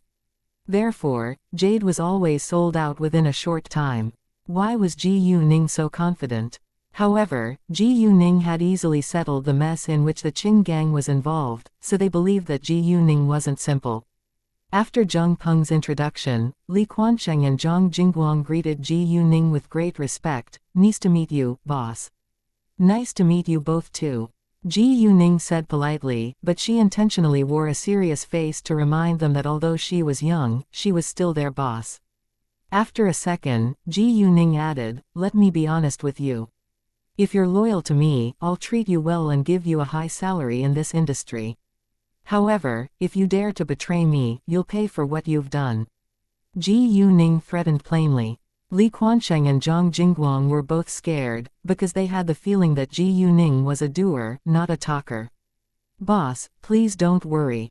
You have our loyalty," Li Quansheng and Zhang Jingguang immediately said. They were upright people and since they decided to follow Ji Yuning's lead, they wouldn't betray her, even if she was only a teenager. Moreover, they understood that Ji Yuning had powerful support. And they were merely ordinary citizens, so they naturally didn't dare to act against her. "Very well," Ji Yuning said. After that, they drove into the factory area together. Before long, Ji Yuning guided them to the factory building. Once they were near to the factory building, they heard the noise of stone cutting. The sound insulation of this factory building wasn't very good, but wasn't bad either. Although it was noisy, nobody could hear it outside. In addition, factories were always noisy. They went up to the second floor, and noticed raw materials placed all around on the ground. There was a man and a woman busy cutting stones, and many pieces of jade were already cut out, which shocked Jung Peng's group. Chapter 277, Ways of Sale. Seeing them being shocked, Ji Yuning explained, "It's too early for you to be shocked now. Most of those raw materials contain jade, and there are few waste raw materials. We also have more raw materials in the basement." What? Hearing that, they were more than shocked. None of them could believe their ears now. This was the first time that they had ever seen such a large amount of raw materials, and most of them contained jade. Normally, one could only cut out 2 to 10 pieces of jade from hundreds of raw materials, but Ji Yuning told them that most of those raw materials on the ground contained jade, which was impossible in their eyes. Li Quansheng and Zhang Jingguang couldn't help to doubt its authenticity. Ji Yuning understood why they had doubt. "I can only tell you I have my own special skills of stone gambling. Please keep it a secret because I don't want to be involved in trouble." "Sure, boss," they promised at once. Although they were all curious about Ji Yuning's mysterious skills of stone gambling, they didn't ask further because Ji Yuning was their boss. "We'll try our best to cut out as many pieces of jade as possible today, and we'll sell them tomorrow. From now on, we have 2 ways of sale. First, we directly put our jade on sale once a week. The amount is limited to 5 pieces, including only 1 piece of high-level or top-level jade and 2 pieces of medium-high-level jade every time. And the rest are medium-level jade, because it's much easier to cut out medium-level jade. Second, we can supply jewelry businessmen with 1 to 3 pieces of jade monthly. We don't promise that we can provide high-level and above jade every time, but we can give each of those jewelry businessmen medium-low-level and medium-level jade. In that case, jewelry businessmen have to sign a contract with us beforehand, and they have to acquire jade from us every month for 2 years. The amount isn't limited. If they fail to do so, they break the rule and have to pay us liquidated damages." Ji Yuning limited the amount of jade that they were going to sell for a reason. She planned to run the company for a long time. And she wanted to build long-term cooperation with those jewelry businessmen. If jewelry businessmen acquired a considerable amount of jade at once, they would stop buying for a long period. And during that period, Ji Yuning's company would barely stay afloat if they had no deals to settle. Most importantly, it was universally known that jade was hard to cut out. If everyone knew that they could easily cut out a large amount of jade, they could be in trouble. In addition, Ji Yuning already had dozens of name cards from different jewelry businessmen. If they were all going to sign a contract with Ji Yuning then had to provide them with dozens of pieces of jade every month in all, which was quite a lot. Ji Yuning already had hundreds of raw materials which contained jade, but it was only enough for half a year at the most. Zheng Peng and others all bore Ji Yuning's words in mind. After that, they all started to cut those raw materials. In the beginning, Li Quansheng and Zhang Jingguang were amazed by the amount of jade they cut out continuously. It took them a long while to get used to it. Meanwhile, the news that Zheng Peng's store had now become colorful jade provider office went across the street of stone gambling. People were all astonished. Zheng Hao, who was Zheng Peng's adopted son, heard about it as well. He had already escaped to another city after he failed to pay the usury, but now he immediately went back, trying to gain benefits from Zheng Peng's new business. The Zhang family, Wang family and the Lu family also heard of the news. All of them were confused about the source of Zheng Peng's jade. Even they couldn't cut out enough pieces of jade to supply those jewelry businessmen. At the same time, they all wanted to see how long Zheng Peng could run the jade provider. Especially the Wang family and the Lu family, both of them hoped that Zheng Peng would fail, because if Zheng Peng succeeded, they would lose the market. When it was almost 6 p.m., Ji Yuning told Chao Ya to buy takeout. Tomorrow was the opening day, so they needed to work overtime to cut out more pieces of jade. The opening ceremony wouldn't be grand this time, because a jade provider aimed at jewelry businessmen only, instead of common consumers. Ji Yuning already had many name cards of representatives of different jewelry companies, so it was easy to contact them. Even if she didn't have their numbers, they would come without delay once they found out that she had jade on sale because it was so hard to cut out jade. Moreover, many jewelry businessmen already came to Jung Peng's store looking for cooperation today, so Ji Yuning wasn't worried about deals at all. They decided to open tomorrow the minute that they got the legal documents. Leng Xiaoting had told her that he would bring the legal documents to her tomorrow. Thinking of Leng Xiaoting, Ji Yuning couldn't help missing him a lot. Although she knew that Leng Xiaoting was excellent, she was still worried about his own safety. Gao Yi, Chao Ya, Ji Yuning and others continued to cut the raw materials until 11 p.m.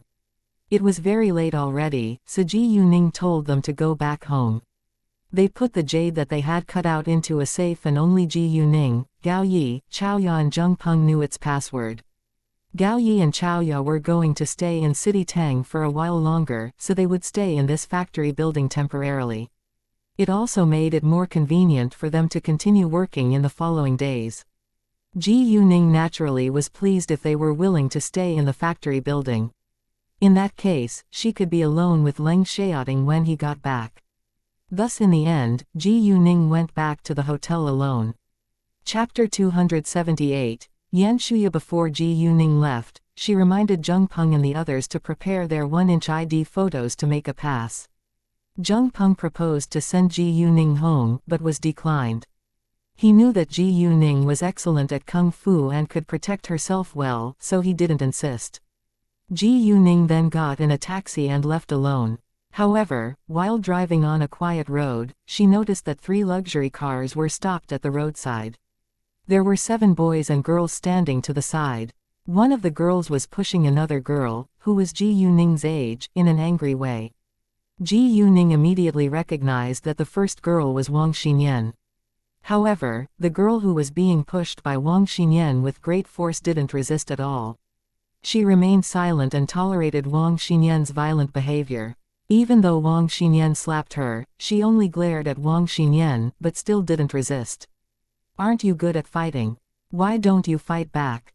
If you dare to do so, I'll force your whole family to leave City Tang," Wang Xinyan said arrogantly. Ji Yuning was greatly displeased to hear that.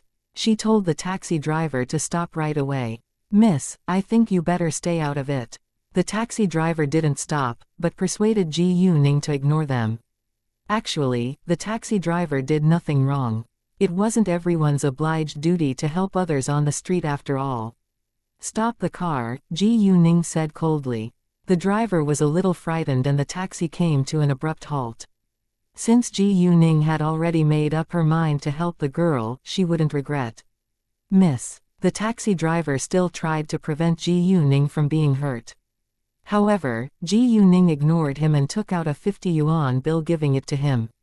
Without asking for change, Ji Yuning opened the car door and walked to the group of boys and girls. The taxi driver didn't say anything else, but drove away. Where Ji Yuning got out of the car was just 10 meters away from them, so they saw her the minute that she got out. Especially Wang Xinyan, she was displeased the moment that she recognized Ji Yuning. She had tried to hurt Ji Yuning by hiring hoodlums to attack her, but failed. Ji Yuning even threatened to revenge herself on her. Wang Xinyan was irritated, but didn't believe that Ji Yuning was able to do so. Besides, she was very jealous of Ji Yuning because of her extraordinarily handsome boyfriend. Wang Xinyan actually didn't know Ji Yuning's background, but since she showed up by herself and was alone, Wang Xinyan decided to attack her again. "What? Do you want to get involved?" Wang Xinyan looked at Ji Yuning in a vicious way. "What if I say yes?" Ji Yuning said. "Well, you'll pay for your stupid decision. You escaped last time because of the man beside you, but this time, you're doomed," Wang Xinyan said in anger, then looked back to her friends. "Hey, this girl has annoyed me, and you all have to help me punch her." Hearing that, 2 boys and 4 girls immediately walked towards Ji Yuning. "Hey, did you annoy Xinyan? Who do you think you are? How dare you annoy Xinyan? Although, normally I don't beat girls, Stop talking bullshit. If you want to fight, do it right now," Ji Yuning interrupted with impatience. They were all mad. "Since you want to die today, we can help you." A boy snapped at Ji Yuning and wanted to slap her. However, when he just raised his hand, a slim arm caught him. It wasn't Ji Yuning, but the girl who had been bullied. To Ji Yuning's surprise, the girl could stop the boy and moved fast. Yan Shuya, let me go, the boy ordered. The girl, whose name was Yan Shuya, remained silent, but seized the boy's hand tightly. Yan Shuya, how dare you? Aren't you afraid that your whole family will be forced to leave City Tang? Wang Xinyan threatened in anger. Yan Shuya still didn't say a word, but Ji Yuning opened her mouth and said to Yan Shuya, if you're worried about being involved in trouble, you can step back and leave them to me.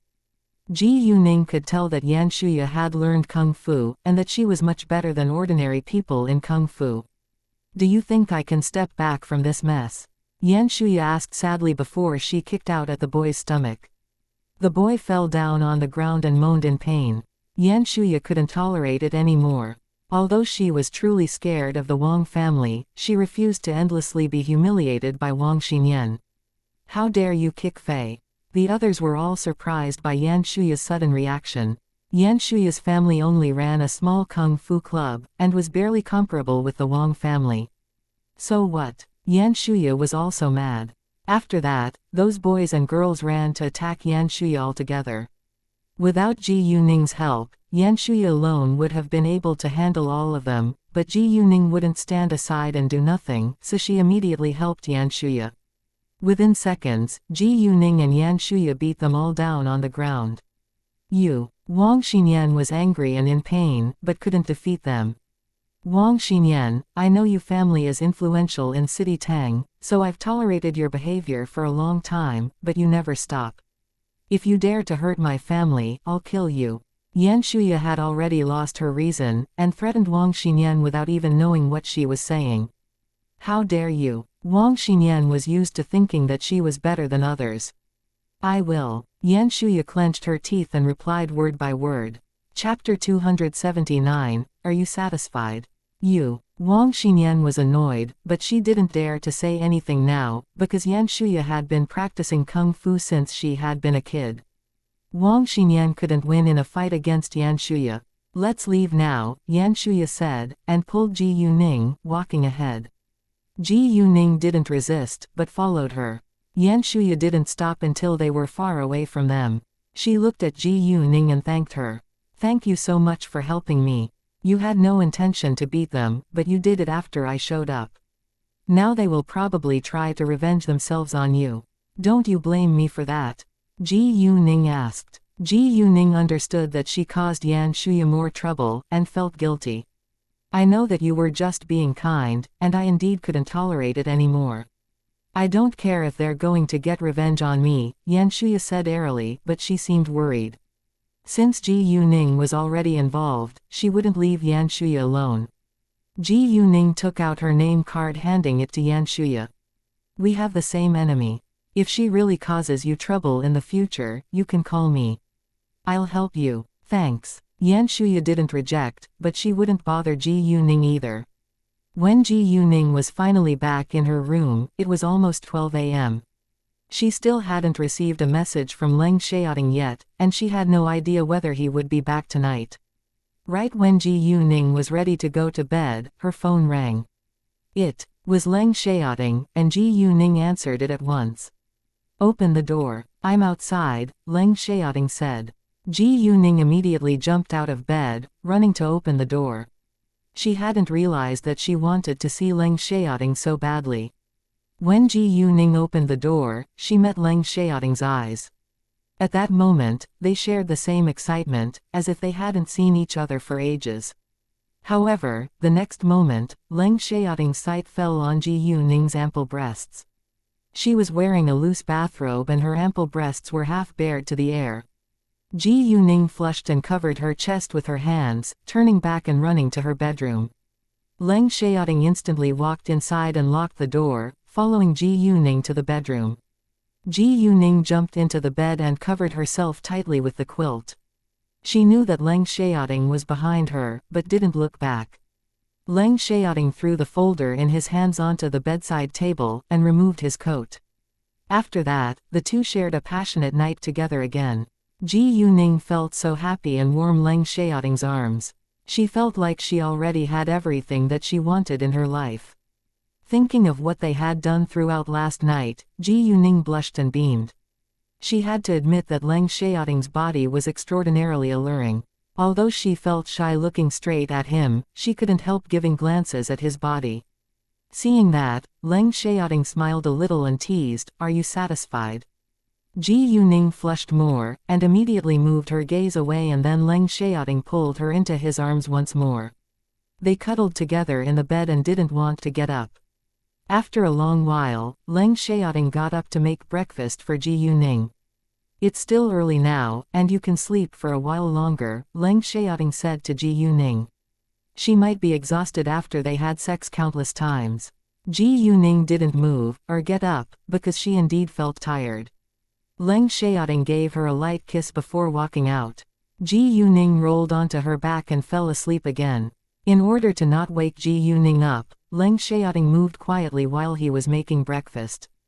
About an hour later, Ji Yuning smelt the pleasant scent of meat, which made her hungry. She woke up at once and got up to take a shower. After a while, she walked out of the bedroom. Leng Xiaoting was almost finished preparing the breakfast, which consisted of many nutritious foods. "It's hard to find a man who can cook nowadays. I think I'm a lucky girl," Ji Yuning complimented him.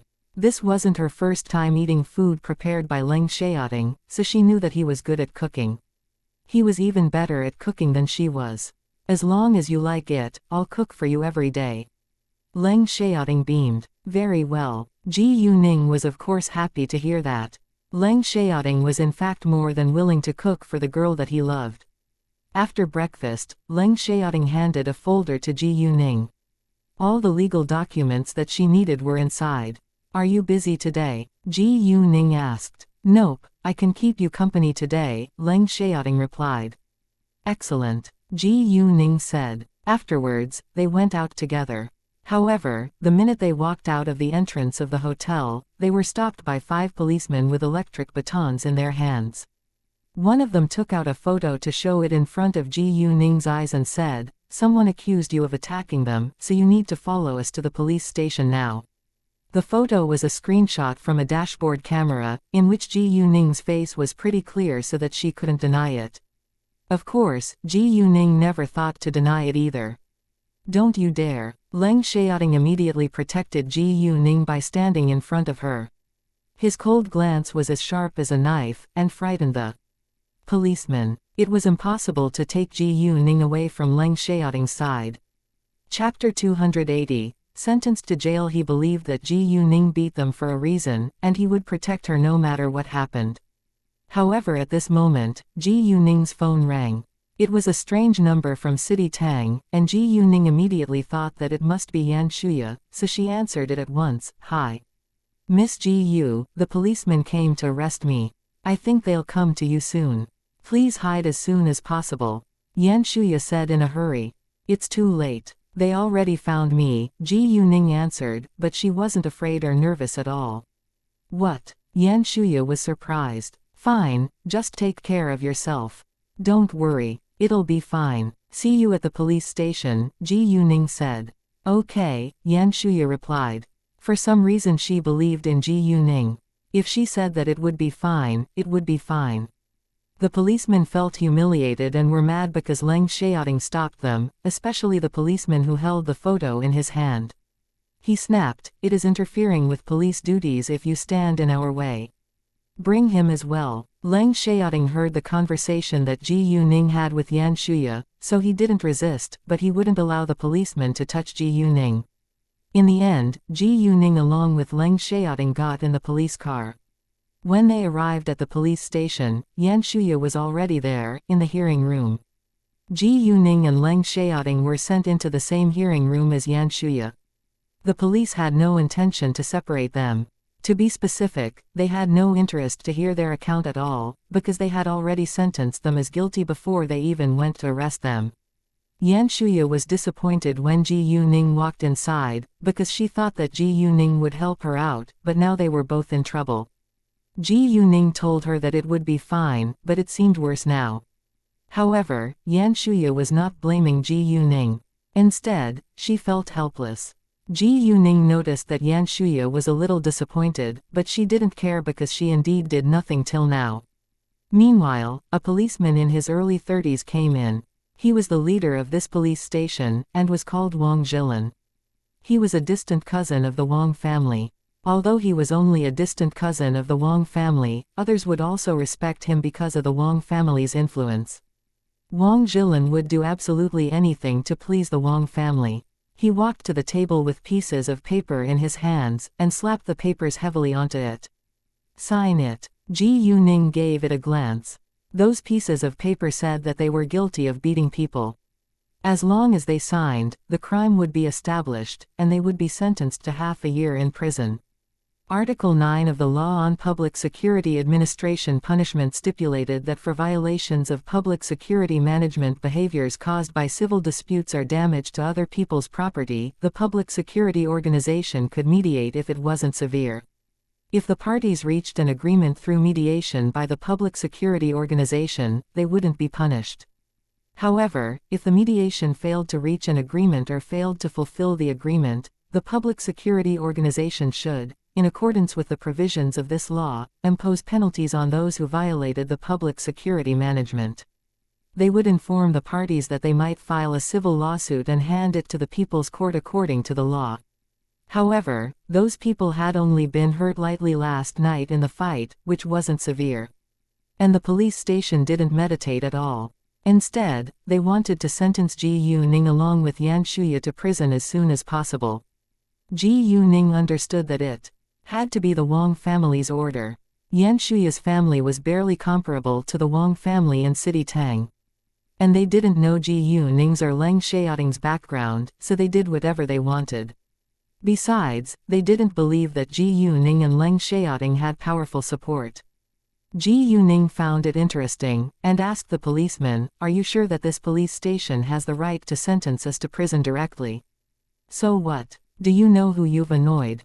The Wang family is one of the most influential families in City Tang, and they can do whatever they want in this place," Wang Zhilan sneered with disdain.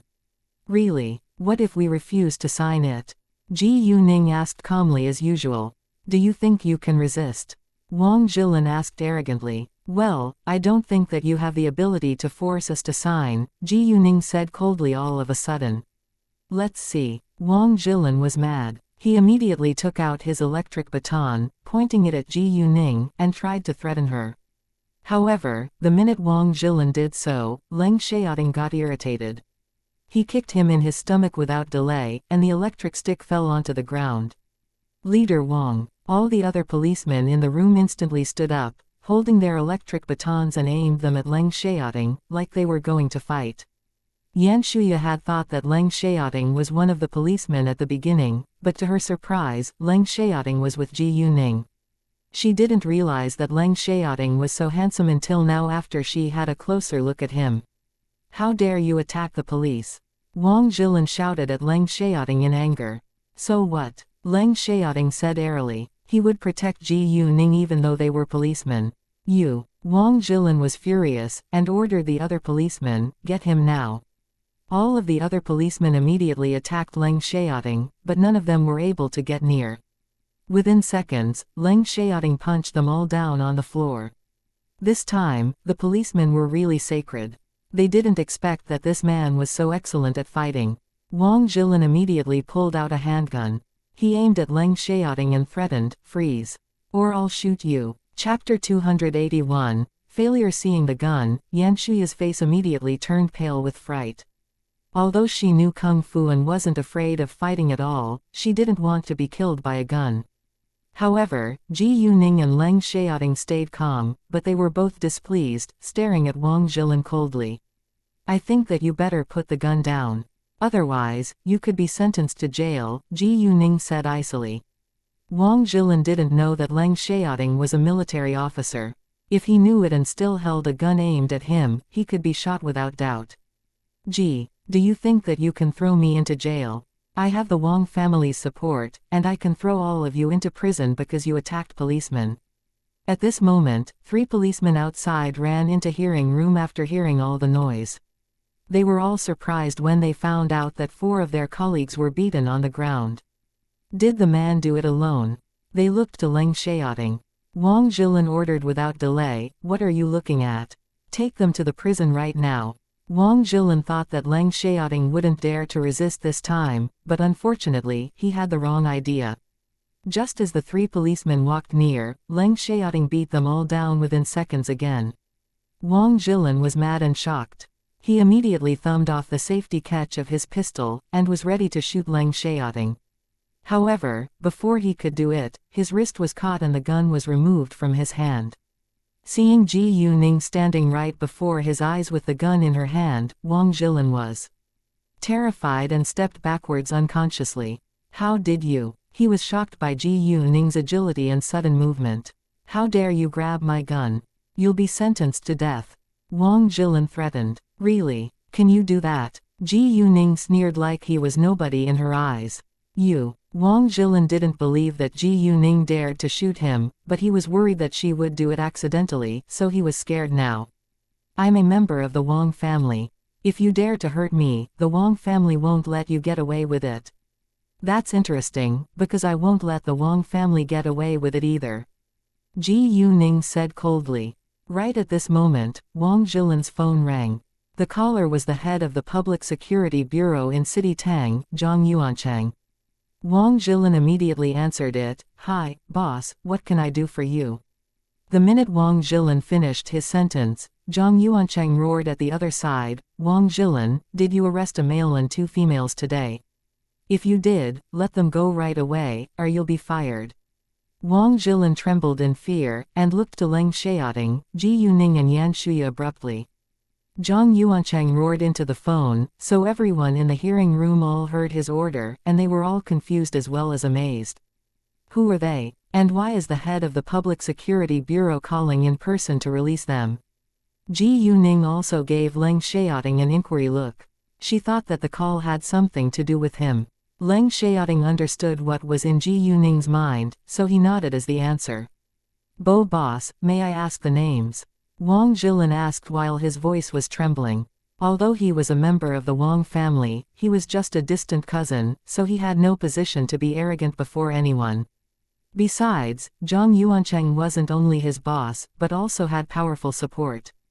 If Zhang Yuancheng was going to fire him, the Wang family wouldn't help him out. Wang Zhilin was snobbish, but he knew when to give in. "Did you arrest anyone else today?" Zhang Yuancheng roared again. He actually had no idea about their names, because his boss didn't tell him the details, but just ordered him to let them leave right now. A fight wasn't a big deal in actual fact, but this time Wang Xinyan, who was the daughter of the Wang family, was involved. And the Wang family was determined to punish Ji Yuning. Nobody dared to stop them. However, an important figure from the military region demanded that he should let them go. No, we didn't," Wang Zhilin denied in a hurry, but he still reminded Zhang Yuancheng in a low voice. "Boss, they annoyed the Wang family. So what? Let them leave right now." Zhang Yuancheng lost his patience. Wang Zhilin immediately realized that the 3 people that he had arrested today had to be more influential than the Wang family. Although the Wang family asked him to throw them into jail, he had to follow Zhang Yuancheng's orders now. The Wang family would abandon him when the situation changed anyway. After he hung up the call with Zhang Yuancheng, Wang Zhilin's attitude towards Leng Xiaoting completely changed. "Well, I'm so sorry about what we've just done and said. Please leave now as you like." Ji Yuning didn't pick on Wang Zhilin, but left directly. Once they were gone, Wang Zhilin called Wang Hongming without delay. "Uncle Wang," Wang Zhilin's voice still trembled in fear. "How is it going? Have you settled it?" Wang Hongming asked airily, like it was merely a piece of cake. In his eyes, nobody should or could act against the Wang family in City Tang. "I'm so sorry, Uncle Wang." The head of the Public Security Bureau called in person and demanded that we let them go. Wang Zhilin apologized. "What? Zhang Yuancheng called you in person to let them go? What's their relationship with Zhang Yuancheng?" Wang Hongming was mad at once. I have no idea."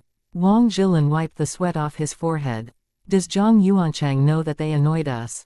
Wang Hongming asked arrogantly, like the Wang family was inviolable. He is aware of it, but he doesn't care. I think that there has to be an influential figure among them, Wang Jilin said. Hearing that, Wang Hongming was displeased, but his hands were tied too in that case. Chapter 282, The Opening of Ji Yuning's Jade Provider. Well, I'll figure out another way. Wang Hongming was displeased, but he didn't blame Wang Jilin. After that, he hung up. Wang Jilin was relieved that Wang Hongming didn't blame him. Wang Xinyan was standing right by Wang Hongming's side. Hearing that their plan failed, she refused to give up. Grandpa, please don't let them get away with it so easily. All right, I promise that I won't. Although Wang Hongming sensed that Ji Yuning wasn't simple, he still tried to defend the Wang family's dignity. In the beginning, Wang Hongming planned to help Wang Xinyan punish them, but now he was doing it for himself, because he felt humiliated that the Wang family could do nothing about it. After Ji Yuning's group left the police station, Ji Yuning told Yan Shuya again that she could call her if anything happened, because the Wang family wouldn't give up just like that. Meanwhile, the Wang family had completely irritated Ji Yuning this time. Even if they wanted to give up, Ji Yuning wouldn't allow them to get away with it. After what had happened today, Yan Shuya and Ji Yuning were in the same boat now. Yan Shuya clearly understood that she couldn't stand up against the Wang family, or she wouldn't have tolerated Wang Xinyan's bullying for so long. Luckily, she had Ji Yuning's support now, so she was more than willing to keep in touch with her. It was almost 12 p.m. before the problem was solved. Ji Yuning and Leng Xiaoting took a taxi heading back to the hotel, then they drove to the factory building in Leng Xiaoting's rented car. When they got back to the hotel, the receptionists were all surprised to see them coming back safely, because they had heard that the daughter of the Wang family was involved. The Wang family was one of the 4 most influential families in City Tang. If they could punch Miss Wang and still be safe, they had to be more influential than the Wang family. On their way to the factory building, Ji Yuning sent a message to K. She wanted him to search for the Wang family's illegal behavior and evidence as soon as possible. As long as she could get the evidence of the Wang family's illegal behavior, she could unseat them easily. Ji Yuning didn't believe that the Wang family had done nothing illegal. When Ji Yuning and Leng Xiaoting arrived at the factory building, everyone was busy working. Ji Yuning told them to pack the jade that had been cut out and they moved it to their store. Afterwards, she asked Zheng Peng to send messages to the representatives of the jewelry companies. They would hold an auction around 2 p.m. at Colorful Jade Provider. It was still an hour and a half away from 2 p.m., so they decided to have lunch first before they went back to the store. Gao Yi and Chao Ya then went to buy takeout for them. Yesterday, all the representatives of the jewelry companies had heard that Colorful Jade Provider would put jade on sale today, so they all sent people to wait at the Colorful Jade Provider office. Once the jade was on sale, they would come without delay. However, during the morning, the door of Colorful Jade Provider office was still tightly closed, which made them feel nervous. Fortunately, each of them received Zheng Peng's message before noon. After the meal, Ji Yuning's group left for the Street of Stone gambling. However, Ji Yuning and Leng Xiaoting didn't show up with Zheng Peng. They arrived earlier than him to pretend that they were just onlookers. Around 12:15 p.m., there were already many people waiting outside of Colorful Jade Provider office. Some were sent by representatives of jewelry companies, some were rich businessmen who wanted to buy jade, some were onlookers, and some were from other jade providers. Especially the 3 largest jade providers in City Tang. They all sent people to help them collect the latest information about Zheng Peng's store. In fact, there were at least 8 jade providers in City Tang, but the Zhang family, the Wang family and the Lu family were the most powerful ones. It was universally known that jade was hard to get, so the jade business was highly profitable. Zhao Yufeng came to the store as well, and he greeted Ji Yuning the minute he saw her. Miss Ji Yu, what a coincidence. Hi, nice to meet you, Mr. Zhao, Ji Yuning said. Zhao Yufeng was in a hurry to attend the auction, so he didn't talk with Ji Yuning for a long time. Zheng Peng and his workers arrived later, followed by the representatives from the jewelry companies. Zheng Peng then arranged for them to have a seat. The room was limited in the colorful jade provider office, so only the representatives from the jewelry companies and the rich businessmen had seats. Jung Peng brought out all the chairs and it was barely enough for them to have a seat. Luckily, there were only 20 or so who attended the auction. After all the guests were seated, Jung Peng had his opening speech and mainly introduced colorful jade provider to them. Good morning, ladies and gentlemen, colorful jade provider is officially established today. Please allow me on behalf of the colorful jade provider to thank you all for coming. I'm the general manager of colorful jade provider, Jung Peng.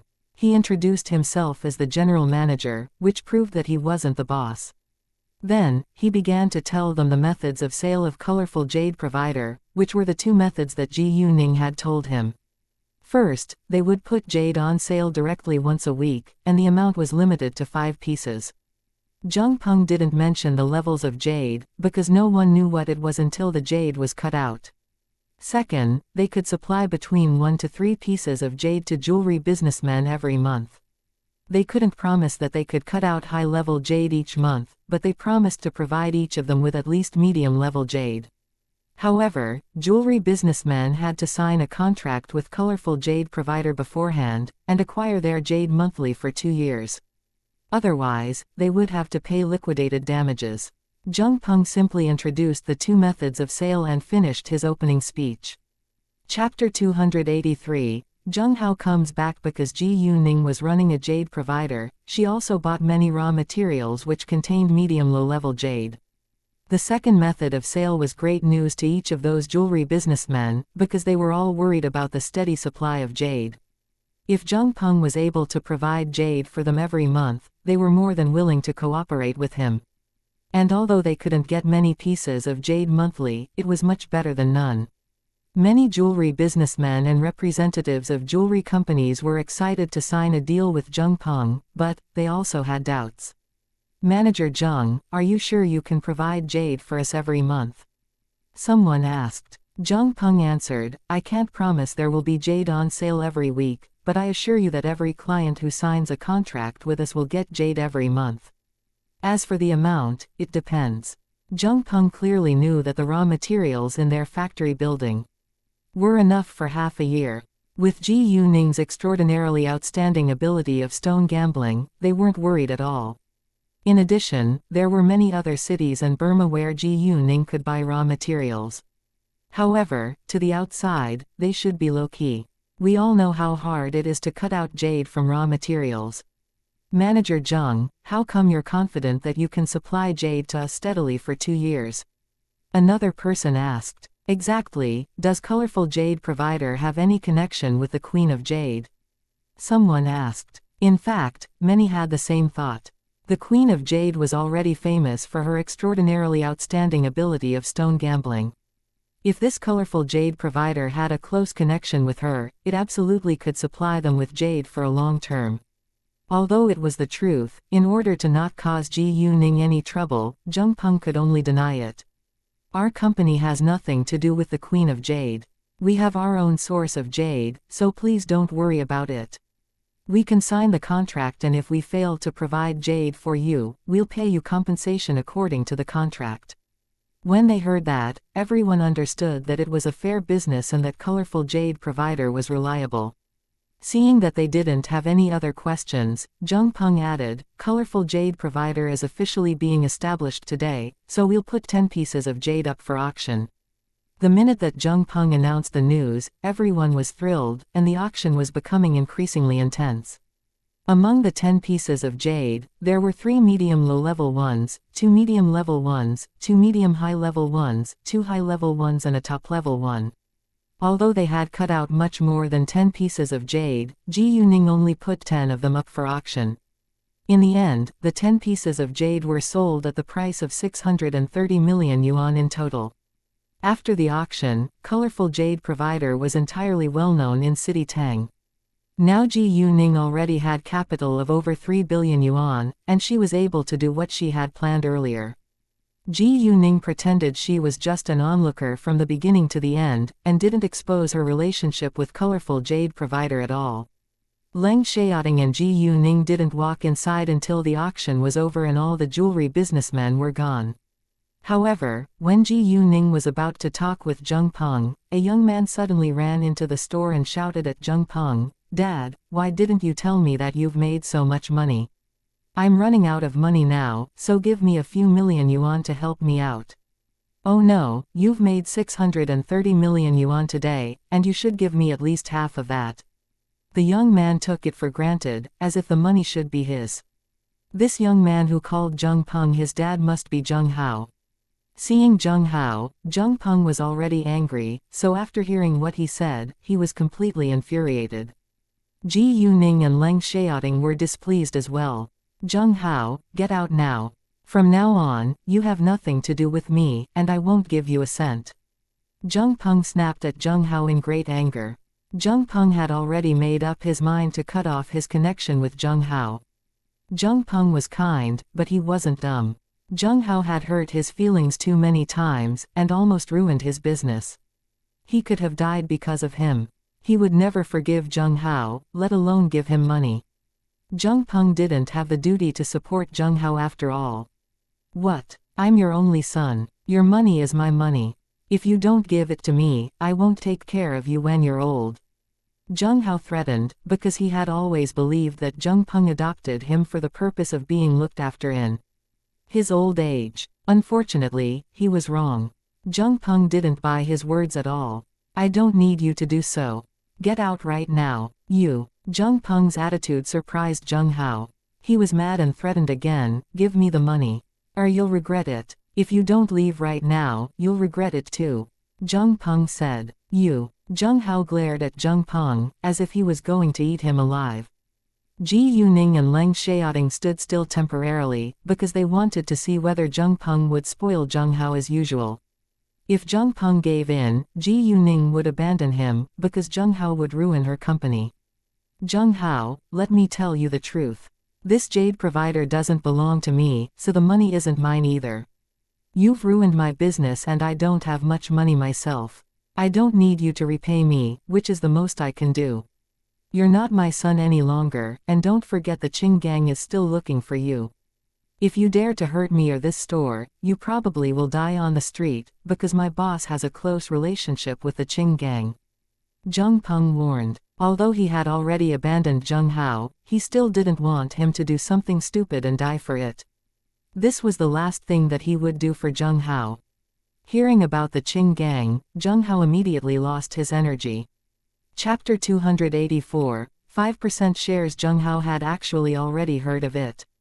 He knew that Zheng Peng's store had the Qing gang's support now, but he thought that Zheng Peng would still treat him as his son, give him money and pay his debt, so he came back once he heard that Zheng Peng made a large amount of money. Otherwise, he would only have run away further. Zheng Hao hesitated for a while, but still left at the end. "Boss, I'm so sorry." Zheng Peng immediately apologized to Ji Yuning once Zheng Hao was gone. "Uncle Zheng, it's fine, but I do hope that you can keep on doing so," Ji Yuning said. Zheng Hao didn't deserve kindness and sympathy. "I understand," Zheng Peng replied. He already made up his mind to be tough in front of Zheng Hao. Then Ji Yuning went upstairs to the office on the second floor, followed by Zheng Peng. They were going to sign the contract. When Zheng Peng read the contract, he was shocked to find out that he could have a 5% share of Colorful Jade Provider. "Boss, this 5% shares. It was worth a fortune. Colorful Jade Provider had made over 600 million yuan today, and 5% of it was dozens of million yuan. Moreover, Colorful Jade Provider would continue making more and more money. In that case, 5% shares would be increasingly valuable." Exactly because of that reason, Ji Yuning didn't give Zheng Peng 20% or 10% shares like she had done to Guangyao and Zhou Zhenghong, because a jade business was highly profitable. Zheng Peng felt like he was in a dream. It was too good to be true. "Uncle Zheng, since you're willing to follow my lead, I won't treat you unfairly. Please take it, because you deserve it, and all the senior managers who help me run my companies get the same treatment," Ji Yuning said. Hearing that, Zheng Peng realized that Ji Yuning had more companies than just a jade provider. He was curious, but didn't ask further. Since Ji Yuning said that all the senior managers that she hired got the same treatment, Jung Peng relaxed a little, but he still couldn't believe it. Finally, Jung Peng signed the contract and told himself that he had to manage this jade provider well in order to not disappoint Ji Yuning. After that, Ji Yuning and Leng Xiaoting left, while Chao Ya and Gao Yi were free to make their own schedule. Gao Yi and Chao Ya were a couple, and they needed private time to be together. Each of the representatives of the jewelry companies went back to their offices and called the headquarters without delay. Without a doubt, their bosses all agreed to sign a contract. It was indeed great news to every jewelry company, and all the jewelry companies couldn't wait to sign the contract with Jung Peng. Wang Hongming also heard of the auction held by Colorful Jade Provider. He was mad, but couldn't figure out why Jung Peng had a steady supply of jade. At the same time, he had the doubt that the Colorful Jade Provider had a close relationship with the Queen of Jade. Even though Jung Peng had denied it, Wang Hongming secretly sent someone to investigate the legal entity of Colorful Jade Provider. It wasn't difficult to find out who the legal entity of a company was. Normally, the legal document was hung up at the reception in shops or companies, but the Colorful Jade Provider office hadn't shown it yet. Therefore, Wang Hongming sent his aide, Lin Jian, to check the information at the Bureau of Industry and Commerce. Lin Jian was in his early 40s, and had followed Wang Hongming's lead for over 10 years. He was one of the several people that Wang Hongming trusted the most. Thus Wang Hongming had asked Lin Jian to help him with many dirty deeds during the years. Before long, Lin Jian figured it out. To Wang Hongming's surprise, the legal entity was an 18-year-old girl from another province, and the girl was exactly the one who had beaten his granddaughter and was released by Zhang Yuancheng. In addition, it only took the girl half a day to finish the legal procedures, and the head of the department approved it in person. Wang Hongming was amazed. Who exactly is the girl named Ji Yuning? Ji Yuning aroused Wang Hongming's curiosity, and he was now convinced that she wasn't simple at all. However, he still had no intention to give in.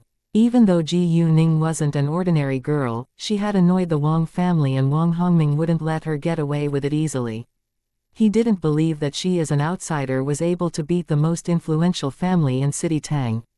Although the Wang family wasn't the only influential family in City Tang, it was easy for them to deal with a single person. "Master, I also got to know another thing," Lin Jian said. "What?" Wang Hongming asked. Seeing Lin Jian being so serious, Wang Hongming had a premonition. "Jung Peng and a girl bought a batch of raw materials from our warehouse, I'm afraid." Lin Jian didn't finish, because his meaning was already apparent. Indeed, Wang Hongming understood him at once.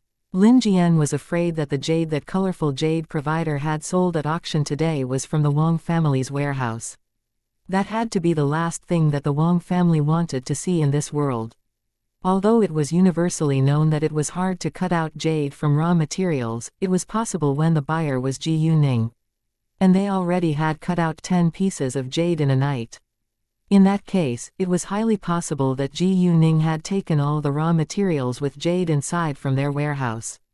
If so, Wang Hongming would lose a fortune. No way. Wang Hongming refused to accept the truth. Chapter 285, Meet Master Tang at the Antique Street. I'm not certain that the jade is from our warehouse, but I can send people to slide into their warehouse and have a look.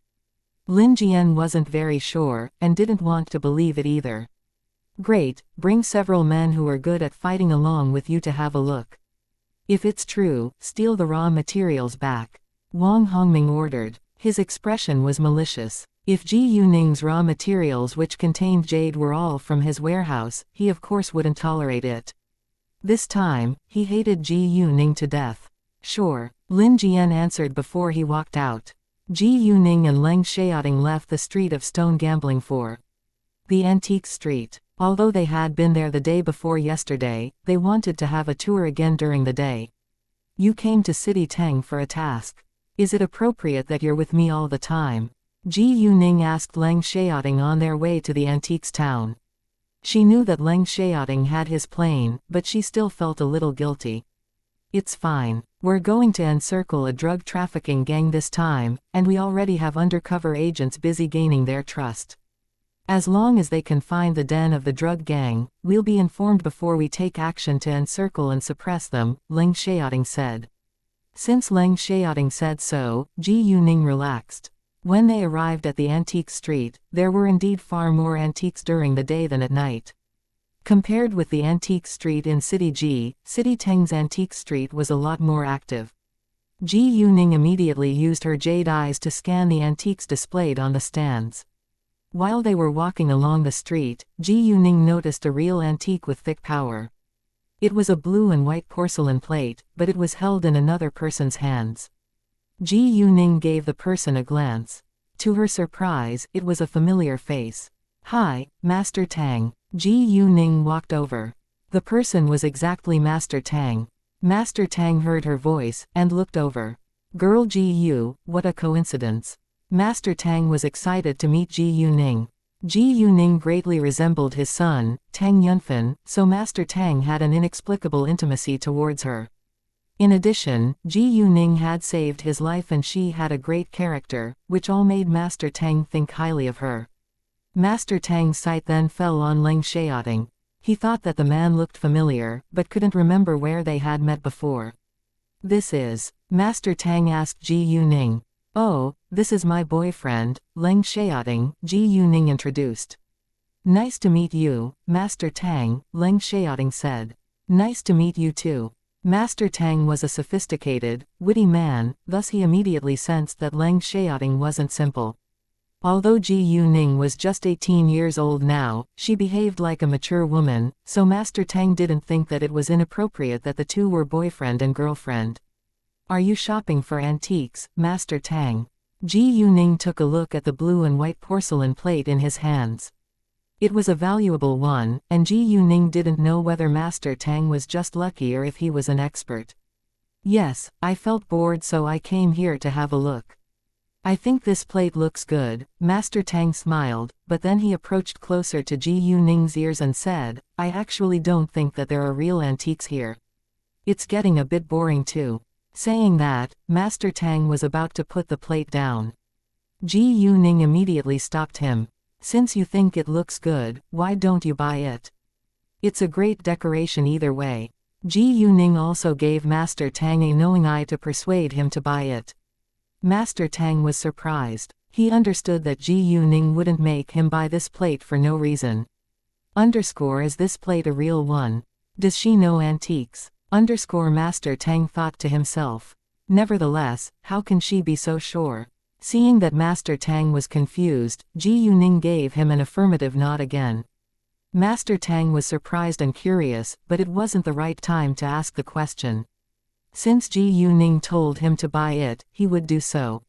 It was cheap after all. Accordingly, Master Tang told his bodyguard, Tang Wen, to pay the money. "Girl Ji Yu, are you free now? Why don't we have a cup of tea together?" Master Tang invited. "Sure." Ji Yuning understood why Master Tang invited them, so she didn't reject. After that, Ji Yuning and Leng Xiaoting followed Master Tang, walking into a private room of a nearby tea house. The minute that they were in the private room, Master Tang asked Ji Yuning, "Girl Ji Yu, why are you so sure that this plate is real?" "My instinct," Ji Yuning replied. "What? Your instinct?" Master Tang was slightly displeased. Apparently, he wasn't satisfied with the answer. "My instinct is always right. If you don't believe it, you can turn to an expert and have it checked," Ji Yuning said calmly. No matter what, Master Tang was going to have it appraised. They then started to enjoy the tea while chatting. Leng Xiaoting stayed silent, but didn't feel bored or uncomfortable at all. As long as he was with Ji Yuning, he felt happy enough even if he just sat by her side. Master Tang tried to talk with Leng Xiaoting at the beginning, but he soon realized that Leng Xiaoting was not a talkative person. Although Master Tang was from an influential family, he wasn't arrogant, and stayed low profile. He was always serious and strict, so many people, including his own family, in City B were in awe of him.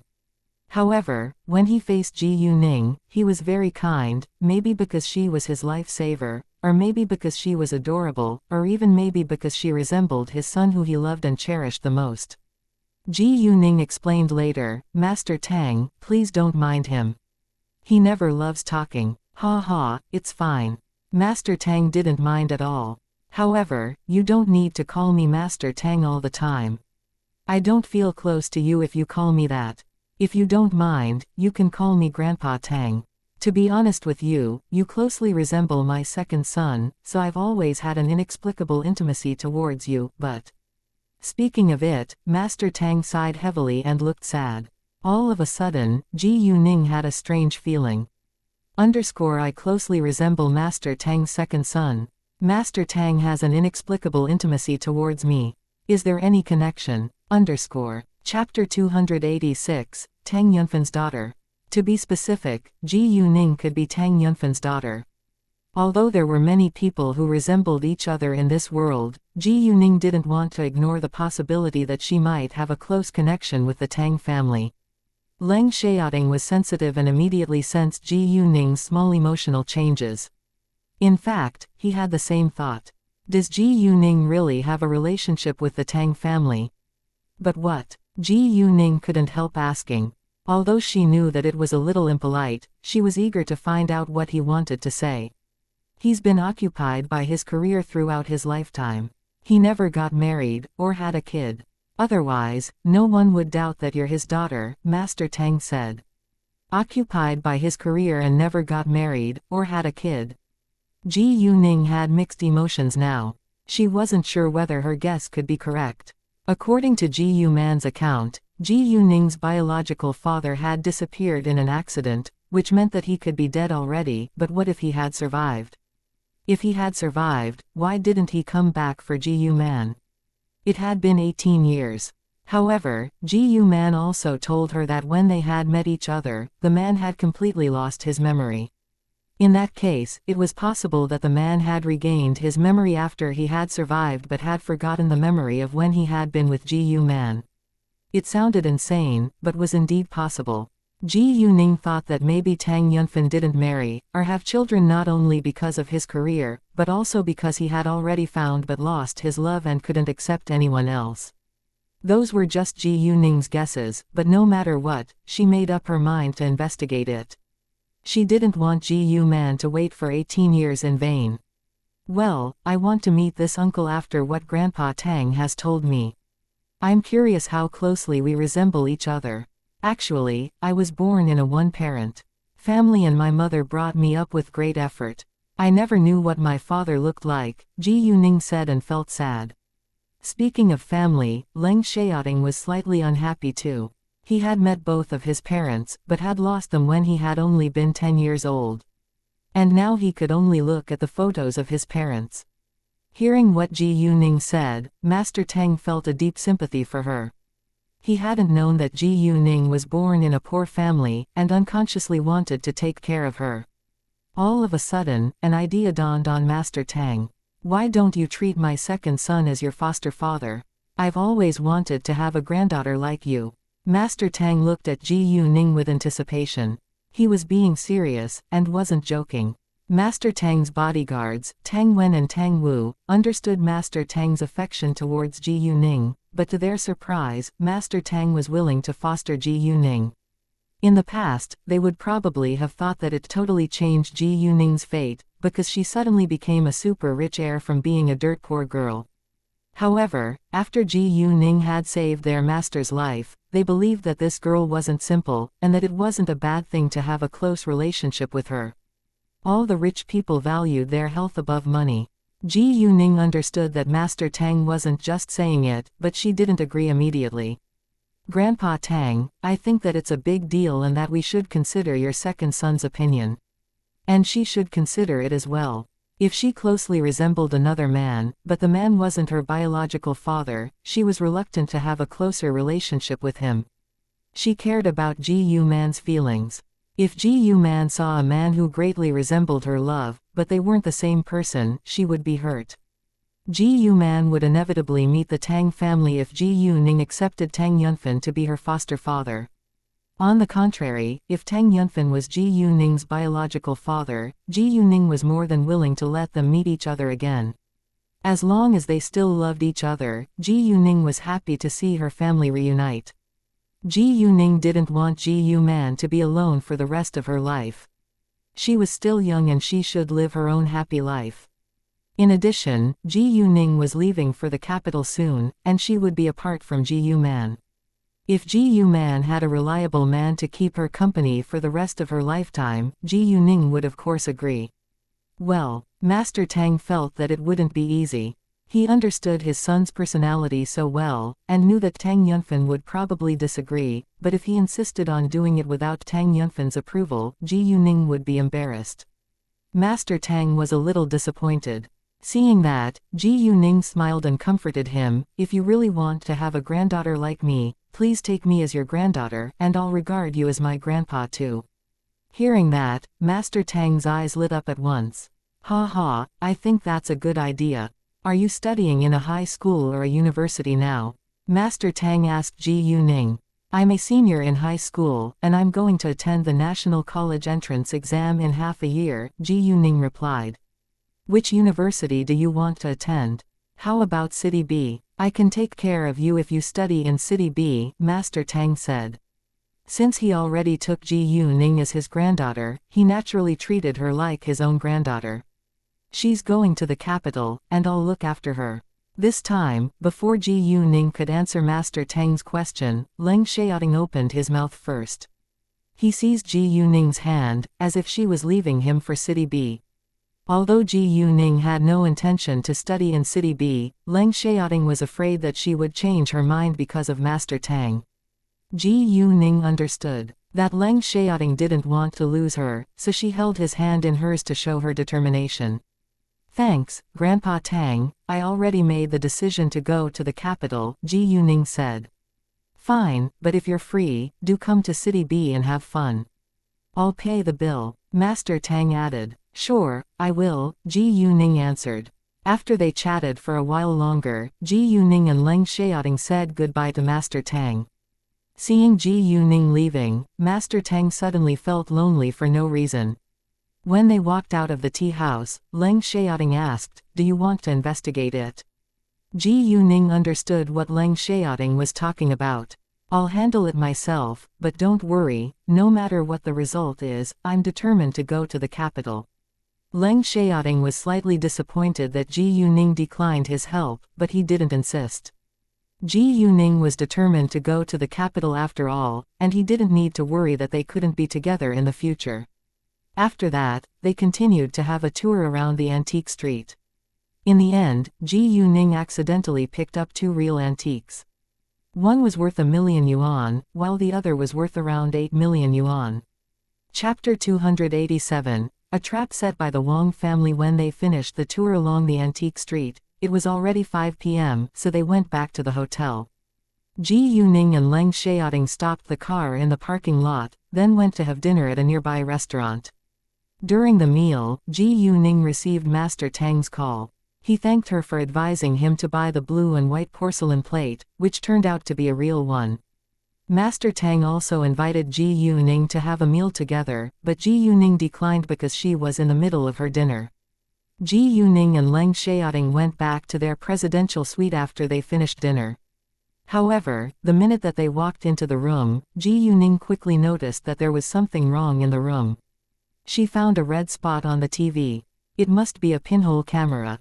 Normally, people wouldn't find it with their eyes, so Leng Xiaoting didn't realize that there was anything wrong, but Ji Yuning had jade eyes which helped her notice the pinhole camera.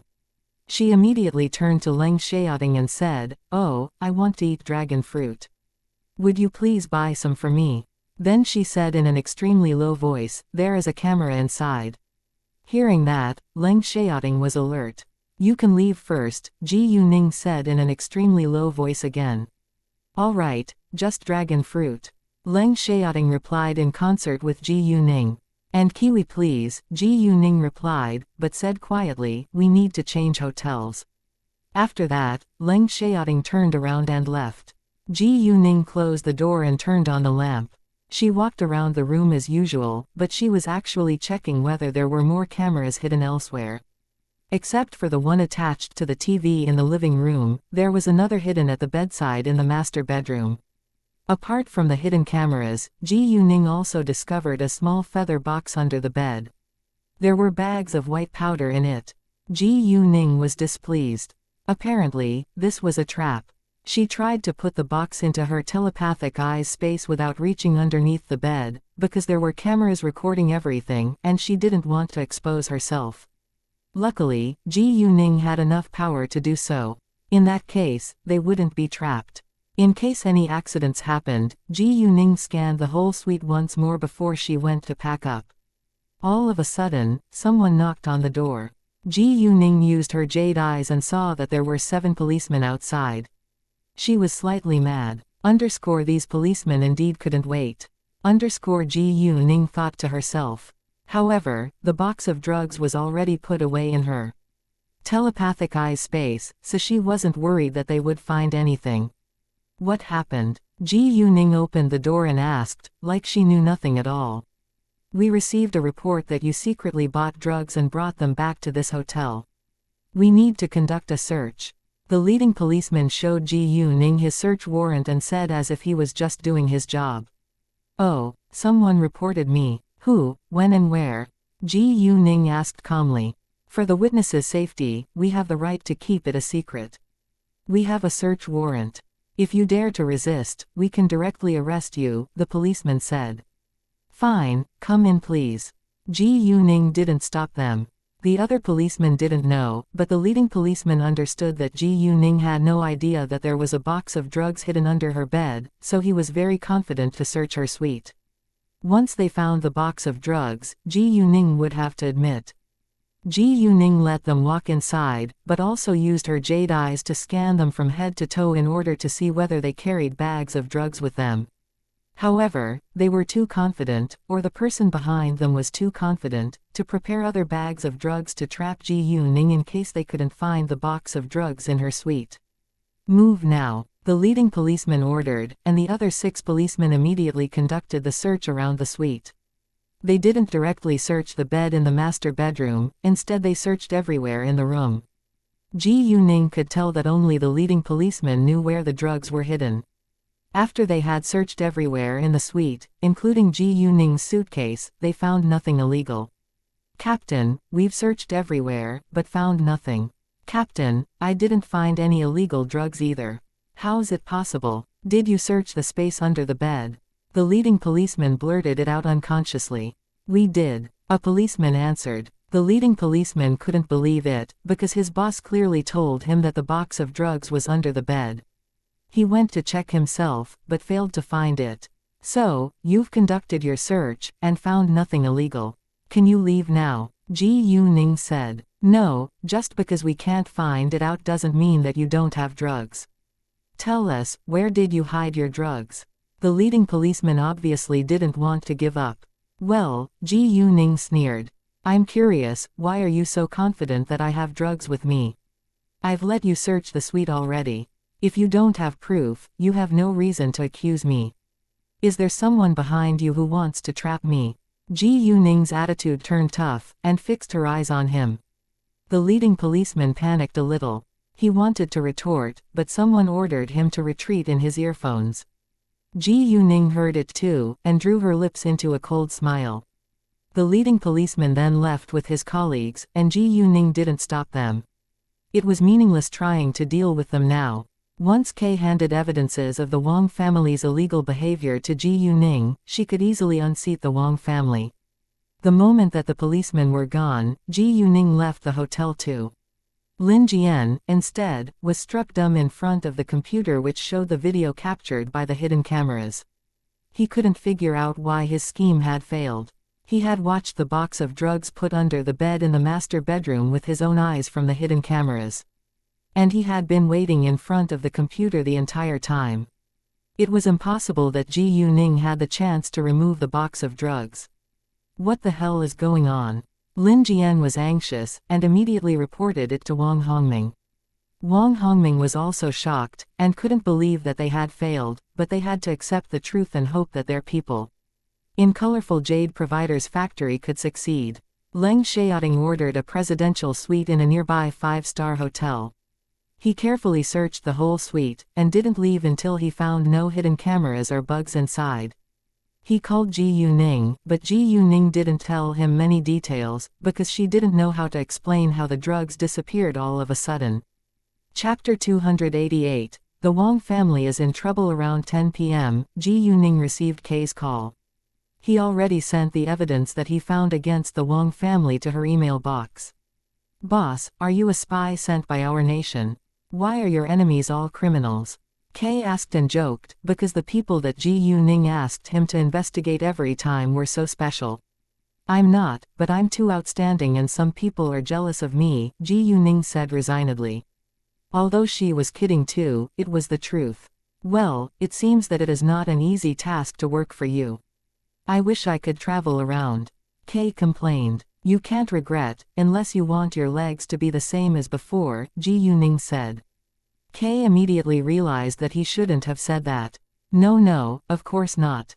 Bye." After that, K hung up at once. Ji Yuning couldn't help laughing. She then sent a message to K and told him to investigate the second son of the Tang family in City B. She wanted to find out what he was doing 18 years ago. Leng Xiaoting was in the shower, so he didn't know that K was talking with Ji Yuning. A while later, he walked out of the bathroom and pressed against Ji Yuning without delay. They started kissing and touching each other, and Ji Yuning totally forgot to check the email sent by K. However, while they were both sexually excited, Ji Yuning's phone rang and interrupted them. Leng Xiaoting was displeased, but didn't stop Ji Yuning from answering the phone. It must be something important if someone called her at night. It was Chao Ya. She told Ji Yuning that some people had just broken into the factory of colorful jade provider, but they got control of them the moment that they got inside. It turned out that the Wang family sent them. Chao Ya asked Ji Yuning how to deal with it. Hearing that, Ji Yuning was mad. It seemed like the Wang family wouldn't give up until they succeeded. "Take a video of their account, then call the police," Ji Yuning said. Ji Yuning understood that the police wouldn't punish them when faced with the Wang family's influence, but Ji Yuning also had no intention to use them against the Wang family. She merely wanted to cause a sensation. "If the police ignore the case, you can post it on the internet," Ji Yuning added. Chao Ya followed Ji Yuning's order. She called the police first, but the police indeed ignored her. Thus Chao Ya and Gao Yi posted it on the internet afterwards. The news immediately went viral, because the Wang family was notorious for its rude and arrogant behavior. Many people disliked them and seized every chance to criticize them. The police didn't expect that it would go viral. In order to stop it from spreading further, they immediately sent policemen to handle it. The police also called Wang Hongming because the Wang family was involved in this case. Wang Hongming was annoyed after he found out that his plan B had failed as well. To his surprise, there were many people who were excellent at fighting guarding colorful jade provider's factory. Wang Hongming of course refused to admit that the Wang family was involved. Although the people confessed that the Wang family sent them to damage the factory, Wang Hongming denied it, so they were sentenced as thieves in the end. Ji Yuning didn't show any disappointment, because she already had her plan. The next day around 9 o'clock, Wang Hongming said to Lin Jian, "Spread the news that the boss of colorful jade provider is the so-called Queen of Jade, and tell other raw material providers not to sell raw materials to them." Wang Hongming did that not because he knew the relationship between colorful jade provider and the Queen of Jade, but because he wanted to cut off the raw material supply of colorful jade provider. "Sure," Lin Jian replied. However, right at this moment, Wang Hongming received a call. After answering the call, Wang Hongming was stunned. Just then in City Tang, all the computers in the internet cafes were hacked. There were lines of words shown on the screens. Wang Yangfang, the son of Wang Bakong who is the vice mayor of City Tang, is involved in the crime of raping teenage girls many times. On May 12 last year, Wang Yifeng raped and killed his teacher's 16-year-old daughter because he had been dissatisfied with his teacher's education. Wang Bakong, as the vice mayor, had secretly arranged another person to replace his son and the man had been sentenced to death. There was also a video attached to the lines. In the video, Wang Yifeng looked terrified squatting and trembling in a corner. He confessed everything he had done illegally.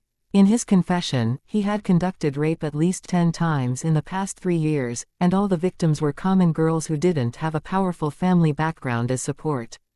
Especially on May 12 last year, when Wang Yefeng was a senior in a high school, his teacher had criticized him because he had been involved in a fight. Wang Yefeng then raped and killed his teacher's 16-year-old daughter along with one of his classmates. Afterwards, under the arrangement of Wang Bakong, who was the vice mayor of City Tang, Wang Yefeng's classmate had been sentenced to death, but Wang Yefeng had successfully gotten away with it. In Wang Yefeng's phone, there were pictures and videos of his rapes. He used the pictures and videos to threaten those victims to stay quiet. Those victims weren't able to act against the influential Wang family, so they had to shut their mouths.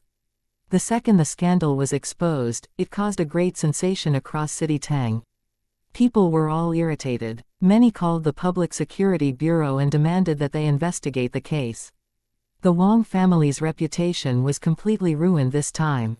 What they had done was totally unacceptable. Meanwhile, each of the officials in City Tang also received a message to which the same video was attached. Their anger was ignited too, and all went to Wang Bakong's office to criticize him. Zhang Yuanchang, who was the head of the Public Security Bureau, went to arrest Wang Bakong in person. As for Wang Yefeng, he had already been sent to the Public Security Bureau beforehand and was now under the control of the police. In fact, only Wang Hongming and Wang Bakong knew of Wang Yefeng's scandal in the Wang family, but it was beyond their imagination that the scandal was exposed now. Chapter 289. Just the beginning, and to their astonishment, Wang Yefeng had committed many more crimes than they had known. They had always thought that Wang Yefeng had done it out of impulse, but what they didn't know was that Wang Yefeng actually loved doing it. Although the Wang family was influential in City Tang, they couldn't act against the laws all the time. Wang Yefeng had now admitted it himself, so Wang Bakong had no way to refute it. However, who had forced Wang Yefeng to admit his crimes in that way was still a puzzle. Not only was Wang Hongming and Wang Bakong curious, but the public also wanted to know. At the same time, the Wang family was in a total mess.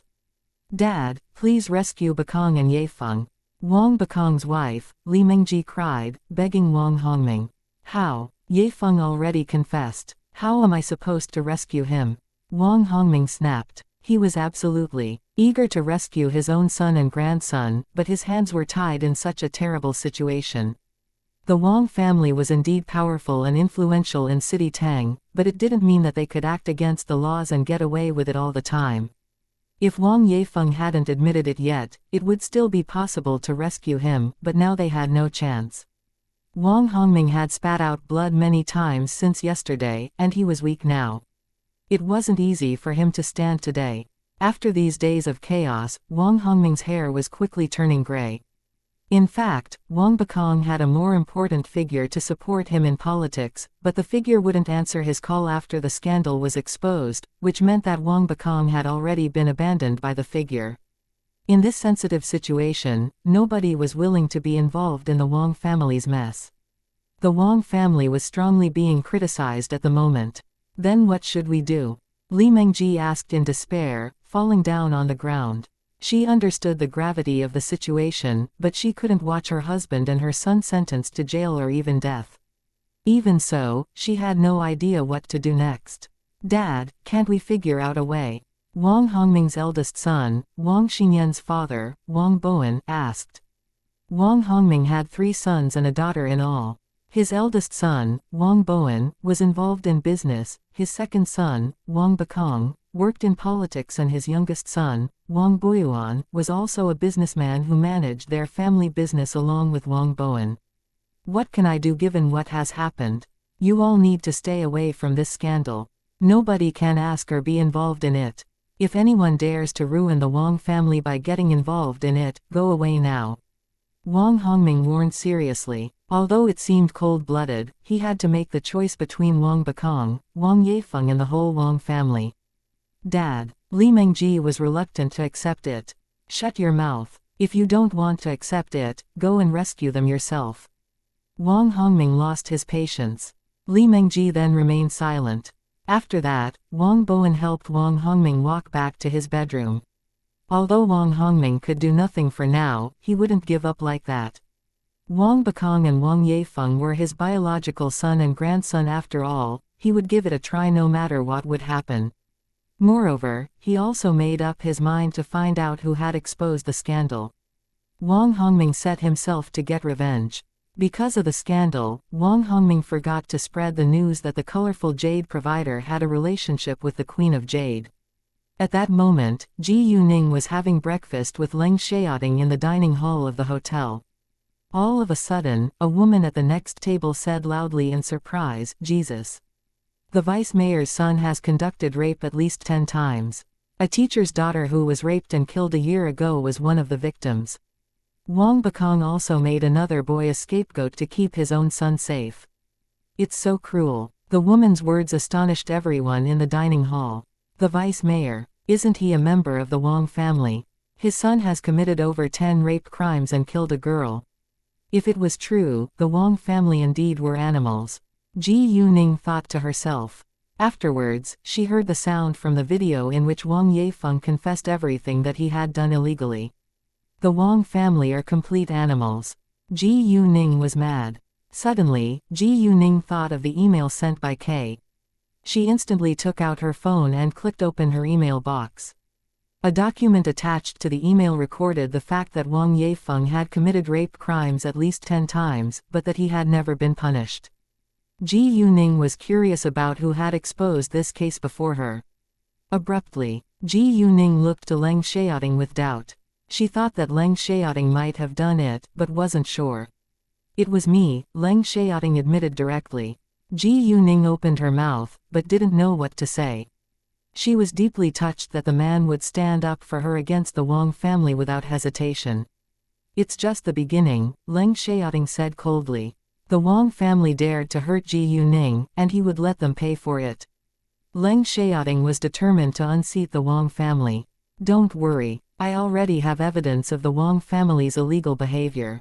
I can unseat the Wang family today," Ji Yuning said, then let Leng Xiaoting read the email sent by K. Reading the list of evidence, Leng Xiaoting was extremely displeased. He knew clearly that all of the authorities had done something illegal. Normally he would ignore them if he didn't know any details, but the Wang family was different. They had tried to hurt Ji Yuning in vain several times and Leng Xiaoting wouldn't let them get away with it easily.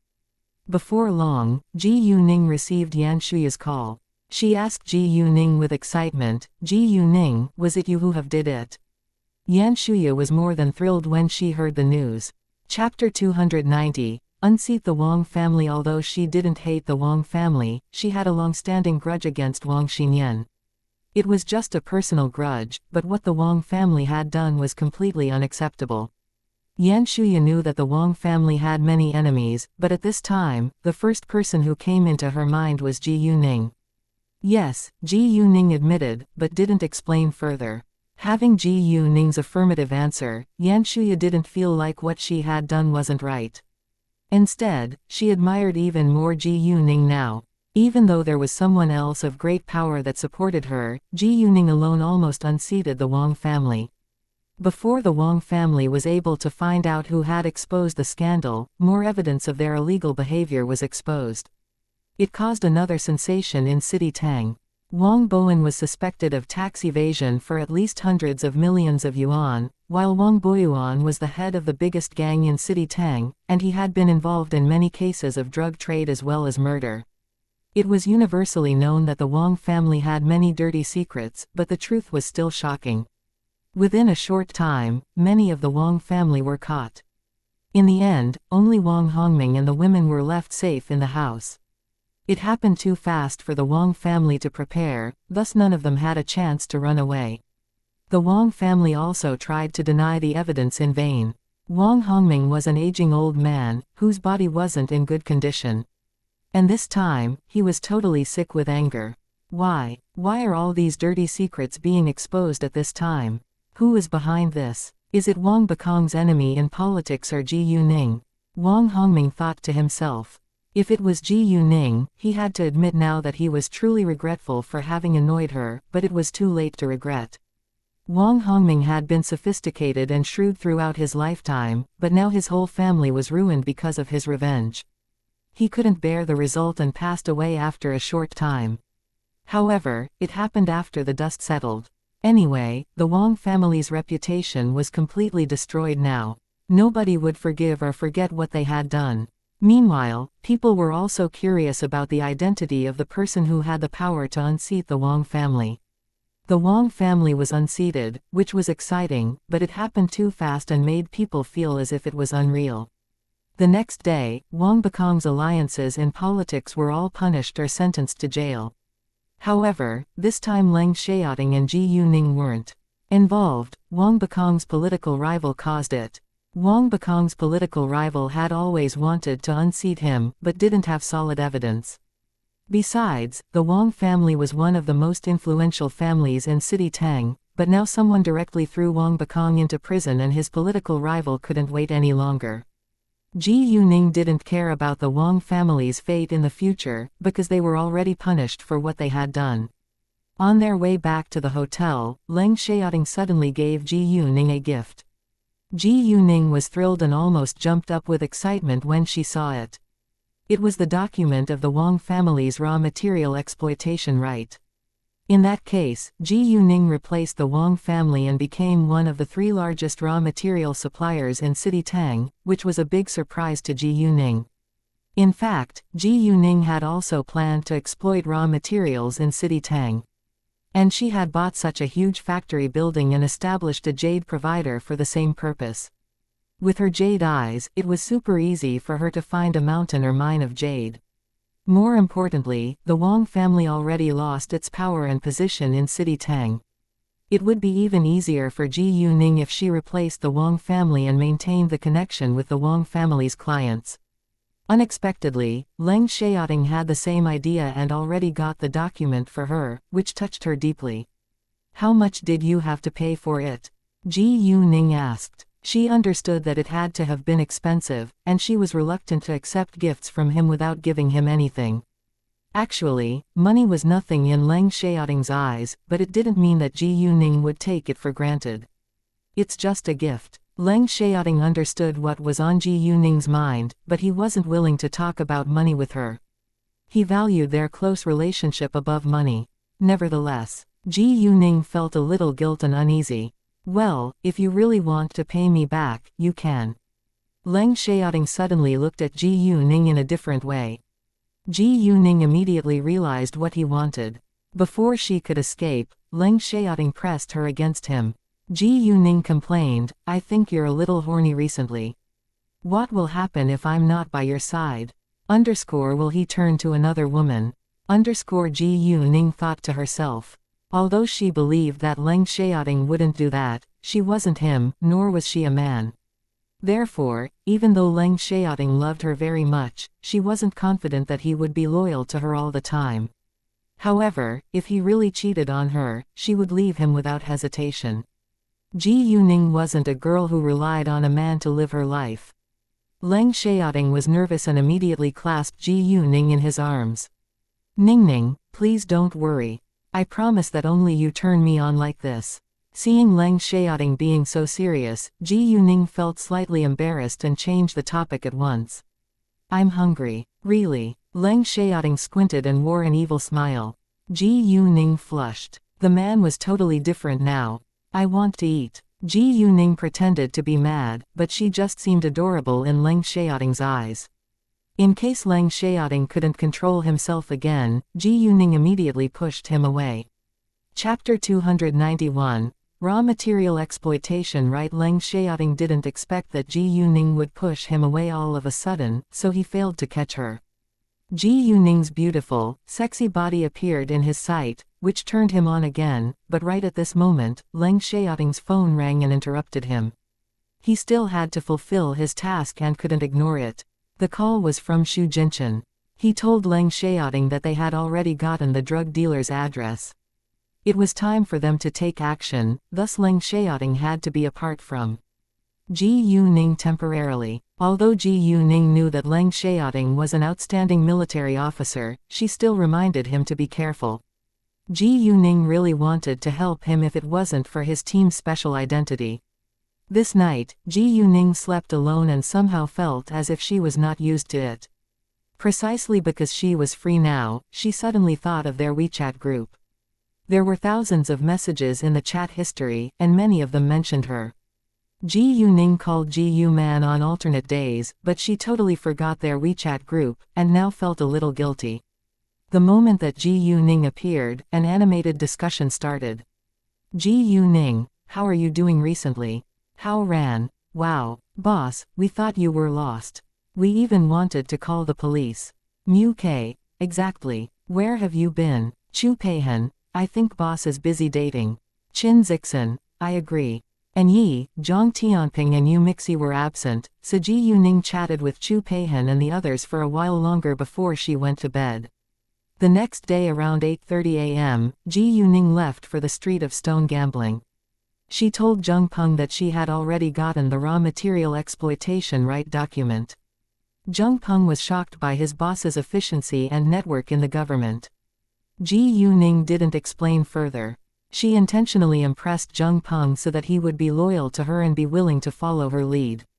Because although Ji Yuning trusted Zheng Peng, it was necessary to make him scared of her to some extent. Ji Yuning understood that it would impress him more if she told him that she had unseated the Wang family, but she had no intention to tell him that. Afterwards, they planned to hold a press conference to spread the news abroad. The news of the Wang family and the colorful jade provider was extremely popular recently, so many reporters came to Zheng Peng's store once he called them. Zheng Peng, of course, would host the press conference. When the colorful jade provider took over and absorbed the Wang family's raw material supplier, people were all shocked. The Wang family was unseated and its properties naturally would be dealt with. Its raw material exploitation right especially aroused the interest of countless businessmen. However, before the others could react, the boss of colorful jade provider had already gotten it, which astonished all of them.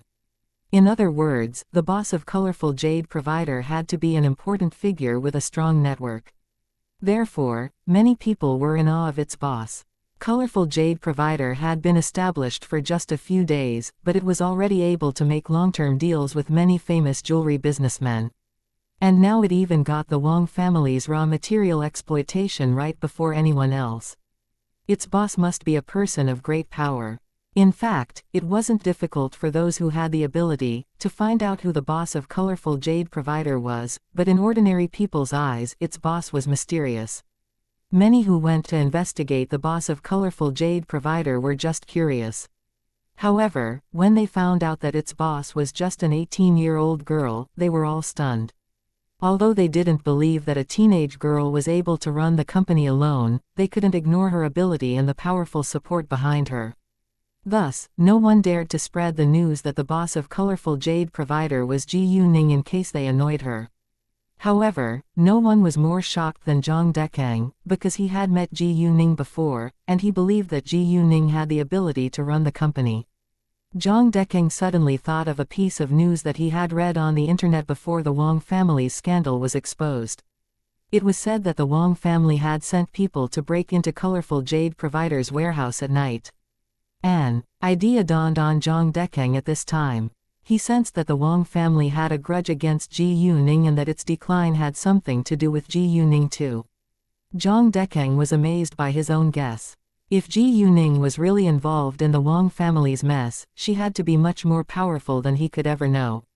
No matter what, Zhang Dekang would always believe that Ji Yuning was an able young girl, and wanted to maintain a good relationship with her. In that case, even though he now knew that Ji Yuning was the boss of both colorful jade provider and colorful raw material provider, he didn't point it out. In the following days, Ji Yuning told Zheng Peng to arrange for the workers who had worked for the Wang family's company to exploit raw materials as soon as possible. Ji Yuning had no intention to take the rest of the raw materials in the Wang family's warehouse, because she had already gotten all the raw materials with high-quality jade inside earlier. Ji Yuning also didn't fire the workers who had worked for the Wang family, because they were merely employees hired by the Wang family. None of them thought that it was a bad thing that their boss changed. The Wang family's illegal behavior annoyed everyone in City Tang and nobody had sympathy for them. Instead, the workers felt lucky to stay, because they could keep their jobs. Thus they thanked and respected Zheng Peng and his boss. Later, Ji Yuning and Zheng Peng went to the Jade Mountains and mines together with a chauffeur. Chapter 292, The Tang Family in City B. Although Zheng Peng could drive himself, he was now the general manager of both Colorful Jade Provider and Colorful Raw Material Provider, so it was necessary that he had a personal driver. The Jade Mountains and mines were 20 kilometers away from City Tang. On their way, Ji Yuning noticed that there were several mountains which had already been exploited. The distance of Ji Yuning's jade eyes was limited, so she wasn't able to see whether there was jade in the surrounding mountains. She had to wait until they arrived. They drove on mountain roads, so it took them around half an hour to get to their destination. From afar, Ji Yuning heard a knocking noise. When they drew near, a large tin house appeared in their sight. It was where the workers stayed. Outside of the tin house, 2 trucks which were used to deliver raw materials were stopped. Wang Jinmao was 34 years old. He was the supervisor and was in charge of the exploitation of raw materials. And although his family name was Wang, he had no relationship with the Wang family. Wang Jinmao had been informed before Zheng Peng came here, so he was already waiting at the entrance. Seeing the car driving over, Wang Jinmao understood that Zheng Peng was coming. The car stopped at the site, the driver got out first and opened the door for Zheng Peng while Ji Yuning climbed out on her own. She came here as Zheng Peng's assistant, so she couldn't behave like a boss. Nice to meet you, Manager Zheng. Wang Jinmao greeted him with great respect. Nice to meet you too, Supervisor Wang, Zheng Peng replied. Please follow me this way, Manager Zheng. Wang Jinmao immediately guided the way ahead of Zheng Peng's group. When they walked past the tin house, Wang Jinmao took out several helmets, handing it to them. They put the helmet on before walking into the site. The Jade Mountain was just a couple of minutes of walking, away from the tin house. Ji Yuning used her jade eyes when she finally stood before the Jade Mountain. She saw many raw materials which contained jade on the Jade Mountain, but didn't take them. She was satisfied that the Jade Mountain before her eyes was highly valuable.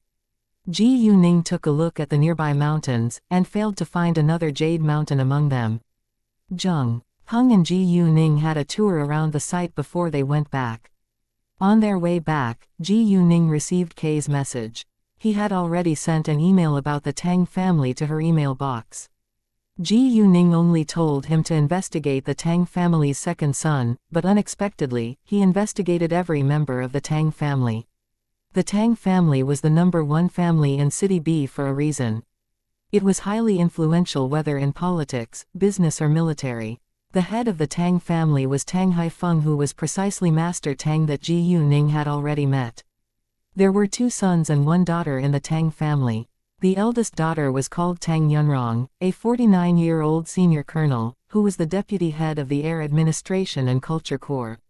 Her husband, Cao Ruowa, was the director of the political department of the military region and also a senior colonel. The Cao family was an influential military family in City B too. They had a son and a daughter. Their son was named Cao Wenjun, and was a 25-year-old captain of the criminal police organization.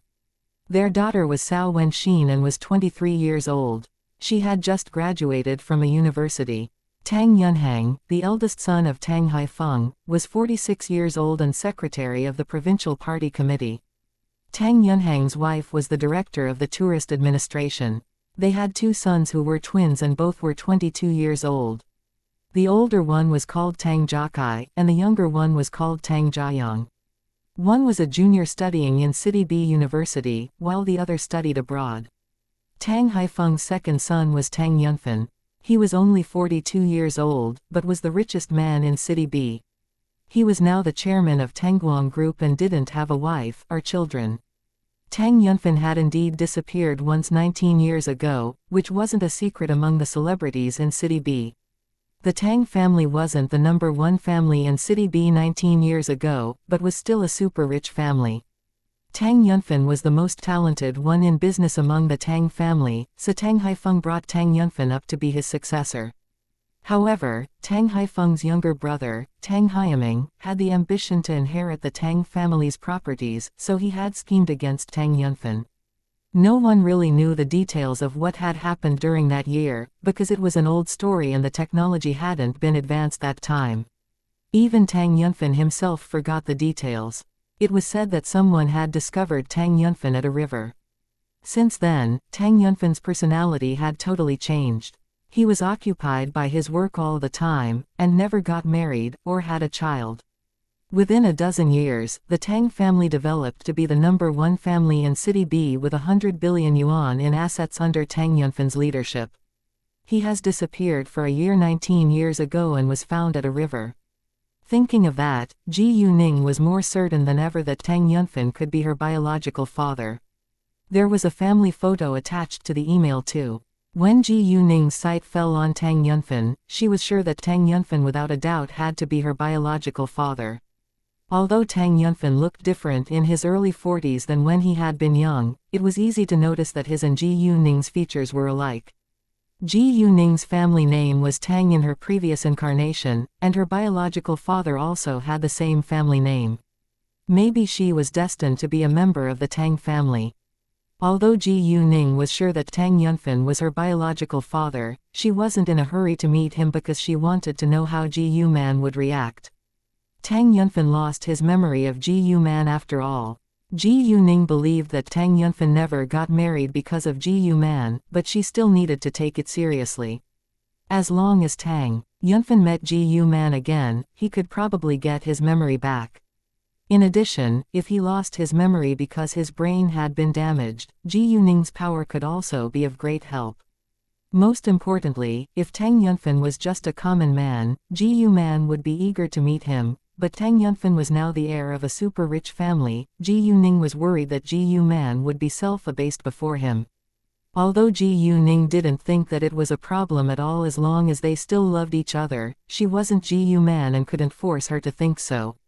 No matter what, Ji Yuning made up her mind to support Ji Yuman and she would never allow anyone to despise Ji Yuman.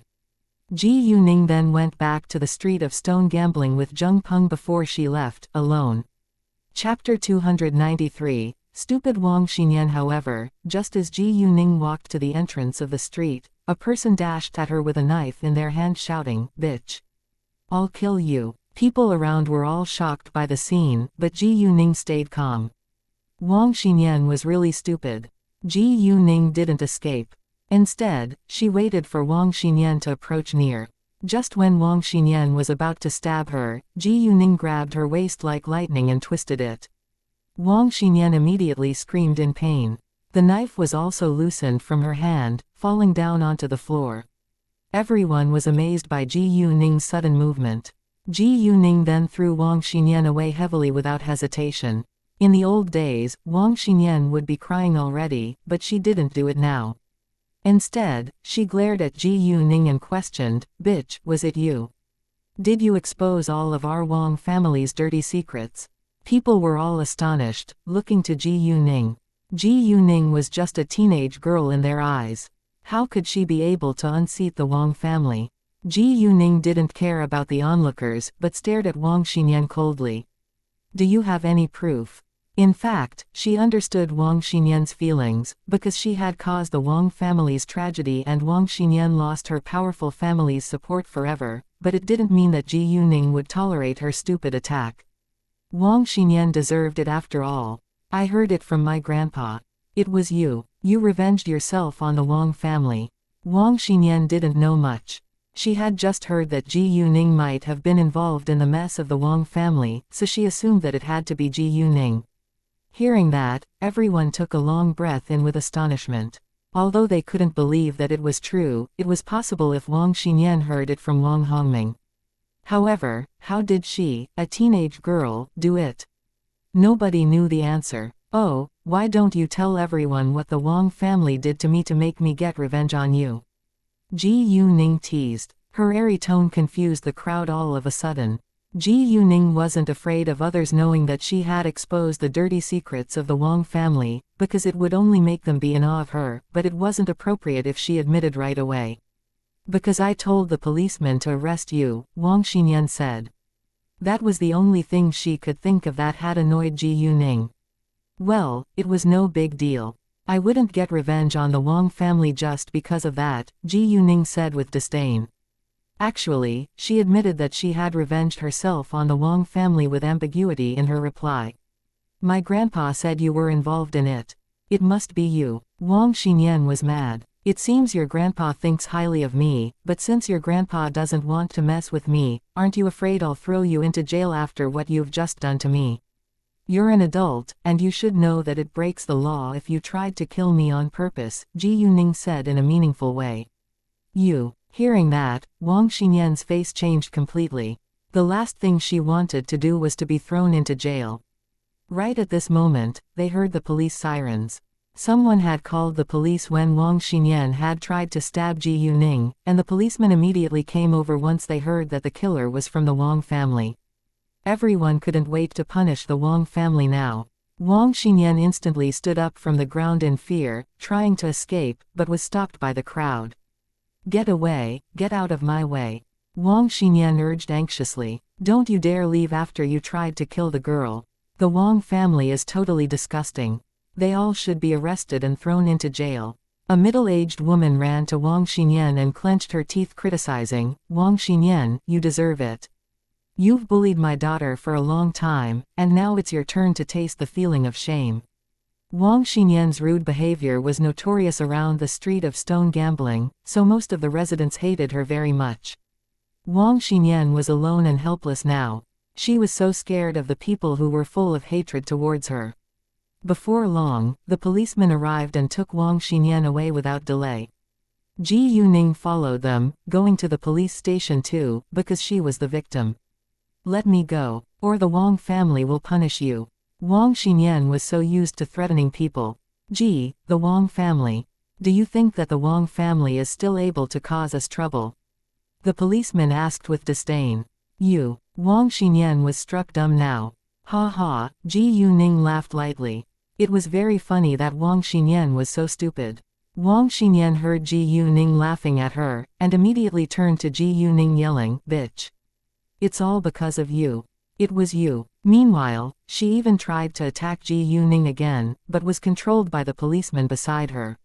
Stay quiet. Although Wang Xinyan's movement was restricted, she kept swearing. Ji Yuning gave her a cold glance and warned, if you dare to swear at me one more time, I'll make sure that you are quiet forever.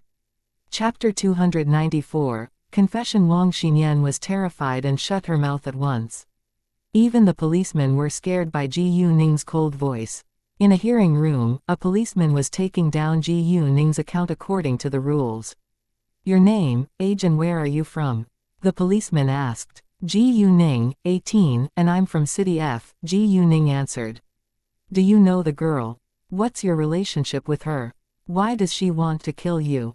The policeman continued to ask. I've argued with Wang Xinyan twice. Once was in a restaurant where she tried to grab a private room that my boyfriend and I have reserved before her, but we just orally argued for a short time.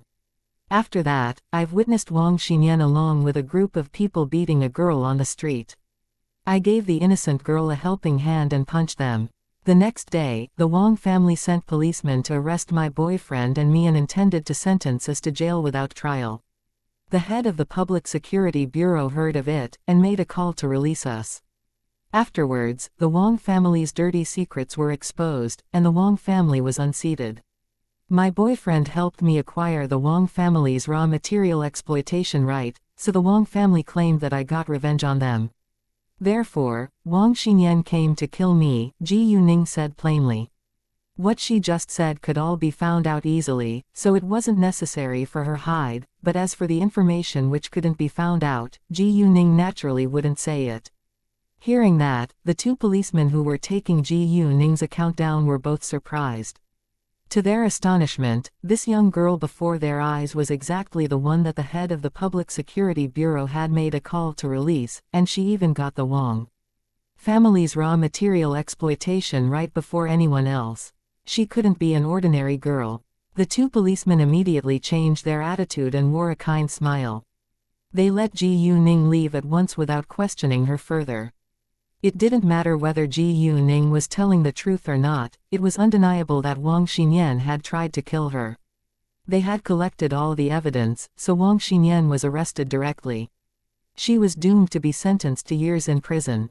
The terrible news hit the Wang family heavily once more. They all hated Ji Yuning to death, but they couldn't do anything, because there was only Wang Hongming who was lying sick in bed along with a bunch of useless women in the Wang family now. Zheng Peng, Tang Haifeng, Zhang Dekeng and Yan Shuya all called Ji Yuning after they heard of the news. Hearing that Ji Yuning was fine and safe, they all relaxed. Around 6 p.m., Wang Jinmao delivered a truck of raw materials to their warehouse. When they were moving raw materials, Ji Yuning put all of the raw materials with top-level jade into the small warehouse. She planned to cut out that jade herself and make it into jewelry.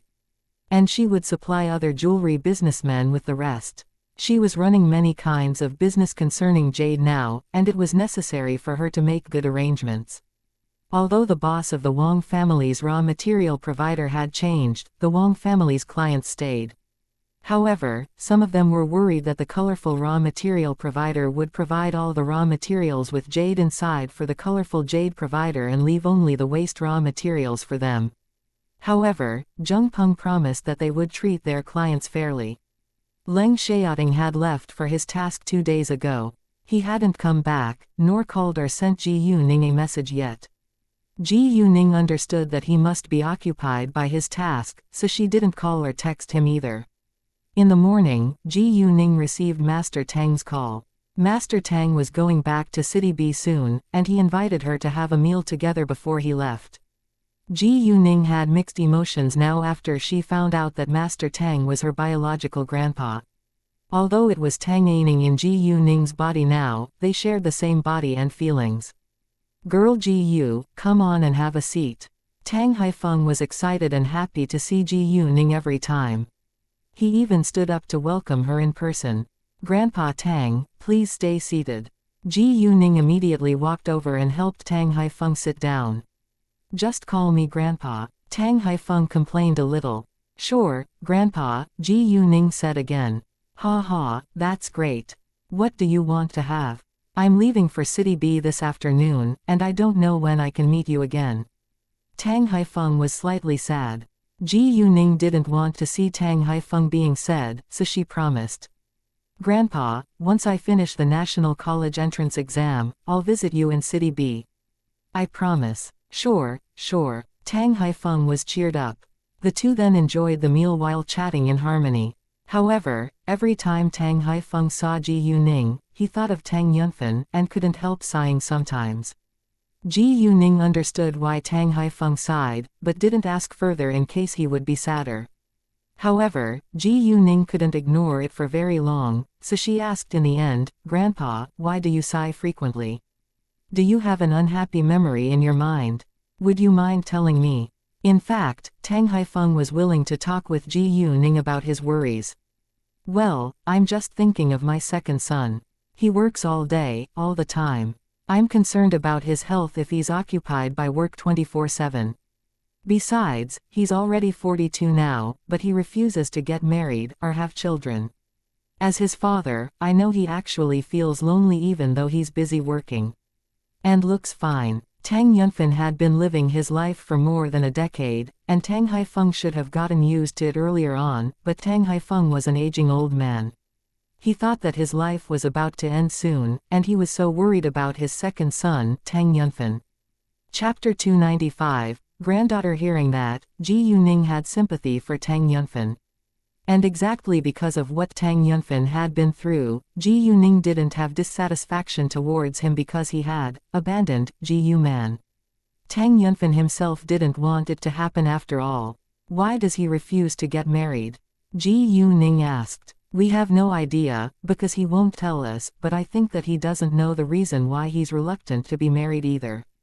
In the beginning, we even doubted his sexual orientation, but he isn't gay," Tang Haifeng said resignedly. As Tang Yunfen's father, he didn't understand why his son refused to get married either. Maybe he already fell in love with a woman but couldn't be with her, so he refuses to get married now, Ji Yuning said. "I had the same idea before. I investigated it, but failed to find any clues, Tang Haifeng replied. Master, I think that it has something to do with Lord Tang's lost memory, Tang Wu said. It was a previous guess, but lacked evidence so nobody believed it. Tang Haifeng felt sadder and sighed. Grandpa, don't worry. Life is full of changes. Maybe your son will change his mind one day in the future. Ji Yuning comforted Master Tang, although she knew that it was meaningless. If Tang Haifeng was able to let it go, he wouldn't be so sad now. Indeed, Master Tang understood what Ji Yuning had just said, but he still had to accept the truth. In order to not upset Ji Yuning, Tang Haifeng pretended to be happy. Sure, life is full of changes. Although it's a shame that Yunfen refuses to get married, I won't force him to do so. Ji Yuning understood that Master Tang was pretending, and immediately changed the depressing topic. After the meal, Tang Haifeng gave Tang Wen a knowing glance, and Tang Wen immediately took out a box the size of a palm, handing it to Tang Haifeng. Girl Ji Yu, since you're my granddaughter now, this is a gift I am giving you as your grandpa, Tang Haifeng said to Ji Yuning. There are 2 cards in it. One is a black card for the Wangdang Hotel. You can have free accommodation, meals and drinks in the Wangdang Hotel chain across the country. The other one is a black card for the Fengsheng shopping mall. You can shop there for free for your entire life. However, the monthly limit is 100,000 yuan. It isn't much, but just my little gift. Please accept it, if you really regard me as your grandpa. Ji Yuning didn't know what to say, but could only take it. She didn't know that the Tang family owned the Wangdang Hotel until now. Wangdang Hotel was a 5-star hotel chain, and expanded across every city above 3rd tier. And the Fengsheng shopping mall was also a well-known brand in this country. Tang Haifeng was indeed generous. With the 2 cards, Ji Yuning could eat, drink, live and shop for free in this country. Tang Haifeng was generous, and Ji Yuning would also give him a valuable gift. Thank you so much, Grandpa. I've prepared a gift for you too. Please accept it, if you really regard me as your granddaughter, Ji Yuning said, and took a box out of her backpack, giving it to Tang Haifeng. Really? What is it? Tang Haifeng was surprised. He opened the box, and there was a red object the size of 3 fingers in it. Before Tang Haifeng could ask, Ji Yuning opened her mouth again. It's natural red coral. I plan to make a bracelet from it for you, but the time is limited, so I can only give you the raw material. Please don't mind. What? Natural red coral? Tang Haifeng was astonished this time. Both Tang Wen and Tang Wu were shocked as well. They had all heard of the natural red coral, which was extremely rare and expensive. Ji Yuning's gift was worth at least millions of yuan. This is too expensive. Tang Haifeng thought that it wasn't necessary for Ji Yuning, who was just a teenage girl, to give him such an expensive gift. Grandpa, please take it. If you don't want my gift, I'll give your gift back to you too, Ji Yuning deliberately said, and took out Master Tang's gift at once. Tang Haifeng immediately stopped her and said, Fine, I'll take it. Obviously, Ji Yuning had already prepared the gift for him, which touched Tang Haifeng deeply. They then chatted for a while longer before they separated.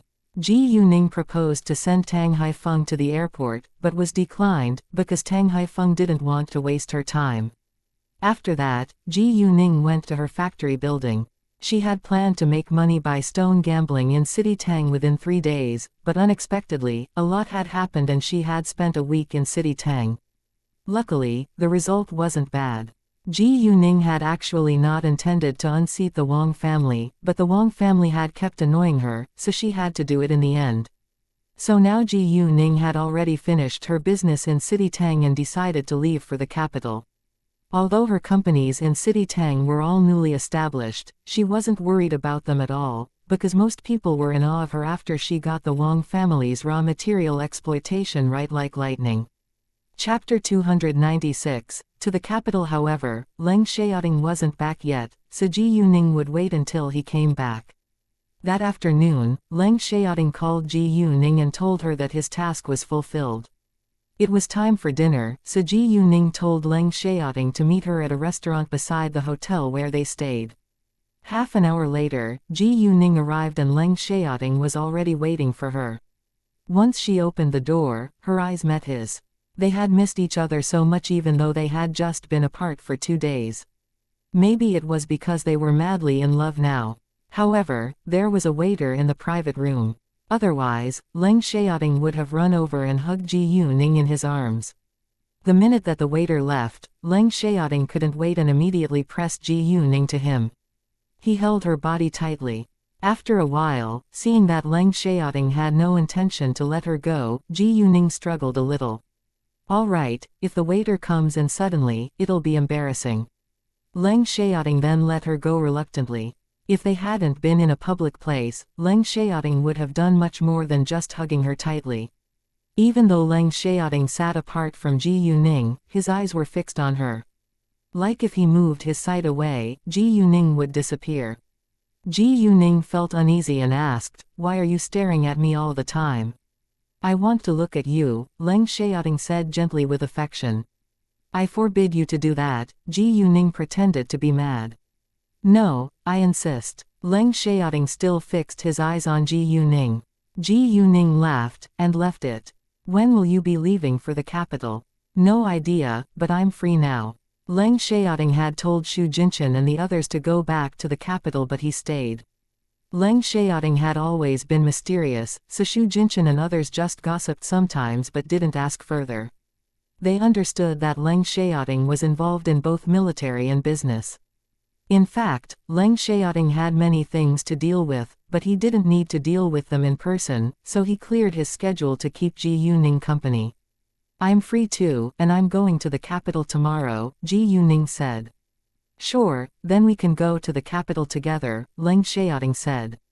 Before long, the dishes were on the table. Leng Xiaoting had ordered many for Ji Yuning. During the meal, Leng Xiaoting kept putting different dishes into Ji Yuning's bowl and they soon piled up. "What are you doing? I'm not a pig." Ji Yuning was a little mad. "Don't worry, you can eat as slowly as you want. You're so slim and I'm worried that you're not really eating normally."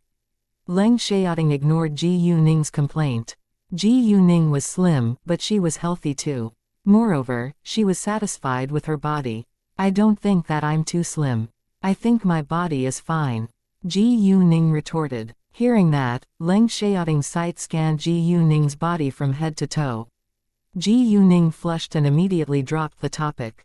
The next day around 8 a.m., Ji Yuning and Leng Xiaoting left together for the airport.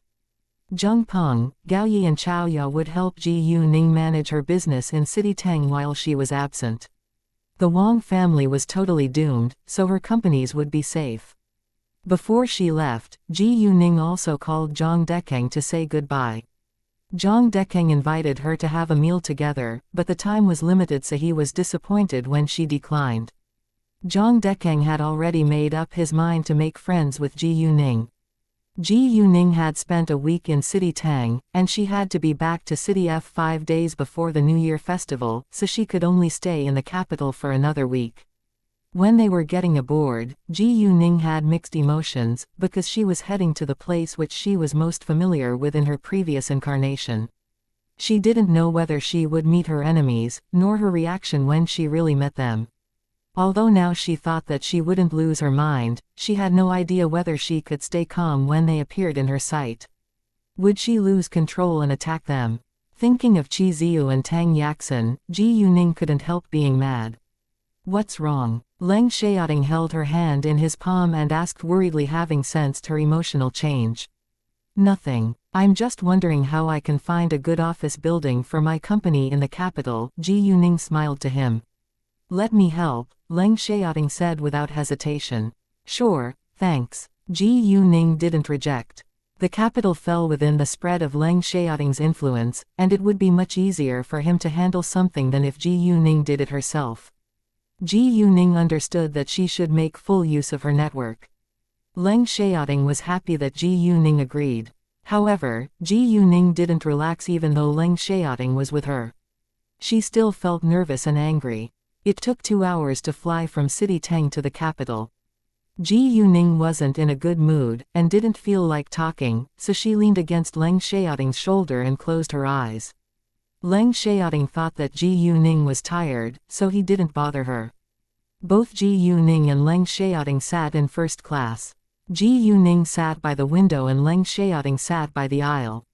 Chapter 297. Flight accident. There was a young and stylish beauty that was around 27 years old sitting across the aisle from Leng Xiaoting. When she noticed him, her eyes lit up. This man is so sexy and handsome. She had seen many good-looking guys, but none of them could compare with the one in front of her eyes.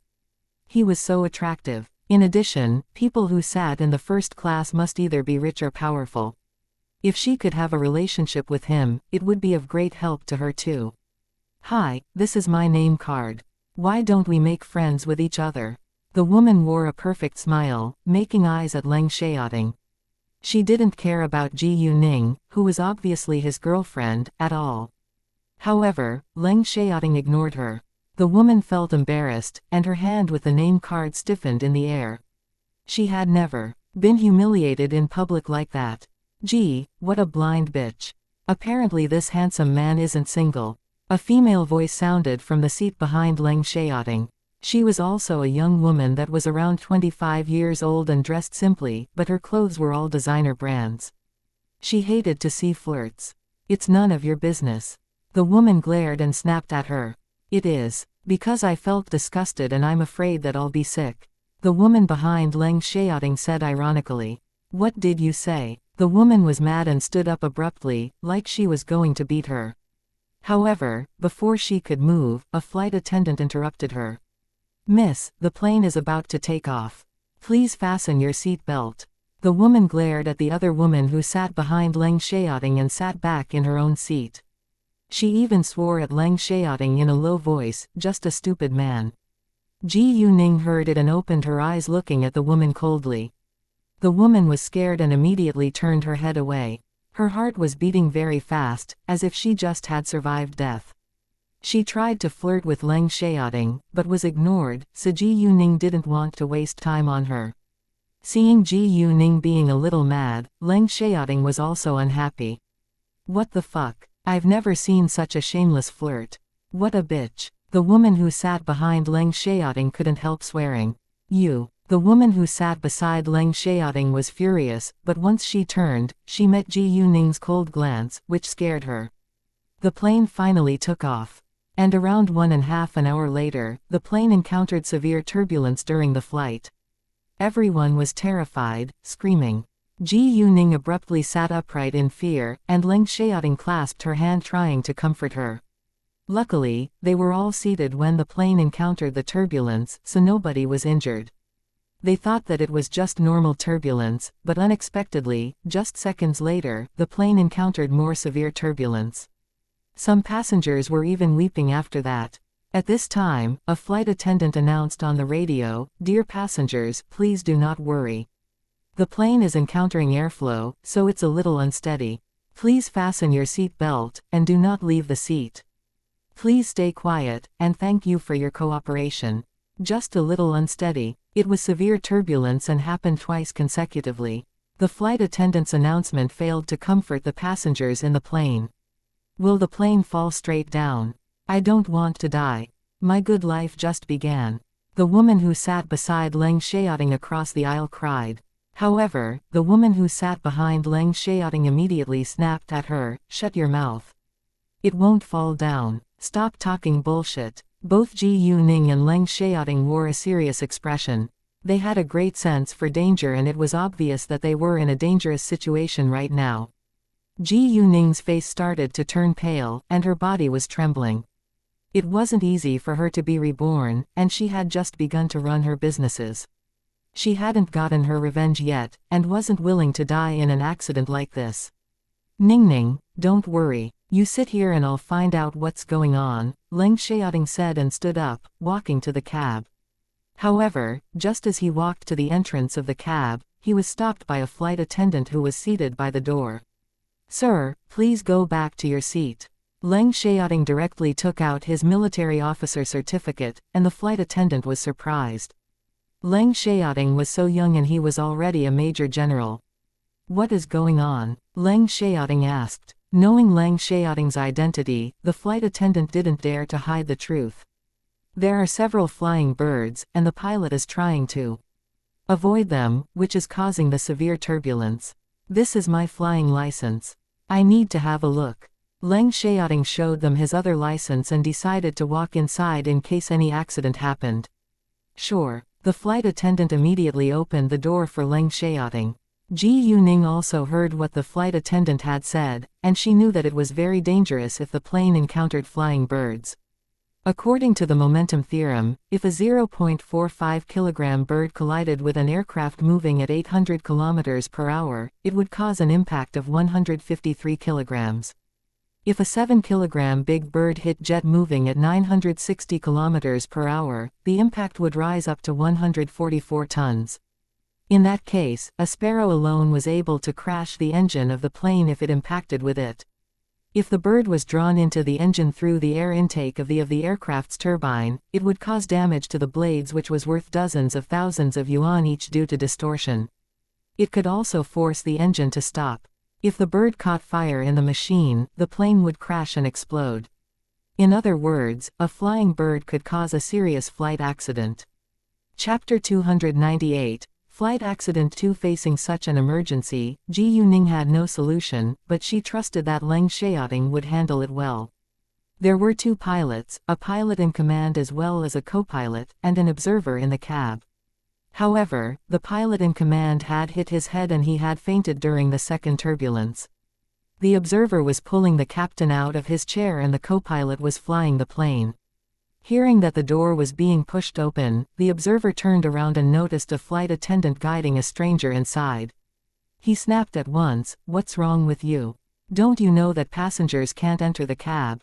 Before the flight attendant could explain, Leng Xiaoting directly showed him his flight license and military officer certificate. "I can help." Seeing Leng Xiaoting's flight license and military officer certificate, the observer was amazed but closed his mouth. The plane would still suddenly shake and bump, but it was obviously lighter than before. However, it didn't eliminate the passengers' fear, and some were still scared and screaming. All of a sudden, a person raised her voice, "Jesus! Someone just hit his head and is bleeding." Hearing that, Ji Yuning immediately unfastened her seat belt and strode to the injured man. "Is there any doctors on this plane?" a flight attendant asked loudly. The injured man was around 20 years old and there was blood coming out of the left side of his head. Ji Yuning took out the small medicine box from her backpack at once, and said to the flight attendant, "Let me through. I can help him." Ji Yuning sounded determined. "You, stop kidding. You're just a teenager." The flight attendant doubted her ability. "I can take the responsibility if anything bad happens to him," Ji Yuning added. "How can you be responsible for the result?" The flight attendant replied with disdain. Other passengers around them also didn't believe Ji Yuning, but they were busy looking after themselves in such a dangerous situation. Time was precious, and Ji Yuning stopped arguing with the flight attendant. She moved the flight attendant's arms and gave her a cold glance. The flight attendant lost her breath at once and was struck dumb, standing still. Ji Yuning then checked the man's wound. The wound wasn't new and the man must have been hurt in the same place a short time before. It was sutured, but it hadn't completely healed yet. So after the knock during the turbulence, the wound suddenly broke open. Ji Yuning took out a cotton swab and hydrogen peroxide to clean the wound, and then used gauze to wrap it up. While doing that, Ji Yuning secretly put her power into the wound to stop it from bleeding and relieve his pain. However, in order to not reveal her secret, Ji Yuning didn't directly heal his wound, but only prevented the wounds from deteriorating. Before long, the man regained consciousness. Although he was dizzy because of the pain just then, he clearly knew what was happening, so he thanked Ji Yuning at once. "Thank you so much." Seeing that the man was awake, people began to believe in Ji Yuning's ability. "Oh, someone is having a heart attack." However, just after Ji Yuning finished wrapping the man's wound, another passenger was in danger. Under the violent bumps and turbulence, it was easy to cause diseases such as heart attacks and high blood pressure. Without further ado, Ji Yuning went to the person who was having the heat attack. This time, nobody dared to stop her, or doubt her ability. The man who was having a heart attack was around 50 years old and Ji Yuning recognized his face. He was Liu Zhan, a famous domestic director, and many of his films had won accolades domestically and abroad. However, he had annoyed an important figure of power 2 years ago, so he had been forbidden to shoot films till now. Ji Yuning squatted before him, and pressed on his chest with her hands in a regular pattern. Of course, she used the movement to disguise the fact that she was secretly putting her power into his chest. Like what had happened to Tang Haifeng before, once the power flew into his chest, Liu Zhan gradually caught his breath and went back to normal.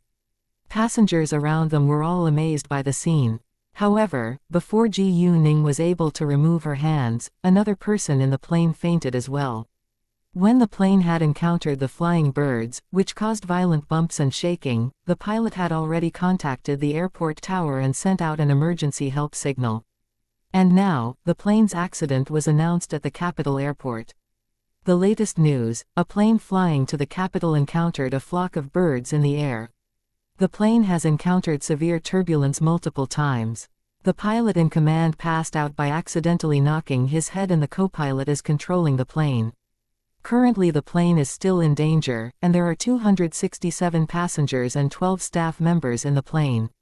Meanwhile, there was a list of passengers, names shown on the LED screen in the hall.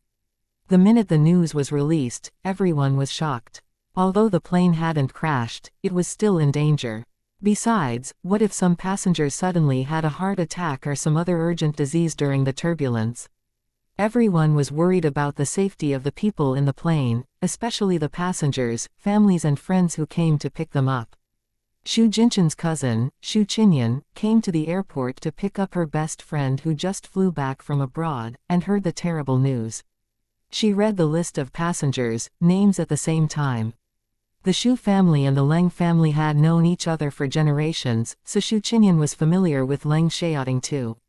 She was shocked when she saw Leng Xiaoting's name on the LED screen. Without delay, Xu Qinyan called Xu Jinchen. Because of the anxiety, she was trembling and her phone almost fell. Xu Jinchen was watching TV in his home when his phone suddenly rang. Seeing that the caller was Xu Qinyan, there was a gentle smile on Xu Jinchen's lips.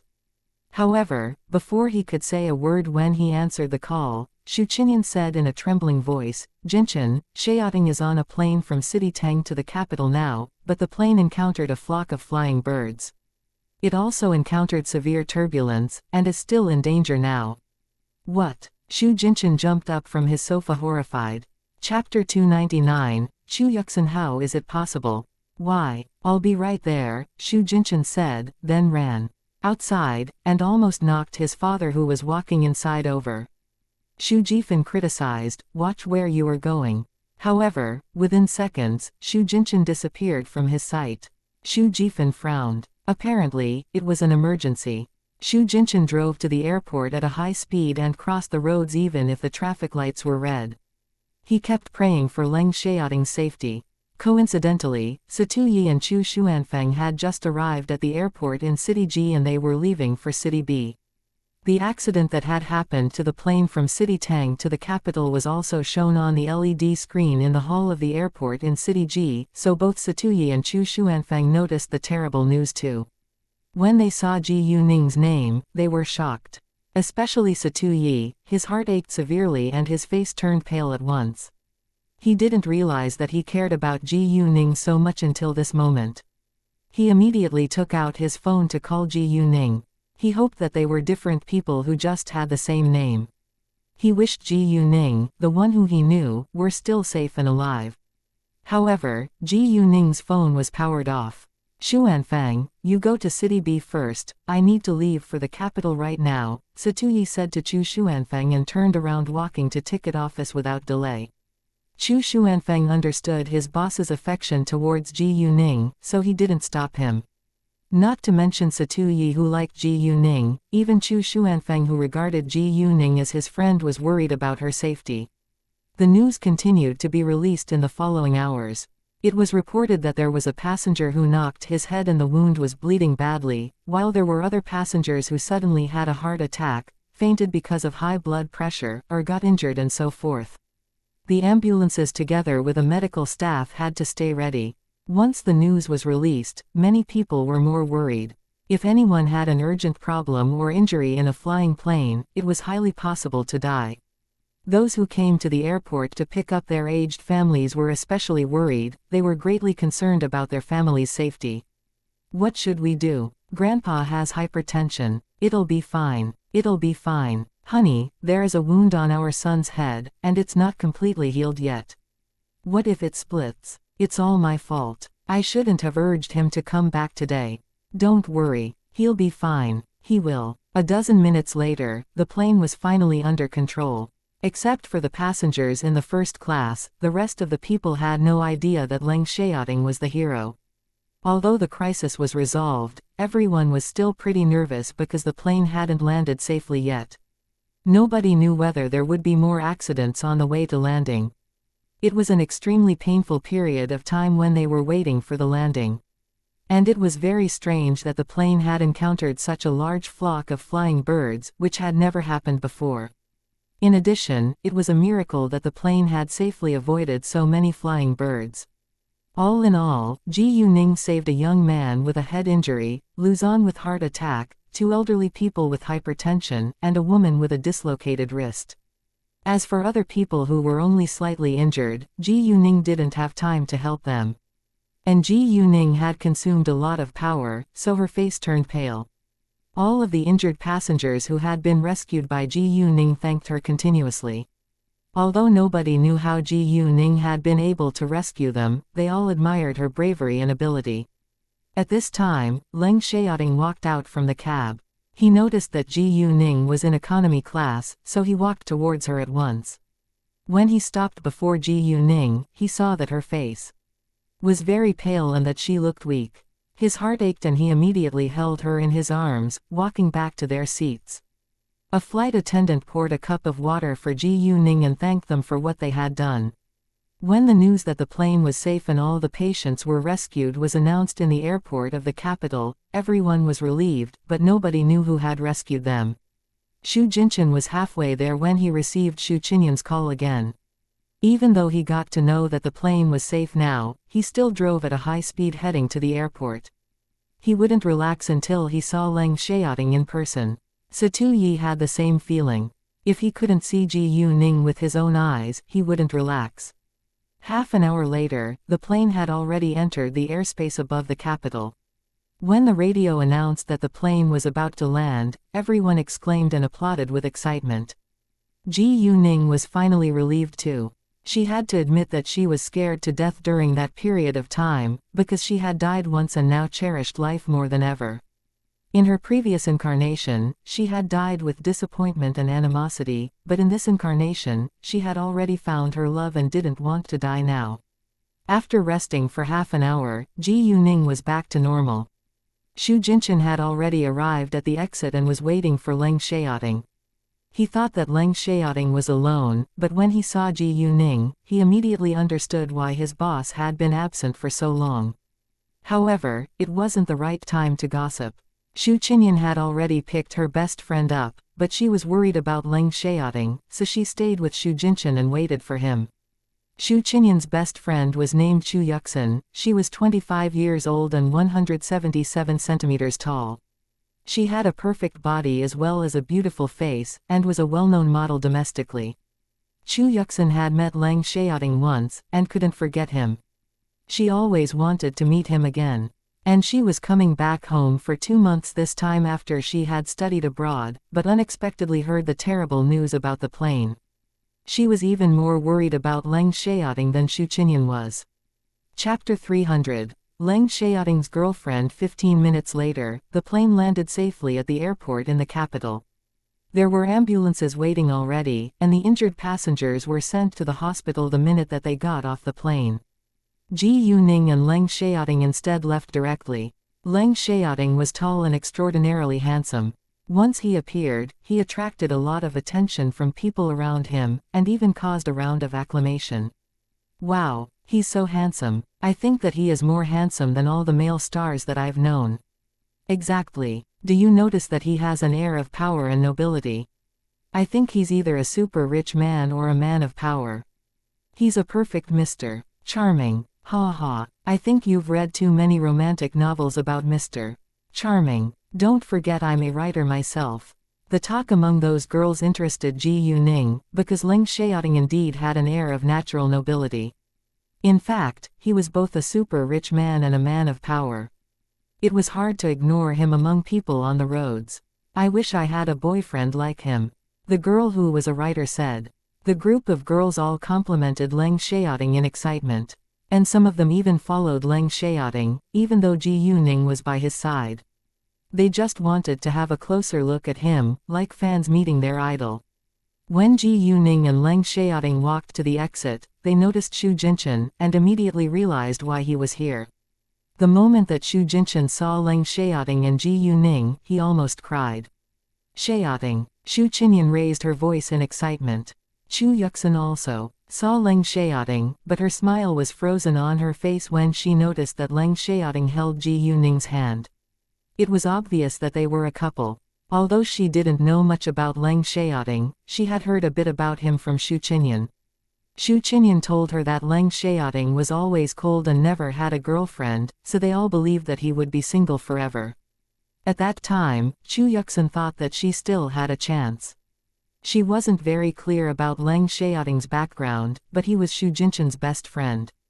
Xu Jinchen was from a super rich family, and so Leng Xiaoting had to be of the same level. In addition, Chu Yuxin's family was also a well-known rich family in City B, and she was a sexy beauty.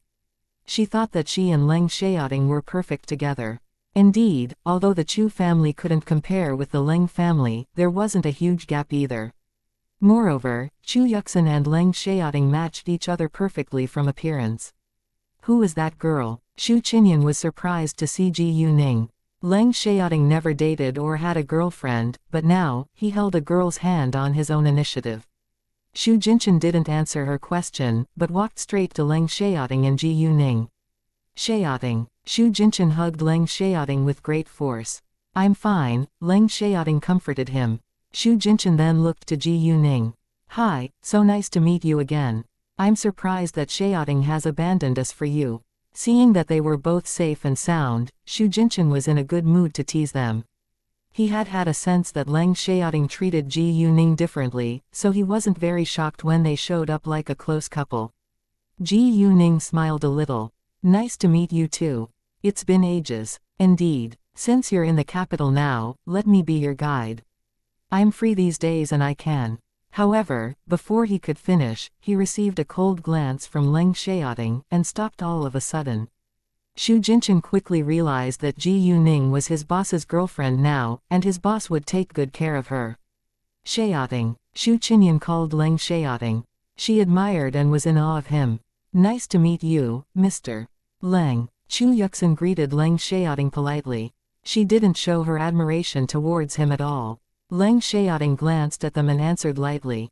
He was familiar with Xu Qinyan, but had no impression of Chu Yuxin. Xiaoting, is this your girlfriend? Xu Qinyan took a look at Ji Yuning and deliberately asked.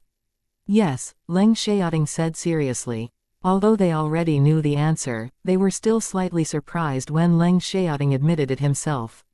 Especially Chu Yuxin, her heart ached a little, but her face stayed calm. Hi, my name's Xu Qinyan. I'm Xu Jinchen's cousin. May I know your name? Xu Qinyan said to Ji Yuning. Xu Qinyan didn't know that Chu Yuxin liked Leng Xiaoting, and she had no position to interfere in their personal affairs. If Leng Xiaoting and Chu Yuxin liked each other, Xu Qinyan would absolutely support them, but Leng Xiaoting already had a girlfriend now, so she could do nothing about it. Nice to meet you. My name's Ji Yuning, Ji Yuning replied politely. Ji Yuning behaved in an elegant way, and didn't seem like a teenager at all, which left a great impression on Chu Yuxin and Xu Qinyan. Ji Yuning, this is my best friend, Chu Yuxin. Xu Qinyan introduced Chu Yuxin to Ji Yuning. Nice to meet you, Miss Ji Yu. Chu Yuxin opened her mouth first. She didn't take Ji Yuning as her enemy just because she was Leng Xiaoting's girlfriend. Although she liked Leng Xiaoting and felt sad that he already had a girlfriend, she was a well-educated woman with great manners. She wouldn't get involved in their relationship as the other woman. Chapter 301 threatened Xu Jinchen, and this was just the second time that she had met Leng Xiaoting. She only liked his outstanding appearance till now, and didn't know much about his personality. It wasn't hard for her to get over it. She just felt that it was a shame that she lost the chance. Nice to meet you too, Miss Chu, Ji Yuning said politely. All right, it's time for the meal now. Let's go dine together, Xu Jinchen said, and then they left together. Ji Yuning and Leng Xiaoting sat in Xu Jinchen's car, and Xu Yuxin took Xu Qinyan's. I think that Ji Yuning is younger than 20.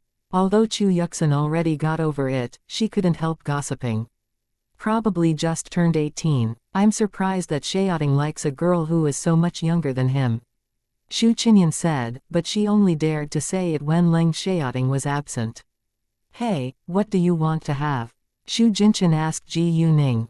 Ji Yuning was the guest and guests decided first. Anything that you think is delicious, Ji Yuning replied. Well then, I'll make the decision. Since Ji Yuning said so, Xu Jinchen would choose for Ji Yuning. Oh, boss, did you get injured anywhere? Xu Jinchen suddenly thought of the question. Although they both looked fine, it was necessary for him to care about them. Not really, Leng Xiaoting said. Good to know. Xu Jinchen relaxed. Watching the familiar scenes through the window, Ji Yuning had mixed emotions again. She had been on this road countless times and had stayed in this city for so many years during her previous incarnation. Leng Xiaoting sensed her emotional change. Although he didn't know why she was suddenly so sad, he clasped her hand to comfort her. Ji Yuning didn't want her bad mood to affect Leng Xiaoting, so she immediately stopped thinking about her previous incarnation. Oh, how long will you be staying in the capital? Xu Jinchen asked. A week at the most. Ji Yuning answered. It's just a dozen days away from the New Year festival. I thought that you'd go to my boss's place to spend the festival with his family. Xu Jinchen said. Hearing that, Leng Xiaoting looked at Ji Yuning with anticipation. Apparently, he had the same idea. However, Ji Yuning rejected. I don't think that it's necessary. In other words, they hadn't been together for long, and it was impossible that she would spend the New Year festival with Leng Xiaoting's family. Ji Yuning was right, but it hurt Leng Xiaoting's heart. He was immediately upset. Please don't be disappointed. I just think that we've only been together for a short time. Neither your family or mine has any idea that we're already boyfriend and girlfriend. Don't you think it would be abrupt if I suddenly show up in front of your family during the New Year festival? We can tell them right now, Leng Xiaoting said. However, my mom won't allow me to have a boyfriend until I'm in university. If she finds out now, I'm afraid that she'll have a bad impression of you. What if she didn't permit us to be together? Ji Yuning said on purpose. Hearing that, Leng Xiaoting compromised. Fine, we'll wait till you go to college. Ha ha, Xu Jinchen snorted with laughter. It seems like I better find a girl who is already graduated from college, so that we can get married directly, and I don't need to worry about her age. Xu Jinchen was actually making fun of them. Hearing that, Leng Xiaoting was displeased. He also wanted to marry the girl that he loved right away. When Ji Yuning had accepted him as her boyfriend, Leng Xiaoting never thought that they would be apart again, so he naturally had the idea that they would be married one day. However, Ji Yuning threatened Xu Jinchen. Jinchen, aren't you afraid that if you annoy your boss, he'll arrange some tasks for you and you'll have no time to date, let alone get married? No, please. Xu Jinchen was scared and begged, I'm sorry. I apologize. If he annoyed Leng Xiaoting, it could possibly happen. The capital was very large, and it took at least 45 minutes of driving from the airport to downtown when there was no traffic jam. It was 12 p.m., so they drove smoothly and arrived at a hotel which the Xu family owned an hour later. When they walked into a private room, Ji Yuning finally turned her phone on. The minute her phone was powered on, she received 7 messages which reminded her that she had missed calls from the same person, Satuyi. There was also a message sent by Satuyi. Ji Yuning, I know that you'll be fine, but I'm very worried about your safety. I'm flying to the capital now. I can't relax until I see you in person. Please wait for me. Ji Yuning felt stressed and a little guilty, because she knew that Satuyi liked her but she wouldn't give him any response. She already had Leng Xiaoting after all. Ji Yuning called Satuyi back without delay. She was fine, so she didn't want him to waste his time flying to the capital to see her. However, his phone was powered off. He was probably already in a plane. Ji Yuning then showed the message to Leng Xiaoting. She had no intention to hide it from him. Leng Xiaoting was obviously displeased when he read the message. "I'll go with you," Leng Xiaoting said in an undeniable tone. He wouldn't let Ji Yuning meet Satuyi alone. He knew that Satuyi liked Ji Yuning, and he wouldn't allow them to meet each other alone. "Sure," Ji Yuning said. She also didn't want to give Satuyi any chances, so it was better if they went to meet him together. After that, Ji Yuning sent a message to Satuyi. "Thank you so much for your care. I'm fine and safe now, but since you're already coming, please call me when you arrive." It took around 3 hours to fly from City G to the capital by plane, and Satuyi would be arriving within 2 hours. Chapter 302 Can't You Stop? Ji Yuning planned to meet Satuyi directly at the airport after the meal, but it would seem like she wanted him to leave right away, and it was a little impolite. Thus Ji Yuning changed her mind. Satuyi was being kind to visit her, and she should welcome him as her guest. Xu Qinyan drove slower than Xu Jinchen, and arrived later than them, so Xu Jinchen ordered the food before they arrived in the hotel. Both Xu Qinyan and Chu Yuxin felt a little nervous dining at the same table with Leng Xiaoting, so they stayed quiet most of the time, but they had a burning curiosity towards Ji Yuning. They both wanted to figure out her basic information, like her family background or how she met Leng Xiaoting and so forth. During the meal, Leng Xiaoting kept putting dishes into Ji Yuning's bowl once in a while, and ignored all the single people around the table. "Can't you stop doing that? It hurts our feelings," Xu Jinchen complained. "Why don't you go find yourself a girlfriend?" Leng Xiaoting retorted. Xu Jinchen was struck speechless. If he had a girlfriend, he would do the same thing. In fact, there were many outstanding girls around Xu Jinchen, like his cousin's female friends. Many of them were attractive. Chu Yuxin, for instance, no matter if it was her family background, appearance, education, profession, or manners, she was one in a million. Xu Qinyan also tried to create chances for them, but they just had no feelings for each other. After the meal, Leng Xiaoting told Xu Jinchen to go alone and leave the car for him. Xu Jinchen was irritated and complained that his boss chose his girlfriend over his best friend. Xu Jinchen had no intention to interrupt their date, but he was annoyed at Leng Xiaoting's attitude. Anyway, he had to follow his boss's order. However, before he left, Xu Jinchen asked Leng Xiaoting, "Boss, wanna hang out tonight? We can call our other bros. They're still in the capital." "I'll see," Leng Xiaoting replied. He wasn't sure yet. "Fine," Xu Jinchen said resignedly and left with Xu Qinyan. Although Xu Jinchen had to take Xu Qinyan's car, he proposed that he drive, because he disliked the way that Xu Qinyan drove. Once they left, Xu Qinyan asked Xu Jinchen without delay, "Jinchen, Ji Yuning looks so young.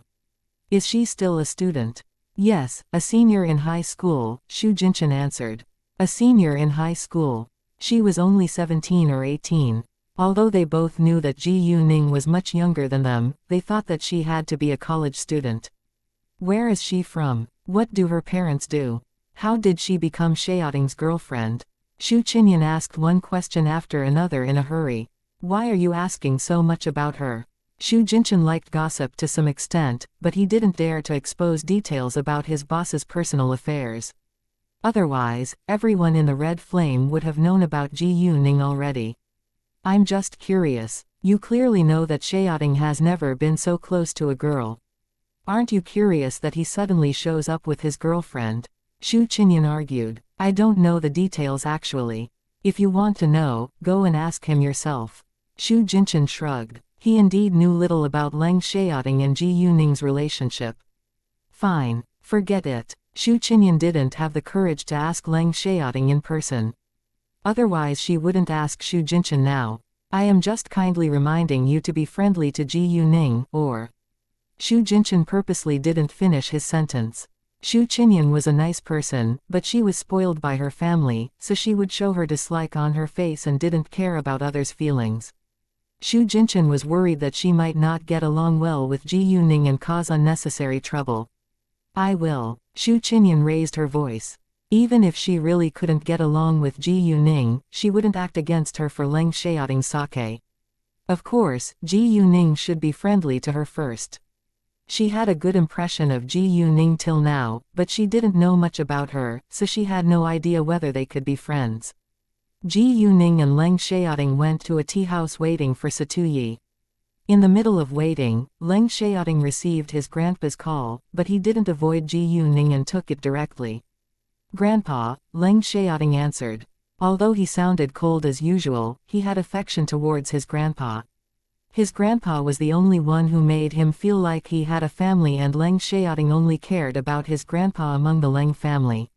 The minute that Leng Xiaoting finished his sentence, his grandpa roared into the phone, "Do you still know that I'm your grandpa? Why didn't you tell me anything after you went through such a terrible accident? Were you going to hide it from me forever?" His grandpa criticized loudly, and Ji Yuning was able to hear it clearly. Master Leng was obviously worried about his grandson. Leng Xiaoting's profession was full of dangers and risks, and he was often involved in highly dangerous situations. His grandpa was aware of that, but it didn't mean that his grandpa didn't care about him. Instead, Master Leng was always concerned about Leng Xiaoting's safety. And this time when he found out that Leng Xiaoting could have died in the plane accident, he almost lost control of himself. "I'm fine now," Leng Xiaoting said. "Then why didn't you come back home?" Master Leng questioned. Leng Xiaoting had been in the capital for at least 2 hours, but he didn't go home. "I have something to deal with now, and I'll be back tonight," Leng Xiaoting replied. Master Leng knew that Leng Xiaoting was a mature and stable man, so he didn't force him to come back right now, but reminded him to be home at night before he hung up. Chapter 303 He challenged me. After he hung up the call with his grandpa, Leng Xiaoting asked Ji Yuning, "Do you want to meet my grandpa later?" "No, I'm not mentally prepared yet." Ji Yuning rejected. Thinking of meeting his family, Ji Yuning got nervous all of a sudden. Leng Xiaoting told her that he only cared about his grandpa among the Leng family, so Ji Yuning valued his grandpa's opinion of her most, but she just thought that it wasn't the right time to meet his family. Leng Xiaoting didn't insist. "Then I'll first take you to where I live after we meet Satuyi, and then I'll go back to the Leng family house." In fact, Ji Yuning could stay in the Wangdeng Hotel for free, but she didn't want to turn Leng Xiaoting down. When the plane had just landed at the airport and was still moving, Satuyi couldn't wait to turn his phone on. He knew that Ji Yuning would definitely have replied to his message. He was right. Satuyi called Ji Yuning without delay after reading her message. "Ji Yuning, where are you now?" Satuyi asked. "I'm in the Jinline Hotel. Have you arrived yet?" Ji Yuning asked. "Yes, but I haven't gotten off the plane yet." "I'll be right there," Satuyi said. "Great," Ji Yuning said before she hung up. Satuyi had told someone to prepare a car for him before he boarded the plane, so he quickly drove to the Jinline Hotel the minute that he left the airport. Even though he knew that Ji Yuning was fine and safe, he was in a hurry to meet her. Thus he drove at a high speed, exceeding the speed limit along the way. Normally it would take at least 50 minutes to get there, he spent less than 30 minutes on the road. Once he got out of the car, Satuyi called Ji Yuning. Ji Yuning told him the number of the private room, and Satuyi ran to it without delay. "Come on in please," Ji Yuning said when Satuyi knocked on the door. Satuyi was excited to meet Ji Yuning, but he was soon struck dumb when Leng Xiaoting appeared in his sight too. "It's you." Satuyi had met Leng Xiaoting before in a fight, so he had a grudge against Leng Xiaoting. Leng Xiaoting only gave him a glance, and stayed calm. "Hi." Ji Yuning immediately welcomed him. Although she was displeased that Satuyi showed obvious dislike towards Leng Xiaoting, she didn't show it. She understood that there was an old grudge between them. Leng Xiaoting had ruined Satuyi's plans before, so Satuyi naturally hated Leng Xiaoting. However, as long as they didn't fight again, Ji Yuning wouldn't interfere. Seeing Ji Yuning, Satuyi instantly changed his attitude and tone. "I'm so glad to see that you're fine. Thank you so much. I feel guilty that you flew all the way to visit me. If you don't mind, please stay and have dinner with us," Ji Yuning said. "We're friends. And I should care more about you," Satuyi said airily. At the same time, he was shocked to see that Ji Yuning was with Leng Xiaoting. Is Leng Xiaoting Ji Yuning's boyfriend? Thinking of that, Satuyi was stunned, because there was a clear abyss between Leng Xiaoting and Ji Yuning. It would be extremely shocking if they were a couple. Satuyi was also worried that Ji Yuning probably already knew his identity. Although he wasn't sure, it was highly possible. If Ji Yuning knew his identity, why she was still willing to make friends with him, instead of keeping a distance away from him like everyone else. Maybe Leng Xiaoting didn't tell her the truth for her safety. No matter what, since Ji Yuning didn't point it out, Satuyi decided not to say it. He didn't ask about their relationship either, but had a plan in his mind. Of course I'm willing to dine with you. You've always promised to invite me to have a meal together, and now you finally fulfill your promise, Satuyi said to Ji Yuning. Ji Yuning and Leng Xiaoting immediately sensed what was on his mind. Ji Yuning didn't think it was a big deal, but Leng Xiaoting was greatly displeased. He met Satuyi's eyes with strong hatred in his gaze. Well then, please have a rest in your room first. I've reserved a room for you, and we can have dinner around 6 p.m. tonight. We've had a long journey in the plane today, and we also need a rest, Ji Yuning said. She intentionally made an excuse to separate the two men. Satuyi was disappointed, but he understood that Ji Yuning had had a long day today. When he left, Satuyi gave Leng Xiaoting a meaningful and provocative glance. He had already made up his mind to compete with Leng Xiaoting for Ji Yuning. Although Leng Xiaoting was Ji Yuning's boyfriend now, they weren't married yet and the future was unpredictable. Ji Yuning was too young to get married yet, so he still had several years to chase her. He challenged me, Leng Xiaoting complained after Satuyi was gone. Ha ha, Ji Yuning snorted with laughter seeing Leng Xiaoting's aggrieved face. She thought that it probably wasn't a good idea for her to have let the two men meet each other today. Nevertheless, it had already happened, so Ji Yuning left it, but asked Leng Xiaoting, do you lack confidence in yourself, or me? Leng Xiaoting didn't answer her question, but suddenly hugged Ji Yuning and kissed her. He indeed lacked confidence in both of them. They weren't married yet, and anything could happen before that. In fact, what worried Leng Xiaoting the most was that he could die during one of his tasks. It was the first time that he had been so terrified of death. If he died, he would lose Ji Yuning forever. Leng Xiaoting vented his anxiety by kissing Ji Yuning wildly. Ji Yuning understood that Leng Xiaoting felt a sense of crisis now. Even though she promised that she would stay by his side, no one knew what would happen in the future. Chapter 304 It's too early to reject me now. Satuyi had already challenged Leng Xiaoting, so he had to do something now. If he still didn't say anything, or do something, he wouldn't be a real man. As the kiss went on, Leng Xiaoting gradually wanted more. Ji Yuning was always sexually attractive to him, but it wasn't an appropriate place for them to make love, so he was pushed away. Seeing Leng Xiaoting feeling so uncomfortable, Ji Yuning flushed and felt a little guilty. It's just not appropriate. Leng Xiaoting understood that, so he tried his best to curb his sexual desire, but it was very hard. In the end, Leng Xiaoting pulled Ji Yuning, walking to their room without delay. Leng Xiaoting reserved a room for him and Ji Yuning too when he booked the room for Satuyi. It was only 3 hours away from the dinner, and they could have a rest in the room. Unexpectedly, the room was of great use now. The minute that they walked into the room, Leng Xiaoting pressed Ji Yuning on the bed. He didn't immediately thrust into her body, but touched and kissed her body step by step to turn her on. Although he was eager to fuck her, he cared about Ji Yuning's feelings too. And Ji Yuning wasn't a sexy toy in his eyes. Instead, he respected her a lot. Ji Yuning's body was trembling slightly from sexual excitement. And soon they began to do what they both wanted. In another presidential suite, Satuyi stood by the window thinking. He was thinking about his feelings towards Ji Yuning and his identity. Could he make Ji Yuning happy? There were countless people who wanted to kill him after all. And if Ji Yuning really became his girlfriend one day, she would probably be in the same danger as him, which wasn't something that he wanted. However, he couldn't persuade himself to give up on chasing Ji Yuning just because of that. As long as he could protect her, they would be safe and happy. Satu Yi smiled. As the head of the Qing gang, he was always mentally agile, but now he suddenly hesitated. He really had changed after he met Ji Yuning.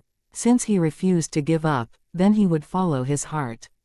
Satu Yi also understood that it would take skill to get the girl that he wanted. He didn't care about the fact that Ji Yuning had been with Leng Xiaoting at all. All he cared about was the result. It was during the day, so Leng Xiaoting restricted himself. The two finished after half an hour, but Ji Yuning was still exhausted, because Leng Xiaoting had been very fierce. "Do you feel uncomfortable?" Leng Xiaoting asked. He sounded worried. He knew that they were going out later, but he couldn't control himself. "I need a rest," Ji Yuning said and turned her back against him. She wasn't mad, but they had always done it with the light off before, and she felt strange to be naked in front of him in the daylight. Leng Xiaoting noticed that Ji Yuning wasn't mad, so he was relieved. He cuddled her from the back and lay in silence. They rested for an hour, and got up at around 5:30 p.m. They dressed and went down to the private room before they called Satu Yi. The minute that the two men met each other, there was high tension in the air. Although they didn't argue or fight, Ji Yuning felt uneasy, and immediately broke the ice. "Hi, Satu, what do you want to have? Please order whatever you want to eat." Satu Yi wore a smile that he thought was charming and said to Ji Yuning gently, "Sure, I will." After that, he sat down beside the table. In fact, Satu Yi was also a handsome man, and he had an attractive smile. If Ji Yuning hadn't met Leng Xiaoting before him, she probably would have fallen in love with him. Although Leng Xiaoting was better looking than Satu Yi, he didn't smile at all, so he wasn't that attractive. Satu Yi, on the other hand, was adept at showing his charm.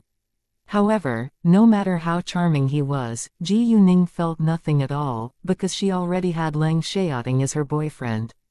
"We're ready to order, please," Ji Yuning said to the waiter, and the waiter handed the menu to Ji Yuning at once. Ji Yuning gave the menu to Satu Yi directly and he would be the first to order. Satu Yi didn't hesitate and ordered several dishes. "When will you go back?" Satu Yi asked Ji Yuning after they finished ordering. "In a few days probably," Ji Yuning replied. "If you need any help, you can call me," Satu Yi added.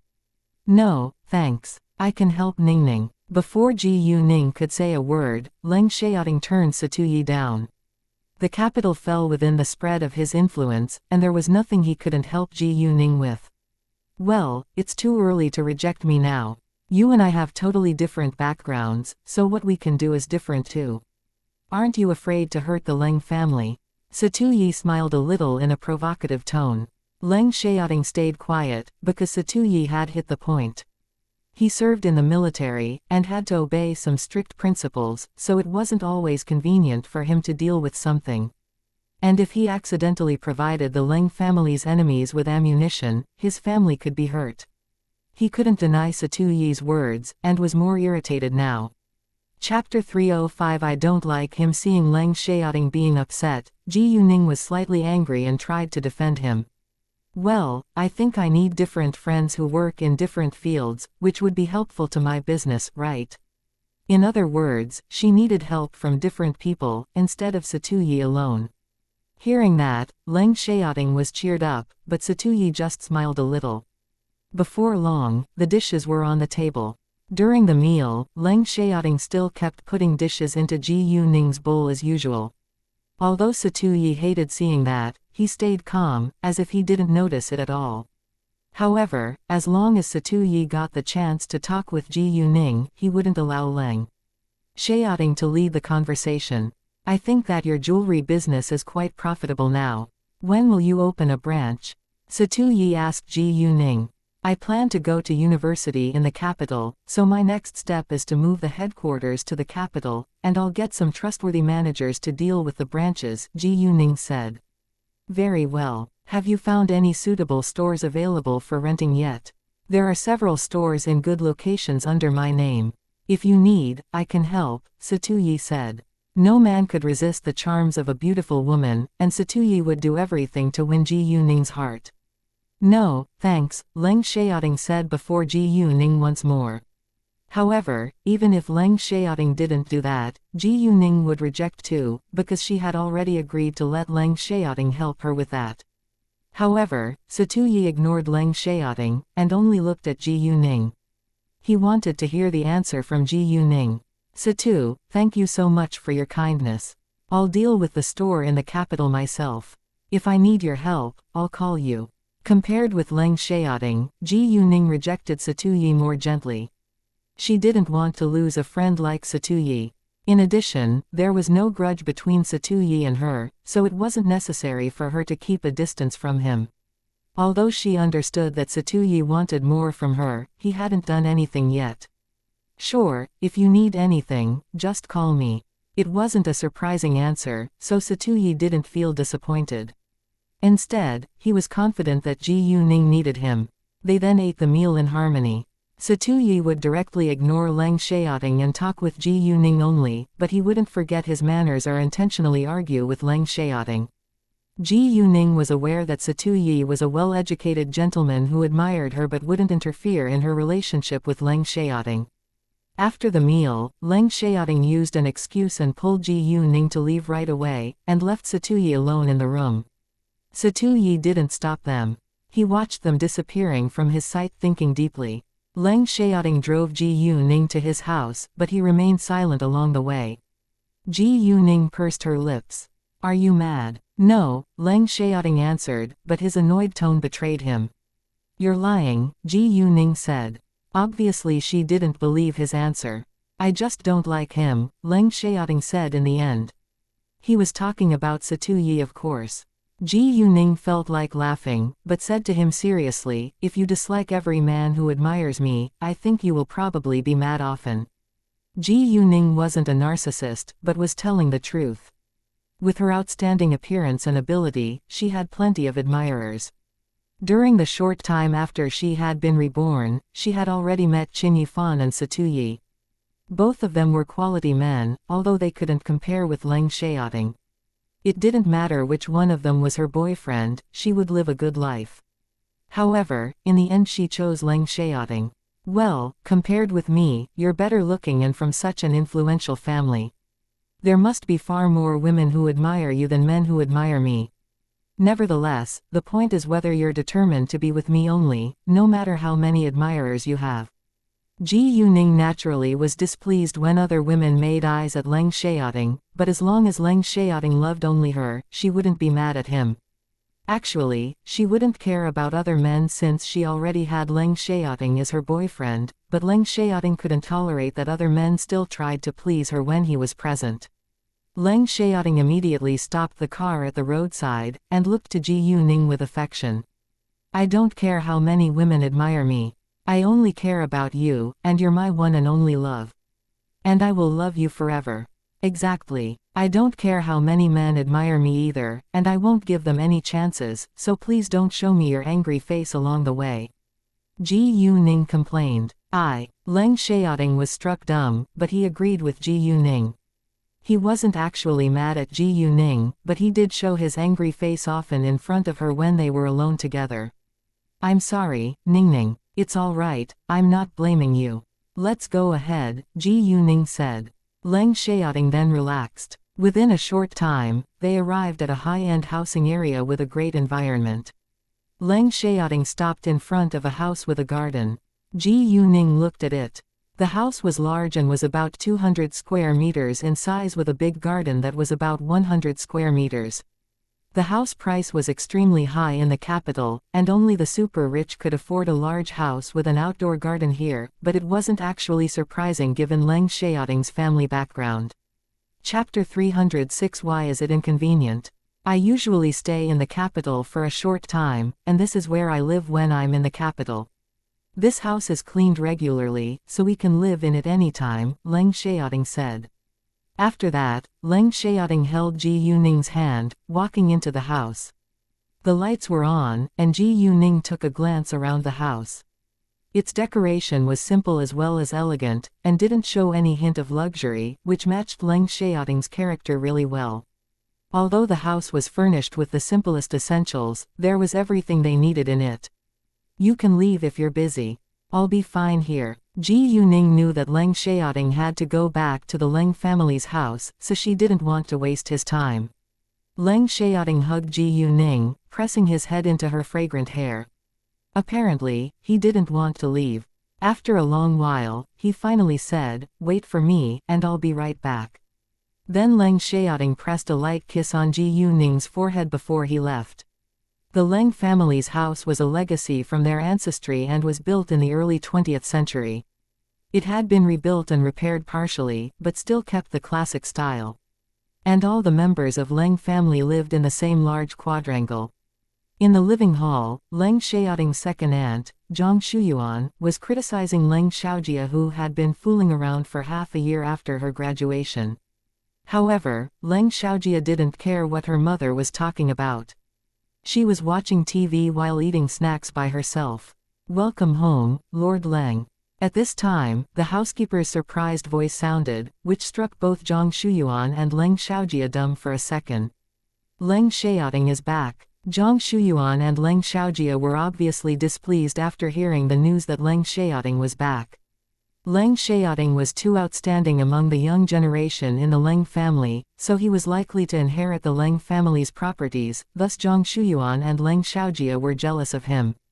Because of Leng Xiaoting, Zhang Shuyuan's son, Leng Xiaoman, could lose the chance to inherit the Leng family properties. Although Leng Xiaoting was the oldest grandson of Master Leng and it was quite reasonable that he was Master Leng's successor, the other members in the Leng family held opposite opinions because his parents had passed away a long time ago. However, none of the members in the Leng family was clear about Leng Xiaoting's ability and influence. Even Master Leng knew no more than the others in their family. Only Master Leng was aware that Leng Xiaoting had some properties under his name. The other people in the Leng family just knew that he was a major general in the army. Even so, Leng Xiaoting was the youngest major general in history at only 25-year-old, which was enough to prove his outstanding ability. Leng Xiaoting had told Ji Yuning earlier that he only cared about his grandpa in the Leng family, and the rest were all unimportant. The housekeeper was named Leng Chengji. He was a distant cousin of the Leng family and then became Leng Weihua's confidant, so he was also friendly to Leng Xiaoting and Leng Xiaoting respected him as well. "Uncle Leng," Leng Xiaoting called him. "Master is in the study," Leng Chengji smiled gently. "Great, I'll go meet him right now," Leng Xiaoting said, then walked inside directly. "Hi, Xiaoting." Even though Zhang Shuyuan disliked Leng Xiaoting, she still needed to pretend superficially. "Nice to meet you, Aunt Zhang," Leng Xiaoting said coldly. Leng Xiaojia, on the other hand, ignored Leng Xiaoting, but Leng Xiaoting didn't care at all. He walked straight upstairs. In the study on the second floor, Master Leng was sitting behind a desk reading a newspaper. Hearing someone knocking on the door, he opened his mouth, "Come in." Leng Xiaoting pushed the door open, walking inside. Seeing Leng Xiaoting, Master Leng immediately put the newspaper down and complained, "Why are you so late? I've been waiting for you. I wanted to come even later, but I thought that I can leave earlier if I come earlier," Leng Xiaoting said on purpose. Master Leng indeed turned angry. "What? You just arrived at the capital. Where are you going?" "My house," Leng Xiaoting answered. "You scarcely came back. Couldn't you stay here for a night?" Master Leng was apparently annoyed. He missed his eldest grandson so much, but it seemed like his eldest grandson didn't care about his feelings at all. He was normally busy and it was understandable that he wouldn't come home, but now since he was already home, why couldn't he stay? "It's inconvenient." Leng Xiaoting preferred to stay alone with Ji Yuning.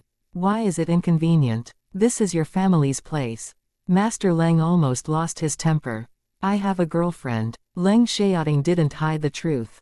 "What?" Hearing that, Master Leng rounded his eyes in shock, and couldn't believe his ears. "What did you say? Say it again." "I have a girlfriend," Leng Xiaoting said with patience. Master Leng abruptly stood up from his chair.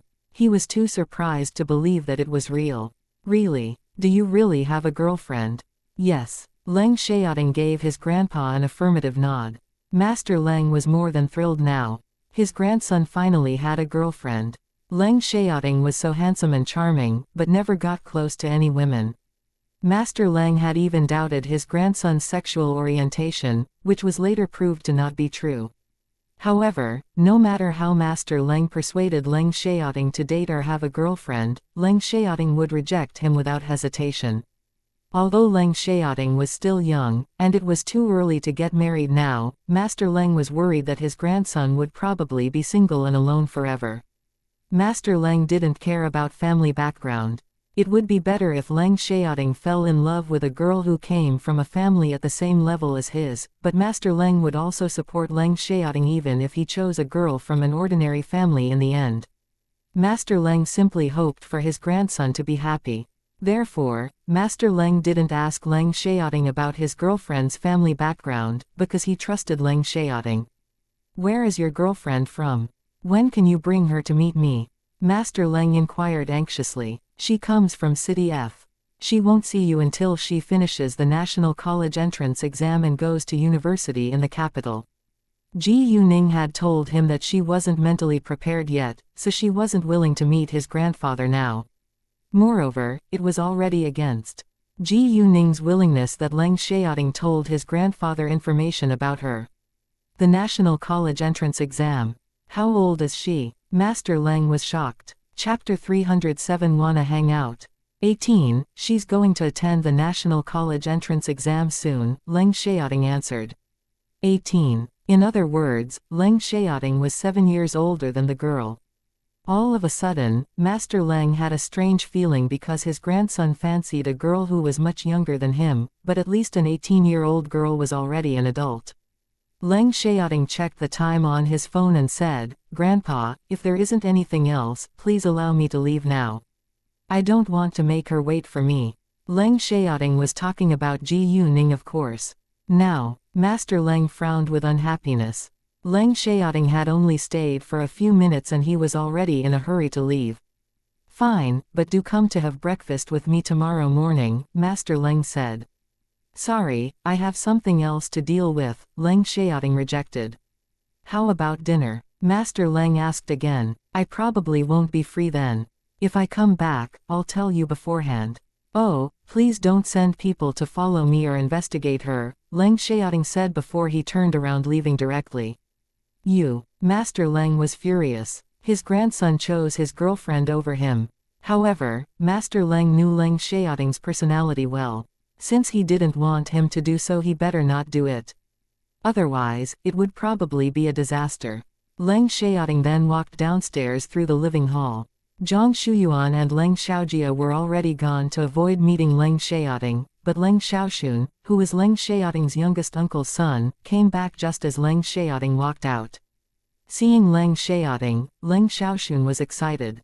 He jumped in front of Leng Xiaoting and greeted him with great passion. "Hi, Xiaoting, welcome home." Leng Xiaoxun admired Leng Xiaoting very much and made up his mind to join the army and become a respected military officer one day like Leng Xiaoting. Therefore, when Leng Xiaoting was home, Leng Xiaoxun would beg him to teach him fighting skills. Leng Xiaoting normally wouldn't reject his request, so Leng Xiaoxun had learned a lot from Leng Xiaoting. Leng Xiaoting's youngest uncle's family didn't have special feelings towards Leng Xiaoting because he was always cold and stayed aloof from others, so they were like strangers without affection. Leng Xiaoxun was an outgoing young man. In the beginning, he was scared of Leng Xiaoting, but as time went by he gradually grew to like him. As for Leng Xiaoxun, Leng Xiaoting treated him like his younger cousin, although they weren't very close. "Hi," Leng Xiaoting said perfunctorily, and continued to walk outside. "Xiaoting, where are you going?" Leng Xiaoxun asked. "I'm busy," Leng Xiaoting answered. "When will you be back to teach me kung fu?" Leng Xiaoxun asked again. "When I'm free," Leng Xiaoting said and disappeared out the gate. Leng Xiaoxun was a little disappointed, but he understood that Leng Xiaoting was always busy. The minute that Leng Xiaoting left the Leng family's house, he received Xu Jinchen's call. "Hey, boss, wanna hang out at 8 p.m. tonight?" Xu Jinchen asked. "Let me ask Ningning first." Leng Xiaoting had no interest in entertainment places. He would rather stay at home and have fun with Ji Yuning alone, but if Ji Yuning wanted to go, he would be her company. Xu Jinchen felt hurt. He thought that his boss was showing off their sweet relationship in front of him, who was still single, again. After hanging up with Xu Jinchen, Leng Xiaoting called Ji Yuning and asked her whether she was willing to hang out with his teammates. Ji Yuning thought that it was boring to stay in the house all day, so she agreed. Leng Xiaoting then called Xu Jinchen for the address before he went to pick Ji Yuning up. King's Entertainment Club was a high-end entertainment place in the capital. And people who came here to have fun were either the rich or the authorities, because ordinary people couldn't afford it. However, Xu Jinchen didn't have to pay here because the Xu family owned the King's Entertainment Club. When Leng Xiaoting along with Ji Yuning arrived at King's Entertainment Club, it was almost 9:30 p.m., because the capital was a large city with a lot of traffic. In a super luxurious private room, Xu Jinchen, Chen Meng, Si Ming, Chu Yuxin and Xu Qinyan had already arrived. Xu Qinyan often hung out with Xu Jinchen and was familiar with Chen Meng as well as Si Ming to some extent, so she was invited to this gathering. Chu Yuxin was Xu Qinyan's best friend, so she naturally came along with Xu Qinyan. However, Xu Qinyan only knew that Cheng Meng and Si Ming were Xu Jinchen and Leng Xiaoting's friends in the army. She didn't know that they were a team called the Red Flame. After drinking for a while, Leng Xiaoting was still absent, so Chen Meng asked Xu Jinchen, "Jinchen, why hasn't Xiaoting arrived yet?" Xu Jinchen told them that Leng Xiaoting was coming at around 8 p.m., but 1.5 hours later, he was still absent. Even if there was a traffic jam on the road, it was enough for Leng Xiaoting to drive here from the Leng family's house. In order not to expose their identities, they would call Leng Xiaoting by his name, instead of calling him their boss. He needed to pick someone up first, Xu Jinchen said, but didn't tell them who the person was. Xu Jinchen intentionally kept it a secret. He was curious about how they would react when Leng Xiaoting showed up with a girl all of a sudden. Xu Qinyan also had the same idea, so she remained quiet. Sometimes, fate was really a wonderful thing. Chu Yuxin had just gotten over Leng Xiaoting, and then her heart skipped a beat when she saw Si Ming. The two had been talking throughout the night. Si Ming wasn't as handsome as Leng Xiaoting, but was also a good-looking and sexy man. Moreover, he was humorous and easily impressed girls. Si Ming was actually just being polite and talking with Xu Jinchen when such a great beauty appeared in his sight. Unexpectedly, they shared a lot in common. It was the first time that Xu Qinyan had seen Chu Yuxin enjoying the conversation so much with a man. As her best friend, Xu Qinyan knew Chu Yuxin well. Chu Yuxin was a beauty who never talked much to men, but once she became talkative in front of a man, she had to have fondness towards him. Apparently, Si Ming was the man. "Hey, does Si Ming have a girlfriend?" Xu Qinyan asked Xu Jinchen. Hearing that, Xu Jinchen immediately realized the reason why Xu Qinyan asked the question, because he had also noticed Si Ming's unusual behavior tonight. "Nope," Xu Jinchen smiled. Xu Jinchen thought that Chu Yuxin was a great girl and his parents also thought highly of her. Unfortunately, he felt nothing with her. Chapter 308. The club. Right at this moment, someone knocked on the door. "Come in please," Xu Jinchen said. King's Entertainment Club was a high-end entertainment place with excellent equipment for privacy. Without the permission of the people in the room, no one could push the door open from the outside. Without a doubt, the newcomer was Leng Xiaoting. They were precisely right. The minute the door was pushed open, Leng Xiaoting appeared in their sight. However, when they noticed that there was a girl who was holding Leng Xiaoting's hand beside him, both Chen Meng and Si Ming were so shocked that they abruptly stood up from the sofa.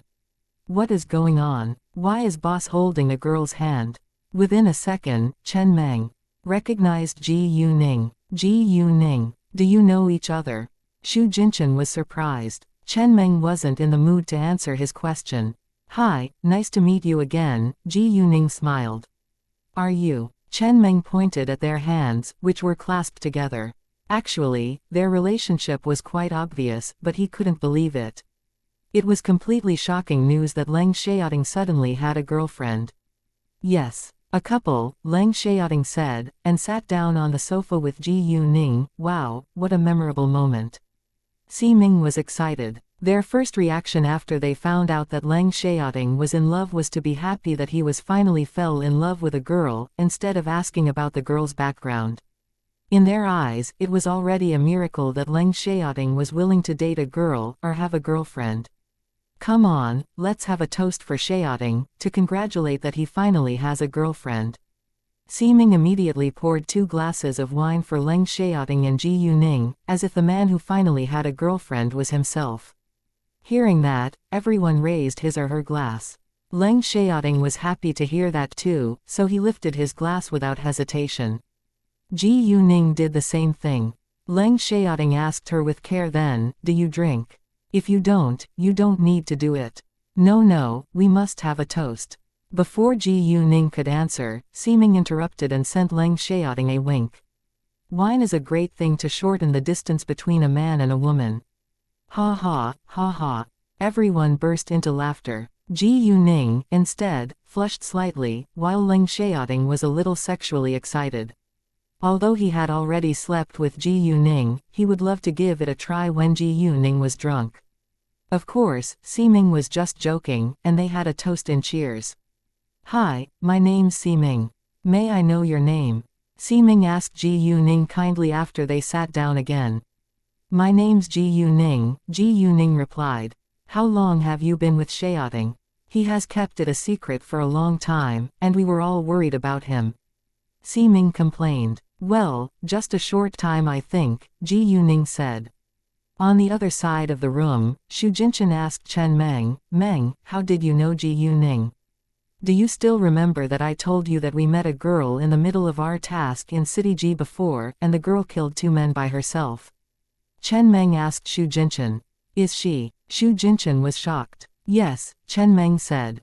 "Jesus." To Xu Jinchen's astonishment, Ji Yuning was so unbelievable. Leng Xiaoting drank with Ji Yuning once in a while, which made Ji Yuning think of what Ximing had just said. She teased, "Are you trying to get me drunk?" Leng Xiaoting panicked a little. Obviously, Ji Yuning had hit the point. Ji Yuning smiled but didn't say anything further, and kept drinking with the others. When it was almost 12 a.m., they were about to leave. Ji Yuning had drunk a lot, but she didn't seem drunk at all, which confused Leng Xiaoting. While they passed another private room, Ji Yuning clearly heard someone shouting for help. The music was too loud and her voice was relatively low, so people would normally ignore it. Ji Yuning instantly used her jade eyes and saw that a fat, greasy, middle-aged man pressed a young woman on a sofa. The man was going to rape her, and the woman was struggling. There were 2 men and 2 women beside them. The 2 men were also around 40 years old, while the 2 women were merely 25 years old and dressed in a sexy way. Both of them leaned against the men's bodies and allowed the men to touch their bodies casually. Apparently, they weren't ladies. They were drinking, watching and cheering. When Ji Yuning clearly saw the face of the woman who were pressed on the sofa, she was surprised, because she had met the woman once in the airport. Today, the woman was precisely the one who had followed Leng Xiaoting and complimented him behind them. If the woman was willing to sell her body, Ji Yuning wouldn't be involved, but she seemed to be ashamed and in pain, so Ji Yuning couldn't allow the tragedy to happen. Without a second thought, she ran over and kicked the door open. Leng Xiaoting's group and the people in the private room were both shocked by the loud sound. Leng Xiaoting and others didn't know why Ji Yuning suddenly kicked the door open until they saw what was going on in the room. Before the people inside could react, Ji Yuning strode ahead and lifted the man who was pressing on the woman up before throwing him away. Everyone present was amazed by Ji Yuning's sudden movement. "Ouch!" The man moaned in pain. "Who are you? How dare you do that to me?" As the owner of this king's entertainment club, Xu Jinchen naturally wouldn't tolerate the fat, greasy man's amoral behavior. He quickly walked inside and snapped at them, "How dare you do this in King's entertainment club?" The men and women in the private room were astonished. Xu Jinchen was the owner of this club, and they didn't dare to annoy him. "What's going on here?" Ji Yuning turned to the young woman and asked. "It's you." The woman was quite surprised when she recognized Ji Yuning. "Do you know each other?" Xu Jinchen asked her. "Not really, we just met at the airport today," the woman explained and felt embarrassed. Chapter 309. A writer. "I remember you, and you said that you're a writer," Ji Yuning said. The woman was surprised that Ji Yuning had such a good memory, and felt flattered that Ji Yuning still remembered her. However, thinking of what just happened, the woman wore an angry expression, pointing at the fat, greasy man and said in anger, "This man is Chen Hua, who is a TV director. He told me that he liked my novel and wanted to make it into a TV series, so we met here. However, he made advances at me, and promised to buy my novel as long as I had sex with him. I refused, so he used force." Hearing that, everyone was displeased. Although they knew that there were many unspoken rules in the entertainment industry, it was unacceptable that the man used violence, especially in the Shu family's club. Suddenly, an idea dawned on Ji Yuning. She had plans to be involved in the entertainment industry. Since the woman's novel impressed the director, it must be a profitable deal, and she could buy it herself. "Don't worry, I'll take you out of here safely," Ji Yuning said. "Thank you so much," the woman said. "Let's call the police," Xu Jinchen said. Chen Hua's group immediately begged him, "Please don't call the police. It's all my fault, and I'll never do it again." Xu Jinchen, instead, ignored them and told the manager of the club to handle it before they left. When they got outside, the woman noticed Chu Yuxin and her eyes lit up at once. Chu Yuxin was a well-known young model domestically, but she wasn't a household name yet because she had only been in this industry for 2 years. Seeing the woman being so excited, Chu Yuxin gave her a friendly smile. The woman was thrilled, but didn't dare to talk to her. "Where do you live? We can send you home," Ji Yuning said to the woman. It was late and it could be dangerous if she went home alone. The woman seemed embarrassed. "I live far away from here. I can take a taxi myself." "Are you sure? It's very late now," Ji Yuning said. Well, after what had just happened, the woman was indeed terrified, so she said in the end, "I live in XX hotel." Obviously, her family wasn't in the capital since she stayed in a hotel. And the hotel was located in a remote area which wasn't safe. "That's not a safe place. Why don't you stay with me in the Jinline Hotel?" Ji Yuning said. She had booked a room there and hadn't checked out yet, so the woman could stay there. "Oh, no, thanks. Jinline Hotel was a 5-star hotel and the woman couldn't afford it. Otherwise, she wouldn't stay in a small hotel in a remote place." "Don't worry. I booked a room there, but I'm not staying there. It would be a waste if it's empty," Ji Yuning explained. The woman hesitated, and felt ashamed. She wasn't worried that Ji Yuning would hurt her, or she wouldn't have been rescued by them. Ji Yuning didn't give her a chance to reject her and pulled her to get into a car before saying goodbye to Xu Jinchen and the others. They had all drunk, so nobody was driving. Xu Jinchen had arranged chauffeurs for them. After that, Seeming immediately sent a message to the rest of the Red Flame teammates. "Big news. Our boss has a girlfriend." He didn't give more details. All the other teammates were shocked after reading the message, and the first one who called Seeming was Xinbei. "Ming, what exactly happened? Is it real? What does the girl look like? What does she do?" The minute Seeming answered his call, Xinbei asked one question after another in excitement. "Go and ask our boss if you want to know more." Seeming purposely didn't tell him any details. Xinbei was mad, but before he could say another word, Seeming hung up on him. In the following minutes, Seeming received calls from the other teammates, and he gave them the same answer, which annoyed everyone. None of them dared to ask Leng Xiaoting in person. Seeming wasn't by their side, or they would directly punch him for the answer. Chen Meng and Seeming sat in the same car. On the way back to Seeming's apartment, Chen Meng said, "Aren't you afraid that boss will get revenge on you once he finds out that you've told the rest of the teammates?" "Why? Boss already brought his girlfriend to meet us, he wants it to go public," Seeming said airily. Otherwise, he wouldn't dare to tell the other teammates. Jinline Hotel wasn't far from the King's Entertainment Club, so they arrived a few minutes later. On the way, Ji Yuning got to know that the woman's name was Duan Lizin and she was from a 4th-tier city. She had published several books. And Chen Hua liked her latest novel, which was an imperial harem drama, so they had an appointment at the club. Unfortunately, she had almost been raped.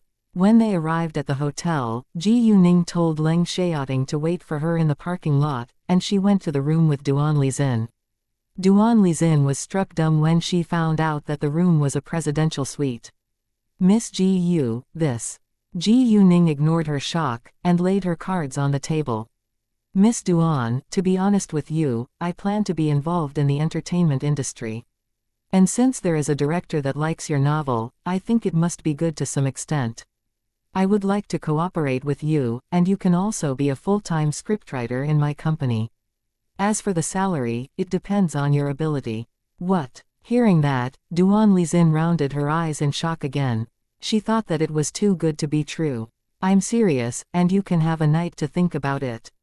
Let's exchange our numbers. If you agree to cooperate with me, or work for me, we can talk about the details tomorrow. If not, I won't force you, Ji Yuning said. Duan Lizin was of course more than willing to either work with or for Ji Yuning. After exchanging numbers with Duan Lizin, Ji Yuning left. Chapter 310 Aunt Flo is visiting. After a long while, Duan Lizin finally got her mind back and started to believe that it was real. She walked around the luxurious presidential suite in excitement. This was the first time that she had ever stayed in a 5-star hotel. Once they got back to the house, Leng Xiaoting clasped Ji Yuning in his arms at once, as if they had been apart for ages. Why are you so good at drinking? Leng Xiaoting asked and complained a little. He seemed dissatisfied that Ji Yuning wasn't drunk at all even after she had drunk a lot. Ji Yuning knew exactly what was on Leng Xiaoting's mind, and said, "Do you really want me to be bad at drinking? What if I got drunk during a meal with other men in the future and wasn't able to go home by myself? Aren't you afraid that someone would sexually assault me?" Hearing that, Leng Xiaoting was struck dumb and realized that it was indeed possible, so he hugged Ji Yuning in his arms tightly and said, "Remember to not get drunk if I'm not with you, alright? Actually, you better not drink at all." If she didn't drink, there was no chance for her to get drunk. However, in actual fact, it was impossible because Ji Yuning had to socialize with her business partners. Leng Xiaoting understood that, but he couldn't help but remind her to be careful. "I can't refuse to drink, but don't worry, I won't get drunk," Ji Yuning comforted him. It was tiring having such a sensitive boyfriend, but Ji Yuning enjoyed it. Leng Xiaoting was satisfied. "Do you plan to hug me in the living room forever?" Seeing that Leng Xiaoting had no intention to let her go, Ji Yuning felt like laughing. The two had gone into the house and were still in the living room. Hearing that, Leng Xiaoting immediately said, "Let's go to the bedroom." Afterwards, he pulled Ji Yuning, walking straight to the bedroom. Ji Yuning felt a little embarrassed, because it seemed like she couldn't wait to make love with him. I need to get a person's phone number. Can you help me with that?" Ji Yuning asked and tried to stop Leng Xiaoting from approaching her. "Sure, but the phone number has to be applied for with his or her ID number," Leng Xiaoting answered. "Will you please help me get the phone number of the famous director, Lu Zan?" Ji Yuning asked. "No problem," Leng Xiaoting replied with alacrity. He already knew Ji Yuning's intention, but didn't ask further. As long as Ji Yuning wanted something, he would do anything for her. He did not want Ji Yuning to turn to another man for help. After the small talk, Leng Xiaoting couldn't wait any longer and pressed Ji Yuning to the bed, kissing her wildly. However, just as Leng Xiaoting's hand moved to her abdomen, Ji Yuning felt something warm flowing out of her body.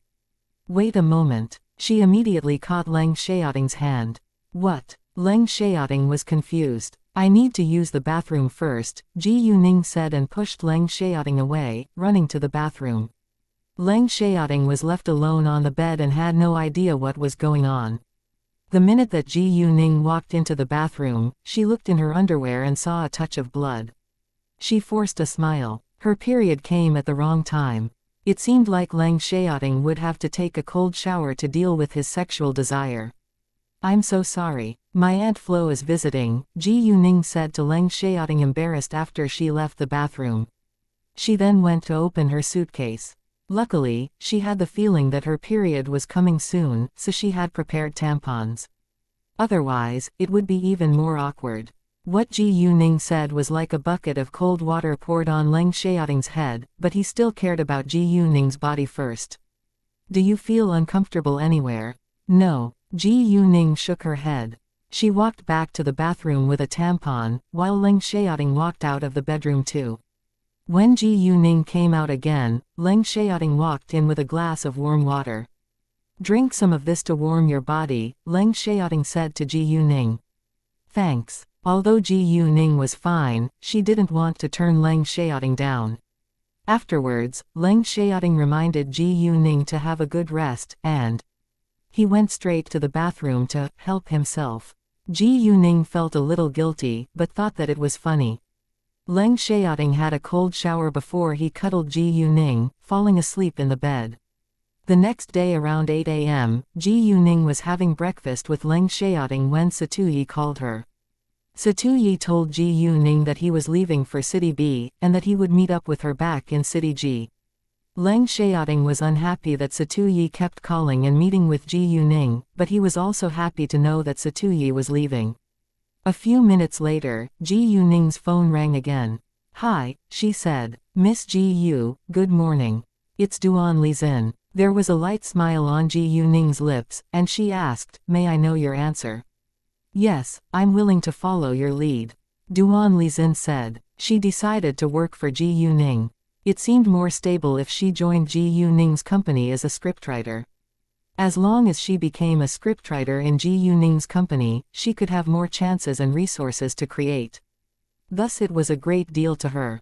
Duan Lizin's major was film and television screenwriting, and she had been an excellent graduate to some extent. She wouldn't allow herself to miss the chance that Ji Yuning had provided. She would work harder to be an outstanding scriptwriter. Duan Lizin had thought about it and her dream the entire night and barely slept until daybreak. She thought that Ji Yuning probably got up too around 8 a.m. and she couldn't wait to call Ji Yuning. She immediately told Ji Yuning her answer when the call was answered. Ji Yuning wasn't surprised. "Sure, I'll meet you in the hotel to talk about the details after my breakfast."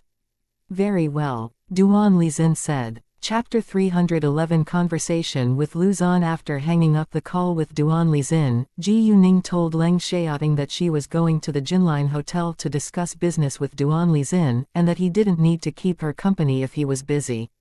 Hearing that, Leng Xiaoting was displeased, as if he had been abandoned by Ji Yuning.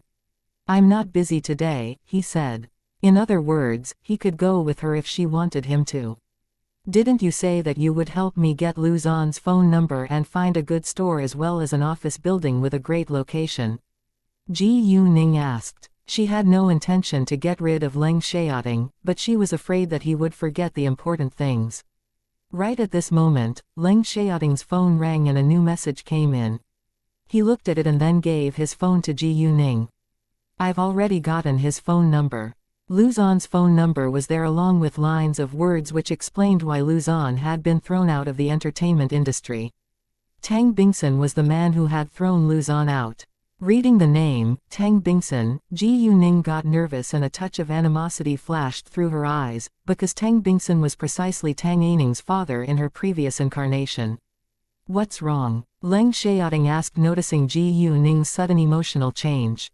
"Nothing," Ji Yuning said, but didn't explain further. Leng Xiaoting didn't ask further, but felt worried about Ji Yuning because he saw the obvious animosity in Ji Yuning's eyes, although he had no idea who it was aimed at. 2 years ago, Luzon had planned to shoot a TV series of which the Tang family had been the investor.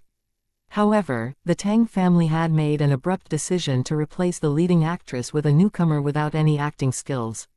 Luzon, who had always had a high standard for his work's quality, had refused to do so, and he had been forced out of the industry afterwards. Before long, Ji Yuning adjusted her emotions and calmed down. She looked to Leng Xiaoting and complimented plainly, "Thank you so much for your fast and detailed information."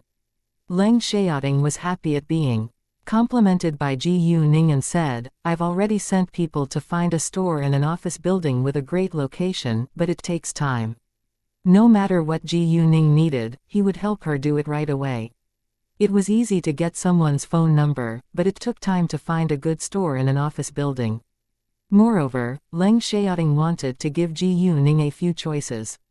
Ji Yuning smiled resignedly. "Fine, then let's go to the hotel together." Leng Xiaoting wanted to spend every second with Ji Yuning, which was slightly annoying sometimes. Getting Ji Yuning's permission, Leng Xiaoting beamed with happiness. After breakfast, Ji Yuning and Leng Xiaoting left together. The minute that Ji Yuning arrived at the Jinline Hotel, she read an extract from Duan Lizin's Imperial Harem drama. Ji Yuning wasn't a professional, but she was able to distinguish the good ones from the bad ones. She had to admit that this was an excellent novel. After reading its extract, Ji Yuning went on to read the first chapter of the novel. It was full of novelty and Ji Yuning thought that it could be popular. I think that this is really good. It will certainly be popular, Ji Yuning complimented. Duan Lizin was excited that Ji Yuning approved her novel. However, I think that it'll be better if the director also likes it. The director will only be absorbed in shooting if he is interested in the story. Although Ji Yuning was the investor, she wasn't a dictator. Hearing what Ji Yuning had just said, Duan Lizin felt nervous again, but she couldn't agree more with Ji Yuning, because normally the director was the decision maker when it came to the script. The New Year festival is around the corner. You can go back home and spend the festival with your family first, and we'll discuss more after the festival. I'll inform you. You don't need to be worried, Ji Yuning said. Of course I trust you, Miss Ji Yu. Although Duan Lizin was anxious, she chose to believe Ji Yuning. Ji Yuning and Leng Xiaoting then left the hotel, and Ji Yuning called Lu Zan at once. Lu Zan was in a cafe, leaning against a sofa, sighing with sadness. He just finished a conversation with another director, but he didn't get the result that he wanted. The director wanted Lu Zan to be his company director, but Lu Zan's name wouldn't be shown on the screen, because he didn't want to annoy the powerful person who had shut Lu Zan out of the entertainment industry. Besides, Lu Zan would only get the basic salary without a bonus, which was complete exploitation. However, if Lu Zan disagreed, he wouldn't find another suitable job. All of a sudden, his phone rang, and it was a strange number. Hi, Mr. Lu, this is Ji Yuning. We met on the plane. I must apologize that I got your phone number without your permission, but I wanted to talk to you about our potential cooperation concerning TV shows and movies. Is it convenient for you to meet me? Ji Yuning asked politely. Lu Zan didn't know Ji Yuning's name, but he recognized her voice. He was greatly surprised that she would call him. Ji Yuning had apologized in the beginning because she had secretly gotten his phone number and Lu Zan forgave her. And apparently she knew that he was a director, because she wanted to talk to him about TV shows and movies. As for Ji Yuning's invitation, Lu Zan had no idea that Ji Yuning was going to hire him. He thought that Ji Yuning was probably a student who was majoring in film and wanted to learn something about that from him. Sure, I'm free now. Lu Zan welcomed her. Ji Yuning had saved his life after all. Great. Where are you right now? I'll come to you, Ji Yuning asked. I'm in California Cafe at table no. 8, Lu Zan replied. Half an hour later, Ji Yuning and Leng Xiaoting found him in the cafe. Seeing Ji Yuning and Leng Xiaoting, Lu Zan immediately stood up to greet them. Nice to meet you. Please have a seat. What do you want to drink? Lu Zan asked. 2 cups of mocha please, Ji Yuning said directly without reading the menu. Sure, please wait a second, the waiter said and left. May I ask, why do you want to talk about TV shows and movies? Lu Zan asked. Speaking about the topic, Lu Zan instantly wore a serious expression, which showed that he was indeed a professional. I read the news about Director Lu, and heard that you've been shut out of the entertainment industry by a powerful figure till now, Ji Yuning put it plainly and wasn't worried that Lu Zan might be unhappy. Lu Zan, instead, was already used to it. That's true. Ji Yuning smiled and asked, then do you want to come back? Do you want to be famous again or even more famous than 2 years ago? Chapter 312 Get involved in the entertainment industry. Hearing that, Lu Zan looked at Ji Yuning with an astonished face. He obviously understood what Ji Yuning was talking about, but he didn't know why she brought it up.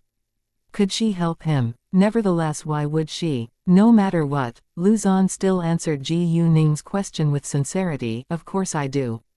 He had worked in the entertainment industry for more than half of his life, and it was already part of his life, so he had a high standard for his work's quality. Unconsciously because of that, he had annoyed a powerful figure and had been shut out till now. If you trust me, you can cooperate with me, Ji Yuning said. You. Lu Zan was surprised as well as curious. Ji Yuning added then, I know that I'm young and that you might doubt my ability, because many people have done the same thing but all of them change their minds in the end. You can never judge a person from appearance.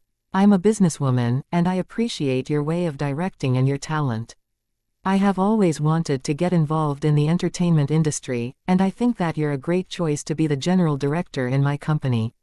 What do you think? Lu Zan was shocked after that. What? This girl is going to be involved in the entertainment industry. Lu Zan indeed doubted Ji Yuning's ability because of her young age. However, just as Ji Yuning had said, it was unreasonable to judge a person from their appearance. He had met many different kinds of people in the entertainment industry, and he was able to form an accurate opinion of a person at first sight. Seeing Ji Yuning being so serious and sincere along with her air of maturity, Lu Zan believed that she wasn't lying and she had no reason to deceive him. However, what worried Lu Zan was the fact that Ji Yuning would be affected because of him. Miss Ji Yu, I've angered a powerful figure so he shut me out. Even if I finished a great TV show or a movie, it wouldn't pass the censoring, Lu Zan said. Although he was badly in need of help now, he didn't want to hurt anyone else's career.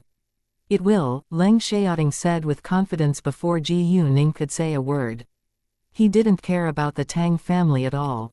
Lu Zan was surprised. Are they more powerful? Lu Zan wasn't dumb, and he sensed that Leng Xiaoting wasn't simple after he said that.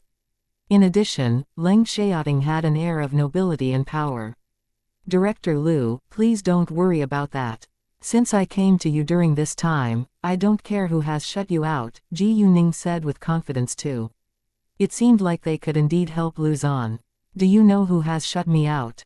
Lu Zan asked. Lu Zan actually had no idea who the powerful figure was. Ji Yuning laughed lightly and said coldly, the Tang family. It wasn't a surprising answer to Lu Zan. He thought for a while before opening his mouth again. Miss Ji Yu, thank you so much for your approval.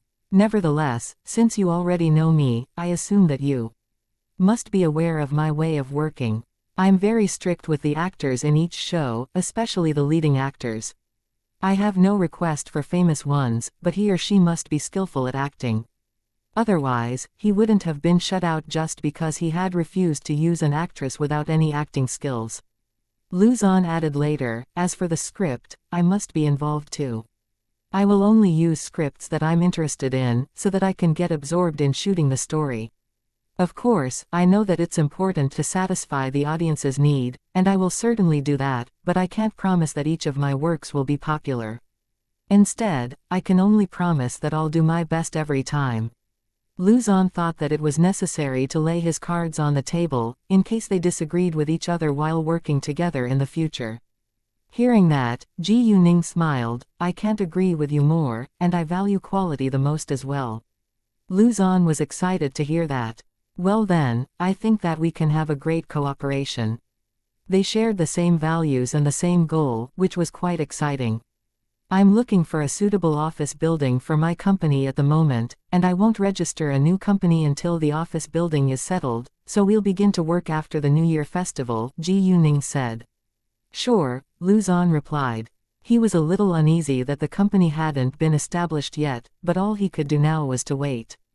As for the actors and scripts, you can have complete control of it as long as you're the director. Ji Yuning would allow Lu Zan to make the decisions all on his own, but there would be more than one director in her company. I already found an interesting novel about an imperial harem drama and you may read its extract first. If you're interested in it too, we can shoot the story first once our company is established. If you're not interested, I can hire another director to shoot it, and you can prepare for your own shows, Ji Yuning said. Sure, I will, Lu Zan said. Then Ji Yuning took out pieces of paper with the extract on and gave it to Lu Zan. Lu Zan read the story and his eyes lit up. Apparently, he liked it too. After reading it, Lu Zan complimented the story plainly, I think that it's a great story. It's very different from previous ones, and I'm interested in the details of the story.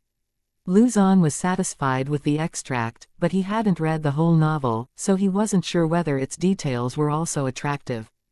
Well, I'll send you the novel then. If you're interested, we can buy this IP1. I already hired the writer to be a scriptwriter in our company. You can talk to her if you have any questions after the New Year festival, Ji Yuning said. Till now, they had made great progress, and they would discuss the rest after the company was established. One IP stands for intellectual property which has been copyrighted. Chapter 313 Pretty Boy. Director Liu, see you then. Ji Yuning stood up reaching out her hand to Lu Zan. Lu Zan immediately stood up, shaking hands with Ji Yuning. It was very nice meeting you today, boss. After that, Ji Yuning and Leng Xiaoting went to have lunch together. Where do you want to go next? Leng Xiaoting asked Ji Yuning when they left the restaurant. Ji Yuning thought for a while and said, the New Year festival is coming. Let's go to the shopping mall. I want to buy gifts for my family. No problem, Leng Xiaoting said. He held her hand while walking to the parking lot. On their way, Leng Xiaoting asked Ji Yuning, what's the name of your new entertainment company? Well, I'll call it Fenghua Entertainment, Ji Yuning said. What about the employees? Do you need me to help you hire people? Leng Xiaoting asked. That would be so much better. However, it seems like you've done everything for me. Ji Yuning suddenly realized that Leng Xiaoting had helped her a lot.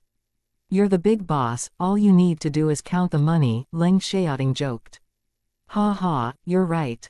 Ji Yuning agreed. Leng Xiaoting took Ji Yuning to the best shopping mall in the capital. Seeing the familiar places, Ji Yuning had mixed emotions again, but in order to not worry Leng Xiaoting, she tried to curb her anger. She walked to the male clothing area first to buy some clothes for Leng Xiaoting. The minute that Leng Xiaoting and Ji Yuning walked inside, they attracted attention from people around them. To be specific, many people were surprised by Leng Xiaoting's extraordinarily handsome appearance. Welcome. A saleswoman walked over and greeted them with passion. Nice to meet you, sir and miss. You may try any pieces that you like. Thanks, Ji Yuning said. She walked around, followed by Leng Xiaoting. With a glance, Ji Yuning chose a thick, linen coat and gave it to Leng Xiaoting. Try it. Leng Xiaoting was surprised. Ji Yuning then explained, the New Year festival is coming, and I want to buy my boyfriend a New Year gift. Hearing that, Leng Xiaoting was touched. This was Ji Yuning's gift for him, and he definitely wouldn't reject it, so he directly changed his coat with the new one. Leng Xiaoting always wore black clothes and had an air of coldness, which made people want to stay away from him, but now this linen coat animated him. Ji Yuning's eye lit up and she complimented him, you look so great no matter what you're wearing. I'm glad that you like it. Leng Xiaoting stared at Ji Yuning with affection. He couldn't care less about his clothes or style of dressing, he only cared about Ji Yuning's opinions. Well, we are definitely buying this coat. Ji Yuning was very satisfied.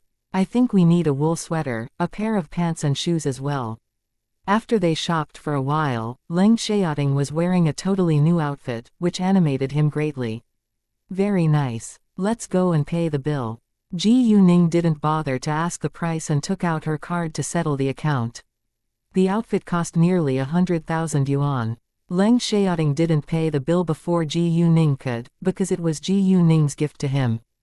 However, some people around them had the opposite idea. There were two women who had been shopping along with two men standing beside Ji Yuning, and the two women said acidly, "Gee, what an extraordinarily handsome man. It turns out that he is just a pretty boy." Exactly. To think I was envious of that girl just now. Leng Xiaoting ignored them, but Ji Yuning was displeased. She looked to the two women coldly and said, you don't know our relationship at all, so why did you call my boyfriend a pretty boy? Is there anything wrong with me wanting to buy a gift for my boyfriend? Or, do you think that it's noble that you beg your men to buy you an expensive bag? Ji Yuning had just heard those two women playing cute in front of the two men so that the men would buy them designer bags and clothes. It was obvious that the two women were merely materialistic girls. Ji Yuning hit the point and the two women were embarrassed. However, the two men beside them had no intention to help. They stood aside to watch the drama, because they knew that the two women only loved their money. Of course, the two men were just playing with them too. They were willing to pay a limited amount of money for them. Although Ji Yuning hit the point, they were unwilling to admit it. The woman who was wearing a white feather coat criticized Ji Yuning. "What are you talking about? I love Haoshuan, not his money." Saying that, the woman held onto the man's arm like they were truly in love. She didn't notice that the man's face contorted with disdain, but Ji Yuning did. The woman was indeed a fool. "Exactly, I also love Yiwa, not his money." The other woman who was wearing a black feather coat echoed. "Oh, really?" Ji Yuning sneered. "Then why don't you pay your bills yourself?" The two women were mad, but didn't know how to argue back. In fact, they only loved the two men's money. Otherwise, with their outstanding appearances, they wouldn't end up with two rather plain men. "What? Why did you suddenly lose your confidence?" Ji Yuning asked provokingly. "It's none of your business." The woman in the black feather coat snapped in anger. "Well, I do agree with this, miss. True love won't care about material things," the man who was called Haoshuan said. "Right, honey." He turned to the woman by his side. The woman's expression changed at once, but she couldn't deny it. "Baby, do you feel the same way?" The man called Yiwa also asked the woman beside him. "Yes," the woman replied reluctantly. "Very well. I guess that we don't need to buy those expensive clothes, bags, and makeup, nor go to high-end restaurants and clubs anymore. True love has no price tag after all," Luo Yiwa said. Chapter 314 Proud Ji Yuning. In fact, they had already had the idea to change the women by their side, and they planned to dump them after buying them some stuff and fucking them tonight, but it seemed like they could directly dump them right now and save a lot of money. "Yiwa," the woman said and played cute. She was obviously dissatisfied, but didn't dare to say it directly. "What, babe?" Luo Yiwa pretended that he didn't understand what was going on. The two women weren't dumb and they knew that the men were going to dump them. It wasn't the first time that they had played around with rich second-generation heirs, and they were aware that their relationship wouldn't last long, which was the reason why they seized every chance to let them pay the bills for them. However, once the men wanted to dump the women could do nothing to keep them or their wallets even if the women begged. Ji Yuning had vented her anger at them and lost interest in arguing any longer. However, before she left, Ji Yuning still intentionally showed off in front of the two women. She raised her left hand and the blood-red jade bracelet was bare in the air. "Didn't you say that my boyfriend is just a pretty boy? Take a look at this blood-red jade bracelet." A 46-gram blood-red jade bracelet was sold at the price of 48 million yuan at auction, while this one weighs heavier than that. It's worth at least 50 million yuan. Now do you still think that my boyfriend is merely a pretty boy? And my boyfriend has sent me many priceless jewels till now. All of them are worth at least 100 million yuan. I don't think that you're qualified to judge me. After that, Ji Yuning left with Leng Xiaoting, and the rest of the people were shocked still. At least 100 million yuan. Her boyfriend must be super rich. Many people had the same thought. At the same time, some doubted its authenticity. However, no matter what, the two women were quite jealous of Ji Yuning now. They wished that they had such a super rich as well as handsome boyfriend. "I think that she is just a materialistic girl too," the woman in the white feather coat said. "I agree," the woman in the black feather coat echoed. When they left the shopping mall, Leng Xiaoting said to Ji Yuning, "I don't actually care." "I do," Ji Yuning said. She cared about others' attitude towards her boyfriend. Afterwards, Ji Yuning and Leng Xiaoting went to another male clothes store to shop for Jiangshu this time. Leng Xiaoting paid the bill before Ji Yuning without delay. As Ji Yuning's boyfriend, he tried to show his kindness to her family. Although her family wouldn't know that he paid the bill, Ji Yuning knew, which was enough. Ji Yuning didn't stop him, because she knew that he was just being kind. "Well, I'll buy some gifts for you family later as well. Although they won't know that I paid the bill, you know, which is enough." Leng Xiaoting sent her family gifts, so Ji Yuning planned to do the same thing. "Please just send a gift to my grandpa." Leng Xiaoting didn't reject, but he limited the range of his family. "Sure," Ji Yuning answered. She didn't ask further, because she knew that Leng Xiaoting didn't get along with the other members in the Leng family. Ji Yuning then thought for a while about the gift that she was going to send Leng Xiaoting's grandpa. She thought of the antiques in her telepathic eyes space. Oh, does your grandpa like to collect antiques? Ji Yuning asked Leng Xiaoting. Yes, Leng Xiaoting replied. Does he like ancient objects, paintings or calligraphy? Ji Yuning asked again. Calligraphy and paintings, Leng Xiaoting answered. Ji Yuning immediately made her decision to send the Luo Shen Fu, a piece of calligraphy written by Zhao Mengfu. During the following hours, they went to buy gifts for Ji Yuman, Ji Yuqing, Zhang Xinyue and Ji Yuning. Leng Xiaoting paid all the bills and carried the bags. Ji Yuning was willing to carry the shopping bags on her own, but Leng Xiaoting insisted on helping her. It was said that men hate shopping with women because it was so boring. However, Leng Xiaoting didn't feel bored at all, and they didn't leave until Ji Yuning had shopped for well over an hour. On their way home, they went to buy some food ingredients and planned to cook at home. It was only 4:30 p.m. when they got home, so they decided to have a rest before cooking. During the break, Ji Yuning went to a bedroom and took out Luo Shen Fu from her telepathic eyes space. She handed the calligraphy to Leng Xiaoting. I bought this from the antique street, and I think that it's a great New Year gift for your grandpa. It's a great New Year gift for Grandpa, Leng Xiaoting said, correcting Ji Yuning's sentence. What? Ji Yuning didn't understand why Leng Xiaoting repeated her sentence. It's Grandpa, not your grandpa, Leng Xiaoting explained. In other words, he hoped that she would call his grandpa her grandpa too. Ji Yuning realized what was on Leng Xiaoting's mind now, but she was telling the truth. They weren't married yet after all. Nonetheless, Ji Yuning believed that Leng Xiaoting was her Mr. Right, and his grandpa would be hers one day in the future if everything went well, so she didn't reject. Fine, Grandpa. Leng Xiaoting wore a satisfied smile, and his beautiful smile made Ji Yuning's heart skip a beat. Leng Xiaoting didn't know much about ancient paintings and calligraphy, but he trusted Ji Yuning's choice. After that, the two sat on the sofa watching TV. Ji Yuning was on her period, so Leng Xiaoting didn't dare to kiss or touch her too often because he got turned on but couldn't have sex with her. Before long, Leng Xiaoting received an email with several choices for stores as well as office buildings written in it. Ji Yuning immediately read the email. There were 5 choices for stores, and all of them had great locations. Its rent varied according to its location. Ji Yuning liked the third one among the 5. In addition, she had 3 choices for office buildings. 2 of them were available for renting, and 1 was up for sale.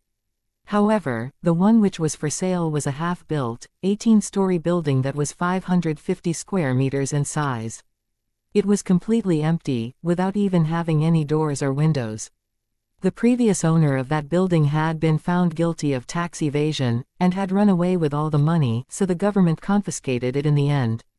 Chapter 315 I enjoy it. The housing price in the capital was extremely high, and that half-built office building cost at least hundreds of millions of yuan. For those who were rich, they already had their own office buildings, so it wasn't necessary for them to buy another. And for those who wanted to buy it, they couldn't afford it. Therefore, that building had been in the market for at least half a year without a buyer. However, Ji Yuning decided to buy it. It wasn't far from the capital university and the store, so it would be convenient for her to commute between her university and her company. More importantly, it was only 2 kilometers away from the Tang family's company too. Thinking of the Tang family, there was a touch of hostility that flashed through her eyes. I think that the third store and this half-built office building are great, Ji Yuning said to Leng Xiaoting. Although it was shown in the survey that there was no problem with its quality, Ji Yuning thought that it was better if she went to check it herself. That office building cost hundreds of millions of yuan after all. No problem, Leng Xiaoting said. He immediately called a subordinate and told them to pay the deposit. Without much trouble, Ji Yuning got the store and office building that she wanted, so she was in a good mood. Siming and Chu Yuxin both really thought that the other was a great partner, so they went to dine and watch a movie together this afternoon. They had just met, and it took time to get to know each other well. Neither of them knew whether they would still like each other after they got to know each other a bit better. They weren't teenagers who treated relationships like a game anymore, and their aim was marriage. Therefore, they both took it seriously, no matter what the end result might be. The next morning, Ji Yuning and Leng Xiaoting went to look at the store and office building after breakfast. Ji Yuning was satisfied with her choices, and they went to buy the office building and rent the store afterwards. With Leng Xiaoting's powerful network, Ji Yuning only spent 200 million yuan on the office building, which was much lower than the market price. In fact, Ji Yuning could also acquire a piece of land from the government and build an office building herself to save more money, but it was hard to find a good piece of land, and it took a long time to build an office building. After she got the office building and the store, Ji Yuning went to register a new company. Its name was Fenghua Entertainment. With Leng Xiaoting's help, Ji Yuning's problems were easily solved within days. "I'm so lucky to have you as my boyfriend. You've helped me a lot," Ji Yuning said. Leng Xiaoting was happy to be complimented by Ji Yuning. "I'm willing to help you. Don't you think that it's a bother?" Ji Yuning asked. Actually, she thought that Leng Xiaoting had helped her too much, and she felt slightly guilty. At the same time, she had to admit that she needed his help badly. "I enjoy it," Leng Xiaoting said with sincerity. No matter how much of a bother it was, he enjoyed it as long as it could help Ji Yuning. Ji Yuning was deeply touched, and felt that she was blessed to meet Leng Xiaoting, who was so considerate and cared about her. "It's almost 12 p.m. What do you want for lunch?" Ji Yuning asked. Ji Yuning took a glance around to see what they could choose. "There is a restaurant. Let's go and have a try," Ji Yuning said. "Sure," Leng Xiaoting replied, and then they walked to the restaurant. Since Ji Yuning had already settled the store and the office building, her next step was to decorate and furnish them. There was a decoration company under Shenghua Real Estate, so Ji Yuning directly called Guangyao and told him that she had acquired an office building as well as a store. After the New Year festival, Guangyao would send people to decorate them, and Guangyao was greatly surprised by Ji Yuning's efficiency. Luckily, Guangyao had hired many employees earlier on, so he was able to send a group of people to be in charge of the decoration in the capital. However, before decorating, they had to measure the size of the building and the store. Thus Guangyao would fly to the capital along with a designer tomorrow. Leng Xiaoting wanted to help Ji Yuning, but Ji Yuning could handle it herself, so he stayed quiet. After the meal, Ji Yuning said to Leng Xiaoting, "Xiaoting, if you have anything to deal with, you can leave as you like. You don't need to keep my company all day." Leng Xiaoting was upset and felt hurt. "Don't you want me to be with you?" Ji Yuning instantly explained, "Of course I do.